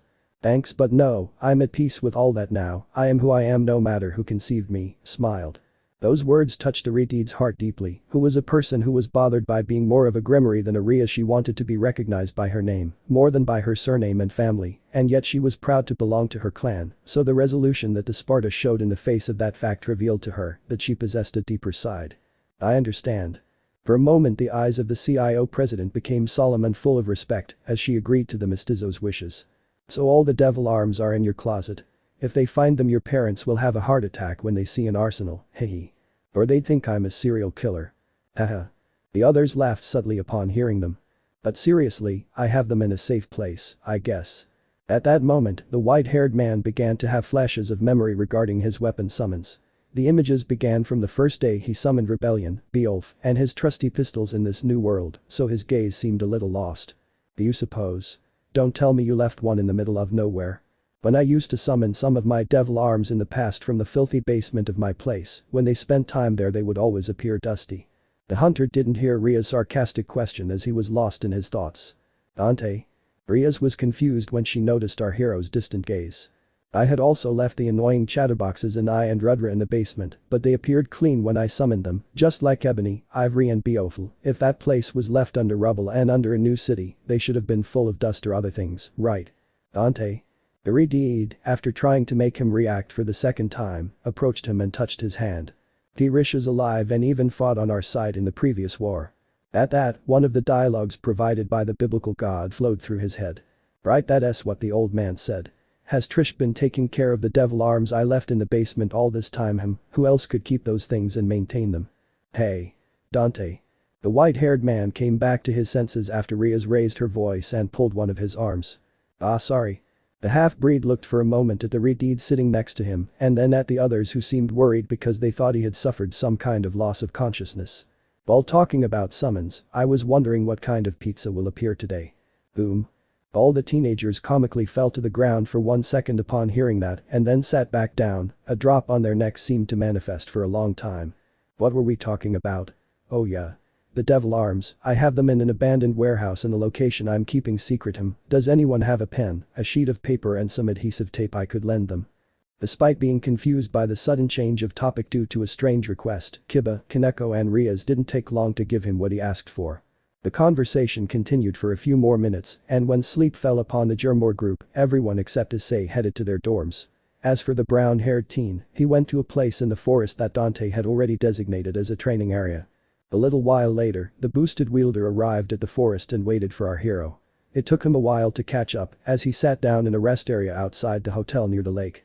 There was a table with chairs around it, one of which was occupied by the Sparta. Until this moment I had thought that my devil arms could be under the sea or in a desert. I hadn't even thought about that possibility. How good that the location on the other side doesn't change. I must confirm it with one of my babies that I haven't used to date. Having thought this, our hero extended his hands towards the table. Which other one had he left in that basement? Oh yeah. Lucifer. When that last word was spoken, a new dimensional hole opened and from it emerged a devil arm that remained on the table. This strange armament had the shape of a skull that held a rose between its teeth and in turn, on both sides of the demonic skull, protruded some kind of steel thorns that seemed to be stuck to the skull, giving it a V shape. It's shiny, there's no dust on it, is that possible? After Dante realized that Lucifer didn't have a single speck of dust on him and was even shining from how clean it was, he began writing a note with a quill and paper he'd been given an hour earlier. Once he'd finished his note, he taped the paper to his devil arm, wrapping it around Lucifer's metal a few times until it held securely in place. The note had the following message. Well, first of all I hope this letter and weaponry doesn't end up in a museum where a drunk guard reads it in any case. If you who are reading this are not a guard and instead are a sly blonde, I guess I didn't go crazy, so I thank you for taking care of my babies all this time and yes, I returned from the demon world. I reopened DMC in Kuo, Japan, stopped by for a while to say hi to the best friend you ever had if you're interested in reliving the old days. PS1. I have no way to pay you thousands of years of interest on the money I owed you. PS2. You're so old now. PS3. Bring Force Edge, I hope you haven't sold it or I'll have a heart attack. With love Dante. Once the note is placed, I unsummon Lucifer in the hope that on the other side where the seal that kept it in its location was not deep underground in some city or at the bottom of the sea. Sparta throughout his previous life discovered that the only devil arm that cannot be summoned is Force Edge, however, he was able to summon Beowulf when he obtained it after Virgil lost it. By the way, he had tried to summon Yamato, but he couldn't make it appear one. I hope it helps. Are you aware that besides just calling her old, you owed her a fortune and didn't keep the promise you made her before that job? If you meet her again, she'll probably electrocute you for a few hours when she sees you. I know, but I still miss that crazy girl if I meet her again. I hope she doesn't put purchases for shoes and clothes in my name so I can pay her the debt, again, he smiled. For a moment he interrupted his words and looked at the full moon that rested on the firmament. I'm sorry, I lied to you when I said I'd be back soon. I guess you came to believe that it was impossible for me to return. Before opening his mouth again, he made a face of disgust when he thought. Although I never expected that time would flow differently in that dimension of the demonic world. What have you been doing all this time? Trish. Saying that, she looked away from the stars and after sighing nostalgically, she headed to the place where Issei was, which was quite far from the hotel, in the depths of the forest where they were surrounded by large trees. Well, perverted boy, the bronze level consists of. Being already in front of his friend, our hero summoned Rebellion, Beowulf and his trusty pistols, which he settled in an instant on his back, arms, legs and hips respectively. Hits with these gauntlets, then another marathon, however, this time I'm going to shoot faster at those feet and finally I'll use Rebellion to send you some drives, so either you dodge everything or block it with your red glove or you die. Shine. When the white-haired man finished that sentence that brought with it a mocking smile, Beowulf began to shine and emitted an intense white light. Those things are shining. I'm going to die. No. Remember, you can't die until you're the king of the harem. Okay. With doubt in his voice and trembling legs, Issei made his red gauntlet appear after having thoughts filled with fear. Boom. Crash. Bang. Slash. Bang. Bang. Boom. Crash. A while later, in which the sound of fallen trees could be heard throughout the forest, along with screams full of fear and laughter plus green and white lights appearing in various areas, a beating that would take Asia a long time to heal, ended when Issei arrived at the hotel. Following days. Training continued as planned. Udo and Haidu were the ones who took the worst part of this training. They looked like zombies, because every night when the white-haired man finished his routines, they wandered towards their bedrooms, as if their souls had been expelled from their bodies due to tiredness. On the other hand, Kaneko was doing a good job improving the strength of her blows, and had acquired skill with some movements that the half-breed taught her. Finally, Asia, Rias and Akeno did not seem to have made much progress, since they had only managed to improve their stamina a little. During the break of the penultimate day in which they would be training, everyone gathered inside the hotel in a living room and sat on some chairs that surrounded a table with the objective of listening to the Redeed talk about topics of the past and present underworld. Needless to say, Dante did not pay attention to this because he immediately fell asleep while still sitting, which left the Grimmery frustrated by his lack of interest. A little while later our hero woke up just as Asia. We demons must be careful with holy water. He was explaining about how a demon is exorcised, having a Bible and holy water on a small table near his position as aid materials for his exposition. So holy water also hurts them. Faha. Sparta, upon seeing and hearing Argento's exposition, immediately covered his mouth to avoid dying of laughter, which he could barely avoid. Then, while the blonde continued explaining, the mestizo stood up and approached the small table where Asia's materials were. So Asia. Dante took the holy water when he looked at the green-eyed girl. If a demon or half-breed touches this, does it burn and melt until only their boots remain? That's right, it would basically burn us and weaken us at the same time. The entire Grimmery group placed confused eyes when they saw the white-haired man scratch his chin with a finger while looking deeply into the bottle with the holy water. Hey Dante. Wait. Suddenly Ria spoke with haste and concern when she saw how the hunter unexpectedly opened the bottle of holy water quickly. What are you planning to do? The Grimmery couldn't finish her sentence because at that moment the white-haired man had already placed a little sacred water in his hands and then placed it on his neck as if it were a body fragrance cologne, which shocked the others, who were so scared that Rias ordered Asia to heal him immediately. You're crazy. Not even with your healing ability will you heal those wounds. Asia, heal him. SSS yes. Calm down. The mestizo exclaimed carelessly as he pointed to the parts of his neck where he had put his cologne. Look, nothing happens, this doesn't affect me either, it's even refreshing. Oh. Despite the initial disbelief of the Grimmery group, when Asia examined it and noticed that after the seconds that had already passed the expected effect of the holy water never appeared, their faces were filled with extreme bewilderment, including the face of the stoic Nekomata. The expression on their faces is priceless too. After that mocking expression, the hunter sat down again, while the rest of the teenagers followed him with looks still full of disbelief. I'll keep saying it, you're the weirdest half-breed there is. Don't scare us like that again. When Ria's concern mixed with anger calmed down a bit, she spoke again to inquire curiously. You don't have any weaknesses? Yes, I have them, but you don't want to know what they are. Dante winked at Ria's while smiling lasciviously at her as his gaze focused on her bust, which made her. Boom. She punched him in the face as his face turned the color of her hair. The blow managed to knock our hero off the chair he was sitting on. It's worth noting that everyone applauded the Redeed's action because they thought she deserved it for playing that joke on them, although the reason for the punch was something else. Dante-san, I envy you, you would be able to read the scriptures I, despite being a demon, still believe. Seconds later, when the mestizo had already stood up while rubbing his cheek, Asia addressed him a few words while she took the Bible from the room. Listen to this passage. She tried to read a page of the Bible, however it was useless, and after reading less than a line, a horrible migraine came to her head again and again because she tried to read the Bible on multiple occasions without seeming to learn the lesson. T laugh, don't laugh faha. Seeing the Argentinian's comical action, our hero tried again with all his might not to die of laughter. The night of that day. When the curtain of night fell that day, the white-haired man who was heading to the forest to meet Issei ran into Rias, who suggested they talk for a while. Dante saw no reason to object, so he escorted her out of the resort and together they arrived at a sort of Greek dome on the outskirts. Inside the Greco-Roman looking structure, they started a small talk after Rias sat down and leaned against a marble pillar while flipping through a book she'd been carrying. Rafia just gave me the news, you'll be able to participate in the game. A refreshing smile appeared on her face when she informed our hero of this fact.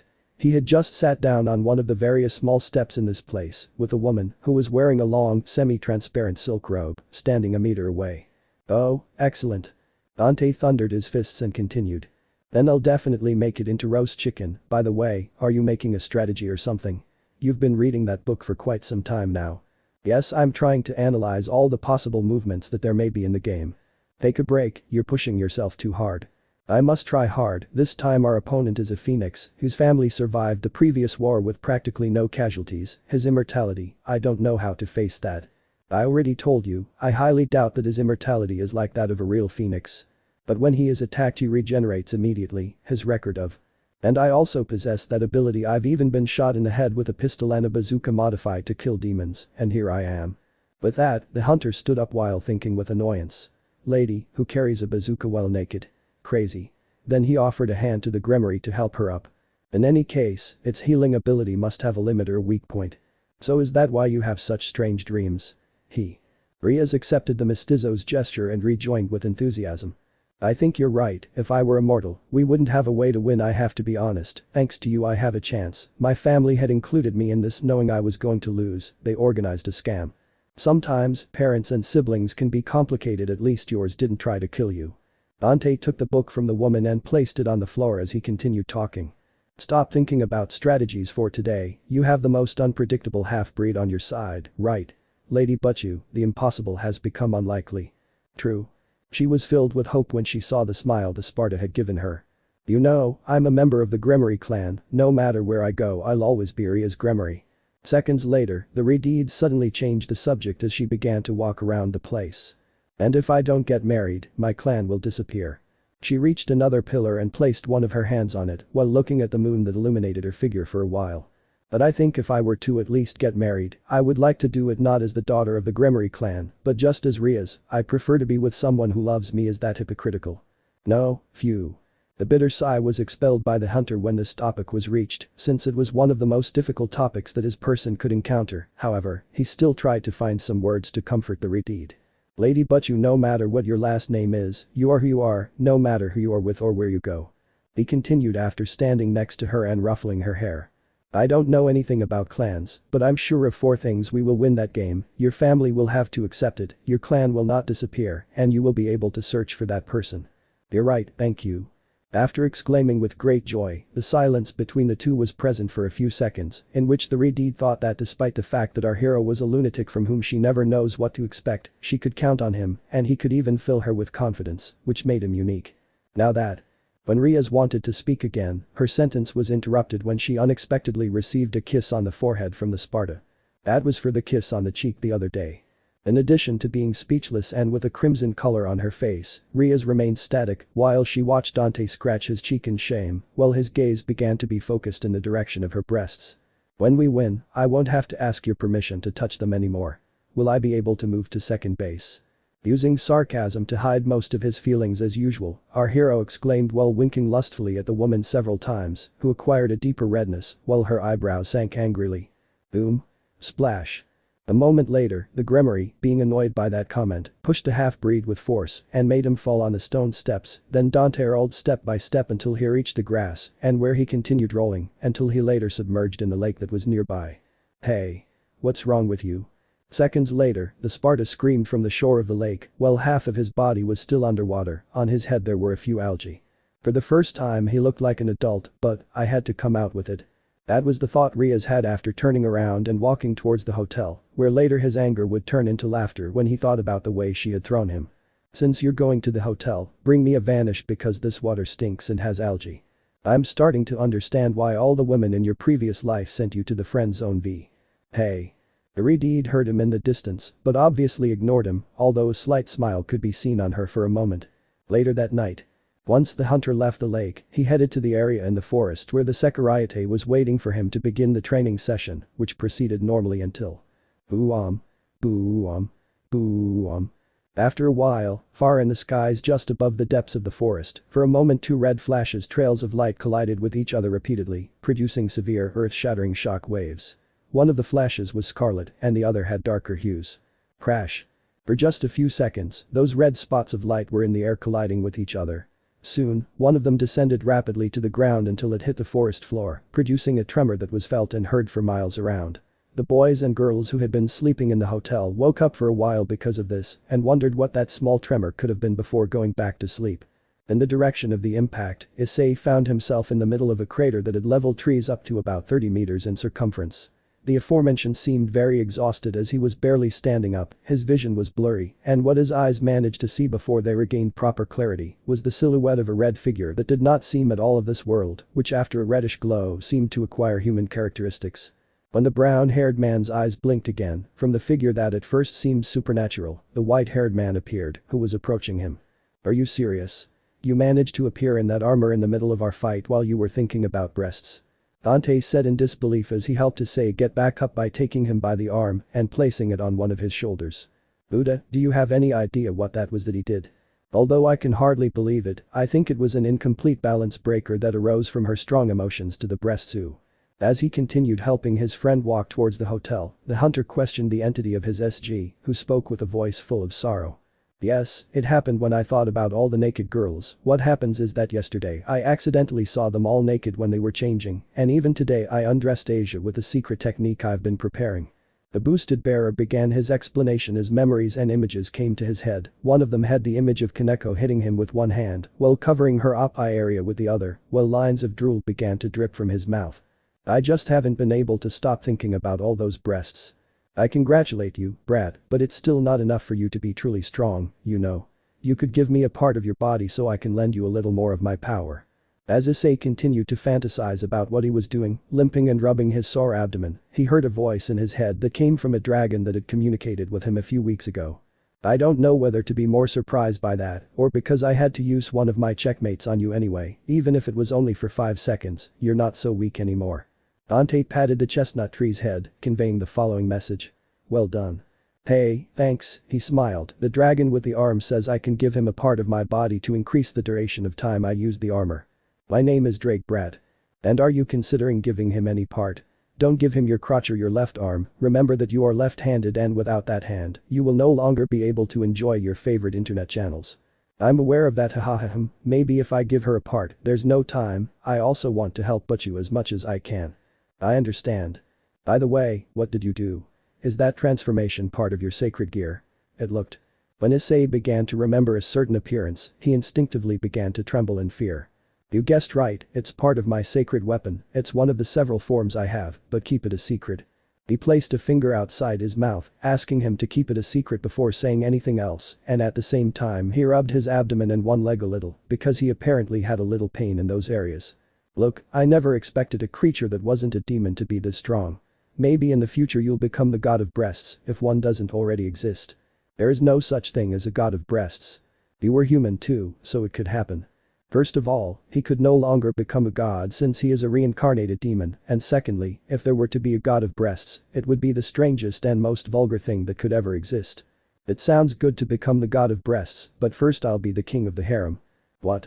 What do you mean, god of breasts? Huh?" After hearing those last 2 sentences Drake was startled, although neither Issei nor Dante were able to hear him. "Well, at least you have Asia now, you're making progress. I already told you that I just want to protect her. After what happened today, you won't even believe that." He narrowed his eyes. After a while, in which they continued walking, one normally and the other limping, they arrived at the small lake near the hotel, where they stopped for a moment to look at the moon above the resort. "This is going to get interesting." With a confident smile, the half-demon exclaimed those words into the air, which were agreed upon by the bearer of the boosted gear, then they began their march towards the hotel again. Game day.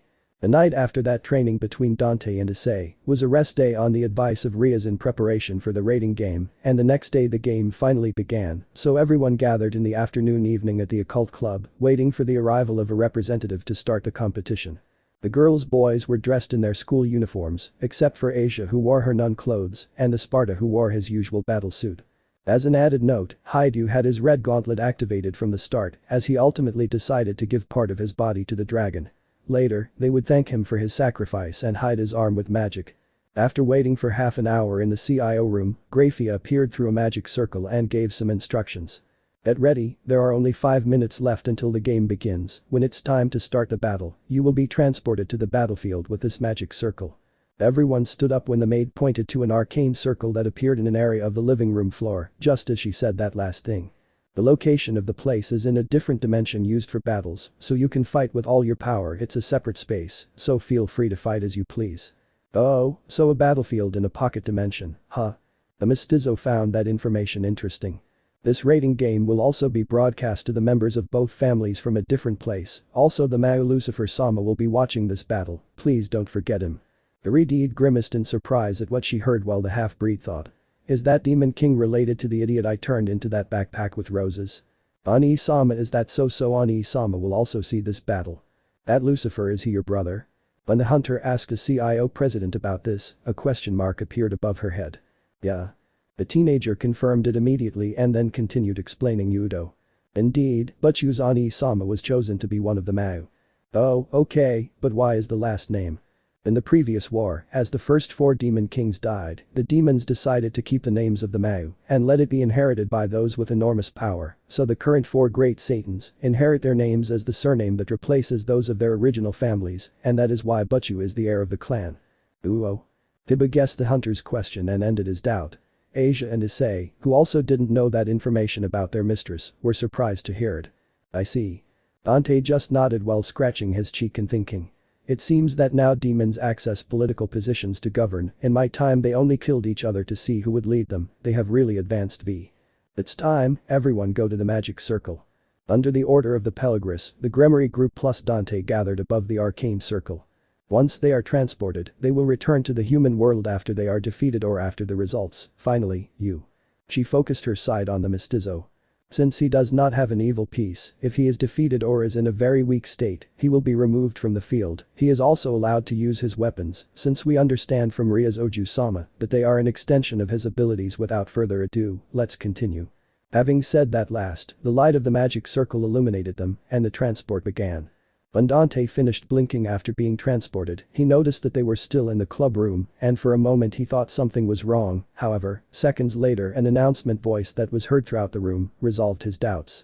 Hello everyone present, I am Graphia, a maid of the Gremory house, today I will be the referee of the game between the Gremory and Phoenix clans, in the name of my master, Sursich Lucifer, I will keep my eyes on this game, through the agreement between Rias-sama and Riser-sama, we have created this battlefield for this game, which is a replica of the school where Rias-sama attends. As the maid's voice continued explaining, the Sparta looked through the window and saw that the other replicated buildings of Kuo Academy were indeed there, so he thought. Well, I think destroying a school in the middle of a battle is one of the things I need to write down on my personal record. As an extra note, the color of the sky in this dimension was green. Yes, it's about the Kuo Academy, the place where the 2 teams were transported will be their base. Rias-sama's base would be the CIO room, Riser-sama's base will be the student council room. In order for the pawns to use the promotion, they must go to the enemy's base. Upon hearing that last thing, preparations for the game began. Everyone please put the transceiver to your ears. The Kendo gave everyone a headset-type transceiver, and as they put it on, the CIO president said. On the battlefield we will use this to communicate with each other. Now it's time for the battle to begin, now this match will continue until dawn in human time, then the game begins. Ring. The school bell rang and thus the game began. Minutes later. After hearing Ria's attack plan, which she had planned in the CIO room, our hero suggested going straight to Riser's base and destroying it as quickly as possible, which would have worked if he was alone in this match, so after convincing him to adapt to the plan, they all left the CIO room to different locations in several groups. The groups consisted of Issei, Dante and Kaneko, Kiba and Akeno, Rias and Asia who would stay at the club to give directions. By the way, Dante thought about Grunt after seeing how Akeno called her familiars to place traps in various areas of the academy, but he thought the participation of the Cerberus was unnecessary because he thought that with him it was enough. When the Sparta group arrived at a platform in the replica of the academy gym, the lights in the building turned on and several servants of Riser appeared in the center of the gym. So I met the Rook, the overexcited pawn and the ally who dared to insult our master, you will pay more than anything. One of those servants, who seemed to have martial artist clothes with a generic appearance, spoke instantly when she saw the aforementioned, however her prayer was interrupted when in less than a blink, she had already received a kick in the face from the half-breed, who used his divine speed to move. Boom. That poor devil was sent flying a dozen meters backward, where she ended up crashing into a wall. Ooh. The other Riser maids who accompanied that woman were perplexed by the speed of the Sparta. Sorry, after hearing so many rules and plans, I'm bored so I don't feel like hearing simple and cliché dialogues, let's get to what we came for, shall we? Dante exclaimed sarcastically as he pointed at the she-devil he had just hit, who was wiping the blood from her mouth as she leaned against the wall behind her to get up. Yoshu, I swear you'll pay for this. The girl hit by the hunter stood up as fast as she could while shouting angrily and meanwhile, her other companions. a woman with a staff who was the one who faced Issei previously, and two girls who looked like twins dressed in school uniforms who had backpacks on their backs, adopted combat stances. Meru, Kiru, take out your secret weapons. Yes, Mia. The girls followed Mia's instructions and quickly took out two blue chainsaws from their backpacks. I think that since I faced Alice, I haven't fought with Lolitas. But that said, Issei and Kaneko stood to one side of the Sparta and the fights began. Boom. Boom. Boom. Boom. In a few seconds, at Kaneko's request to gauge how much he had improved, he began to fight with a phoenix maid named Shu, who had a fighting style that mainly used kicks, which in turn threw fire. Issei grabbed Mia as his rival and our hero was left with Ruum. The green-haired girls, Meru and Kiru, who had already turned on their electric saws. Shred. Dante let out a small laugh as a mocking expression appeared on his face after seeing those weapons, and with the intention of playing a joke on the green-haired girls, he let the saws of the two girls pierce him in the abdomen and then pretended to be unconscious while he remained standing. Yeah. We won. Meru and Kiru exclaimed with joy and smiled at each other as they continued holding their saws, which continued to pierce their rival's body. They seemed very happy with their victory, however, 2 Doritos later. Brats, how did you win? Hearing the Sparta's voice, the two lawless looked up and a deep surprise manifested in their orbits when they noticed how their enemy had not disappeared and instead was looking at them with boredom. Don't tell me you're just girls with saws.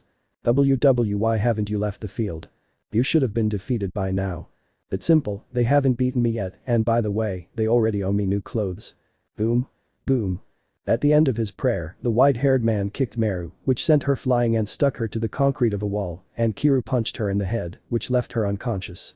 You know, even though they are demons, I feel a little sorry for doing this to some little girls.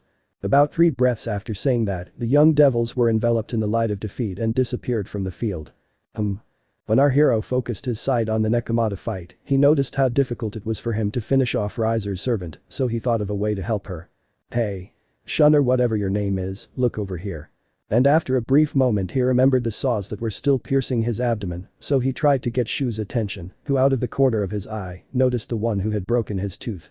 At that moment, Shu watched as the half-breed was removing 2 saws from his abdomen, as if they were no big deal, and at the same time, how his wound regenerated instantly once the saws came out. Boom. Boom. Boom. Boom. Boom. Boom. The surprise that the Phoenix servant received was great enough to allow the Nekomata to give her a combo of blows that left her KO. Hey, perverted monk, are you done? Now, Dante focused his attention on Issei who was still fighting with Mia near the gym platform. I'm about to defeat her dress break. Saying that last bit with great enthusiasm, the brown-haired boy snapped his fingers while making a strange pose. And an instant later, a small magic circle appeared on her opponent's clothes just before she struck him with her staff. Shred. The sound of something being torn was the next thing to be heard, as Mia failed to hit Issei since her clothes were destroyed, so she proceeded to try to cover her private areas while screaming into the air Kaiaya. Muhahaja, did you see that? Just now I touched your shoulder and activated my ability in my brain. I imagine that I tear off the girl's clothes. I use my magical powers to take off the women's clothes. It's my deadly move, the dress break. It's all thanks to you, Asia, because of her I managed to perfect this technique. Beast, enemy of women. WTF. The reactions of those present were diverse. Mia was deeply offended and embarrassed, Kaneko put on a face full of disgust, while Dante managed, as rarely before, to feel sorry for others as a huge drop of sweat appeared on his neck. Was that the killing move you said you were keeping secret? Narrowed his eyes, you're rubbish fahahaha. It is the most depraved use I have ever seen of magic. I agree in my entire life I've never seen magic used for that, but you have to admit it worked, it knocked her out. Issei-senpai, I have misjudged you, you're worse than I imagined, that is a despicable move. I agree with my little sister, and the worst part is that from what I understood, Asia helped you create that, and you still dare to say that you only want to protect her. Kaneko and Dante were quick to give their opinions, which left the boosted gear wearer speechless. Dante, Issei, Kaneko, can you hear me? It's me. At that, before Issei could say anything in his defense, the sound of the magic intercom emerged, and Ria's voice was heard in the ears of the aforementioned. Yes, both Kaneko and I and the kid with uncontrolled testosterone are fine. That's good, but Akeno is already prepared, so I want you two to move according to plan. Okay, whatever. Dante shrugged and then together with his 2 teammates, they walked out to the main entrance of the gym and then. Flash. Boom. The lightning bolt appeared and struck the gymnasium, causing a loud noise and the instant destruction of the building. Take that. That was the voice of Akeno, who was flying through the air with her black wings spread out, her right hand was raised upwards, and there was electricity in it. Don't you think it was excessive? There was only one girl without a thong in there. The others nodded at that comment and then moved their eyes up to see the Himejima, who had a sadistic smile on her face as she watched the chaos she caused. The pawn of Riser Phoenix-sama was eliminated. As with Riser's previous servants previously defeated, Graphia's voice echoed again through the battlefield. Once the gym was destroyed, the first phase of Ria's plan, which consisted of destroying a place with an important location on the battlefield, had been completed, so the half-blood and his companions continued on their way to regroup with Kiba and defeat the next enemies located on the sports field. Bang. Bang. Boom. Halfway through, the Sparta unexpectedly fired 2 shots charged with demonic power from his pistols, which collided with a fireball that had been aimed at Kaneko from behind in the heights. When the smokescreen produced by the contact of the mestizo's shots and the fireball dissipated, the figure of a woman flying with a pair of wings appeared. It was Riser's queen, Ubaluma, who was dressed as a magician and carried a witch's staff in one of her hands. Seeing her, everyone stopped in their tracks and focused their attention on her.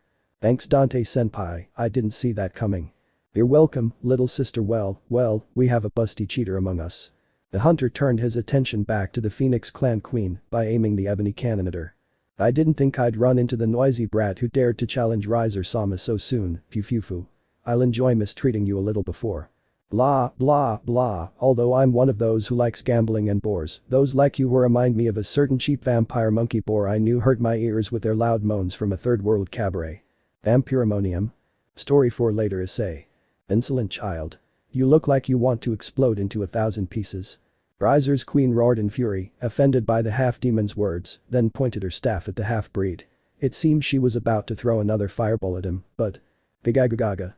Before the flames could gather at the tip of his staff, he had to dodge a flash of lightning that came from his left side. I will be your opponent, Riser Queen, Ubaluma-san. Or should I call you Explosive Queen? The Kendo was the one who had thrown that lightning. She stood between the Phoenix servant and the group, as if she was trying to protect them. Oh, Explosive Queen is a good nickname, the sand you have down there must explode on you quite often, right? Brat. Dante-san, please leave it to me, I'll take care of this. The Himejima said without looking back, an amused smile formed upon hearing that mockery that left the queen of the Phoenix clan with a throbbing vein on her temple. Are you sure?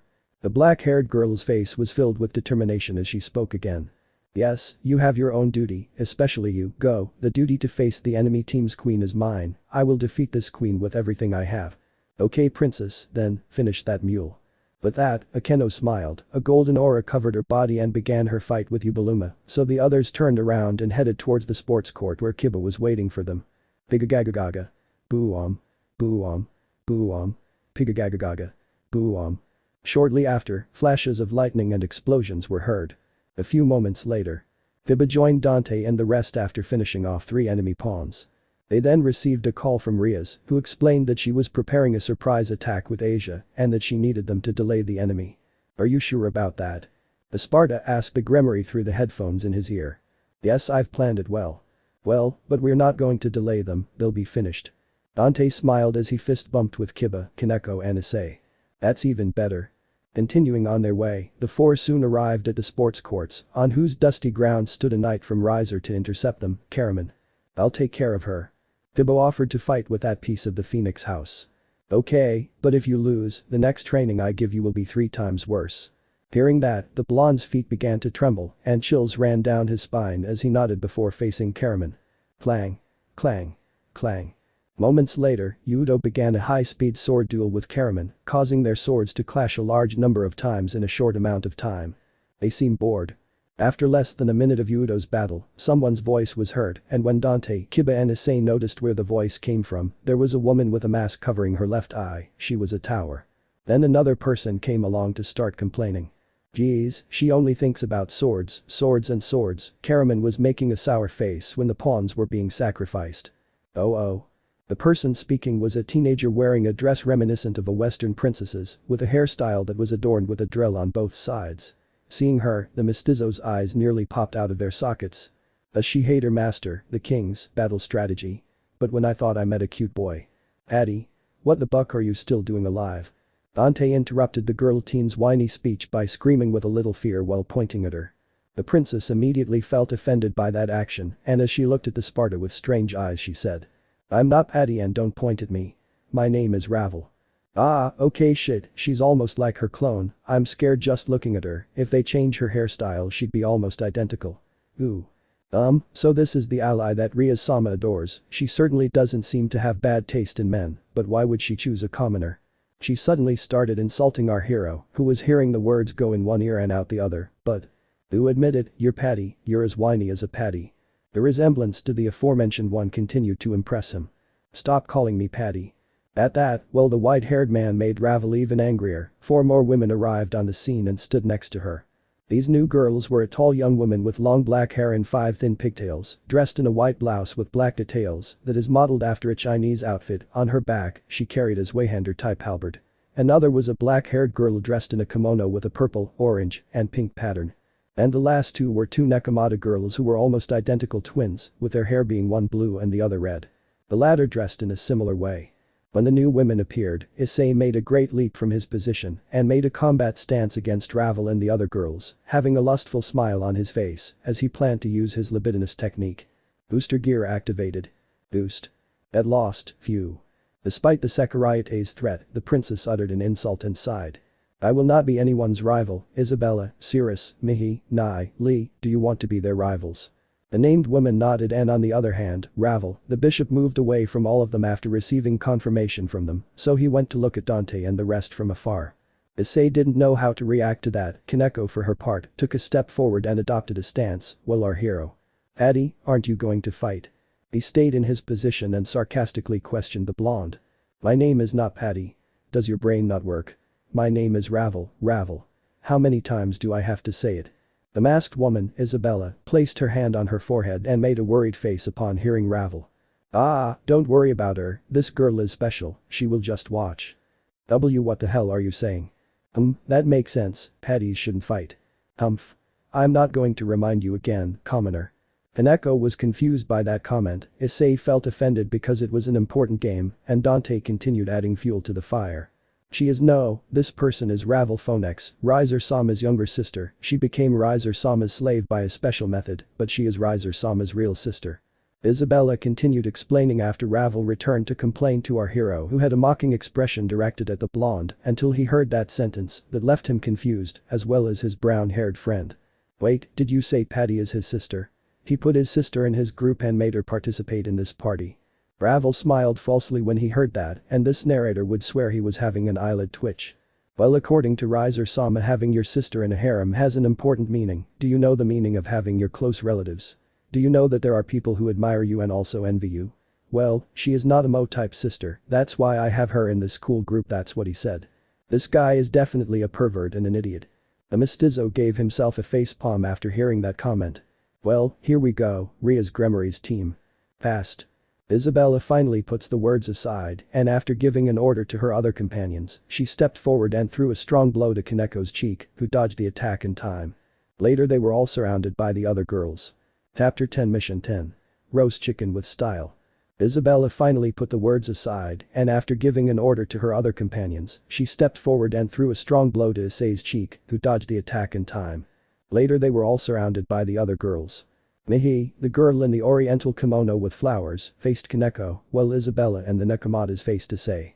In just a few seconds, they separated and began their battles in different areas of the tennis courts. Our hero had to face Cirrus, the woman with the halberd, so Dante invoked rebellion when the woman took his sword, so in a short time. Clang clang clang clang, the sound of metal being hit and the lights of sparks became present when both disappeared at lightning speed and exchanged blows with the blades of their weapons a large number of times while their bodies disappeared and appeared throughout the battlefield. A rook from Ria's Oju-sama and a bishop from Raiser-sama have been discarded. While our hero was having his fight, every so often several announcements were made to which he paid no attention. One knight of Ria's Oju-sama and one of Raiser-sama have been discarded. Clang clang clang chai, the swordsmanship duel between Dante and Cirrus seemed close, but after a minute of playing with his enemy as usual, and after a final 3 clashes of their swords, the half-breed avoided a slash from Cirrus, who only managed to cut the air. Immediately after, the Sparta took advantage of the Phoenix servant's carelessness to hit her hard with one of his fists in the abdomen, which caused Cirrus to be sent flying miserably while she screamed. Wahaya. As the air left her lungs. Don't take it the wrong way. But only the explosive busty girl and the perverted chicken have what it takes to make me sweat a little. Moments after the Sparta shouted that to the Phoenix servant he faced and who is now flying towards a wall of a nearby building. Crack. Cirrus was finally knocked unconscious when she broke through the wall, so the light of defeat didn't take long to envelop her when she disappeared from the battlefield.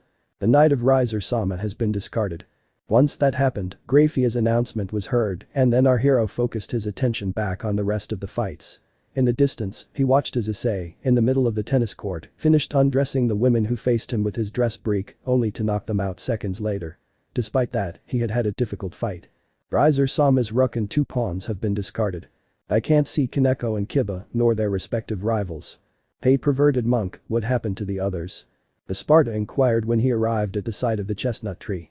They had difficult fights, they couldn't win without taking their rivals with them, before disappearing they told me they were sorry. The red dragon looked quite frustrated. So they tied, well that's not so bad. Dante placed a hand on the Sekurite's shoulder and continued. Well, we're still ahead, so let's go for that cock. Are they still ahead? I wouldn't say that. Unexpectedly, a girl's voice interrupted the white-haired man.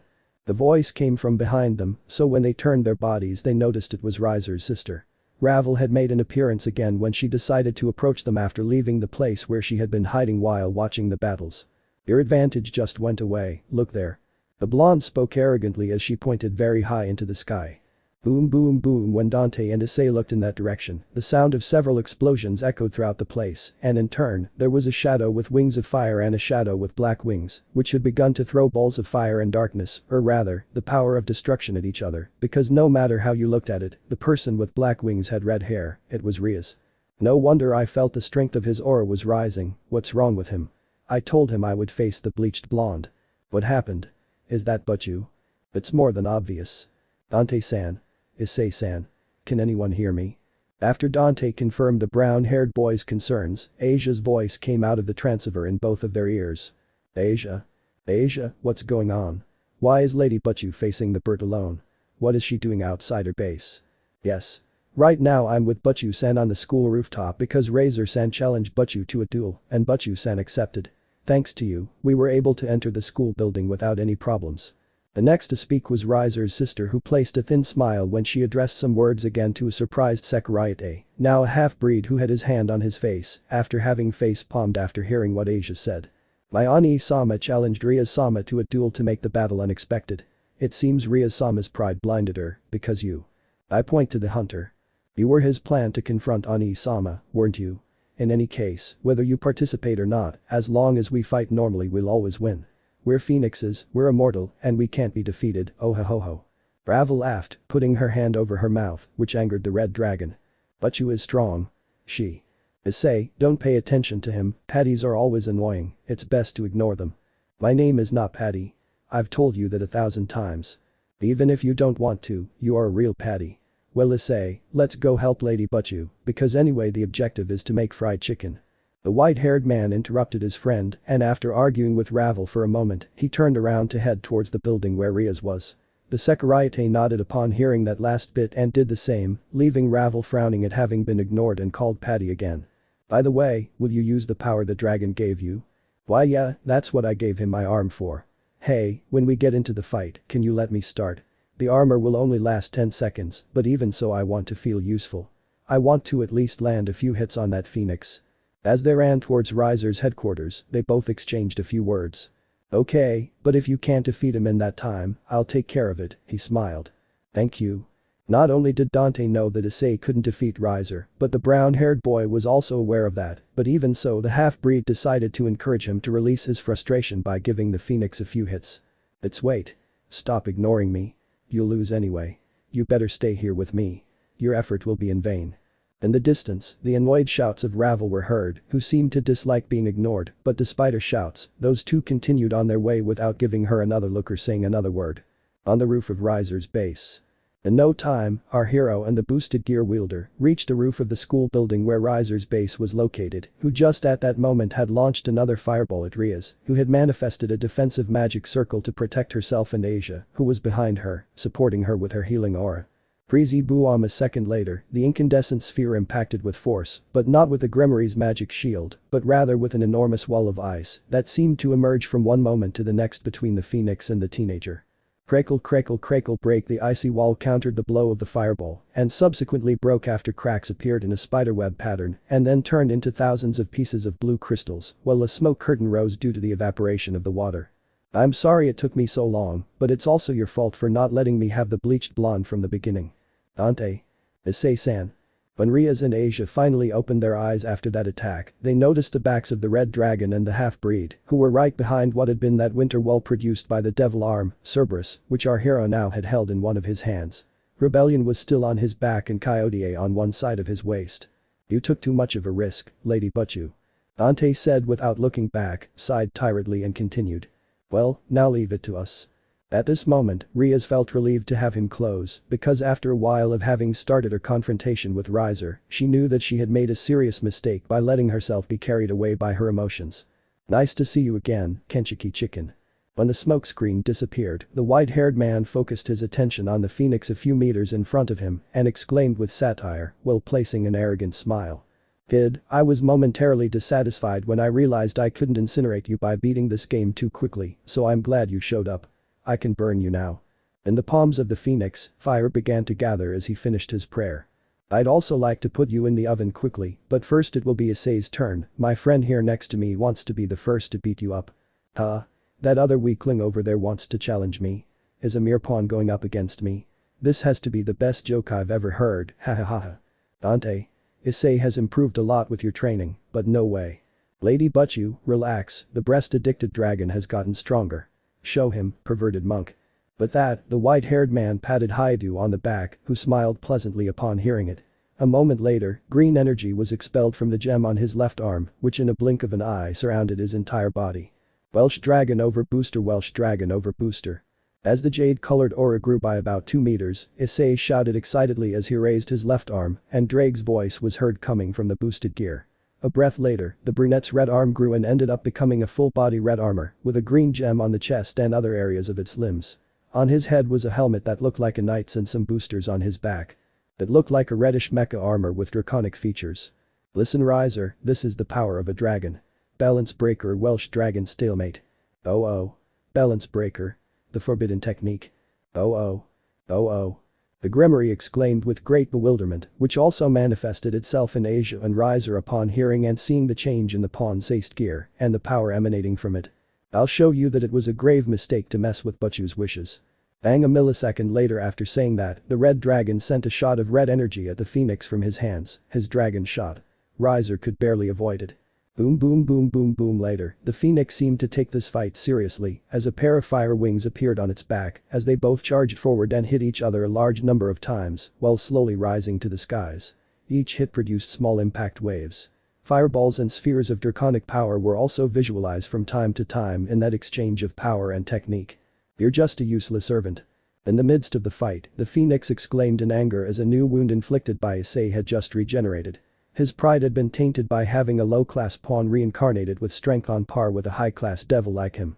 Boom boom boom boom boom, the blows and explosions continued for a few more seconds. It seemed like a pretty close fight, but the phoenix's healing ability was taking the advantage. Returning to our hero, who was still on the roof of Riser's headquarters watching those two fight. Well, it's about time I got going, time is running out. What? What do you mean? Rias inquired with concern. She stood beside the half-breed along with Asia, whose concern for the Sakurayate was even greater, as she had her hands on his chest while breathing heavily. Don't worry, he's not going to die. Dante, seeing the women's reactions out of the corner of his eye, tried to calm them down. What happens is that this balance breaker is incomplete, so it will only last 10 seconds. That means you knew from the beginning that he was going to lose, Dante, why did you leave him? Issei wanted to show you he's a useful pawn, so I let him fight him, but I'll intervene before he gets too hurt. Looks like it's my turn. Rias and Asia looked at each other upon hearing this and nodded after understanding the red dragon's feelings. I understand, then please be careful. Hey, the one who should be careful is the chicken. By the way, Lady Butchu, don't be afraid of me when I use my checkmate. Promise that after you see it, you'll keep treating me the same. The Sparta glanced quickly at the redeed and commented with a hint of sarcasm, ending with a serious sentence that carried a faint smile. It seemed as if the white-haired man was worried about something, but his insecurities didn't allow him to say it. As? Rias raised both eyebrows when she was puzzled by the half-demon's expression and words. Take care of her, Asia. Yes. Without explaining the truth behind his words to Riaz, the white-haired man became a red blur as he used his divine speed to move to the ground below where Riser and Issei were still fighting. I don't know what you meant, but no matter what you do, I won't fear you. Smiling and saying in a whisper only audible to herself, the Grimoire said when she saw the figure of the hunter appear in the area of the sports fields. On the sports fields. "I, filthy pawn." The phoenix exclaimed in annoyance when he finished recovering from a wound while raising his hands and joining them above his head to create a huge incandescent ball, which once created was launched towards the red dragon, who was lying unwounded in the middle of a crater created in the dusty ground of the sports fields as a result of a blow from Riser's mallet moments ago, just when Issei's armor disappeared after 10 seconds. Breezy boom crackle crackle crackle break when the flaming sphere was 1 meter away from incinerating Ria's pawn, another wall of ice larger than the previous one rose in just a blink of an eye, so the sphere only ended up hitting the winter wall, which didn't take long to break into 1,000 pieces of ice crystals. Later, a large curtain of water vapor rose in this area where Dante, Kiba, Kaneko and Issei had fought, and while the smoke curtain slowly faded, the half-demon who had already arrived at the side of the injured Sekirayate was helping him to stand up. "Do you think you can get away from here and go to Asia so she can cure you?" When the hunter finally got his friend to his feet, he inquired about the multiple bleeding wounds burns bruises on his body. "Yes." Limping, but yes. Issei's chest rose and fell heavily as he replied, looking very exhausted. "You overexerted yourself, you're a mess," he smiled, "but you gave him a good beating." When the half-demon gave him a thumbs up, the brunette smiled proudly. "Come on, go back with Lady Butchu and Asia, I'll take care of it now." Issei nodded at that, then turned around and limped as fast as he could towards the building where the Phoenix base was. "Finish it." Before getting too far away from the half-breed, without looking back the Sekirayate exclaimed with joy to our hero. "That's it." With the focus of his sight placed on the heights in the direction of the Phoenix, the Sparta responded to him as he released his demonic power, which enveloped him in that characteristic dark red aura. A breath later, the curtain of water vapor finally faded, allowing the Sparta and Phoenix to finally meet. Riser continued to fly several meters above the ground on his wings of fire. Despite the smokescreen, he knew the half-breed had already arrived, but he hadn't attacked, waiting for the moment to confront him one-on-one. He was certainly very proud. "Finally we're alone, brat. You were the one I most wanted to burn to ashes. Did you think your friend was a match for me? As you could see, I left him in a bad way, ha ha ha ha. I just saw someone who has been a demon for less than a year beat up an immortal." Dante smiled wryly and continued speaking, inviting Riser to come closer by making a motion with his hands as if he were calling a dog while whistling. "Come on, come here little chicken. Hiss hiss hiss." "Ah." The blonde's veins popped out and throbbed as he screamed in rage as he charged violently in a straight line towards his rival from above, which was a terrible mistake because at that moment the half-breed placed Cerberus on the free side of his waist while he grabbed Rebellion from behind with his other hand and overdrive. In less than a blink, the blade of the sword turned a reddish color at the instant that the Sparta swung it rapidly towards Riser several times, producing a large amount of waves of demonic power that hit and cut the Phoenix, who was a few meters away from connecting a fire-imbued punch to the hunter. Boom boom boom boom. Upon receiving the waves of power from Rebellion, Riser's body was sent flying backwards, while several of his limbs among other body areas were cut off, and after falling to the ground and rolling heavily, he got up as quickly as he could, while his limbs and wounds regenerated through a kind of flame that seemed to reform heal them, while he cleaned the blood that came out of his mouth. Grrr. When the Phoenix focused his sight on the half-demon again, rage flooded his soul again, but despite being upset, his eyes showed surprise for a moment when he thought about the ease with which the half-breed had managed to hurt him. Once back on his feet, Riser was thinking about making his counterattack, however. Stinger he had little time to react, because after a few seconds in which the Sparta ran quickly towards him while exclaiming that word, Dante managed to impale him in the abdomen with a thrust of his sword, which seemed to have even carried the Sparta towards its target, as if the weight of the sword had dragged the Phoenix in less than a thousandth of a second. Million stab. Immediately after impaling the blonde, Dante followed up with more thrusts. He thrust his sword a large number of times into the demon's body, while using the divine speed of his right arm to cut and impale the high-class demon in multiple areas of his body. The sword and arm moved so fast that they became blurs almost imperceptible to the human eye. Duo. Overwhelmed by such speed, the Phoenix was unable to respond. The blood from its mouth was vomited like a bloody arrow as our hero continued to pierce its torso, face, abdomen, and limbs. Icicle. The next movements of the Sparta were a strong blow with the flat part of his sword that sent the Phoenix flying backwards, as if Rebellion had been a baseball bat and the Phoenix a ball. Then, before his enemy's body touched the ground, Dante took Cerberus and formed a large eye spear by spinning his triple nunchaku with a fluid movement that included sounds from his mouth similar to those of Bruce Lee. Uhaya. In the next blink, more sounds of pain and blood erupted from the phoenix's mouth as the winter icicle pierced its disfigured body in the area of its chest while continuing to propel it backwards as the ice became stuck in its torso. Boomerizer ended up crashing into a distant tree with the tip of the icicle embedded in the tree trunk and the rest of the stake still piercing his chest. Brat. As he exclaimed in fury, the phoenix was slowly removing the icy stake. His killing intent toward the hunter had increased after being wounded so many times, however, when his other body parts regenerated smoothly, an arrogant smile returned to his face as he opened his mouth again. Nothing you have will help defeat me. And especially not ice attacks. With that, Riser increased the intensity of the flames, causing the temperature to rise rapidly, causing the ice on his chest to melt, although more slowly than it normally should have happened since, after all, it was ice produced by a devil arm of a Cerberus who was guardian of the gate of Tegmi Nigru. In a short time, his wings of fire grew about 2 meters, causing the icicle and the tree behind him to be reduced to water, steam and ashes. Understand, I'm Immor. Once freed, Riser wanted to show off his healing abilities and start his turn to attack, but was interrupted by the white-haired man, who in milliseconds was back in front of his prey using that thrust called Stinger, so that at high speeds his sword once again pierced the phoenix's chest. Later, he again used those series of thrusts at divine speed that he called Million Stab to not give the demon a chance to counterattack, but this time after a few seconds of being cruelly dismembered. Boomerizer used all his willpower to endure the pain and managed to connect a strong punch full of fire in the face of the half-breed, who released his sword and flew to the side about 10 meters until he fell on the ground face up. Rebellion had been piercing the phoenix's abdomen. Slash shred. The sound of a cut and torn flesh reverberated around the scene when moments later, Riser manually removed the sword from his body, took it by its hilt, and then flew low to the ground to violently charge towards his rival, whom he staked in the chest while he remained lying down.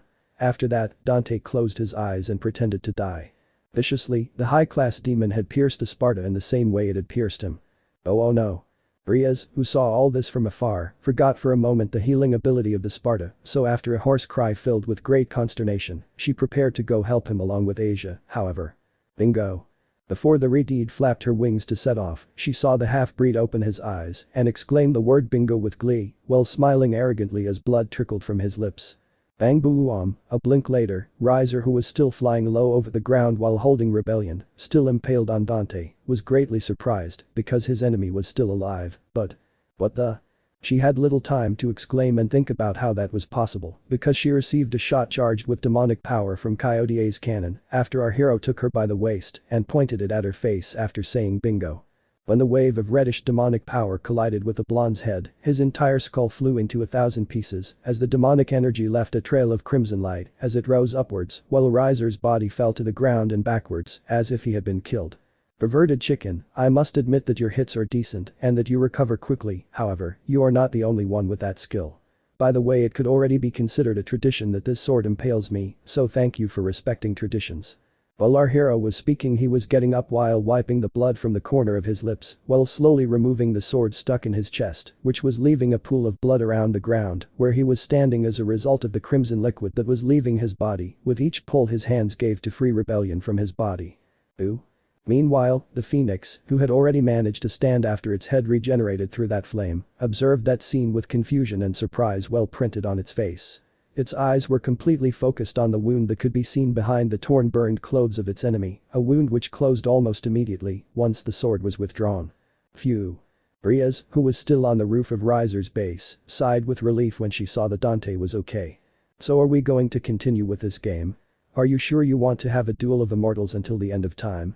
When the white-haired man asked sarcastically, he made the quotation mark gesture with his hands when mentioning that word that seemed ridiculous to him. Hid narrowed his eyes. Who the hell are you? Only the Phoenix House possesses such rapid healing abilities. It's impossible. I must have seen a hallucination. You shouldn't be able to recover like that. Then come and check it again. Boom boom boom boom boom. Flooded with rage at having an unknown half-breed with healing abilities on par with his demonic house, Riser took flight and then plummeted towards the Sparta while being engulfed in fire. He then relentlessly punched the hunter in every part of his body. Dante this time did not evade any of those punches, which had thrown him to the ground, which already had the earth sunk around his body, earth which sank more and more with each blow from the blonde demon. You're giving me a good massage. Goo, ha ha ha ha. As he continued to be beaten while spitting vomiting blood, the half-demon didn't miss the opportunity to mock his enemy. With this, Riser's anger increased, but at the same time he realized that he hadn't been hallucinating a moment ago, because every blow, wound and burn he inflicted on the Sparta recovered instantly. The Phoenix finally knew why Dante wasn't fighting back. He was letting himself get hit to show him that he wasn't the only one with the regeneration ability. The Phoenix's powerless punches continued for a dozen seconds, during which Rebellion and Cerberus turned into motes of light as our hero summoned them, in order to use a new fighting style. Ifrit.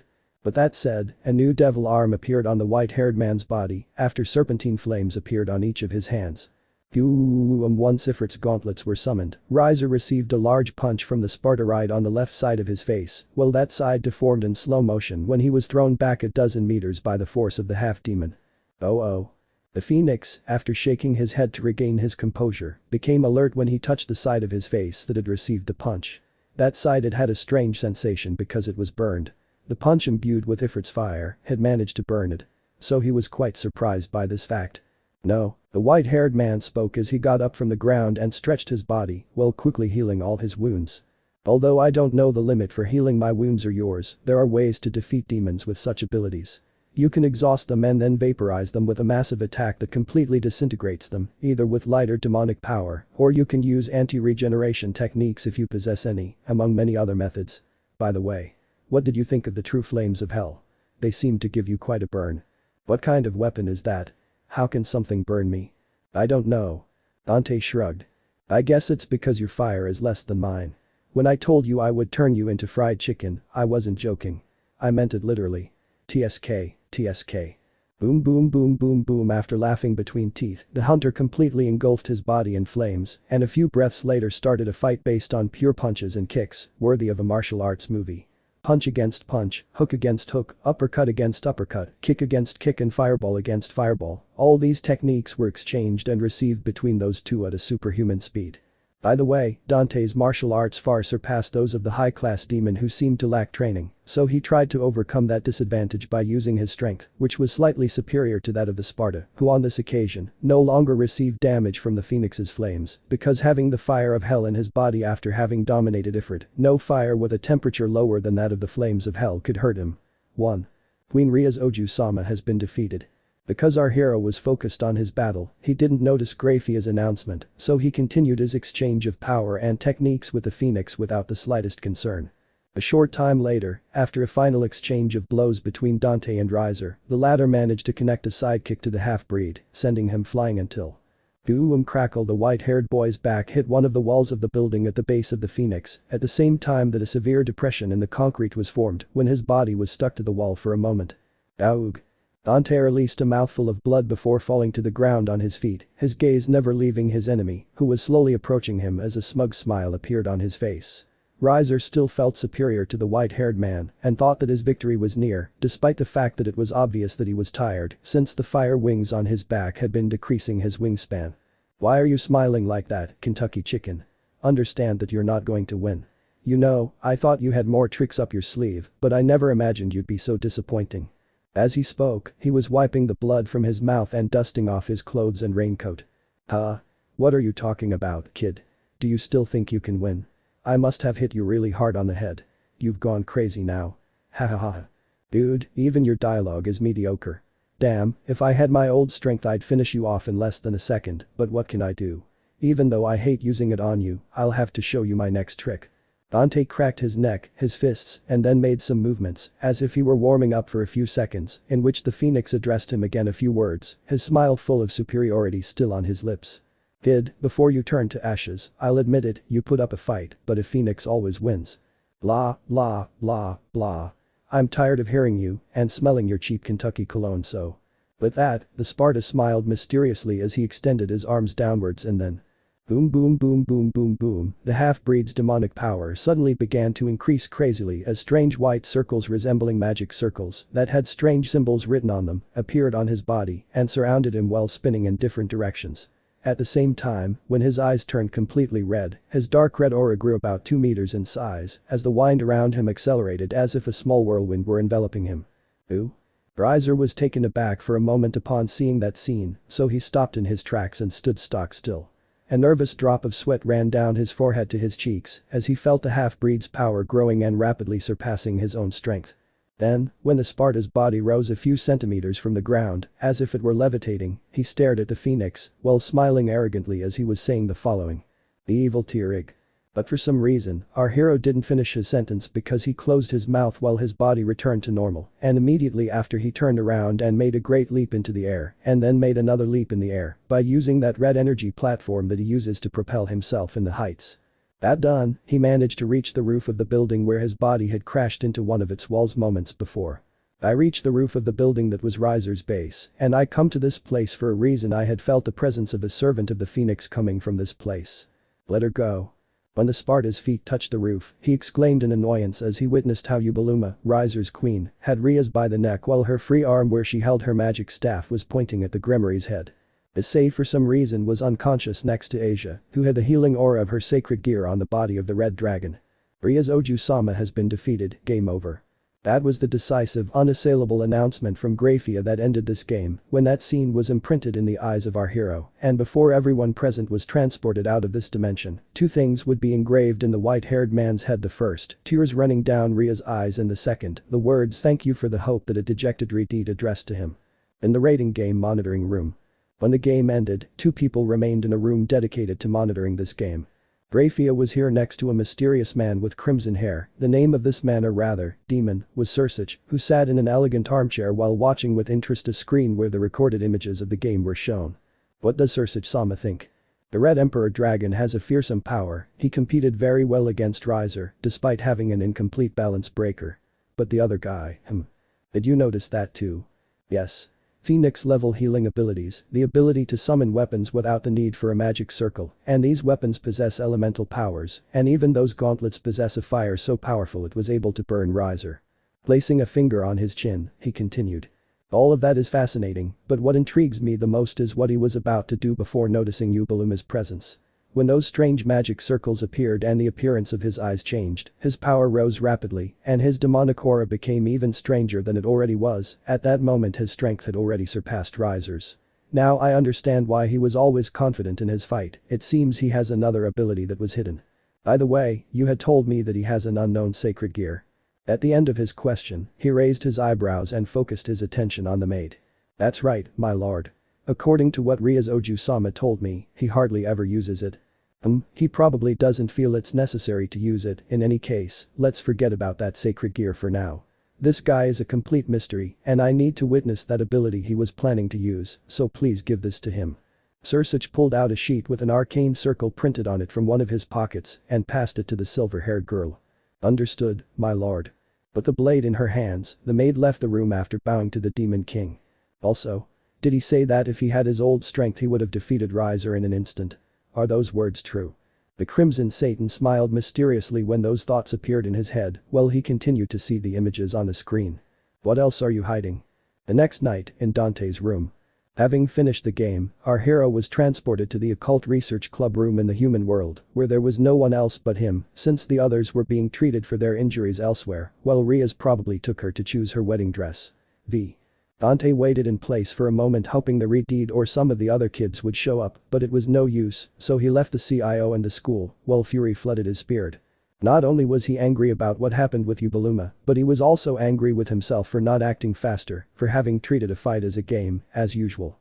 The next day he didn't even attend classes. He spent the whole day reflecting and finding a way to get Rias out of that matter, while he rested face up on his bed. Under no circumstances will I allow that to happen. As he lay there for a long time, that was one of the thoughts that went through his head.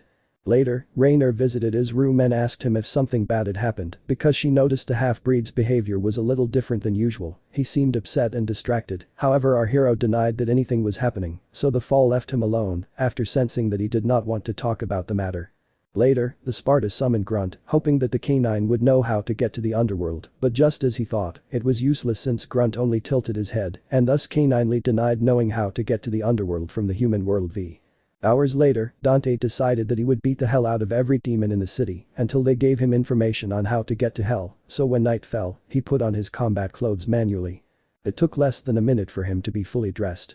As he was putting on his leather boots, Shine the glow of a magic circle manifested in her room, and when the glow faded, the maid of the Gremory clan had made an appearance. "And now what do you want, Grafia?" Dante questioned seriously without even looking at the maid, because from her presence, he already knew who she was. He had his attention focused on the laces of his boots, which he was just tying. "I'm sorry to bother you, but I only came here with the intention of offering you an invitation." She extended her hand in which there was a paper that had the drawing of an arcane circle. "Sir ChainSawMan sent it to you." Slowly, he took that strange sheet of paper and then exclaimed gravely while narrowing his eyes. "What's this for? If it's an invitation to Ria's wedding, I'll use it as toilet paper." "No, the wedding will be in a week, sorry for not being clear from the start. At the moment, the engagement party between Ria's Oju-sama and Riser-sama is about to take place, her entourage is accompanying Oju-sama, judging by your expression, you haven't accepted it yet, right? Get to the point." "Understood. You see, with the magic circle on that transportation sheet, you'll be able to go to the engagement party tonight." Hearing that, the half-breed's eyes opened wide and a mischievous smile appeared on his face as he cheekily replied. "Are you aware that by giving me this I'm going to destroy that engagement party?" "Well, Sir Sach-sama conveyed a message for you after all, he said if you want to bring my sister, go get in the way I believe with it you can bring Oju-sama back." "So the Demon King was keeping an eye on me, huh? Anyway, you better tell all the guests to prepare for a total disaster," smiled. The maid smiled slightly and ironically upon hearing this. Then she said goodbye with a bow and disappeared from the room in the same way she had arrived. Grunt. When Grafia finally left the white-haired man's room, he summoned his Cerberus, which appeared in front of him in its Rottweiler-type dog size. Waff. Immediately after appearing, the mini Cerberus barked while tilting its head to the side, as if asking him why he had summoned it. "We're going to the underworld." Waff. Waff. Waff. Master and Beast exclaimed with enthusiasm and joy almost in unison. Well, Grunt barked 3 times while wagging his tail. I guess it was his way of saying that's great. Somewhere in the underworld.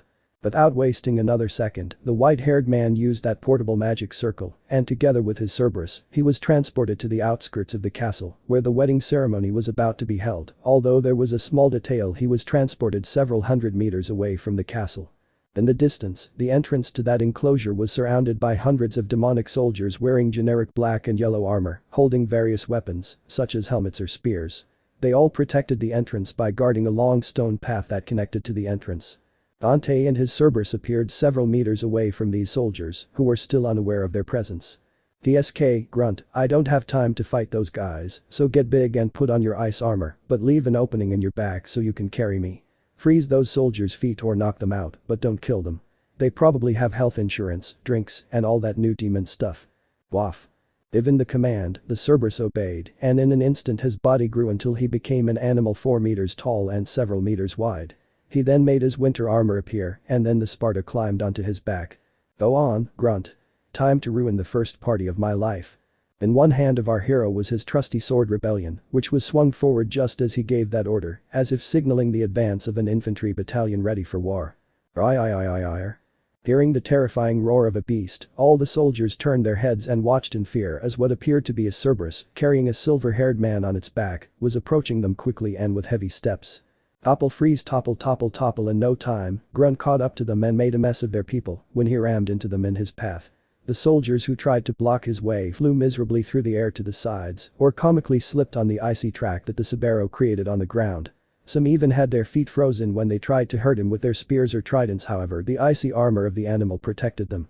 With that, in less than a minute, Dante and his Cerberus arrived outside the castle gate, leaving behind a large number of wounded soldiers lying on the ground. Phoenix Family Ballroom. In this room were all of Riser's guests and the Gremory family, plus Ria's entourage, all elegantly dressed. The Redeed was at the back of the room, wearing a wedding dress highlighted by a pendant with a reddish jewel hanging from her neck. On the other hand, Riser was at her side, dressed in a white suit that left his chest bare. Refined music reverberated throughout the venue, and a table laden with all kinds of food added a gala touch to this engagement party that seemed to be going swimmingly, but boom, it wouldn't be like that for long because unexpectedly the door to the party hall was opened after our hero kicked it, as was his custom to open them. Oh. Almost all of the demons inside the hall were bewildered to see Grunt, now tranquilized, still in his giant form, and Dante, who was walking casually towards them with the flat part of his sword blade resting on one of his shoulders. "Bring it on. Uua. Sir Cerberus." A large number of noble demons finished each other's shouted prayers in fear as they visualized the enormous beast walking beside the Sparta. Lady Butchu. While ignoring the frightened nobles, the half-demon was searching for the retreat in the crowd while patting Grunt on the head with his free hand, as if he were a puppy. Dante. Until this moment Riaz noticed the Sparta because the crowd had not let her see the identity of the intruder, so when she heard that voice, she was immediately confused and surprised to see his figure in the distance. Ah. There you are. Hello Lady Butchu, and hello to all the other unimportant side devils. Saying that, he gave a French bow full of mockery to the demons part of the nobility. Judging by the expressions on your faces, you must be wondering what I'm doing here, aren't you? So, just to be clear, I'll tell you straight, there won't be an engagement party today because I came for that woman. She's mine. As he finished his sentence, he swung his sword and used the tip of it to point at Riaz. A moment later, a nervous tear appeared on his temple and the back of his neck as he thought the following. Holy shit. What did I just say? Dante, you've already gotten into the marriage thing, ha ha ha ha. Hearing this, the Grimoire's face was as red as her hair. Later, to try to make everyone, including himself, forget such a statement, he began to stroke his Cerberus's belly, who, upon feeling the scratch, began to move one of his paws like an ordinary dog, which left almost everyone present perplexed. Grunt, thanks for the help you gave me, but from here I'll take care of it. Brewer. The faithful and great Cerberus obeyed the order and disappeared through a magic circle of transportation while moving his tail. What are you doing watching that theater? Don't you realize my party's been ruined? Catch him, you idiots. Catch him. With great anger revealed in his voice and face, the Phoenix exclaimed and gave that order to the numerous soldiers who were inside the party hall, who had been confused and static when they looked at the scene of the Cerberus behaving like a puppy, so upon hearing the voice of their boss, all approximately 8 guards inside the hall charged towards the Sparta. Guys, thanks for trying to help, but don't interfere. I'll take care of them myself. Otherwise, it wouldn't be fun, smiled. When Dante saw his friends approaching him with the intention of helping him, he told them that while shaking his hands to prevent them from getting into trouble or ruining his fun. Shred/2 breaths later, the soldiers impaled the Sparta in various areas of his body with their spears, trident swords, who despite the damage, which for a common person demon would have been fatal, began to walk towards the snack table, before the astonished gaze of most of those present, as if nothing had happened. As an added comment, several noble demons fainted upon seeing such a bloody scene. On the other hand, the guards who were still holding their weapons even stuck in the white-haired man's body were being pulled by his strength, so while Dante moved they tried to push him back or somewhere else, but it was useless. Bang bang bang bang bang bang bang. Seconds later, the sound of multiple blows echoed in the room as the half-demon, while removing the weapons from his body, knocked out 7 of the 8 guards with punches or kicks. Sir, if he left the last soldier in his 5 senses for a reason, he threw him towards the snack table while he jumped on his back to stand on it while the guard's body slid along the entire length of the table, and while he was using it as a skateboard, he bent his body to pick up several snacks and drinks which he ate while the surfer body continued moving on the table. Skip boom. Afterwards, Dante left the back of the skateboard soldier with a jump when the guard reached the end of the table to crash somewhere. Hey, this party is shit. The half-breed turned his attention back to the demons of nobility as he sat down on the edge of the snack table in a relaxed manner. The music is terrible, the reception was rubbish, and the appetizers taste disgusting. Where's the pizza? I came here to crash my first party ever, and I find this. Do you know how disappointing that is? The veins in Riser's head, which had already been throbbing when he saw him wreak havoc on the banquet table, seemed ready to explode when he heard our hero's mocking words. He wanted to turn him to ashes at that moment, but he had to behave himself in front of the guests. Also, what about the underworld? Where are the people being whipped, impaled and tortured with tridents or various weapons? Where is the hellfire coming out of every corner? And how come it has a purple sky? All the other dimensions of the demonic world were a dump, but at least they had more action. His words finally ceased when he took a bite of a sandwich that he quickly spit out. The auntie, what kind of concept did you have for this place? Hehe. Riaz laughed a little after the embarrassment she felt from those last comments. Actions faded, and by the way, the half-blood was so distracted that he let slip that information about the demonic world. Riser, what's all this show? I don't understand what that young man is doing at this private event. Riaz don't know, what does this mean? A large number of family members, people who were relatives and noble demons of the hall, finally came out of the initial shock caused by the presence of the Cerberus and that creepy scene made by the healing ability of the half-breed when they heard him say those insulting words, so despite the fact that they still had disturbed faces and panic in their hearts, they asked for an explanation of what happened. It's an event that I organized. The next to speak was a man with crimson hair who was at the back of the room. He walked over to where the white-haired man was standing, his face thoughtful, his eyes narrowed as he pondered the following in his mind: is it my imagination, or No, I'm sure I'm talking about other dimensions in the demonic world. This man who looked a lot like Ria's wore a grey armor with golden details that covered only his shoulders, and under these kinds of shoulder pads, elegant white clothes complemented his attire. Ani-sama. Seeing him, Rias called out to him. Yes, it was the Demon King who had acquired the title of Lucifer, who was accompanied by Grafia at his side. I wanted to see the full power of this young man, so I asked Grafia to invite him. Yes, Ursich-sama can't do something as irresponsible as this. Some generic middle-aged relative of the Phoenix House panicked upon hearing the Demon King. Who cares? The rating game last time was very entertaining, but it was completely tilted one way or the other because my sister has no experience in the game and had to face the genius that is Riser-kun. She even had to enlist the help of this young man to make the score even, but who would have thought that Riser-kun's queen would choose that method to win? So Ursich-sama, are you saying that the last game wasn't fair? No, I don't think so. If a Mao like me were to say that, I'd be putting the former nobles in a bad light. The connection between high-class devils is very important, he smiled. The way he spoke it seemed like he was trying to help his sister. So, Ursich, what do you want to do?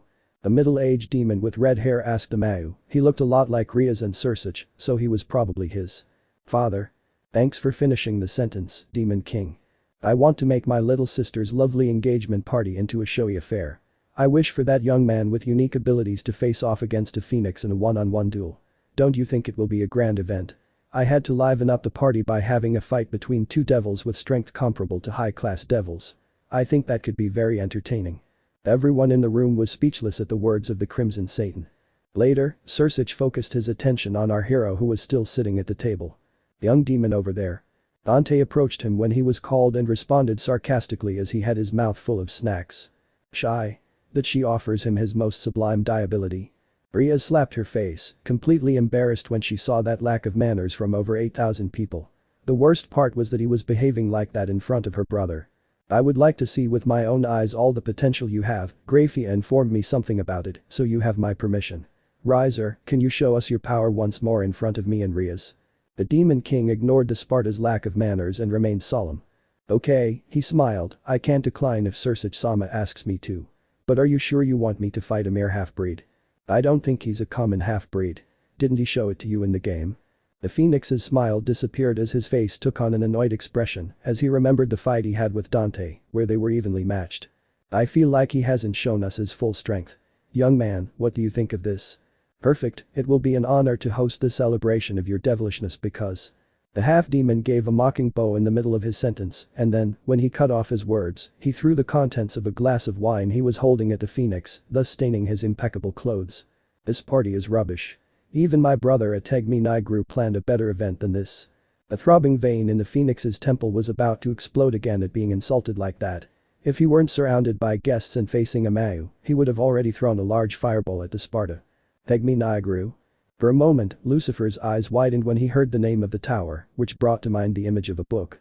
The surprise didn't last long, as a second later he regained his composure as he tried to lighten the tense atmosphere caused by the Sparta's actions.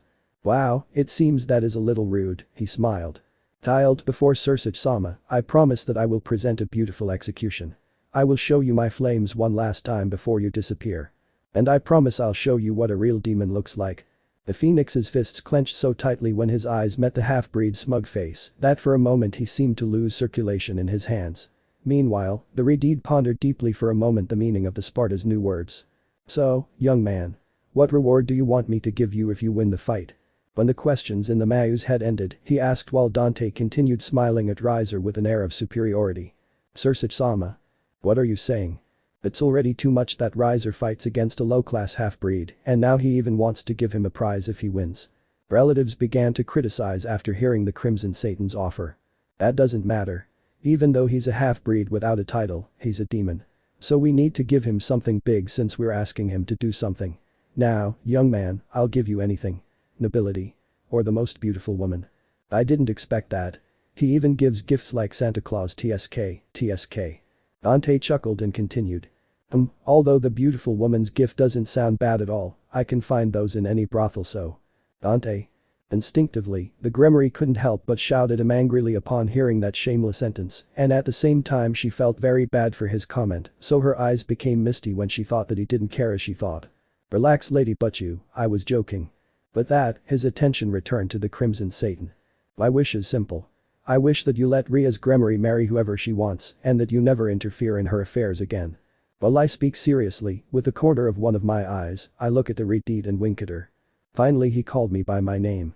The Gremory's joy spread through her body upon finally being named without any nickname by that man for whom her heartbeat increased every time she got to know him more deeply, despite not knowing if her feelings were reciprocated in the same way because sometimes she believed due to the half-breed's attitude that he only paid attention to her because of her figure and appearance.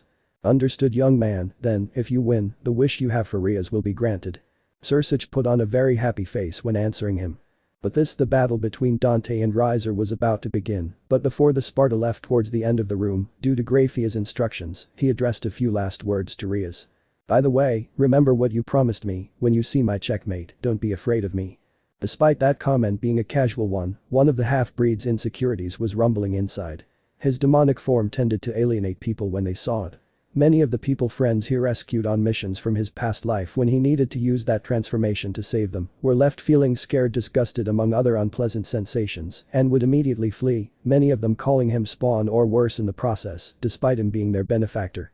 The only exceptions to this were Lady, Trish, Enzo, Morrison, Patty, Nero, Lucia, and Kiri. Even that weak demon named Sid once told him. I don't understand why you keep saving humans when they never thank you and even see you as one of us. Over time he learned to downplay that issue by distancing himself from people and avoiding deep relationships so as not to hurt them and himself, but now, since he came back to life, a part of him unconsciously wanted to know what it felt like to get close to someone. Dante, no matter what you do, I would never fear you. Ria smiled sincerely as she touched the red jewel on her neck with one of her hands. Hey. He just gave an imperceptible laugh, nodded once, and continued on his way, hoping she was telling the truth. Incidentally, on his way to the back of the hall where there was an arcane transportation circle on which Riser was already standing, he thought for a moment.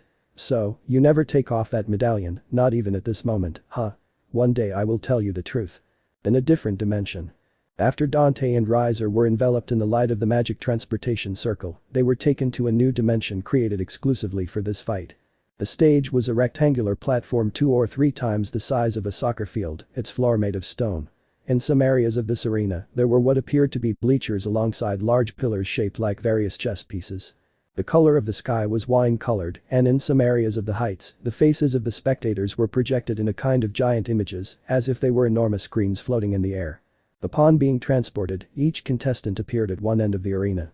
These little devils really have a big complex about chess. That was our hero's first thought once he appeared on the site. Okay, viewers. After a quick look at the features of the battlefield, he focused his attention on the projections in the sky. Since your party food was awful, today your favorite chef is going to make you Kentucky-style roast chicken.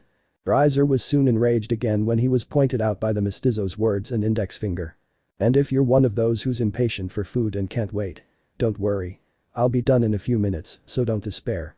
However, before we start this mediocre fight. He muttered the last thing to himself as he formed an arcane circle in one of his hands. How dare you say that you will finish off my Oni-sama in minutes? Are you crazy? In one of the projections from the heights, a certain young girl with blonde hair immediately complained. Shut your mouth, Patty, by Pastafarian-sama, you're just as annoying as the last one. Ravel's pouts were not long in coming when she was called by that name again. A second later, when the light of the magic circle in our hero's hand shone, what appeared in his hand was a huge stereo of those that used the largest batteries on the market, one that was used in the 80s. In the party hall. What are you doing?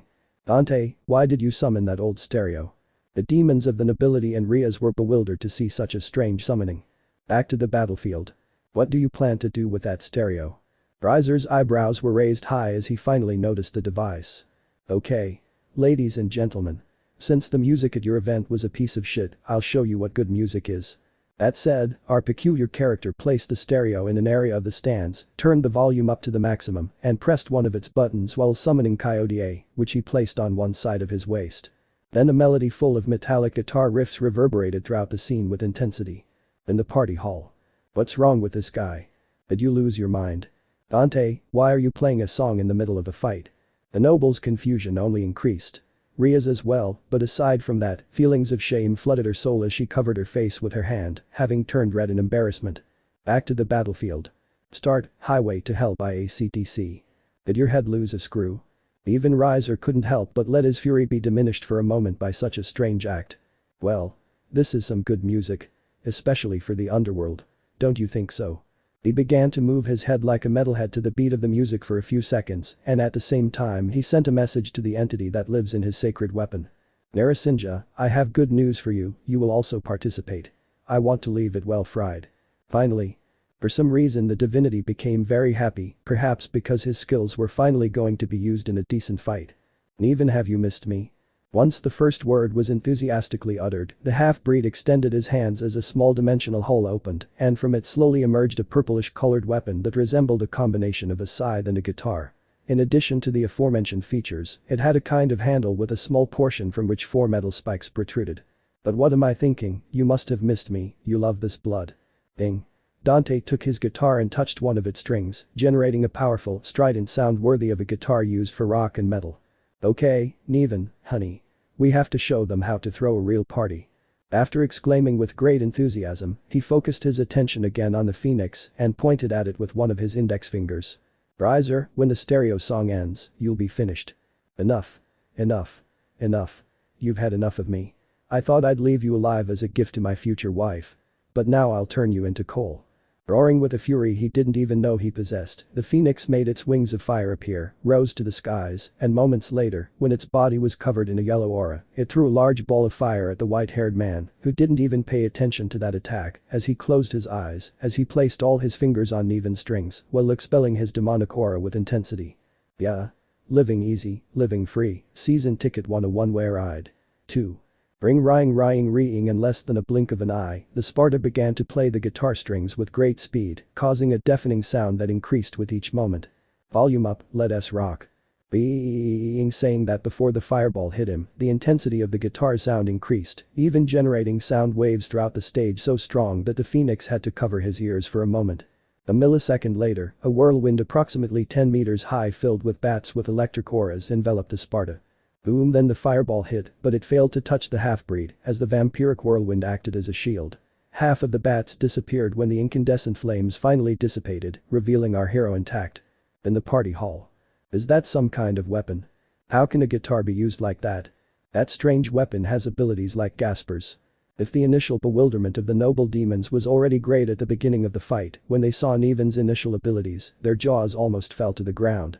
On the other hand, the image of an androgynous child with blonde hair appeared in the head of the impressed Rias when she witnessed that whirlwind of bats. Back to the battlefield. After protecting himself from the fireball, the half-breed positioned himself below the phoenix, who continued flying high above, while playing his guitar with a speed that would make Dave Mustaine proud. Asking nothing, leave be, takin' everything in my stride. Bigagaga, after a violet aura enveloped him, he pointed the end of his guitar scythe at the phoenix, while pushing it in its direction, with which several spheres of electricity with bats dancing inside were thrown towards Riser, who continued covering his ears due to the strident sound. Boom boom boom, the phoenix could only avoid some of the vampiric spheres because the sound was leaving him stunned, so he was hit a good number of times by this technique before falling to the ground after being electrocuted. Reverb shock bat rift. Pigagaga boom pigagaga slash. When Riser fell to the ground, Dante approached him in an instant, and after touching the strings of his instrument, another series of spheres of electricity filled with bats hit and electrocuted the blonde. A second later, the half-breed hit him with Nevan's sharp parts, while it spun around his body like a guitar that was hung on the most skillful rockstar, giving many cuts to the phoenix. Boom, the next move came from the phoenix, who, taking advantage of his healing ability, quickly recovered and then sent a punch to the Sparta which connected in his chest. The punch was so strong that it managed to send him flying until he crashed into one of the walls of the chest-shaped pillars that were in this stage. Crackle, the wall immediately cracked when the white-haired man's body hit its surface. I'm on a highway to hell. No stop signs, speed limit, nobody's gonna slow me down. Despite the damage, the half-breed continued singing, while a confident smile remained on his face as lines of blood came out of his mouth as he continued to stick to the wall for a breath because. Swoosh pigagagaga boom boom boom. In the next blink, he used his divine speed to appear next to the high-class devil, and then created another whirlwind of electric bats that enveloped him and the phoenix to his right. Riser tried to escape, but the wall of the vampiric whirlwind prevented him from doing so as he began to be mercilessly electrocuted, and despite the fire-imbued blows he connected to the whirlwind, he failed to exterminate enough bats to escape. Boom boom boom boom crackle. When the Phoenix noticed that his attempts to escape were useless, he decided to focus his attention on the Sparta inside the whirlwind while enduring with all his strength the electricity that ran through his body. So with his fists wrapped in fire, he hit our hero several times with all his might, with which he managed to crash him on the ground. The earth sank beneath the Sparta and a small crater formed around his body. That done, the whirlwind of bat slowly faded away, so the Phoenix didn't miss the opportunity to take flight. "Stop singing and playing that damn infernal weapon," Riser said from the heights with annoyance as he covered his ears again because as before, the mestizo despite having been wounded, had continued singing his song while playing his instrument. "What's wrong with your head? What are you talking about? You're the one who's crazy here." Dante responded with his usual sarcasm as he quickly stood up. "You must have forgotten that someone who doesn't like rock or metal can't call himself a demon." In the midst of that exchange, our hero watched as the wounds he had inflicted on Riser healed thanks to that healing flame. An arm, half of his face, and a foot that had been burned by the electricity quickly returned to normal, but there were a few details that the Sparta didn't miss. Just like in the game 2 days ago, he's already started to get tired. The Phoenix's fiery wings had shrunk slightly, and its chest was rising and falling more rapidly than at the start of the fight. Riser's stamina was apparently very low, likely due to a lack of training and his sole reliance on his healing abilities. Noticing that, Dante's confident smile grew in size as, "Don't stop me and I'm going down all the way." Petrie started with the singing of the melody that synchronized with the part of the song that the stereo had been playing, which miraculously had not been destroyed. Moments later, Dante performed a double jump at high speed. Aided by one of his energy platforms, he arrived in just a blink of an eye at the height of the Phoenix, right next to it. Big agagaga slash, and without wasting time, Neven was filled with electricity the moment it was swung by Dante towards his enemy, being used this time as a scythe that hit electrocuted and cut the Phoenix, however. Boom boom. Riser was not far behind, as at the same time he was hit by the devil arm, which sent him to the ground. He threw a powerful fire sphere at the half-demon, which burned him while sending him flying towards another of the chess piece-shaped pillars of a tower. Crackle crackle. Upon hitting the ground, Riser cracked the concrete causing a spiderweb pattern crater, while Dante remained inside the tower-shaped pillar, having gone through one of the walls of its wall when he impacted on its surface. "Did understand it." After having recovered from his wounds in just a few seconds, the blonde spoke arrogantly after having managed to stand up when he focused his attention on where the mestizo had crashed, a place that now had a curtain of dust that had risen when one of its walls had been partially destroyed. The curtain of dust made it difficult to clearly see the hole created by the Sparta when it passed through the wall of the chess rook-shaped pillar. "You will never be able to defeat me. I am immortal." With that, Riser took flight, and after reaching a height that he considered ideal, he extended his hands upwards as a fiery sphere began to grow from the center of his hands. When the fireball reached about 10 meters in circumference, with a fluid movement of both hands, the Phoenix threw it towards the pillar where the half-demon had crashed. Boom! When the fiery sphere made contact with the structure, the entire chess rook-shaped pillar was turned to dust. The flames danced madly around that area when they touched the ground and raised a curtain of smoke that didn't dissipate for a few breaths. "GGG win. Why I already turned you into ashes." Riser exclaimed with a tone of voice full of pride and joy, but at the same time his words sounded a little hoarse because the fatigue in his person was evident since by producing such a burning mass, his wings of fire had decreased in size by several centimeters and his chest was shaking even more rapidly than a few moments ago. He had put more than half of his forces into that attack. The flames from Riser's fire continued to burn in that area of the battlefield for about 10 seconds, during which Ria's eyes became hazy from not knowing the state the Sparta was in. Her heart felt tight and the air began to leave her lungs as crying would manifest itself the next time she opened her mouth. But she wasn't the only one in her group who had the same sensations in her body when she saw that curtain of fire and smoke that had just begun to dissipate when Riser descended to the ground, knowing that he had already won this duel. "I hope this duel has been enough to dispel your doubts, Sursich Sam. And I'm going down all the way, whoa." The moment the Phoenix addressed those words to the projection of the Demon King's face in the air, he was unexpectedly interrupted by the singing of a melody that curiously kept synchronizing with that of the stereo that was lying there half destroyed, and… oh. When Riser turned his attention to the source of the voice, surprise filled his face as he saw how, in the midst of what remained of the almost extinguished dissipated fire smoke, the half-breed's body appeared once again.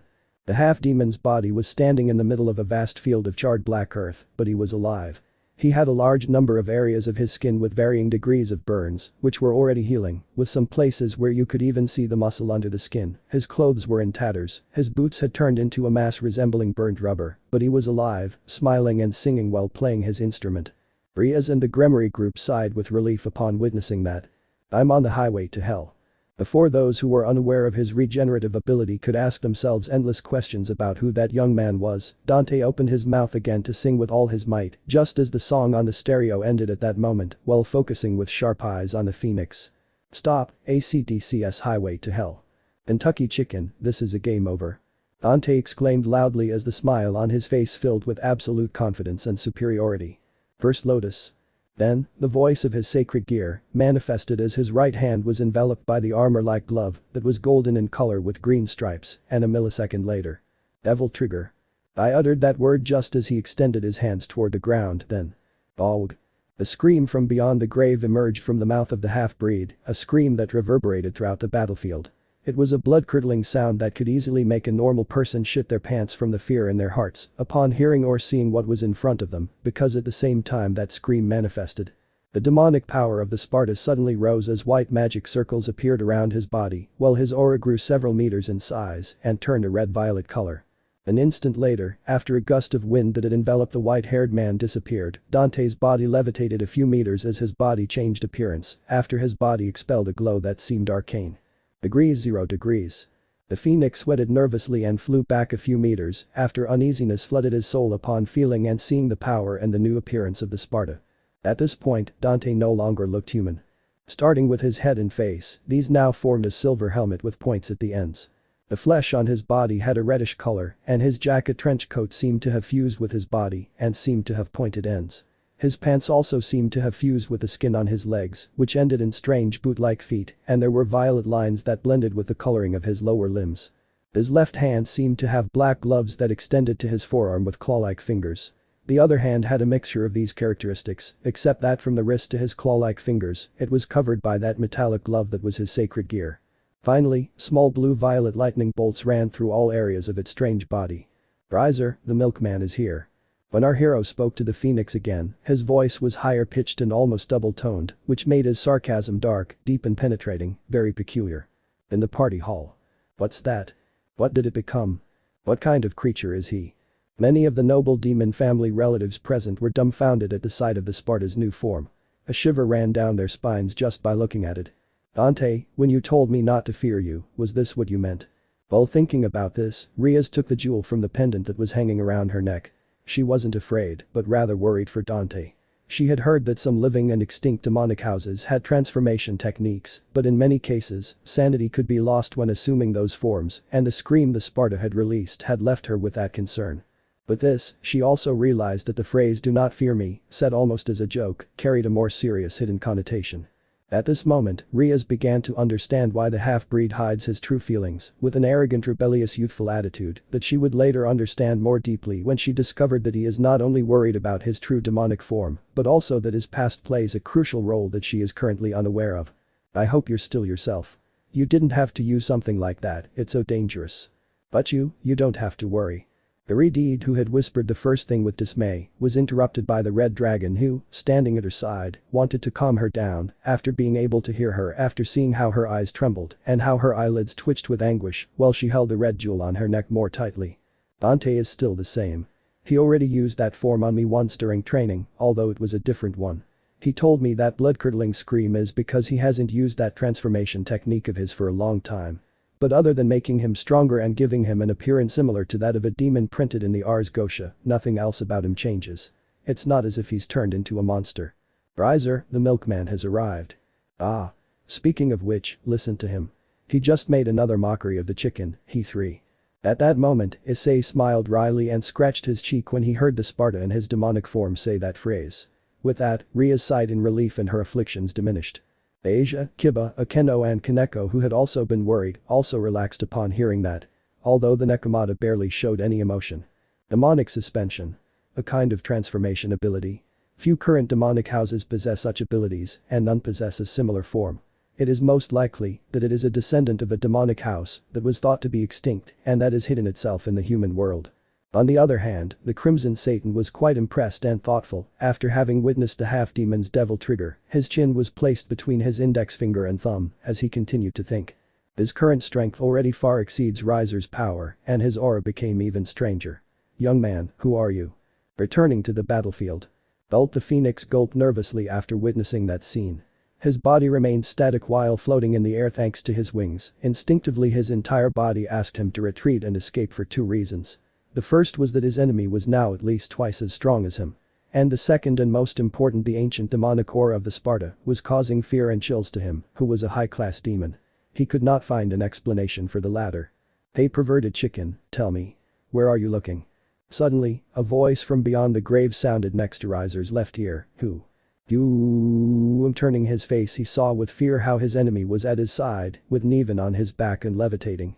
But he had little time to think about when the Sparta had moved, because an extremely strong blow was the next thing his head felt when the half-breed hit him with a mace with both hands so powerful that it caused a shock wave that seemed to expand throughout the air and the ground at the same time that our hero completed his movements, saying, "Because I'm not there anymore."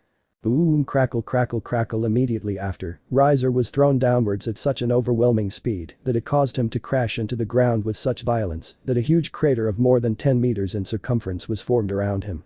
Ooh, the blonde didn't take long to vomit several mouthfuls of blood after being face up on the cracked and sunken ground. "I would like to continue playing." The hunter spoke again in a neutral tone as the phoenix's fearful eyes looked down at him. Dante was still high above, levitating thanks to the ability granted to him by the demonic form of the devil arm, Nevan.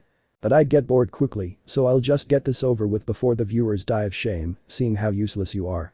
That being said, SPRKL Piagagaga. The hunter raised his arms, brought his hands a little closer, and in the middle of them, blue-violet light from what looked like small lightning bolts began to accumulate in the middle of his hands.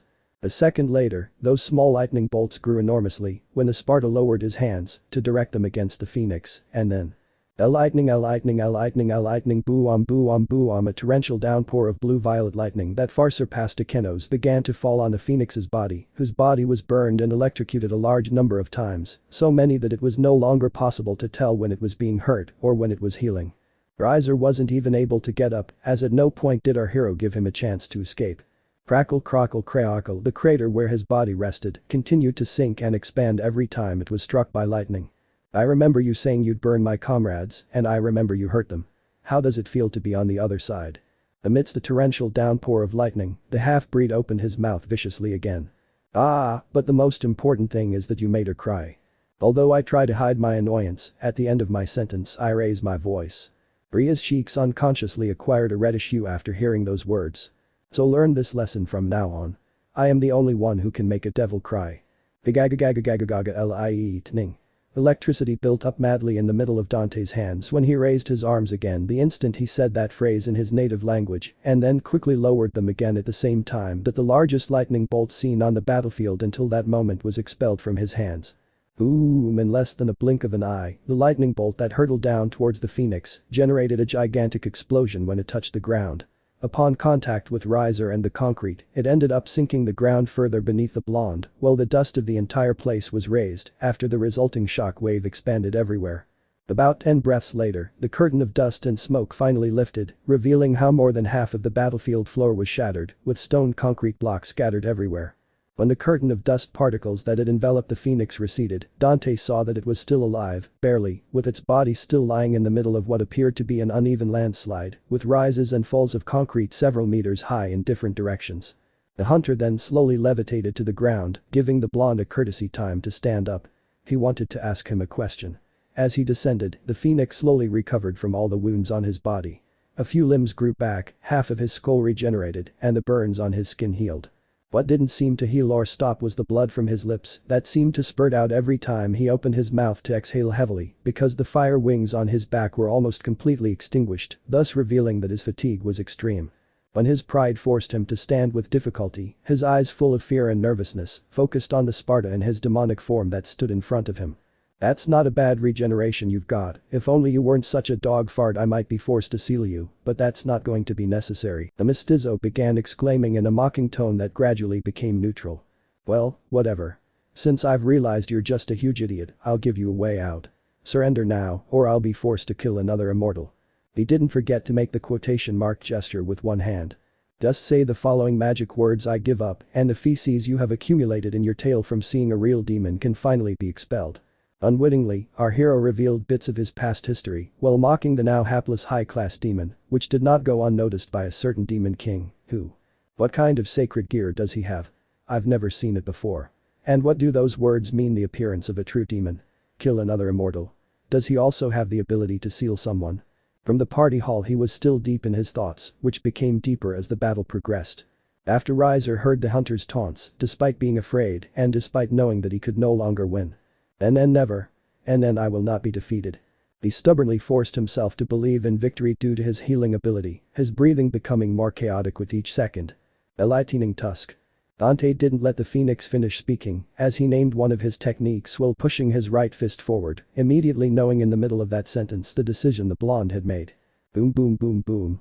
Boom boom. Then, when the half-breed's fist was thrust towards Riser, who was only 2 meters away, the golden light beams characteristic of that Sparta sacred weapon technique were expelled in all directions forward until they made contact with the phoenix's body. Upon impacting Riser's body, the light beams hit him non-stop from every possible angle with such force that they sent him flying backwards several dozen meters in such a miserable way that he looked like a garbage sack carried by the wind.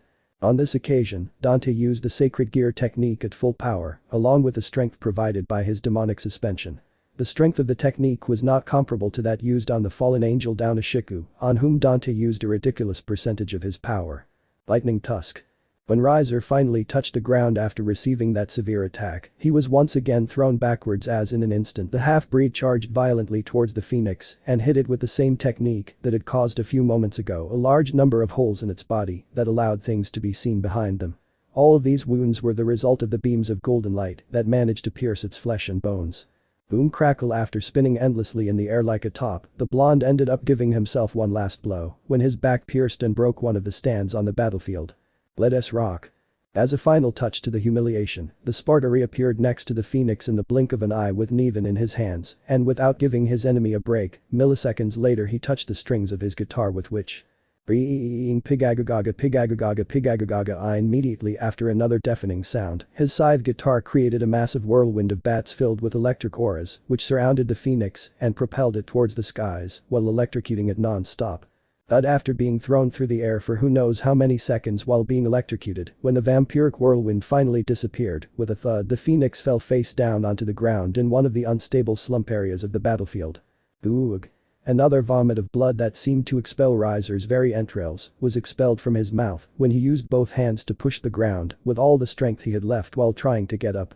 His wings of fire were already gone, his breathing resembled that of a dying man, and all his clothes were in strips of cloth. The only redeemable thing about the man was his healing ability, which still continued to work despite all the damage received.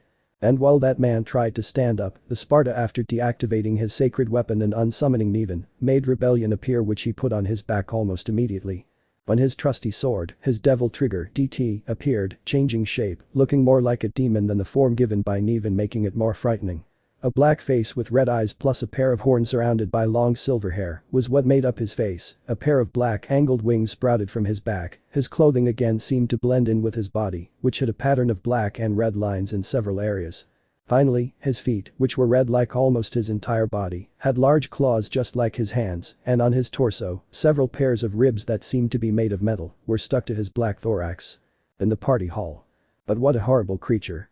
He's a repulsive being. Monster. Many demons from both families said those in more insulting words. It was a sweet irony that they called him that, even though they were demons themselves. Riaz and her nobility immediately became upset upon hearing them and would have complained to them if it weren't for silence. Because the noise of their screams interrupted the thoughts of the demon king, who had continued to be intrigued by the transformational abilities of the Sparta, so with a commanding voice, he asked them to be quiet. I'm sorry Sursach-sama. It won't happen again. Stuttering and bowing their heads in apology was the way all those who made noise apologized to the Crimson Satan. Does the form of your transformation change when you use another of your weapons? Sursach paid no attention to the noble's apologies as he quickly delved into the information he was still gathering from the half-breed. Back to the battlefield. Dante stopped his steps when he was only about 4 meters away from Riser, who was trembling with terror while his body was soaked in nervous sweat. His back was leaning on a piece of concrete behind him, which had been part of the earth, but at some point after the Sparta's attacks had become a kind of wall having risen from the ground. Riser recharged and pushed his back backwards, instinctively wishing to escape from the hunter from whom his fearful eyes could not be taken off. I wanted to say goodbye to you by using my original appearance. Dante paused his prayer to grab Coyote A, who had been at his waist the whole time. In no time, he aimed his cannon in the direction of the phoenix's body. By the way, I can hear the insulting comments of those noble demons, but I don't pay attention to them. I told you there are always ways to defeat an immortal. Kenshiki, everything has a limit. He sent a toothy smile to the phoenix, so he showed him a few of his fangs, thus making the man feel even more fear. In your case, if you had infinite stamina, it would be your only hope of winning by making the fight drag on or perpetually fleeing until your enemy tires, but sadly that doesn't exist. So when someone is superior to you, you'll end up losing due to exhaustion, ending up fainting in the middle of a fight even though you can recover. Well, it's not like that's the only way to beat you. But that said, demonic power began to be imbued into the shotgun he was holding, so the inside of its barrel was turning a dark red color. Wait. Sensing what would happen next, the phoenix gathered what little courage he had left and tried to find words to try to escape his future. Do you know what this means? This engagement is very important for the survival of the demons. It's something a brat like you doesn't know. His roars filled with despair were accompanied by the fearful tremors of his muscles. DSK, as if I care about that sort of thing. I don't know anything about clans, nor do I care, but if demons need something like that to survive, they've become weak in this era. Those words carried a touch of coldness from the mestizo. In this age, Grafia told me you're only 17. Young man, you're even more interesting. And at the same time they made the demon king Lucifer more curious, who smiled after thinking that. Anyway, no matter what you say or do, this engagement is officially off, Kentucky. I've never believed in such a thing as fate. We all have to decide our own destinies, even her. Riaz had never smiled so much upon hearing a sentence that had a neutral tone of voice. I don't know if you'll regenerate after this shot, it will completely destroy your body along with everything behind you. Although looking on the bright side, if you return, you would be a true phoenix. And that would surprise even me. I smile. The reddish glow in the barrel of Coyote increased at that moment and at the same time a large dark red aura enveloped the shotgun, while hurricane force winds seemed to come and go from the barrel of said weapon as the glow of its barrel continued to increase as our hero put more power every second into his demonic weapon. With this you will finally become a Kentucky-style roast chicken. Riser closed his eyes. I hope I never see you again in the next life because the smell of your cheap cologne is horrible. See you never. Ani-sama. Suddenly, a girl's voice emanating from one of the projections high above was heard throughout the battlefield and then. Shine an arcane circle appeared between Dante and Riser. When the glow of the magical manifestation faded, Ravel was the one who had used that means of transportation to appear between them and in turn. Boom, having appeared so suddenly, she almost got killed because at the last second Dante had to deflect her shot by moving the hand holding his shotgun to the side, so his shot that looked like a huge dark red laser ended up going towards one of the chess piece-shaped pillars of this dimension, which turned into dust once it hit one of its walls, causing at the same time another shockwave that threw dust everywhere while shaking the entire ground of the battlefield for a few seconds with a tremor. About 2 seconds after Ravel appeared, in which she had her hands extended in a way that tried to cover her brother, while trembling in fear of having a strange creature in front of her, our hero returned to his human form and then spoke to her while tiredly scratching his head with the end of his shotgun. That was reckless, Patty. Were you in such a hurry to clean this place up? Now that the half-breed was in his human form, some of the young woman's fear disappeared, so her trembling became lighter, however she stuttered fearfully a little when she said. Why I didn't come to clean. VVV I came to stop you. PPP please, DNN don't kill RRRI Sir Ani-sama. Listening to her, the mestizo briefly scratched his chin with one hand, while with the other, he continued scratching his hair with his shotgun, while he looked at Riser and Ravel every so often, until he noticed that the blonde's eyes were getting hazy, so he ended his joke. Okay, I won't kill him. But let me tell you something instead. But that said, he put Coyote on his waist, walked forward passing by Ravel and approached Riser, to whom he addressed the following words, while he looked at him face to face, while acquiring his demonic form again for a few blinks with which he left him full of terror again. I hunt rogue demons for a living, but if I see you again, you'll be the first non-rogue demon I hunt, and 99% of the time I get my work done. Do I make myself clear? Gulp. Riser nodded like a chick pecking at that comment said in a neutral voice, and at the same time swallowed hard and nervously. With that, the half-breed returned to his human form and walked away from the phoenix. All done, Patty, go hug him. And then get cleaning this place. When he arrived at Ravel's side, he ruffled her hair as he sarcastically said that while smiling. Why stop with that habit of calling me Patty. Puffs out cheeks, and for your information, I'm not in charge of cleaning. She responded in an annoyed manner, having lost almost all the fear she had of him when she realized that despite that creepy transformation, he was still that relaxed and annoying guy she met in the raiding game, and strangely, a blush had formed on her cheeks when she saw that smile, while his hair was messy. Hearing her, a laugh came from the mestizo and a breath later, he looked up at the sky and asked the rest of the projections up above. "Hey. Everyone up there. I guess I win. Right?" His question was answered several seconds later when the dimension he was in disappeared in the blink of an eye. From one moment to the next, Dante, who had been on that destroyed battlefield, was now falling from the heights of the skies above the outskirts of the castle where the engagement party was being held. Along with him, Riser and Ravel also appeared, the latter using her flame wings to stop in midair and pick up her brother, then carry him away from the scene. On the other hand, the fall of our hero ended when Riaz suddenly appeared, who after having flown thanks to her pair of demonic wings, carried the half-blood in a bridal manner. "Okay, something wrong is happening here. Dante, thank you very much." Riaz exclaimed with great joy as she hugged our hero, their faces were quite close to each other. "You're welcome, I told you that you would win with me," smiled. "By the way, shouldn't I be the one carrying you? I can fly too." The Redeed blushed a little upon hearing that last question from the Sparta, which she asked with a little discomfort while scratching her cheek in embarrassment. So, since you saw my checkmate, what do you think? It gives you. It doesn't scare me. I would never fear someone who saved me." She smiled warmly and continued. "Moreover, I think those transformations you have are great. The first one you used, I think, even resembles a yokai, one I saw in a document from the Edo era of Japan." A bit of Ria's Japanophilia, which the mestizo would later learn, came to the surface with that last comment. "Don't compare me to a simple yokai." The Spartan naturally complained in his own way after hearing that, which made Riaz burst out laughing, which quickly spread to the man in her hands. By the way, flying near them were the other members of the Grimoire group. When everyone's feet touched ground outside the castle, the white-haired man changed out of his ruined clothes and then took out the paper with the magic circle that Grafia had given him to get here. The maid had told him to use the opposite side of the paper where there was another arcane circle after saving the Grimoire. So after our hero turned the paper, shine a glow came out and the next thing that appeared from the magic circle was a four-legged beast that Dante had never seen before, although it looked like some enemies he faced. The creature was a sort of cross between a lion and an eagle, complete with wings. Why would Grafia give me a chicken with a cattail? Dante, that's a griffo. Oh, okay, and why did he give it to me? Do you want me to cook it for you? The Redeed sank her eyebrows tenderly while hitting her face for a moment when she heard that. Ara Dante-san, you are very absent-minded in some things. I think Grafia-san is telling you that she wants you to escort Butchu back by riding on the griffo with her." The Kendo clarified the hunter's doubts with her characteristic smile. "Ah. But wouldn't it be easier to return by a magic circle? I don't even know this place. I think it's a good idea. Could you do it? Would it be too much to ask for a simple walk through the underworld before we return?" Riaz inquired as a tender smile and a blush formed on her cheeks. Me, this. Scree. The griffo roared and began to move, almost as if ordering the dubious half-breed to do what he was asked. So, after seeing the Redeed's face, he agreed after sighing wearily and thinking that women are too dangerous when you let them get involved in your life. "Okay, fine. After all, it wouldn't be the weirdest thing I've ever flown."